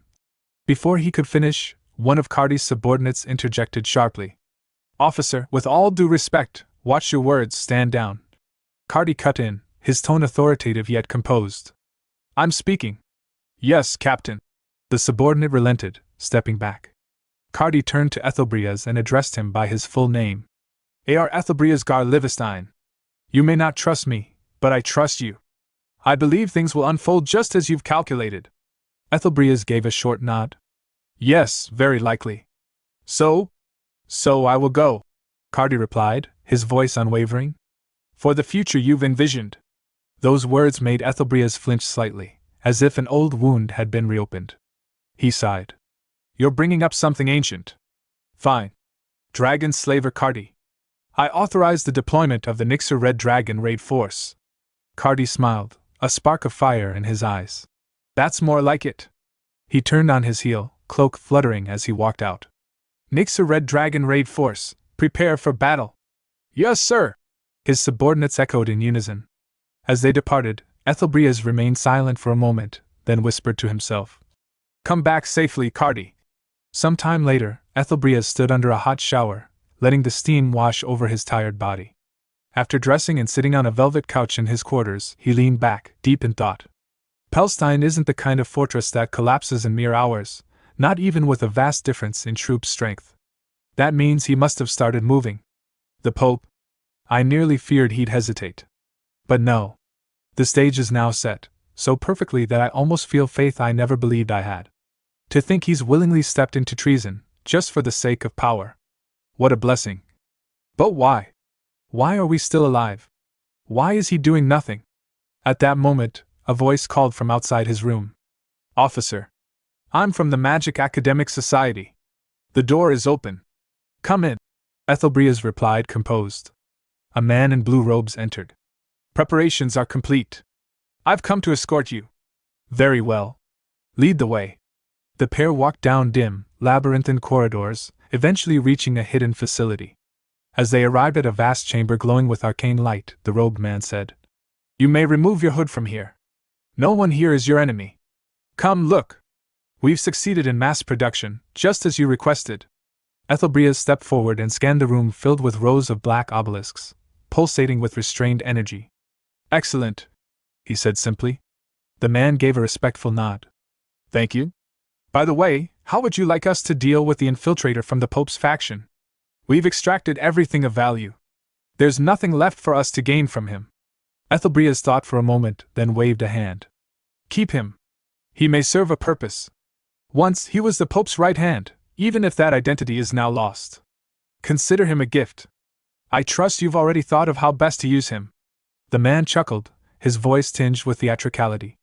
I do enjoy adding a touch of drama to my work. As the robed figure turned away, Ethelbreaz remained still, his thoughts turning inward. Now, all the pieces are in place. To force the Pope to reveal his hidden hand. To drag into the light the 36th masterpiece he guards so dearly. Only that material, when melted down, can forge the weapon we need, Apocalypse, which will be wielded by none other than Win Historia. It's the only way to stop the one they call Swallow. And it was I who orchestrated this entire war. Suddenly, a sharp jolt of pain coursed through him. He gasped, dropping the cane that had been supporting him. His knees gave way and he collapsed to the cold floor, blood dripping from his mouth. The robed man rushed to him. I'll get painkillers. Please hold on. Ethelbrias coughed harshly, his vision dimming. Monsters like me should not exist. This world doesn't need necessary evil. That's just a lie to make peace with ourselves. What it needs is a small, bright light. Someone like Wen Historia. Meanwhile, in the training ground under moonlight, Wen Historia stood panting, her body bruised and scraped. Former hero Rashmare crossed his arms, watching her sternly. If you're going to call me out in the middle of the damn night to train, at least try to focus, brat. Wen blinked, distracted. No, wait. I felt. AR was calling me. Rashmare scoffed. You think that old man's voice is strong enough to reach all the way out here? Quit spacing out. You haven't landed a single blow yet, Miss Hero. Gritting her teeth, Wen dashed forward again, aiming a strike directly at Rashmare's chest. Back in the primordial core, Ursabet's face twisted in fury. Her killing intent surged like a wave of darkness. Swallow winced. Oh, calm down. That bloodlust is painful to be around. How can I calm down when I see that? Ursabet snapped. Patrick stepped in. Boss, I believe even you should be angry right now. Swallow raised an eyebrow. Should I? Patrick nodded. He said he allied with humans, but I assumed he meant mercenaries or a rogue state, not them. Ursabet snarled. That orc, he's thrown away his pride as a monster. Indeed, Patrick agreed grimly. Joining forces with the religious order is a disgrace. A line that should never be crossed. Swallow glanced forward. Kurak stood there, shoulder to shoulder with shining knights, paladins. Aren't they all just humans anyway? Swallow muttered. The scene shifted to the frozen realm of Margar, the ice palace of one of the great evil dungeons. Azidahaka, the Frost Dragon Lord, returned to her court after attending the meeting at the primordial core. Her loyal dragonic attendant bowed. Welcome back, my lord. We have all awaited your return.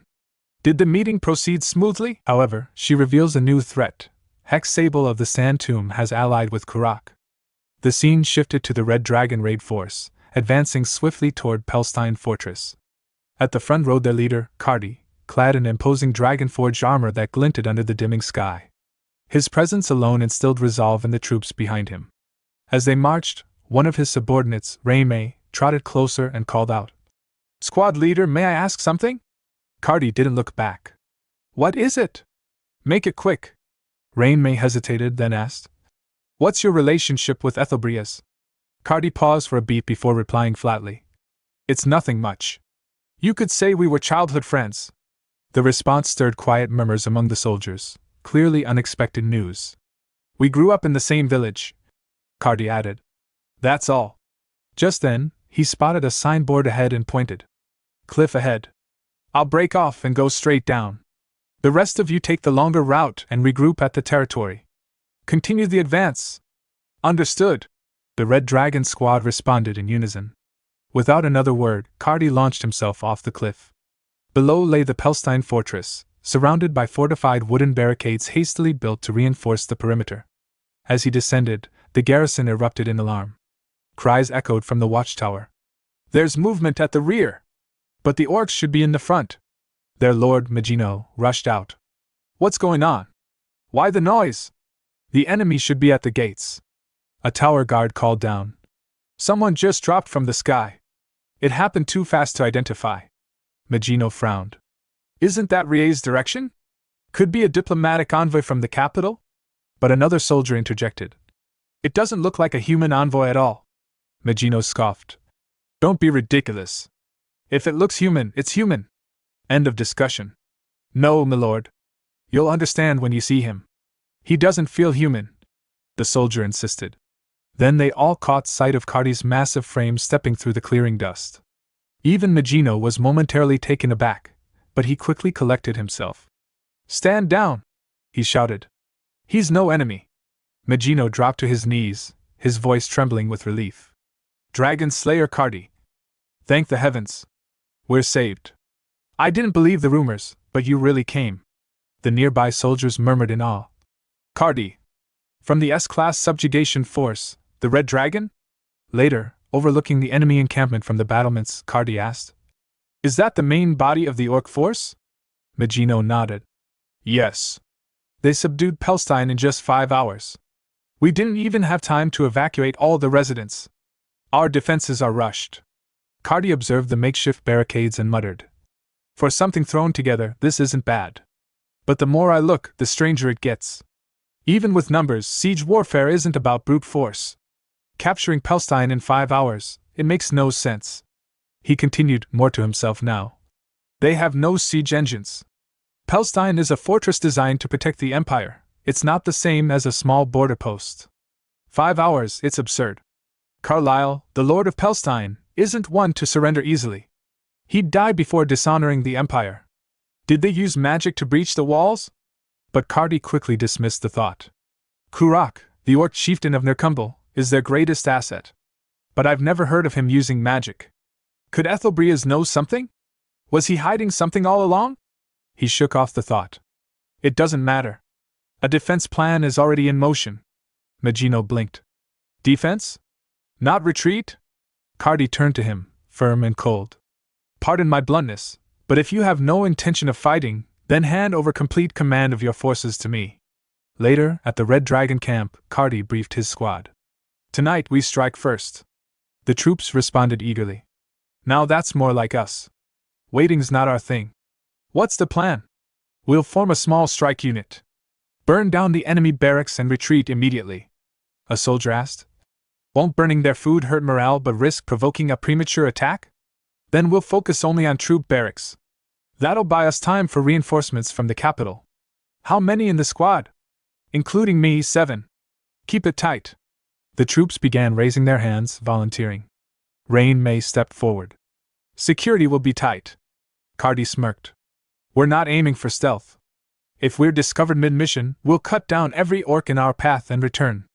Later, as Cardi and Rain May observed the enemy camp from a ridge, dragons flitted through the sky. Cardi narrowed his eyes. Summoned beasts? These guys raise some strange creatures. They're not a nation, they're a horde, Rain May replied. There must be dozens of species mixed in. She handed him a parchment. Here's a rough layout of their camp. I used familiars to scout it, but those beasts interfered. It's not perfect. Cardi nodded. Good work. Rain May glanced sideways. By the way, what were you like as a kid? Cardi blinked. Where did that come from? Your little comment about being childhood friends with Ethelbrias has the whole squad talking. Cardi sighed. Should have kept quiet. I wasn't anything special. Not next to him. Rain May smiled faintly. Sounds like you two were close. Maybe. But it was probably one-sided. Ethelbrias always had his feet on the ground. I chased dreams. He chased reality. I guess that means I still have to keep dreaming. Rain May chuckled. Is that so? Is that why you're so dense? She let out an exaggerated sigh. Again with this? Cardi groaned. You should try facing reality too, squad leader. Like marriage, for example. Before he could respond, Magino approached, accompanied by another figure. Sir Cardi, there's someone I'd like you to meet. An A-class subjugation force leader stationed nearby. They've come to offer assistance. Cardi gave a brief nod. Very well. The new arrival, a silver-haired warrior, bowed. I've heard of your accomplishments, Sir Cardi. Please command us as you see fit. Later that night, Cardi sat alone in his tent, unease gnawing at him. Too quiet, he thought. Too still for war. Ethelbrias, you'd have crafted a flawless plan even now. His mind drifted to an old memory. The difference between being able to think and not being able to think is vast, Cardi. Young Ethelbrias had once said. Really? I'm not convinced. I just act. Why overthink it? Because someone has to think. I'm not like you. I don't move without a plan. For the future I envision, I'll do the thinking, you just execute what I give you. The memory was interrupted by the silver-haired subjugation leader stepping into the tent. Sir Cardi, may I speak? Who are you? The leader you met earlier. I'm resting. I've heard the stories, that before an operation you rest to prepare your body and mind.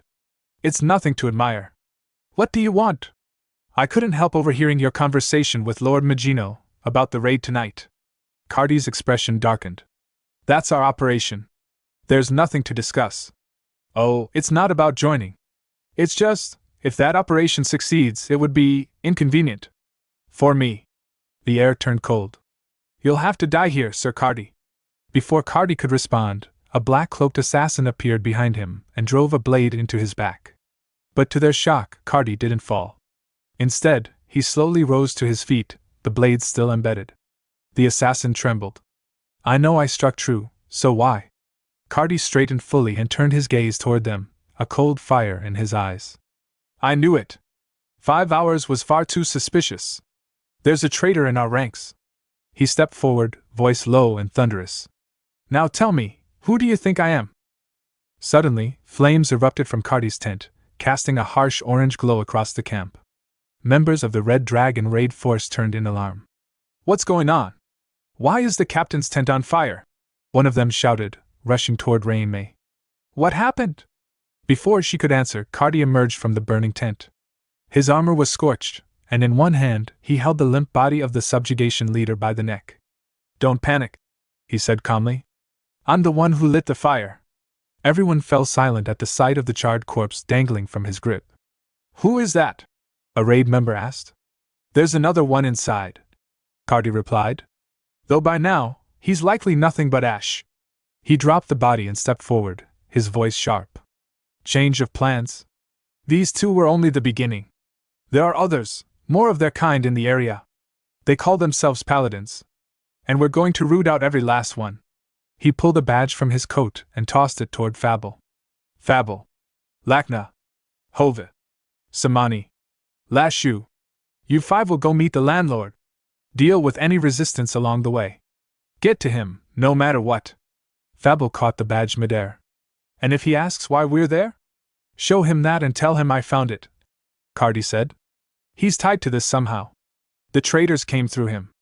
Interrogate him and uncover everything, names, locations, alliances. I won't place any limits on how far you can go. I want the traitors exposed. Every last one. Fable nodded grimly.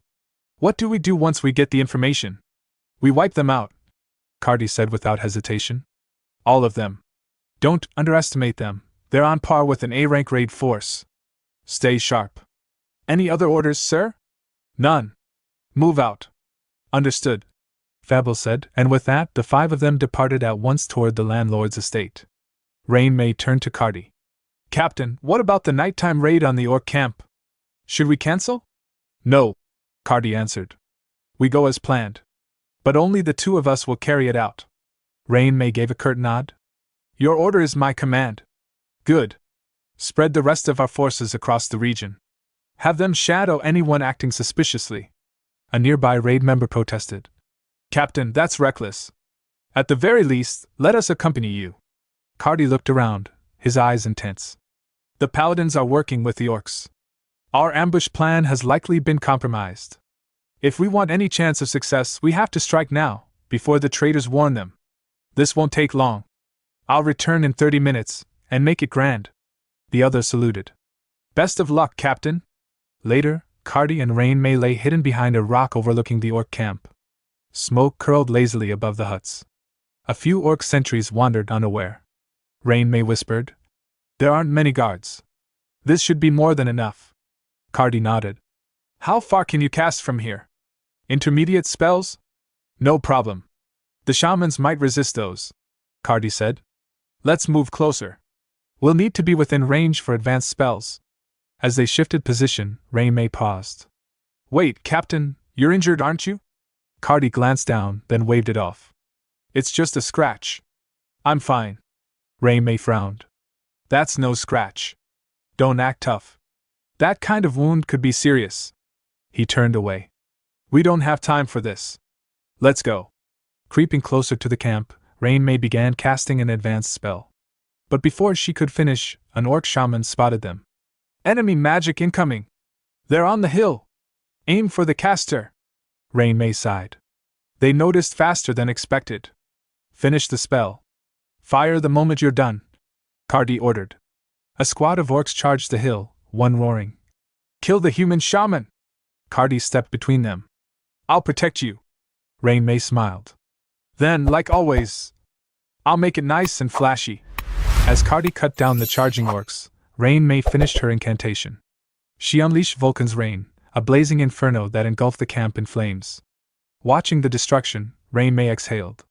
It's done. We should retreat. Cardi stood still. Go. Rain May turned to him. What are you talking about? His expression hardened. You'll take over command. I'm not coming back. From the blaze, a massive figure emerged, an orc gatekeeper, towering and armored, stepping through the fire like it was nothing. Cardi stared at him.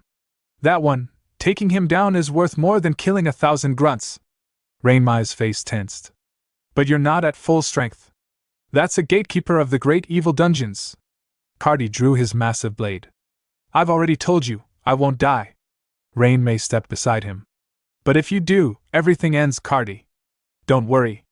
I'll win. Then let's win and go back together. If it comes to it, Cardi muttered. I'll use that. Rain May's tone sharpened. You won't. I won't let you. We just need to win, remember? Cardi laughed softly. Fine. Then go all out from the very start. The gatekeeper lunged toward them, and the battle began. Elsewhere, within the primordial core, Swallow and his companions watched the scene through Ursabet's enchanted mirrors. Swallow narrowed his eyes. That red-haired human is holding his own better than I expected. Patrick nodded. Right? He's skilled. You watching Mel's? Mel's scowled. Don't talk to me, traitorous bonehead. Patrick shrugged. That human, he's called the Empire's Dragon Slayer. Mel's raised an eyebrow. You mean the woman? She's pretty decent with magic. No, Patrick said with a grin. I meant the knight. Then he laughed. But whatever. Renee clapped her hands. I'm quite moved. Look at them, lowly humans, yet they understand romance. A man and a woman fighting back to back, trusting one another with their lives, and in that crucible of battle, love begins to bloom. She turned dramatically. Well? What do you think of that, Mr. Swallow? The battlefield romance. The stirring passion between warrior and mage. Swallow looked visibly uncomfortable. I think I've had enough popcorn for today. Meanwhile, at the orcs' main camp. From afar, the flickering blaze of a distant fire lit up the horizon. The orcs gathered, murmuring among themselves. The tent's on fire! Is that magic? One asked, squinting toward the distant glow. Just then, Shaman Daru emerged from his own tent, his face calm. It's just as the commander predicted. They really came here, he said, his voice tinged with quiet amazement. I didn't expect it to line up so precisely, but now, the real question is, what will you do? Commander Kurak approached him, arms crossed. You're referring to the preparations? He asked. Daru gave a slight nod. We followed your instructions to the letter. Kurak's expression tightened. Good. Then let's move. At the primordial core, Mel's watched the battle from the magical glass mirror, clearly unsettled. I just don't get it, she muttered. Patrick glanced at her. Don't get what? Mel's gestured toward the ongoing conflict. I mean, look at them. After pulling off a successful surprise attack, wouldn't it make more sense to retreat right away? Why stay and keep fighting? It just seems reckless. Patrick sighed. You're not wrong. But I'm sure that human had his reasons. He probably saw the true scale of the orcs' forces. Maybe he realized there was no way the defenders could hold out alone. The orcs could have won simply by sheer numbers. And yet, they bothered to build a forward base. Why? To let their reinforcements rest. It's intimidation, setting up close to the humans to make them panic before the final blow. He continued. With numbers like that, most lesser soldiers would break before fighting even starts. That's why the humans stayed behind, to take down the gatekeeper of the great evil dungeons, boost morale, and by even a single day of delay against the orcs' advance. Mel scoffed. For someone who looks like a brainless brute, he's oddly strategic. Patrick shook his head. Not exactly. As a warrior, maybe his decision was noble. But as a commander? It was reckless to the point of stupidity. Mel's frowned. What do you mean? Patrick's voice darkened. He underestimated Kurak. No commander should leave their post for too long, right, boss? Swallow, silent until now, muttered. I wasn't asleep. Meanwhile, at the battlefield, Cardi drove his sword into the ground to stabilize himself, catching his breath. Before him lay the lifeless body of the monstrous gatekeeper. He turned to Rain May, who stood nearby, barely managing to remain on her feet. You all right? He asked. Rain May nodded weakly. As expected of a gatekeeper. I nearly ran out of mana. Cardi checked her condition. Can you still use cure? Once the flames died down, the enemy will charge in. We need to retreat fast. Renee answered with effort. Yes, sir. Cardi immediately shifted into a defensive stance. Then I'll begin preparations. But as the wall of fire gradually dissipated, no orcs came rushing through. The battlefield remained eerily still. Renee narrowed her eyes. What's going on? Why isn't anyone attacking? Their captain just died, shouldn't they be swarming us? Cardi's expression shifted. Don't tell me, they went after the main force? Renee's eyes widened. They moved while the commander was away, while we were distracted with the gatekeeper? Cardi clenched his fists. Damn it! They used the gatekeeper as bait. Without wasting another second, Renee activated her teleportation spell.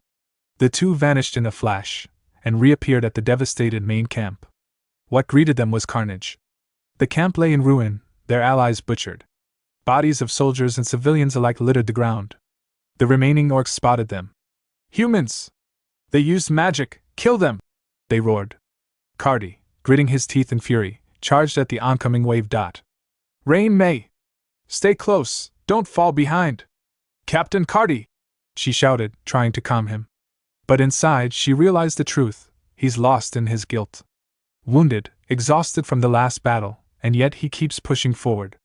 Suddenly Cardi barked out. Renee! I'm heading to the landlord's quarters. You, find the evacuees and join our unit. She moved to protest, but he cut her off. I'm fine. What they need right now isn't me, it's you, Vice Captain Renee. You can still save lives. Tears welled in her eyes as she bit her lip and prepared another teleportation spell. If you die, I'll never forgive you, Cardi. Cardi gave a weary laugh. You hear that, orcs? Seems I'm not allowed to die, so I'll leave that honor to you. Later, at the landlord's residence. After fending off wave after wave of orcs, Cardi arrived at the manor.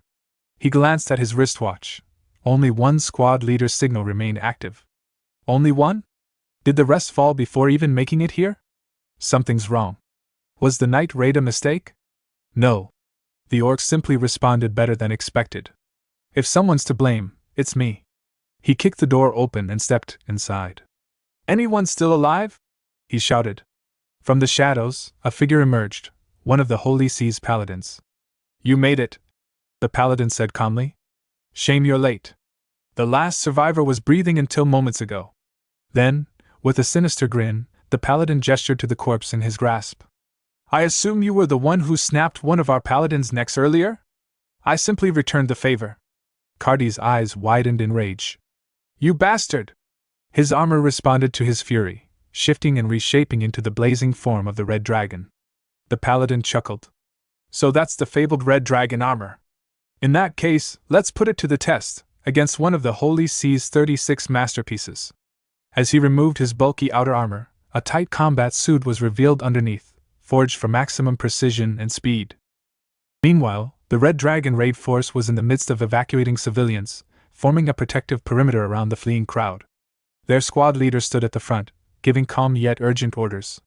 The Red Dragon raid force will buy time for your escape. Soldiers, secure the safety of every citizen, no matter what it costs. A distant war cry echoed. Suddenly, the orcs began their assault. The squad leader raised his sword and shouted, Hold your ground! Do not let them through! But the tide was overwhelming. There are too many of them, squad leader! One soldier cried out as they clashed with the enemy. The leader gritted his teeth and roared back. Then we hold until the very end! Charging into the fray, he slashed an orc cleanly across the neck. Blood sprayed as the beast's head flew off, but there was no time to rejoice. All around him, more of his comrades were falling under the brutal assault. Damn it! He thought. They're stronger than expected. And the numbers, they're drowning us.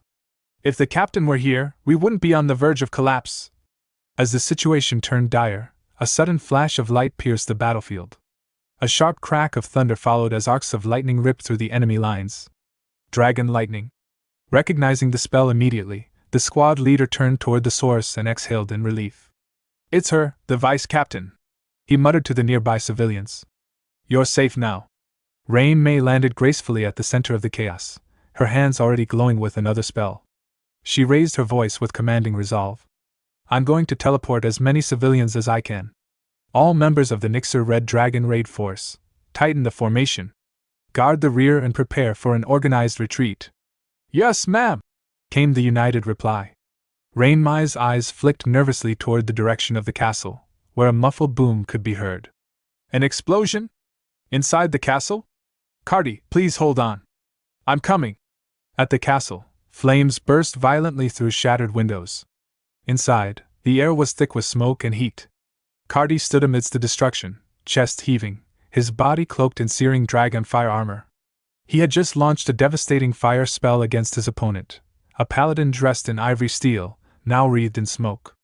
But the figure stepped forward through the haze, largely unharmed. Well now, the paladin mused, brushing embers off his shoulder. You've turned into a dragon, Sir Cardi? The heat is impressive, disorienting even. But, it seems your spell wasn't enough to damage me. That couldn't have been your best, right? Let's see more. Cardi gritted his teeth and lashed out. With a roar, his tail-like appendage struck, slamming the paladin in a blazing arc. But again, the man emerged without injury. The paladin observed. You aimed to melt rather than obliterate. You incinerated everything in the path of your strike, except me. It's impressive, but still not enough. I want to see more of that rage. Without replying, Cardi raised both arms high and brought them crashing down. The blow shattered the floor beneath as the paladin was driven into the ground. Dust and rubble exploded outward from the impact. But Cardi wasn't finished. Mana surged in his chest, and he unleashed a blazing torrent, dragon's breath, straight into the crater. As the molten blast consumed everything in its path, Cardi landed nearby and caught his breath. I did it, just in time. Any longer in dragon mode and even I would have been finished. I can end it now. His armor shimmered and began to recede, until a low, mocking laugh echoed through the smoke. From within the bubbling lava, the paladin rose, still alive. What a spectacular show, he said, voice calm and unshaken. I had to brace myself for that one. But alas, not even a scratch. That was everything you had, wasn't it? If you have nothing left, then this is the end, Sir Cardi. A short time later, Renee arrived at the castle ruins, eyes wide in horror at the devastation. She sprinted through the burning halls, shouting, Captain? Cardi! Where are you? Please answer! A blast from behind tore through a stone wall. Cardi's body slammed into it and crumpled to the ground, bloodied and broken. Cardi! She cried out, rushing to his side. Are you okay? Barely conscious, he gasped. Renee, you have to leave. Now. Tears welled in her eyes. No! You need treatment. Let me help. He cut her off, voice pained. Don't waste your mana. I said run. But why? The paladin entered from the smoke, voice amused. You've survived 6 fatal blows already. Thanks to that wonderful trait of yours. What was it called again? Yes, Indomitable Spirit. Quite the marvel, truly. Sir Cardi, the Dragon Slayer. Renee began to cast a spell, but Cardi stopped her with a sharp command. You can't fight him. That's an order. Get out of here. Go tell Ethelbrias what's happening. We're out of time. The paladin gave an exaggerated sigh. What devotion. What loyalty. It warms even my wicked heart. Cardi, still glaring at the enemy, spat out the truth. The entire paladin order, they're traitors. Every last one. The Pope's dogs. Remember that, Renee. Take this message back. Prepare the counteroffensive. Despite his protest, Renee placed a hand on his chest and cast a healing spell. I'll be waiting for you. I told you, save your mana. The paladin chuckled. Before you vanish, would you be so kind as to deliver a message for me as well? I would have contacted Riez after conquering Pelstein, but alas, those ignorant orcs destroyed the transmission devices. A foolish race, truly. Anyway, His Holiness has a warning for your side. You shall soon face the punishment of God. He added with a grin.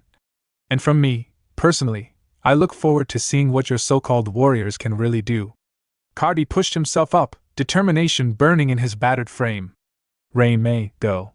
He lunged at the paladin, grabbing him by the waist and slamming him into the floor with explosive force. To act. He thought. That is my reason to fight. By acting, I eliminate hesitation. Ethelbrias. I've done all I could. Now, it's your turn to think. Renee, her cheeks stained with tears, completed the teleportation spell and vanished in a burst of light. Meanwhile, Cardi stood tall amidst the rubble, bruised and bleeding, yet unyielding. Mana surged around him once more.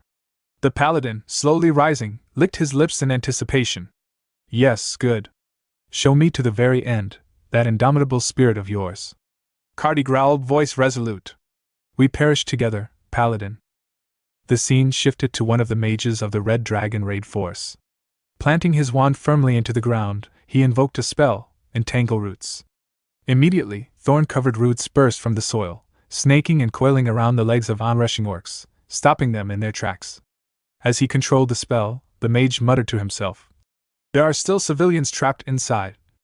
I have to hold this position, no matter the cost, even if it means my life. Suddenly, a shockwave rippled through the area, throwing off his focus. A moment later, a powerful explosion shook the battlefield. His eyes widened as he saw the flames in the distance. That blast, was that the captain's dragon roar? Without hesitation, he dashed toward the source of the explosion. What he found made his heart sink: Captain Cardi, wounded and kneeling amid the rubble, his right arm missing. Captain? What happened? Your arm? The mage cried out, immediately attempting to cast a healing spell. Damn it, why isn't it working? Cardi's voice was strained but steady. You're here. Give me a situation report. Still channeling the healing spell with trembling hands, the mage responded. The castle has fallen. 53 civilians are still inside. They couldn't escape in time. 14 of our members remain. They've formed a protective circle around the civilians, but they're too afraid to move. What about the escape routes? Cardi asked.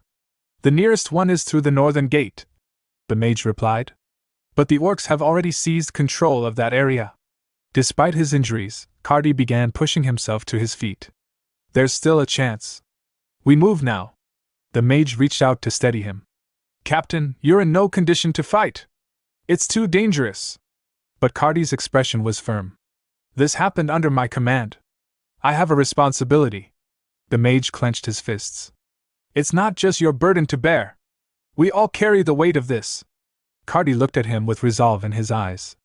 You already know whose lives matter most right now. Mine has reached its end. Let me use what's left of it, for the Empire. Without waiting for a response, Cardi limped toward the remaining Red Dragon members who were still shielding the civilians. Meanwhile, Renee reappeared at Ethelbria's location through a teleportation spell. Bloodied and drained, she collapsed as medics rushed forward to tend to her wounds. Back at the ruins, the Red Dragon raid force continued their desperate defense. Their squad leader, blood trickling from his forehead, roared, Damn you orcs! Come at me! I'll drag at least 10 of you to hell with me! A massive orc chuckled, and the others followed suit with low, menacing laughter. I go! One of them grunted, stepping forward. One of the Red Dragon members muttered, That big one's going to be a problem. The squad leader narrowed his eyes. So what? We're here to protect them, until the very end. As the orc lunged with dual axes, a blur of movement interrupted his charge. Cardi appeared, grabbing the orc by the skull and slamming it into the ground with devastating force, killing it instantly. The squad looked at him in shock, noticing his missing arm. Captain? Are you all right? Ignoring the pain, Cardi raised his voice, calling out to the civilians hiding nearby.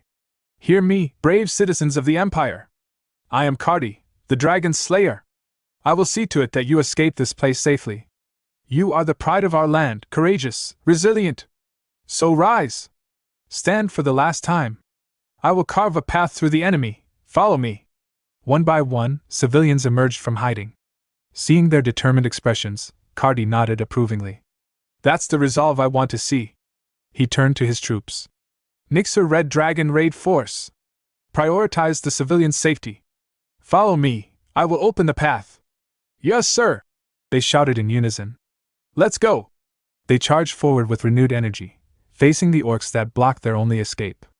Elsewhere, Renee, still weeping, reported everything to Ethelbria's, the dire situation of the Red Dragon raid force, and the Pope's horrifying betrayal.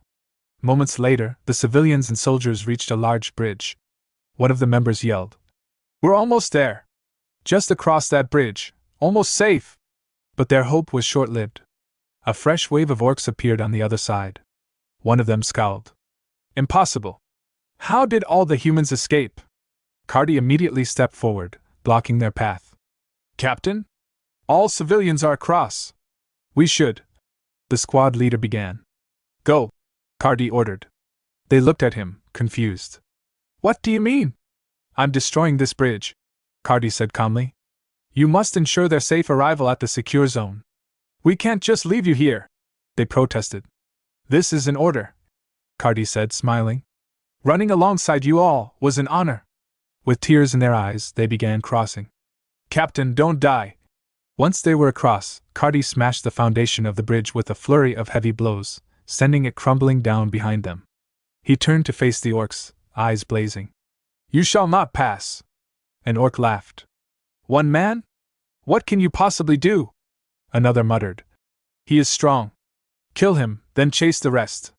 They began chanting in an ancient Orcish tongue, preparing a powerful spell.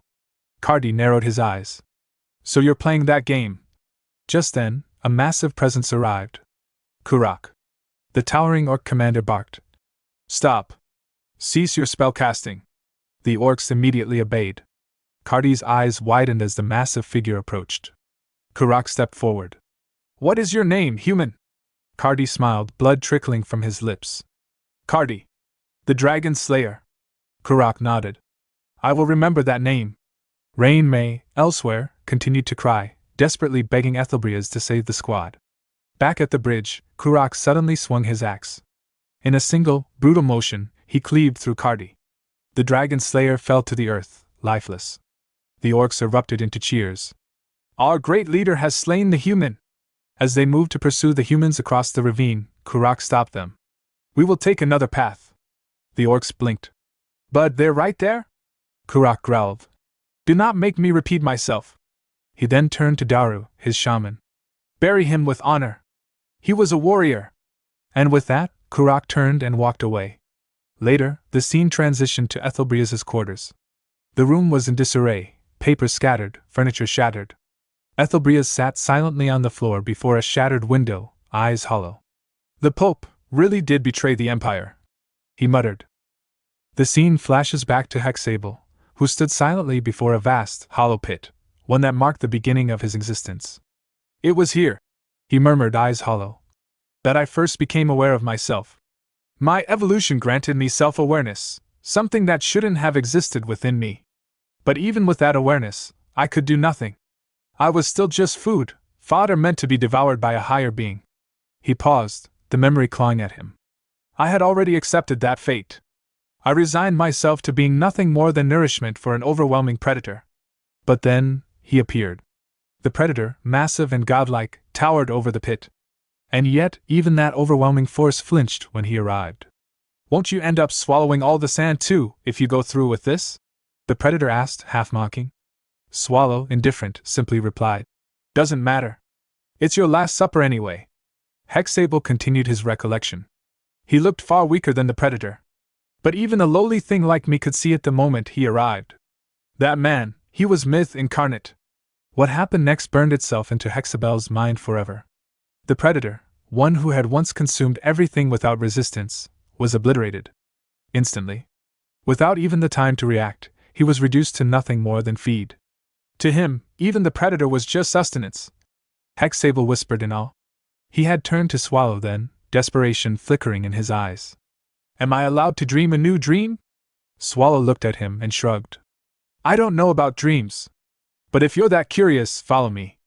I do need a few monsters to guard the dungeon. I want to be like him, Hexable had declared. Back in the present, Hexable stared toward the horizon, eyes burning. It won't be long now. Just a little more. The scene shifts to the primordial core. Swallow lay on the ground, his stomach swollen like a balloon. If you eat any more popcorn, your stomach's going to burst, Patrick commented with a deadpan voice. Mel's quipped. I'm starting to think you really will evolve into a pig, boss. Renee, ever loyal, smiled softly. I still like Mr. Swallow, even like this. Patrick threw up his hands. Seriously? How do you shovel that much food into your mouth? It's like it all vanishes into your gut. Swallow clutched his belly and groaned. Ugh, I think I'm gonna throw up. Ursabet smirked, cold and sharp. The moment you do, I'll cram more down your throat. Go ahead, test me. Swallow sighed. Look, it's not even about enjoying it. I just thought I should eat something while I watch. Renee chimed in with concern. Mr. Swallow, your diet isn't balanced at all. Should I bring you something else? No, Swallow replied flatly. Ursabet turned toward the battlefield feed. Anyway, things are about to get a lot more interesting. I think they're actually about to fight seriously. Patrick nodded. Yes, the Annihilation War is finally beginning, Ursabet added. Things will stabilize once that red dragon bastard is dead. Swallow, leaning back, murmured. Yes. That human, he fought well. Patrick echoed. Cardi. He was skilled. Though he had weaknesses. Swallow asked. Who was he? Patrick answered. That red dragon guy. His name was Cardi. Mel's raised a hand. Sir Patrick, I have a question. What is it? There are a lot of orcs, right? I assumed they'd want to fight a large-scale battle in the plains. But it seems like the humans picked this battlefield. Patrick frowned. I don't know why they'd do that. Did they give up already? Mel's pulled out a map and pointed. Here, the Unknown Plains. The humans are on slightly higher ground, yes, but it's still flat terrain. There's no real advantage for them. Patrick examined the map more closely. Still, there are some places you simply cannot give up, even if it means fighting at a disadvantage. There are two paths into the Empire's heart. The first is the main route, guarded by a 6-layered wall in Riez. Not that it'll matter much to Kurak. And the other? Mel's asked eagerly. The Teleportation Hub. Hidden in the Unknown Plains, it allows direct transfer to the third layer of the wall. Ethelbrias, arms crossed, gestured towards Swallow. Remember, that little pig over there gave Kurak a time limit. That's why he's after the hub. Mel's brows furrowed. Then why don't the humans destroy the hub themselves? Isn't it better to fight at the walls? Ethelbrias replied. Because doing that means direct conflict with the paladins. Mel's nodded slowly. I see. Patrick added. And that is why I called this the Annihilation War. The orcs will end this within 3 weeks, because Swallow ordered it. The humans, meanwhile, must win and protect the hub. Neither side can retreat. Only one will walk away. Mel's asked quietly. But aren't the humans weaker? Patrick replied. Not overwhelmingly so. Ms. Ursabet, can you magnify it? Ursabet smiled slyly. Our adorable little miss. I'll show you. Patrick added. You know better than most, Ms. Mel's, sometimes, a single person can shift the tide of battle. A mirror projection revealed Dame Sion floating midair, her aura blazing. That's the warrior? Mel's asked. Patrick nodded. Seems the humans aren't without a plan. Then he paused, squinting. Ms. Ursabet magnified the center mirror. His eyes widened. Why is that human there? A few days prior, at the Historia training grounds. Wynne waved joyfully. Sir Ethelbrias! Welcome! Ethelbrias smiled. How's training going, Ms. Wynne? She groaned. Exhausting. This man's ruthless, but I like that.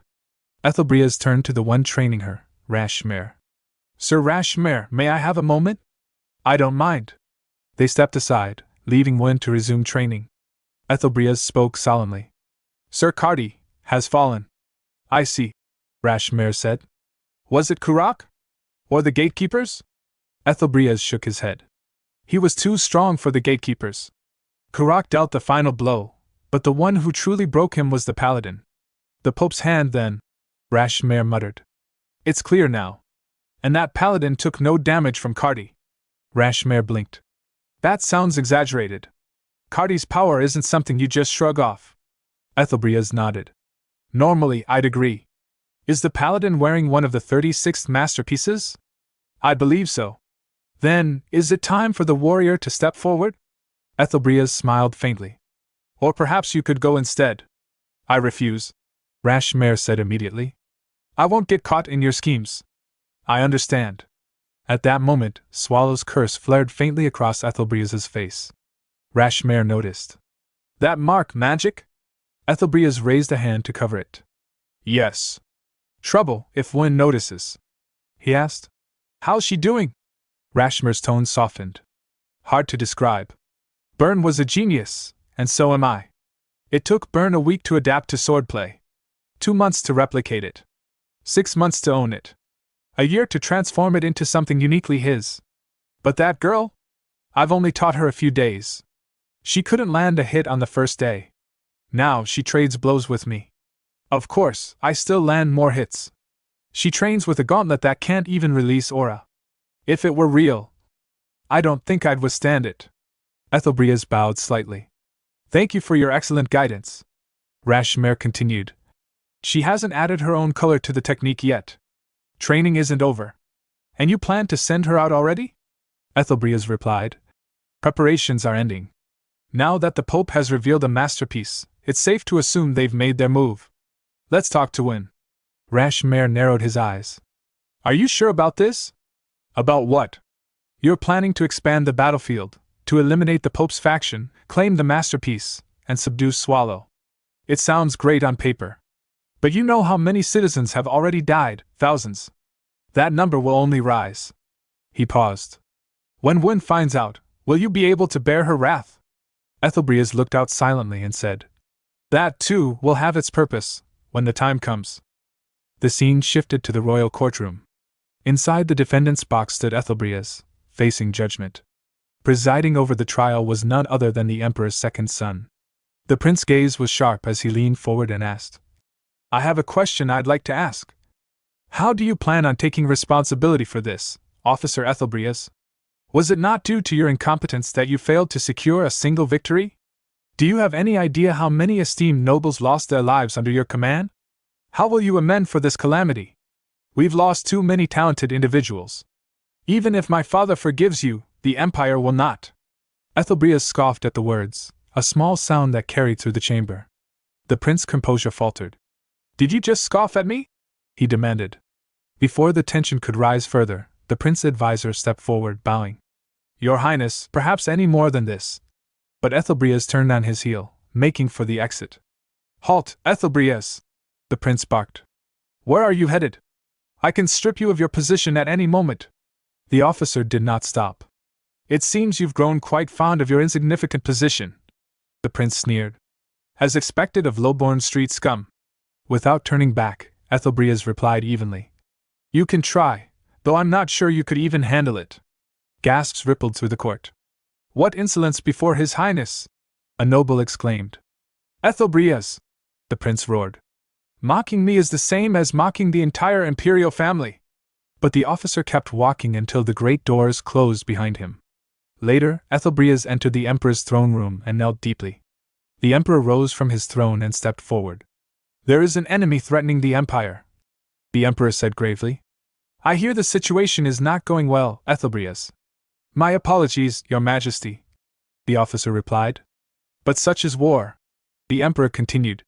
The process does not matter, only the ending. Tell me, do you think you can bring victory to the Empire before this war is over? There is no other option, Ethelbrias answered. I shall.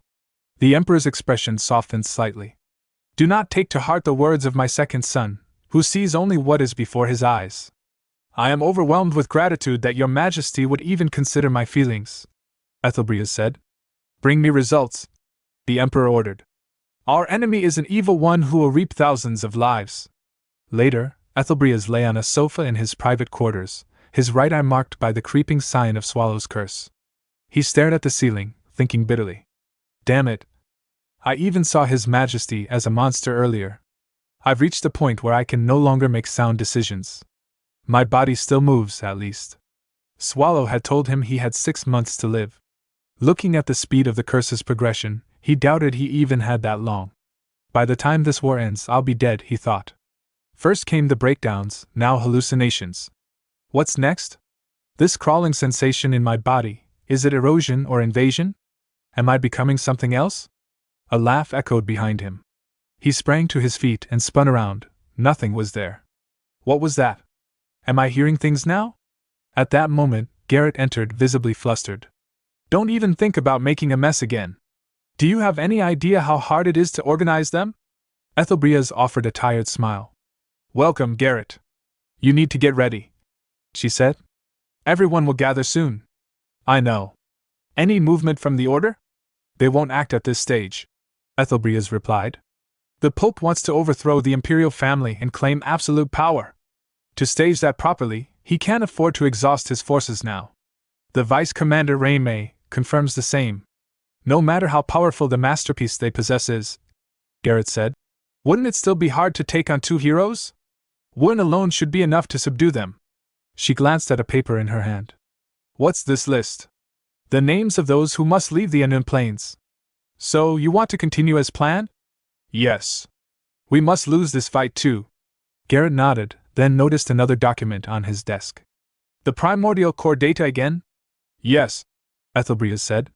But it's yielding nothing. Renee, the dagger maid, she's clearly a second-generation homunculus, but all records of that generation are lost. And Patrick, the skeleton, someone that strong must have left a record of his past life, but with thousands using the name Patrick, it's impossible to track him. She picked up a book and frowned at the familiar name. Yes, Ethelbria said. When I broke down the spelling, I found connections to Patricio Launchelsfels, the founding hero of the Empire. I used to pray at his grave. Could he be that Patrick? She asked. Not a chance. His tomb has never been opened. Suddenly, pain tore through him as the curse surged. Garrett quickly handed him a potion. You can leave it to me now, she said. Leave what? He asked, opening the vial. Your duties. Not all at once, but at least some of them. You need rest. He drank, then wiped his mouth. Thanks, but no. I must end this war myself. No matter what. Soon after, all the Empire's high-level adventurers, knights, and heroes assembled. Thank you for gathering during these busy times, Ethelbrias began. Throughout our long history, humanity has struggled, founding countless nations in pursuit of true freedom. Though there were countless failures, we arrived at what we now call the Empire. He stopped mid-sentence, staring skyward. Above, in his vision, the heavens were filled with countless eyes staring down at him. The captain's acting strange, Wynne murmured. Captain, are you okay? Garrett asked. Ethelbrias collapsed to the ground. Not now, he thought. A memory flashed, him speaking to Wynne in the past. If the enemy is human, and if you must kill them before they commit greater evil. What are you saying? Wynne had asked. What would you do? He had pressed. If such a human exists, Wynne answered. I must kill them. In the present, as darkness claimed him, Ethelbrias looked at Wynne one last time. You have to remember that promise. The scene shifted to the depths of the primordial core, where a cold, spectral glow lit the chamber. Ursabet's magic mirror floated in the air, its surface rippling like water as it projected the image of the human army assembling on the battlefield. Patrick leaned forward, his skeletal fingers tapping the edge of the mirror. His voice carried a mocking edge. Isn't that a royal? I didn't expect a cowardly royal to actually show up on the battlefield. Mel, standing at his side, tilted her head. Royal? Is that like the captain of the humans? Patrick gave a slow shake of his head. They hold the highest status among humans. I'm not sure if that one will take command, though. Then what's so strange about it? Mel's pressed. I expected them to appear for a large-scale battle, yes, but not this soon. The capital isn't under direct attack, and no general mobilization order has been issued. If he came just to raise morale, that's questionable. And yet, Patrick's eyes narrowed. I don't see anyone actually leading the Imperial forces. A sudden thought struck him. He turned sharply toward Swallow, who was sprawled lazily on the ground like a resting beast. Boss, did you happen to stir up trouble in the human command, behind my back? Swallow looked offended. Why do you always suspect me? Please, just be honest, Patrick said flatly. Don't worry. I won't be angry. Swallow shifted uncomfortably, trying to recall something, his brow furrowed. Renee stepped into the scene, her voice cutting like a blade. So you really did? What did you do? Swallow waved a hand dismissively. Whatever. I think I did something, but I don't even remember. The scene shifted again, this time to Wynne Historia, standing before the closed doors of a dimly lit chamber where Ethelbrias lay resting. The corridor was tense, lined with members of the Black Wolf Knights. Garrett stood among them. Wynne's eyes locked on her. You knew about this, didn't you? Garrett hesitated, fumbling for an excuse. Wynne's aura flared, hot, overwhelming, pressing down on everyone present. Her voice thundered. I'm asking, did you know about Ethelbria's condition or not? After a pause, Garrett's voice came quietly. Yes. I did. Then why didn't you tell anyone? Wynne demanded. No one spoke. The gathered knights looked away, their silence heavier than any confession. Wen's glare swept over them. Don't tell me. I was the only one who didn't know. Still, no answer came. Her eyes found her master, the former hero Rashmir, and her voice cracked. You knew too? All of it? Rashmir's silence confirmed it. Wen clenched her fists, trembling with rage. I see, everyone knew. Everyone except me. Why? The floor beneath her cracked as she slammed her fist down. Is it because I'm not trustworthy? Fine. But if you all knew, then at least you could have made sure he didn't end up like this. Someone, make an excuse. Rashmir stepped forward, gripping her arm. Calm down, brat. I didn't train you to destroy the floor. Tears welled in her eyes. Why didn't you tell me, until he ended up like this? I feel like a fool. Before Rashmir could answer, Dame Sion spoke from the side. Because Officer Ethelbrias himself didn't want you to know. He didn't want anyone to find out, that's all. Then I want to know why. Wen demanded. I don't know either. But remember, we're in the middle of a war. Do we really have the time to waste here? You can't just say that. Rashmir muttered towards Sion. Wen's voice was cold. Everyone's hiding something. Garrett's expression darkened. Later, walking the corridors alone, Wen's thoughts churned. Ethelbrias Gar-Livestein, the captain of the Black Wolf Knights, the highest authority after the Emperor himself. A brilliant strategist, trusted by all, even above the royal family. His orders absolute. But is this the right path? Why hide his condition from me, of all people? He would have given me a reason, one I could accept. Why hide something bound to be revealed? I shouldn't let curiosity turn to doubt, but now, I'll uncover everything he's been hiding. Her steps brought her to Ethelbria's office. The door creaked open. She entered.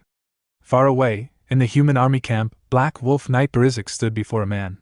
So you're going to claim the title of Supreme Commander while the captain's absent? Ridiculous. Don't think too much about it, Berizik. The man replied calmly. We just follow the captain's orders. Berizik grunted. Fine. This man was revealed to be the younger brother of Stormen. Inwardly he thought, brother, don't worry.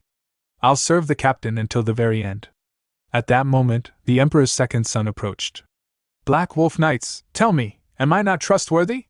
The younger Stormen bowed. Your Highness, you came without an escort. What brings you here? Of course you can't trust me, the prince said dryly. Strictly speaking, I'm an enemy.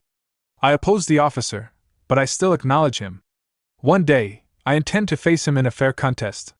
And for that, I must win this battle. The knight frowned. I'm too dull to grasp your meaning. It means I need to contribute. So I'll be blunt. Just for now, as allies facing a common enemy, the orcs. Even if we can't unite in heart, let's at least share the resolve to fight together. Will you watch my back? At first, I wanted to tie your order down and claim the glory. But looking at that army, chasing glory now could doom the Empire. I may not like you, but I respect your strength. When this war ends, we may cross blades again. But for now, I entrust my back to you. Not as a prince and knight, but as fellow citizens of the Empire. The knight nodded slowly. So, no politics on the battlefield. The prince smiled faintly. It's a pity someone as wise as you isn't one of mine. Your answer? How could I refuse? I'll give it my all. Back in Ethelbria's office, Garrett rifled through the papers on the desk. His face went pale as he read. Damn it, how could someone do this? Captain, is this really something a human should do? The scene shifted to the orc war tents, where an orc named Kadachi burst in from the front lines, rushing toward the commander's tent. His heavy footsteps kicked up dust, but before he could enter, he was halted at the entrance by the tribe's shaman, Daru. The humans have begun to move, Kadachi reported urgently. Everyone is waiting for the commander's orders. All the other tribe leaders are already standing by at the front lines. Daru gave a short nod. Understood. Return to the front. He stepped inside the dimly lit tent, where the towering orc commander Kurak awaited. Commander, Daru said. It seems to have begun. Kurak's tusked grin was almost knowing. Yes, of course. What about the warrior? Is he on the battlefront? Yes, Daru replied. He's positioned in the sky, as if to show his presence. In the sky, you say? That must be Sion, the human's strongest mage. Daru inclined his head. I'll take care of him. If we let him run wild, the damage to our side will be too great. But Kurak raised a clawed hand. No. You have a different task to handle. I can't have you tied down. Everything must proceed according to plan. With that, Kurak placed his massive palm on the flank of a slumbering beast, a hulking red monster with 4 eerie blue eyes. The creature stirred at his touch. Soon after, both the human and orc armies moved into formation. War cries filled the air as they charged, weapons clashing, blood spraying, and bodies collapsing on both sides. Then, from the human lines, a captain shouted toward their camp. It's the retreat signal! Retreat, everyone! Frontline units, fall back immediately! The humans suddenly pulled away, leaving the orcs momentarily bewildered.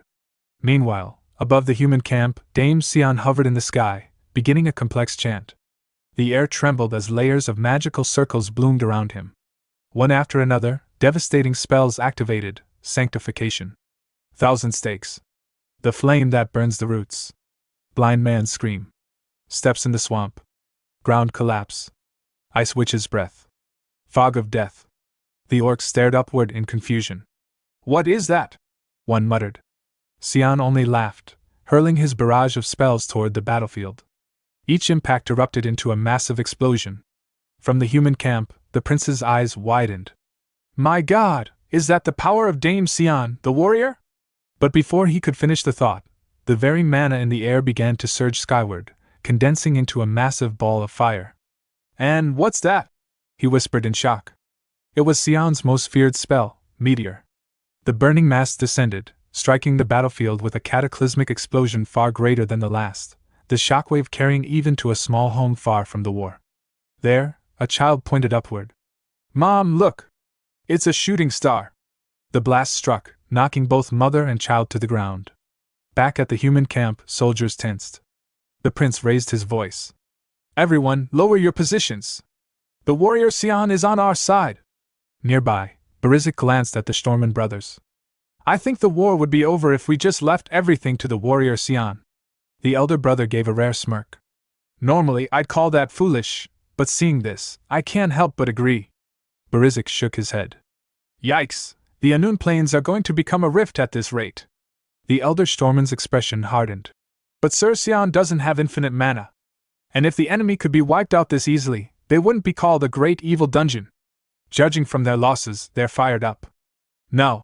He hefted his massive warhammer. It's time for subjugation. Dust clouds began to spread across the battlefield, and a deep rumbling noise echoed from beyond. What is that noise? A knight asked. They're probably coming to die. Another replied grimly. The prince's voice rang out. All forces, hold your formations. Frontline units, prepare for impact. Spears lowered, shields locked, the frontline braced for the charge. But then, the noise stopped. What? Someone murmured. Look up! Another soldier breathed. Every gaze turned skyward, and there it was.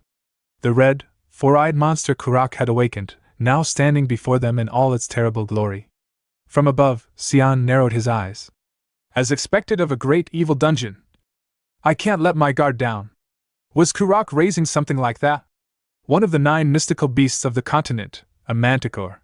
Far away, in the primordial core, Swallow peered into a scrying mirror. That thing's so ugly. Patrick chuckled. I'm kinda jealous. Just one of those could guard several dungeon floors on its own. It doesn't even look strong, Swallow said flatly. And it's ugly. 4 eyes? No thanks. Patrick's tone turned serious. There are many mystical beasts on the continent, but that one's especially deadly. It's one of the 9 mystical beasts, 4 in the ocean, 3 in the sky, and 2 on the land. The Manticore has destroyed dozens of A-rank raid forces. Swallow shrugged. Still ugly. I don't want it in my dungeon. Nearby, Mel's rubbed Tuon's head. But you're very cute, so don't worry. Suddenly, Ursabit's voice cut through the air. Hey, pig! Swallow's eyes narrowed. What? Someone's here. Ursabit replied. Tell them to leave. Go see for yourself, you bastard. Who is it? Azidahaka, she said grimly. And then, through the entrance of the primordial core, Azidahaka stepped inside. A little later, Azidahaka sat in front of Swallow, her posture oddly tense. She covered herself with her hands and legs, not out of shyness, but because Swallow was sprawled lazily on the ground, staring directly toward her. Mr. Swallow? She asked, brow furrowed. Are you really going to have a conversation in that position? From the side, Ursabeth sighed deeply. Seriously, that fatso. She muttered under her breath. Patrick approached, crossing his arms. Boss, I think you should sit up. Whatever. Swallow replied without moving. This is my home anyway. I'm comfortable like this. He gave Azidahaka a sideways glance. So, why are you here? If you're here to request something, I'm not granting it. Just say your piece and go home. I'm not here to make a request. Azidahaka replied calmly. I came to tell you something. I saw something suspicious last time I was here, and I figured you should know. What was it? Swallow asked. Kurak had a secret meeting with Hexable. Swallow's expression shifted to surprise. Is Hexable that age already? I didn't think she was into that. What a surprise. Before he could elaborate, Renee interjected brightly.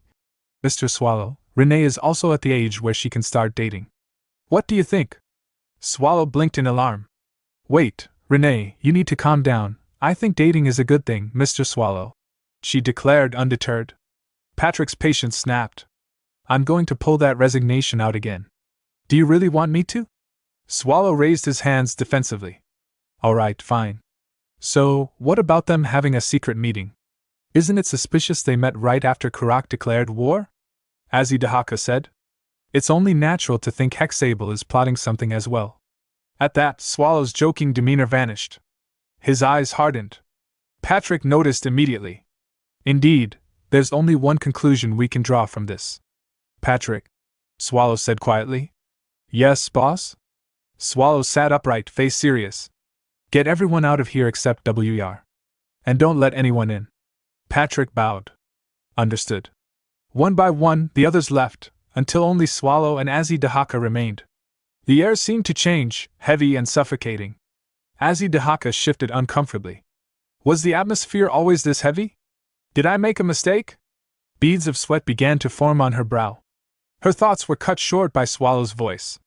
So, what about Hexable? His gaze was sharp, almost predatory. Fear jolted through her. She stood suddenly, the stool she had been sitting on clattering to the floor, and slipped into a fighting stance. Was I wrong from the beginning? Too naive to think Swallow had nothing to do with this. That means I walked into enemy territory on my own 2 feet. I said, what about Hexable? Swallow pressed. But she wasn't listening anymore. How much is he involved? Is he planning to eliminate me, the only witness? Her resolve hardened. She shouted, I, Azidahaka from Margar, shall not go down without a fight.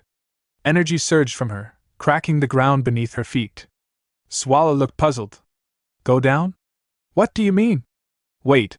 Before he could finish, her form shifted, transforming into her fearsome dragon shape. What are you doing? Swallow asked, as if this were a minor inconvenience. She began to gather the energy for a breath attack, but then something strange happened. Shadows closed in around her, swallowing her sight. What is this darkness? No, there's something else. So this is the Swallow. I told you to answer. Swallow said again. Do I even stand a chance? She thought. No, I am the master of a great evil dungeon. Even if I can't win, I will not die easily. She drew in a breath, preparing to unleash her attack, but Swallow simply scratched his head in mild irritation. Hey, can you stop that? It's too loud, he said. I get that you're a dragon, but just answer my question. What's Hexable plotting? The tension cracked. She stopped, lowering her attack. I've asked you so many times already. Swallow continued yawning. You don't know either, do you? Stop destroying my house. A short while later, Patrick bowed deeply before her. I am so very sorry. No, I also had a misunderstanding, she admitted. This is our boss's fault, Patrick said flatly, acting all serious for no reason. Why do you have to blame me? Swallow protested. Patrick glared at him. Boss, you need to apologize too. Swallow sighed, bowing slightly. Fine. Well, it's just that you were so tense, I got nervous too. Didn't you make that mistake before? Patrick shot back. Just remembering it makes me, yes, I'm sorry. Swallow cut in quickly. But do you really have to bring up all my past mistakes? Patrick gestured to the wrecked room. Is that even important now? Do you not see why the room's like this? Gosh, you just won't back down. Swallow muttered. From her seat, Azidahaka watched them bicker. I really don't even know anymore. Later, as she sipped tea with Ursabet and Renee, Swallow and Patrick spoke quietly a short distance away. Anyway, Patrick said, you're saying they met? Can we believe that? We used lie detection magic on her. Swallow replied. You mean the excuse of a coward? Does it even work if you use it on yourself? Patrick asked dryly. Well, let's believe her for now. Swallow said. Those with a lot to lose usually don't lie. Patrick frowned. But the way Hexable acted completely contradicted her words. That means she was acting to deceive us from the start. She also said she didn't know what they talked about. Swallow reminded him. If she talked with Kurak, it's likely related to the war. Patrick reasoned. I don't know much about Ms. Hexable, but you do, right? Swallow exhaled slowly, then called. Patrick. Who replied, yes, boss? Swallow stated, get your sword. We got plenty more where that came from. Hit the subscribe button and stay tuned for even more amazing content.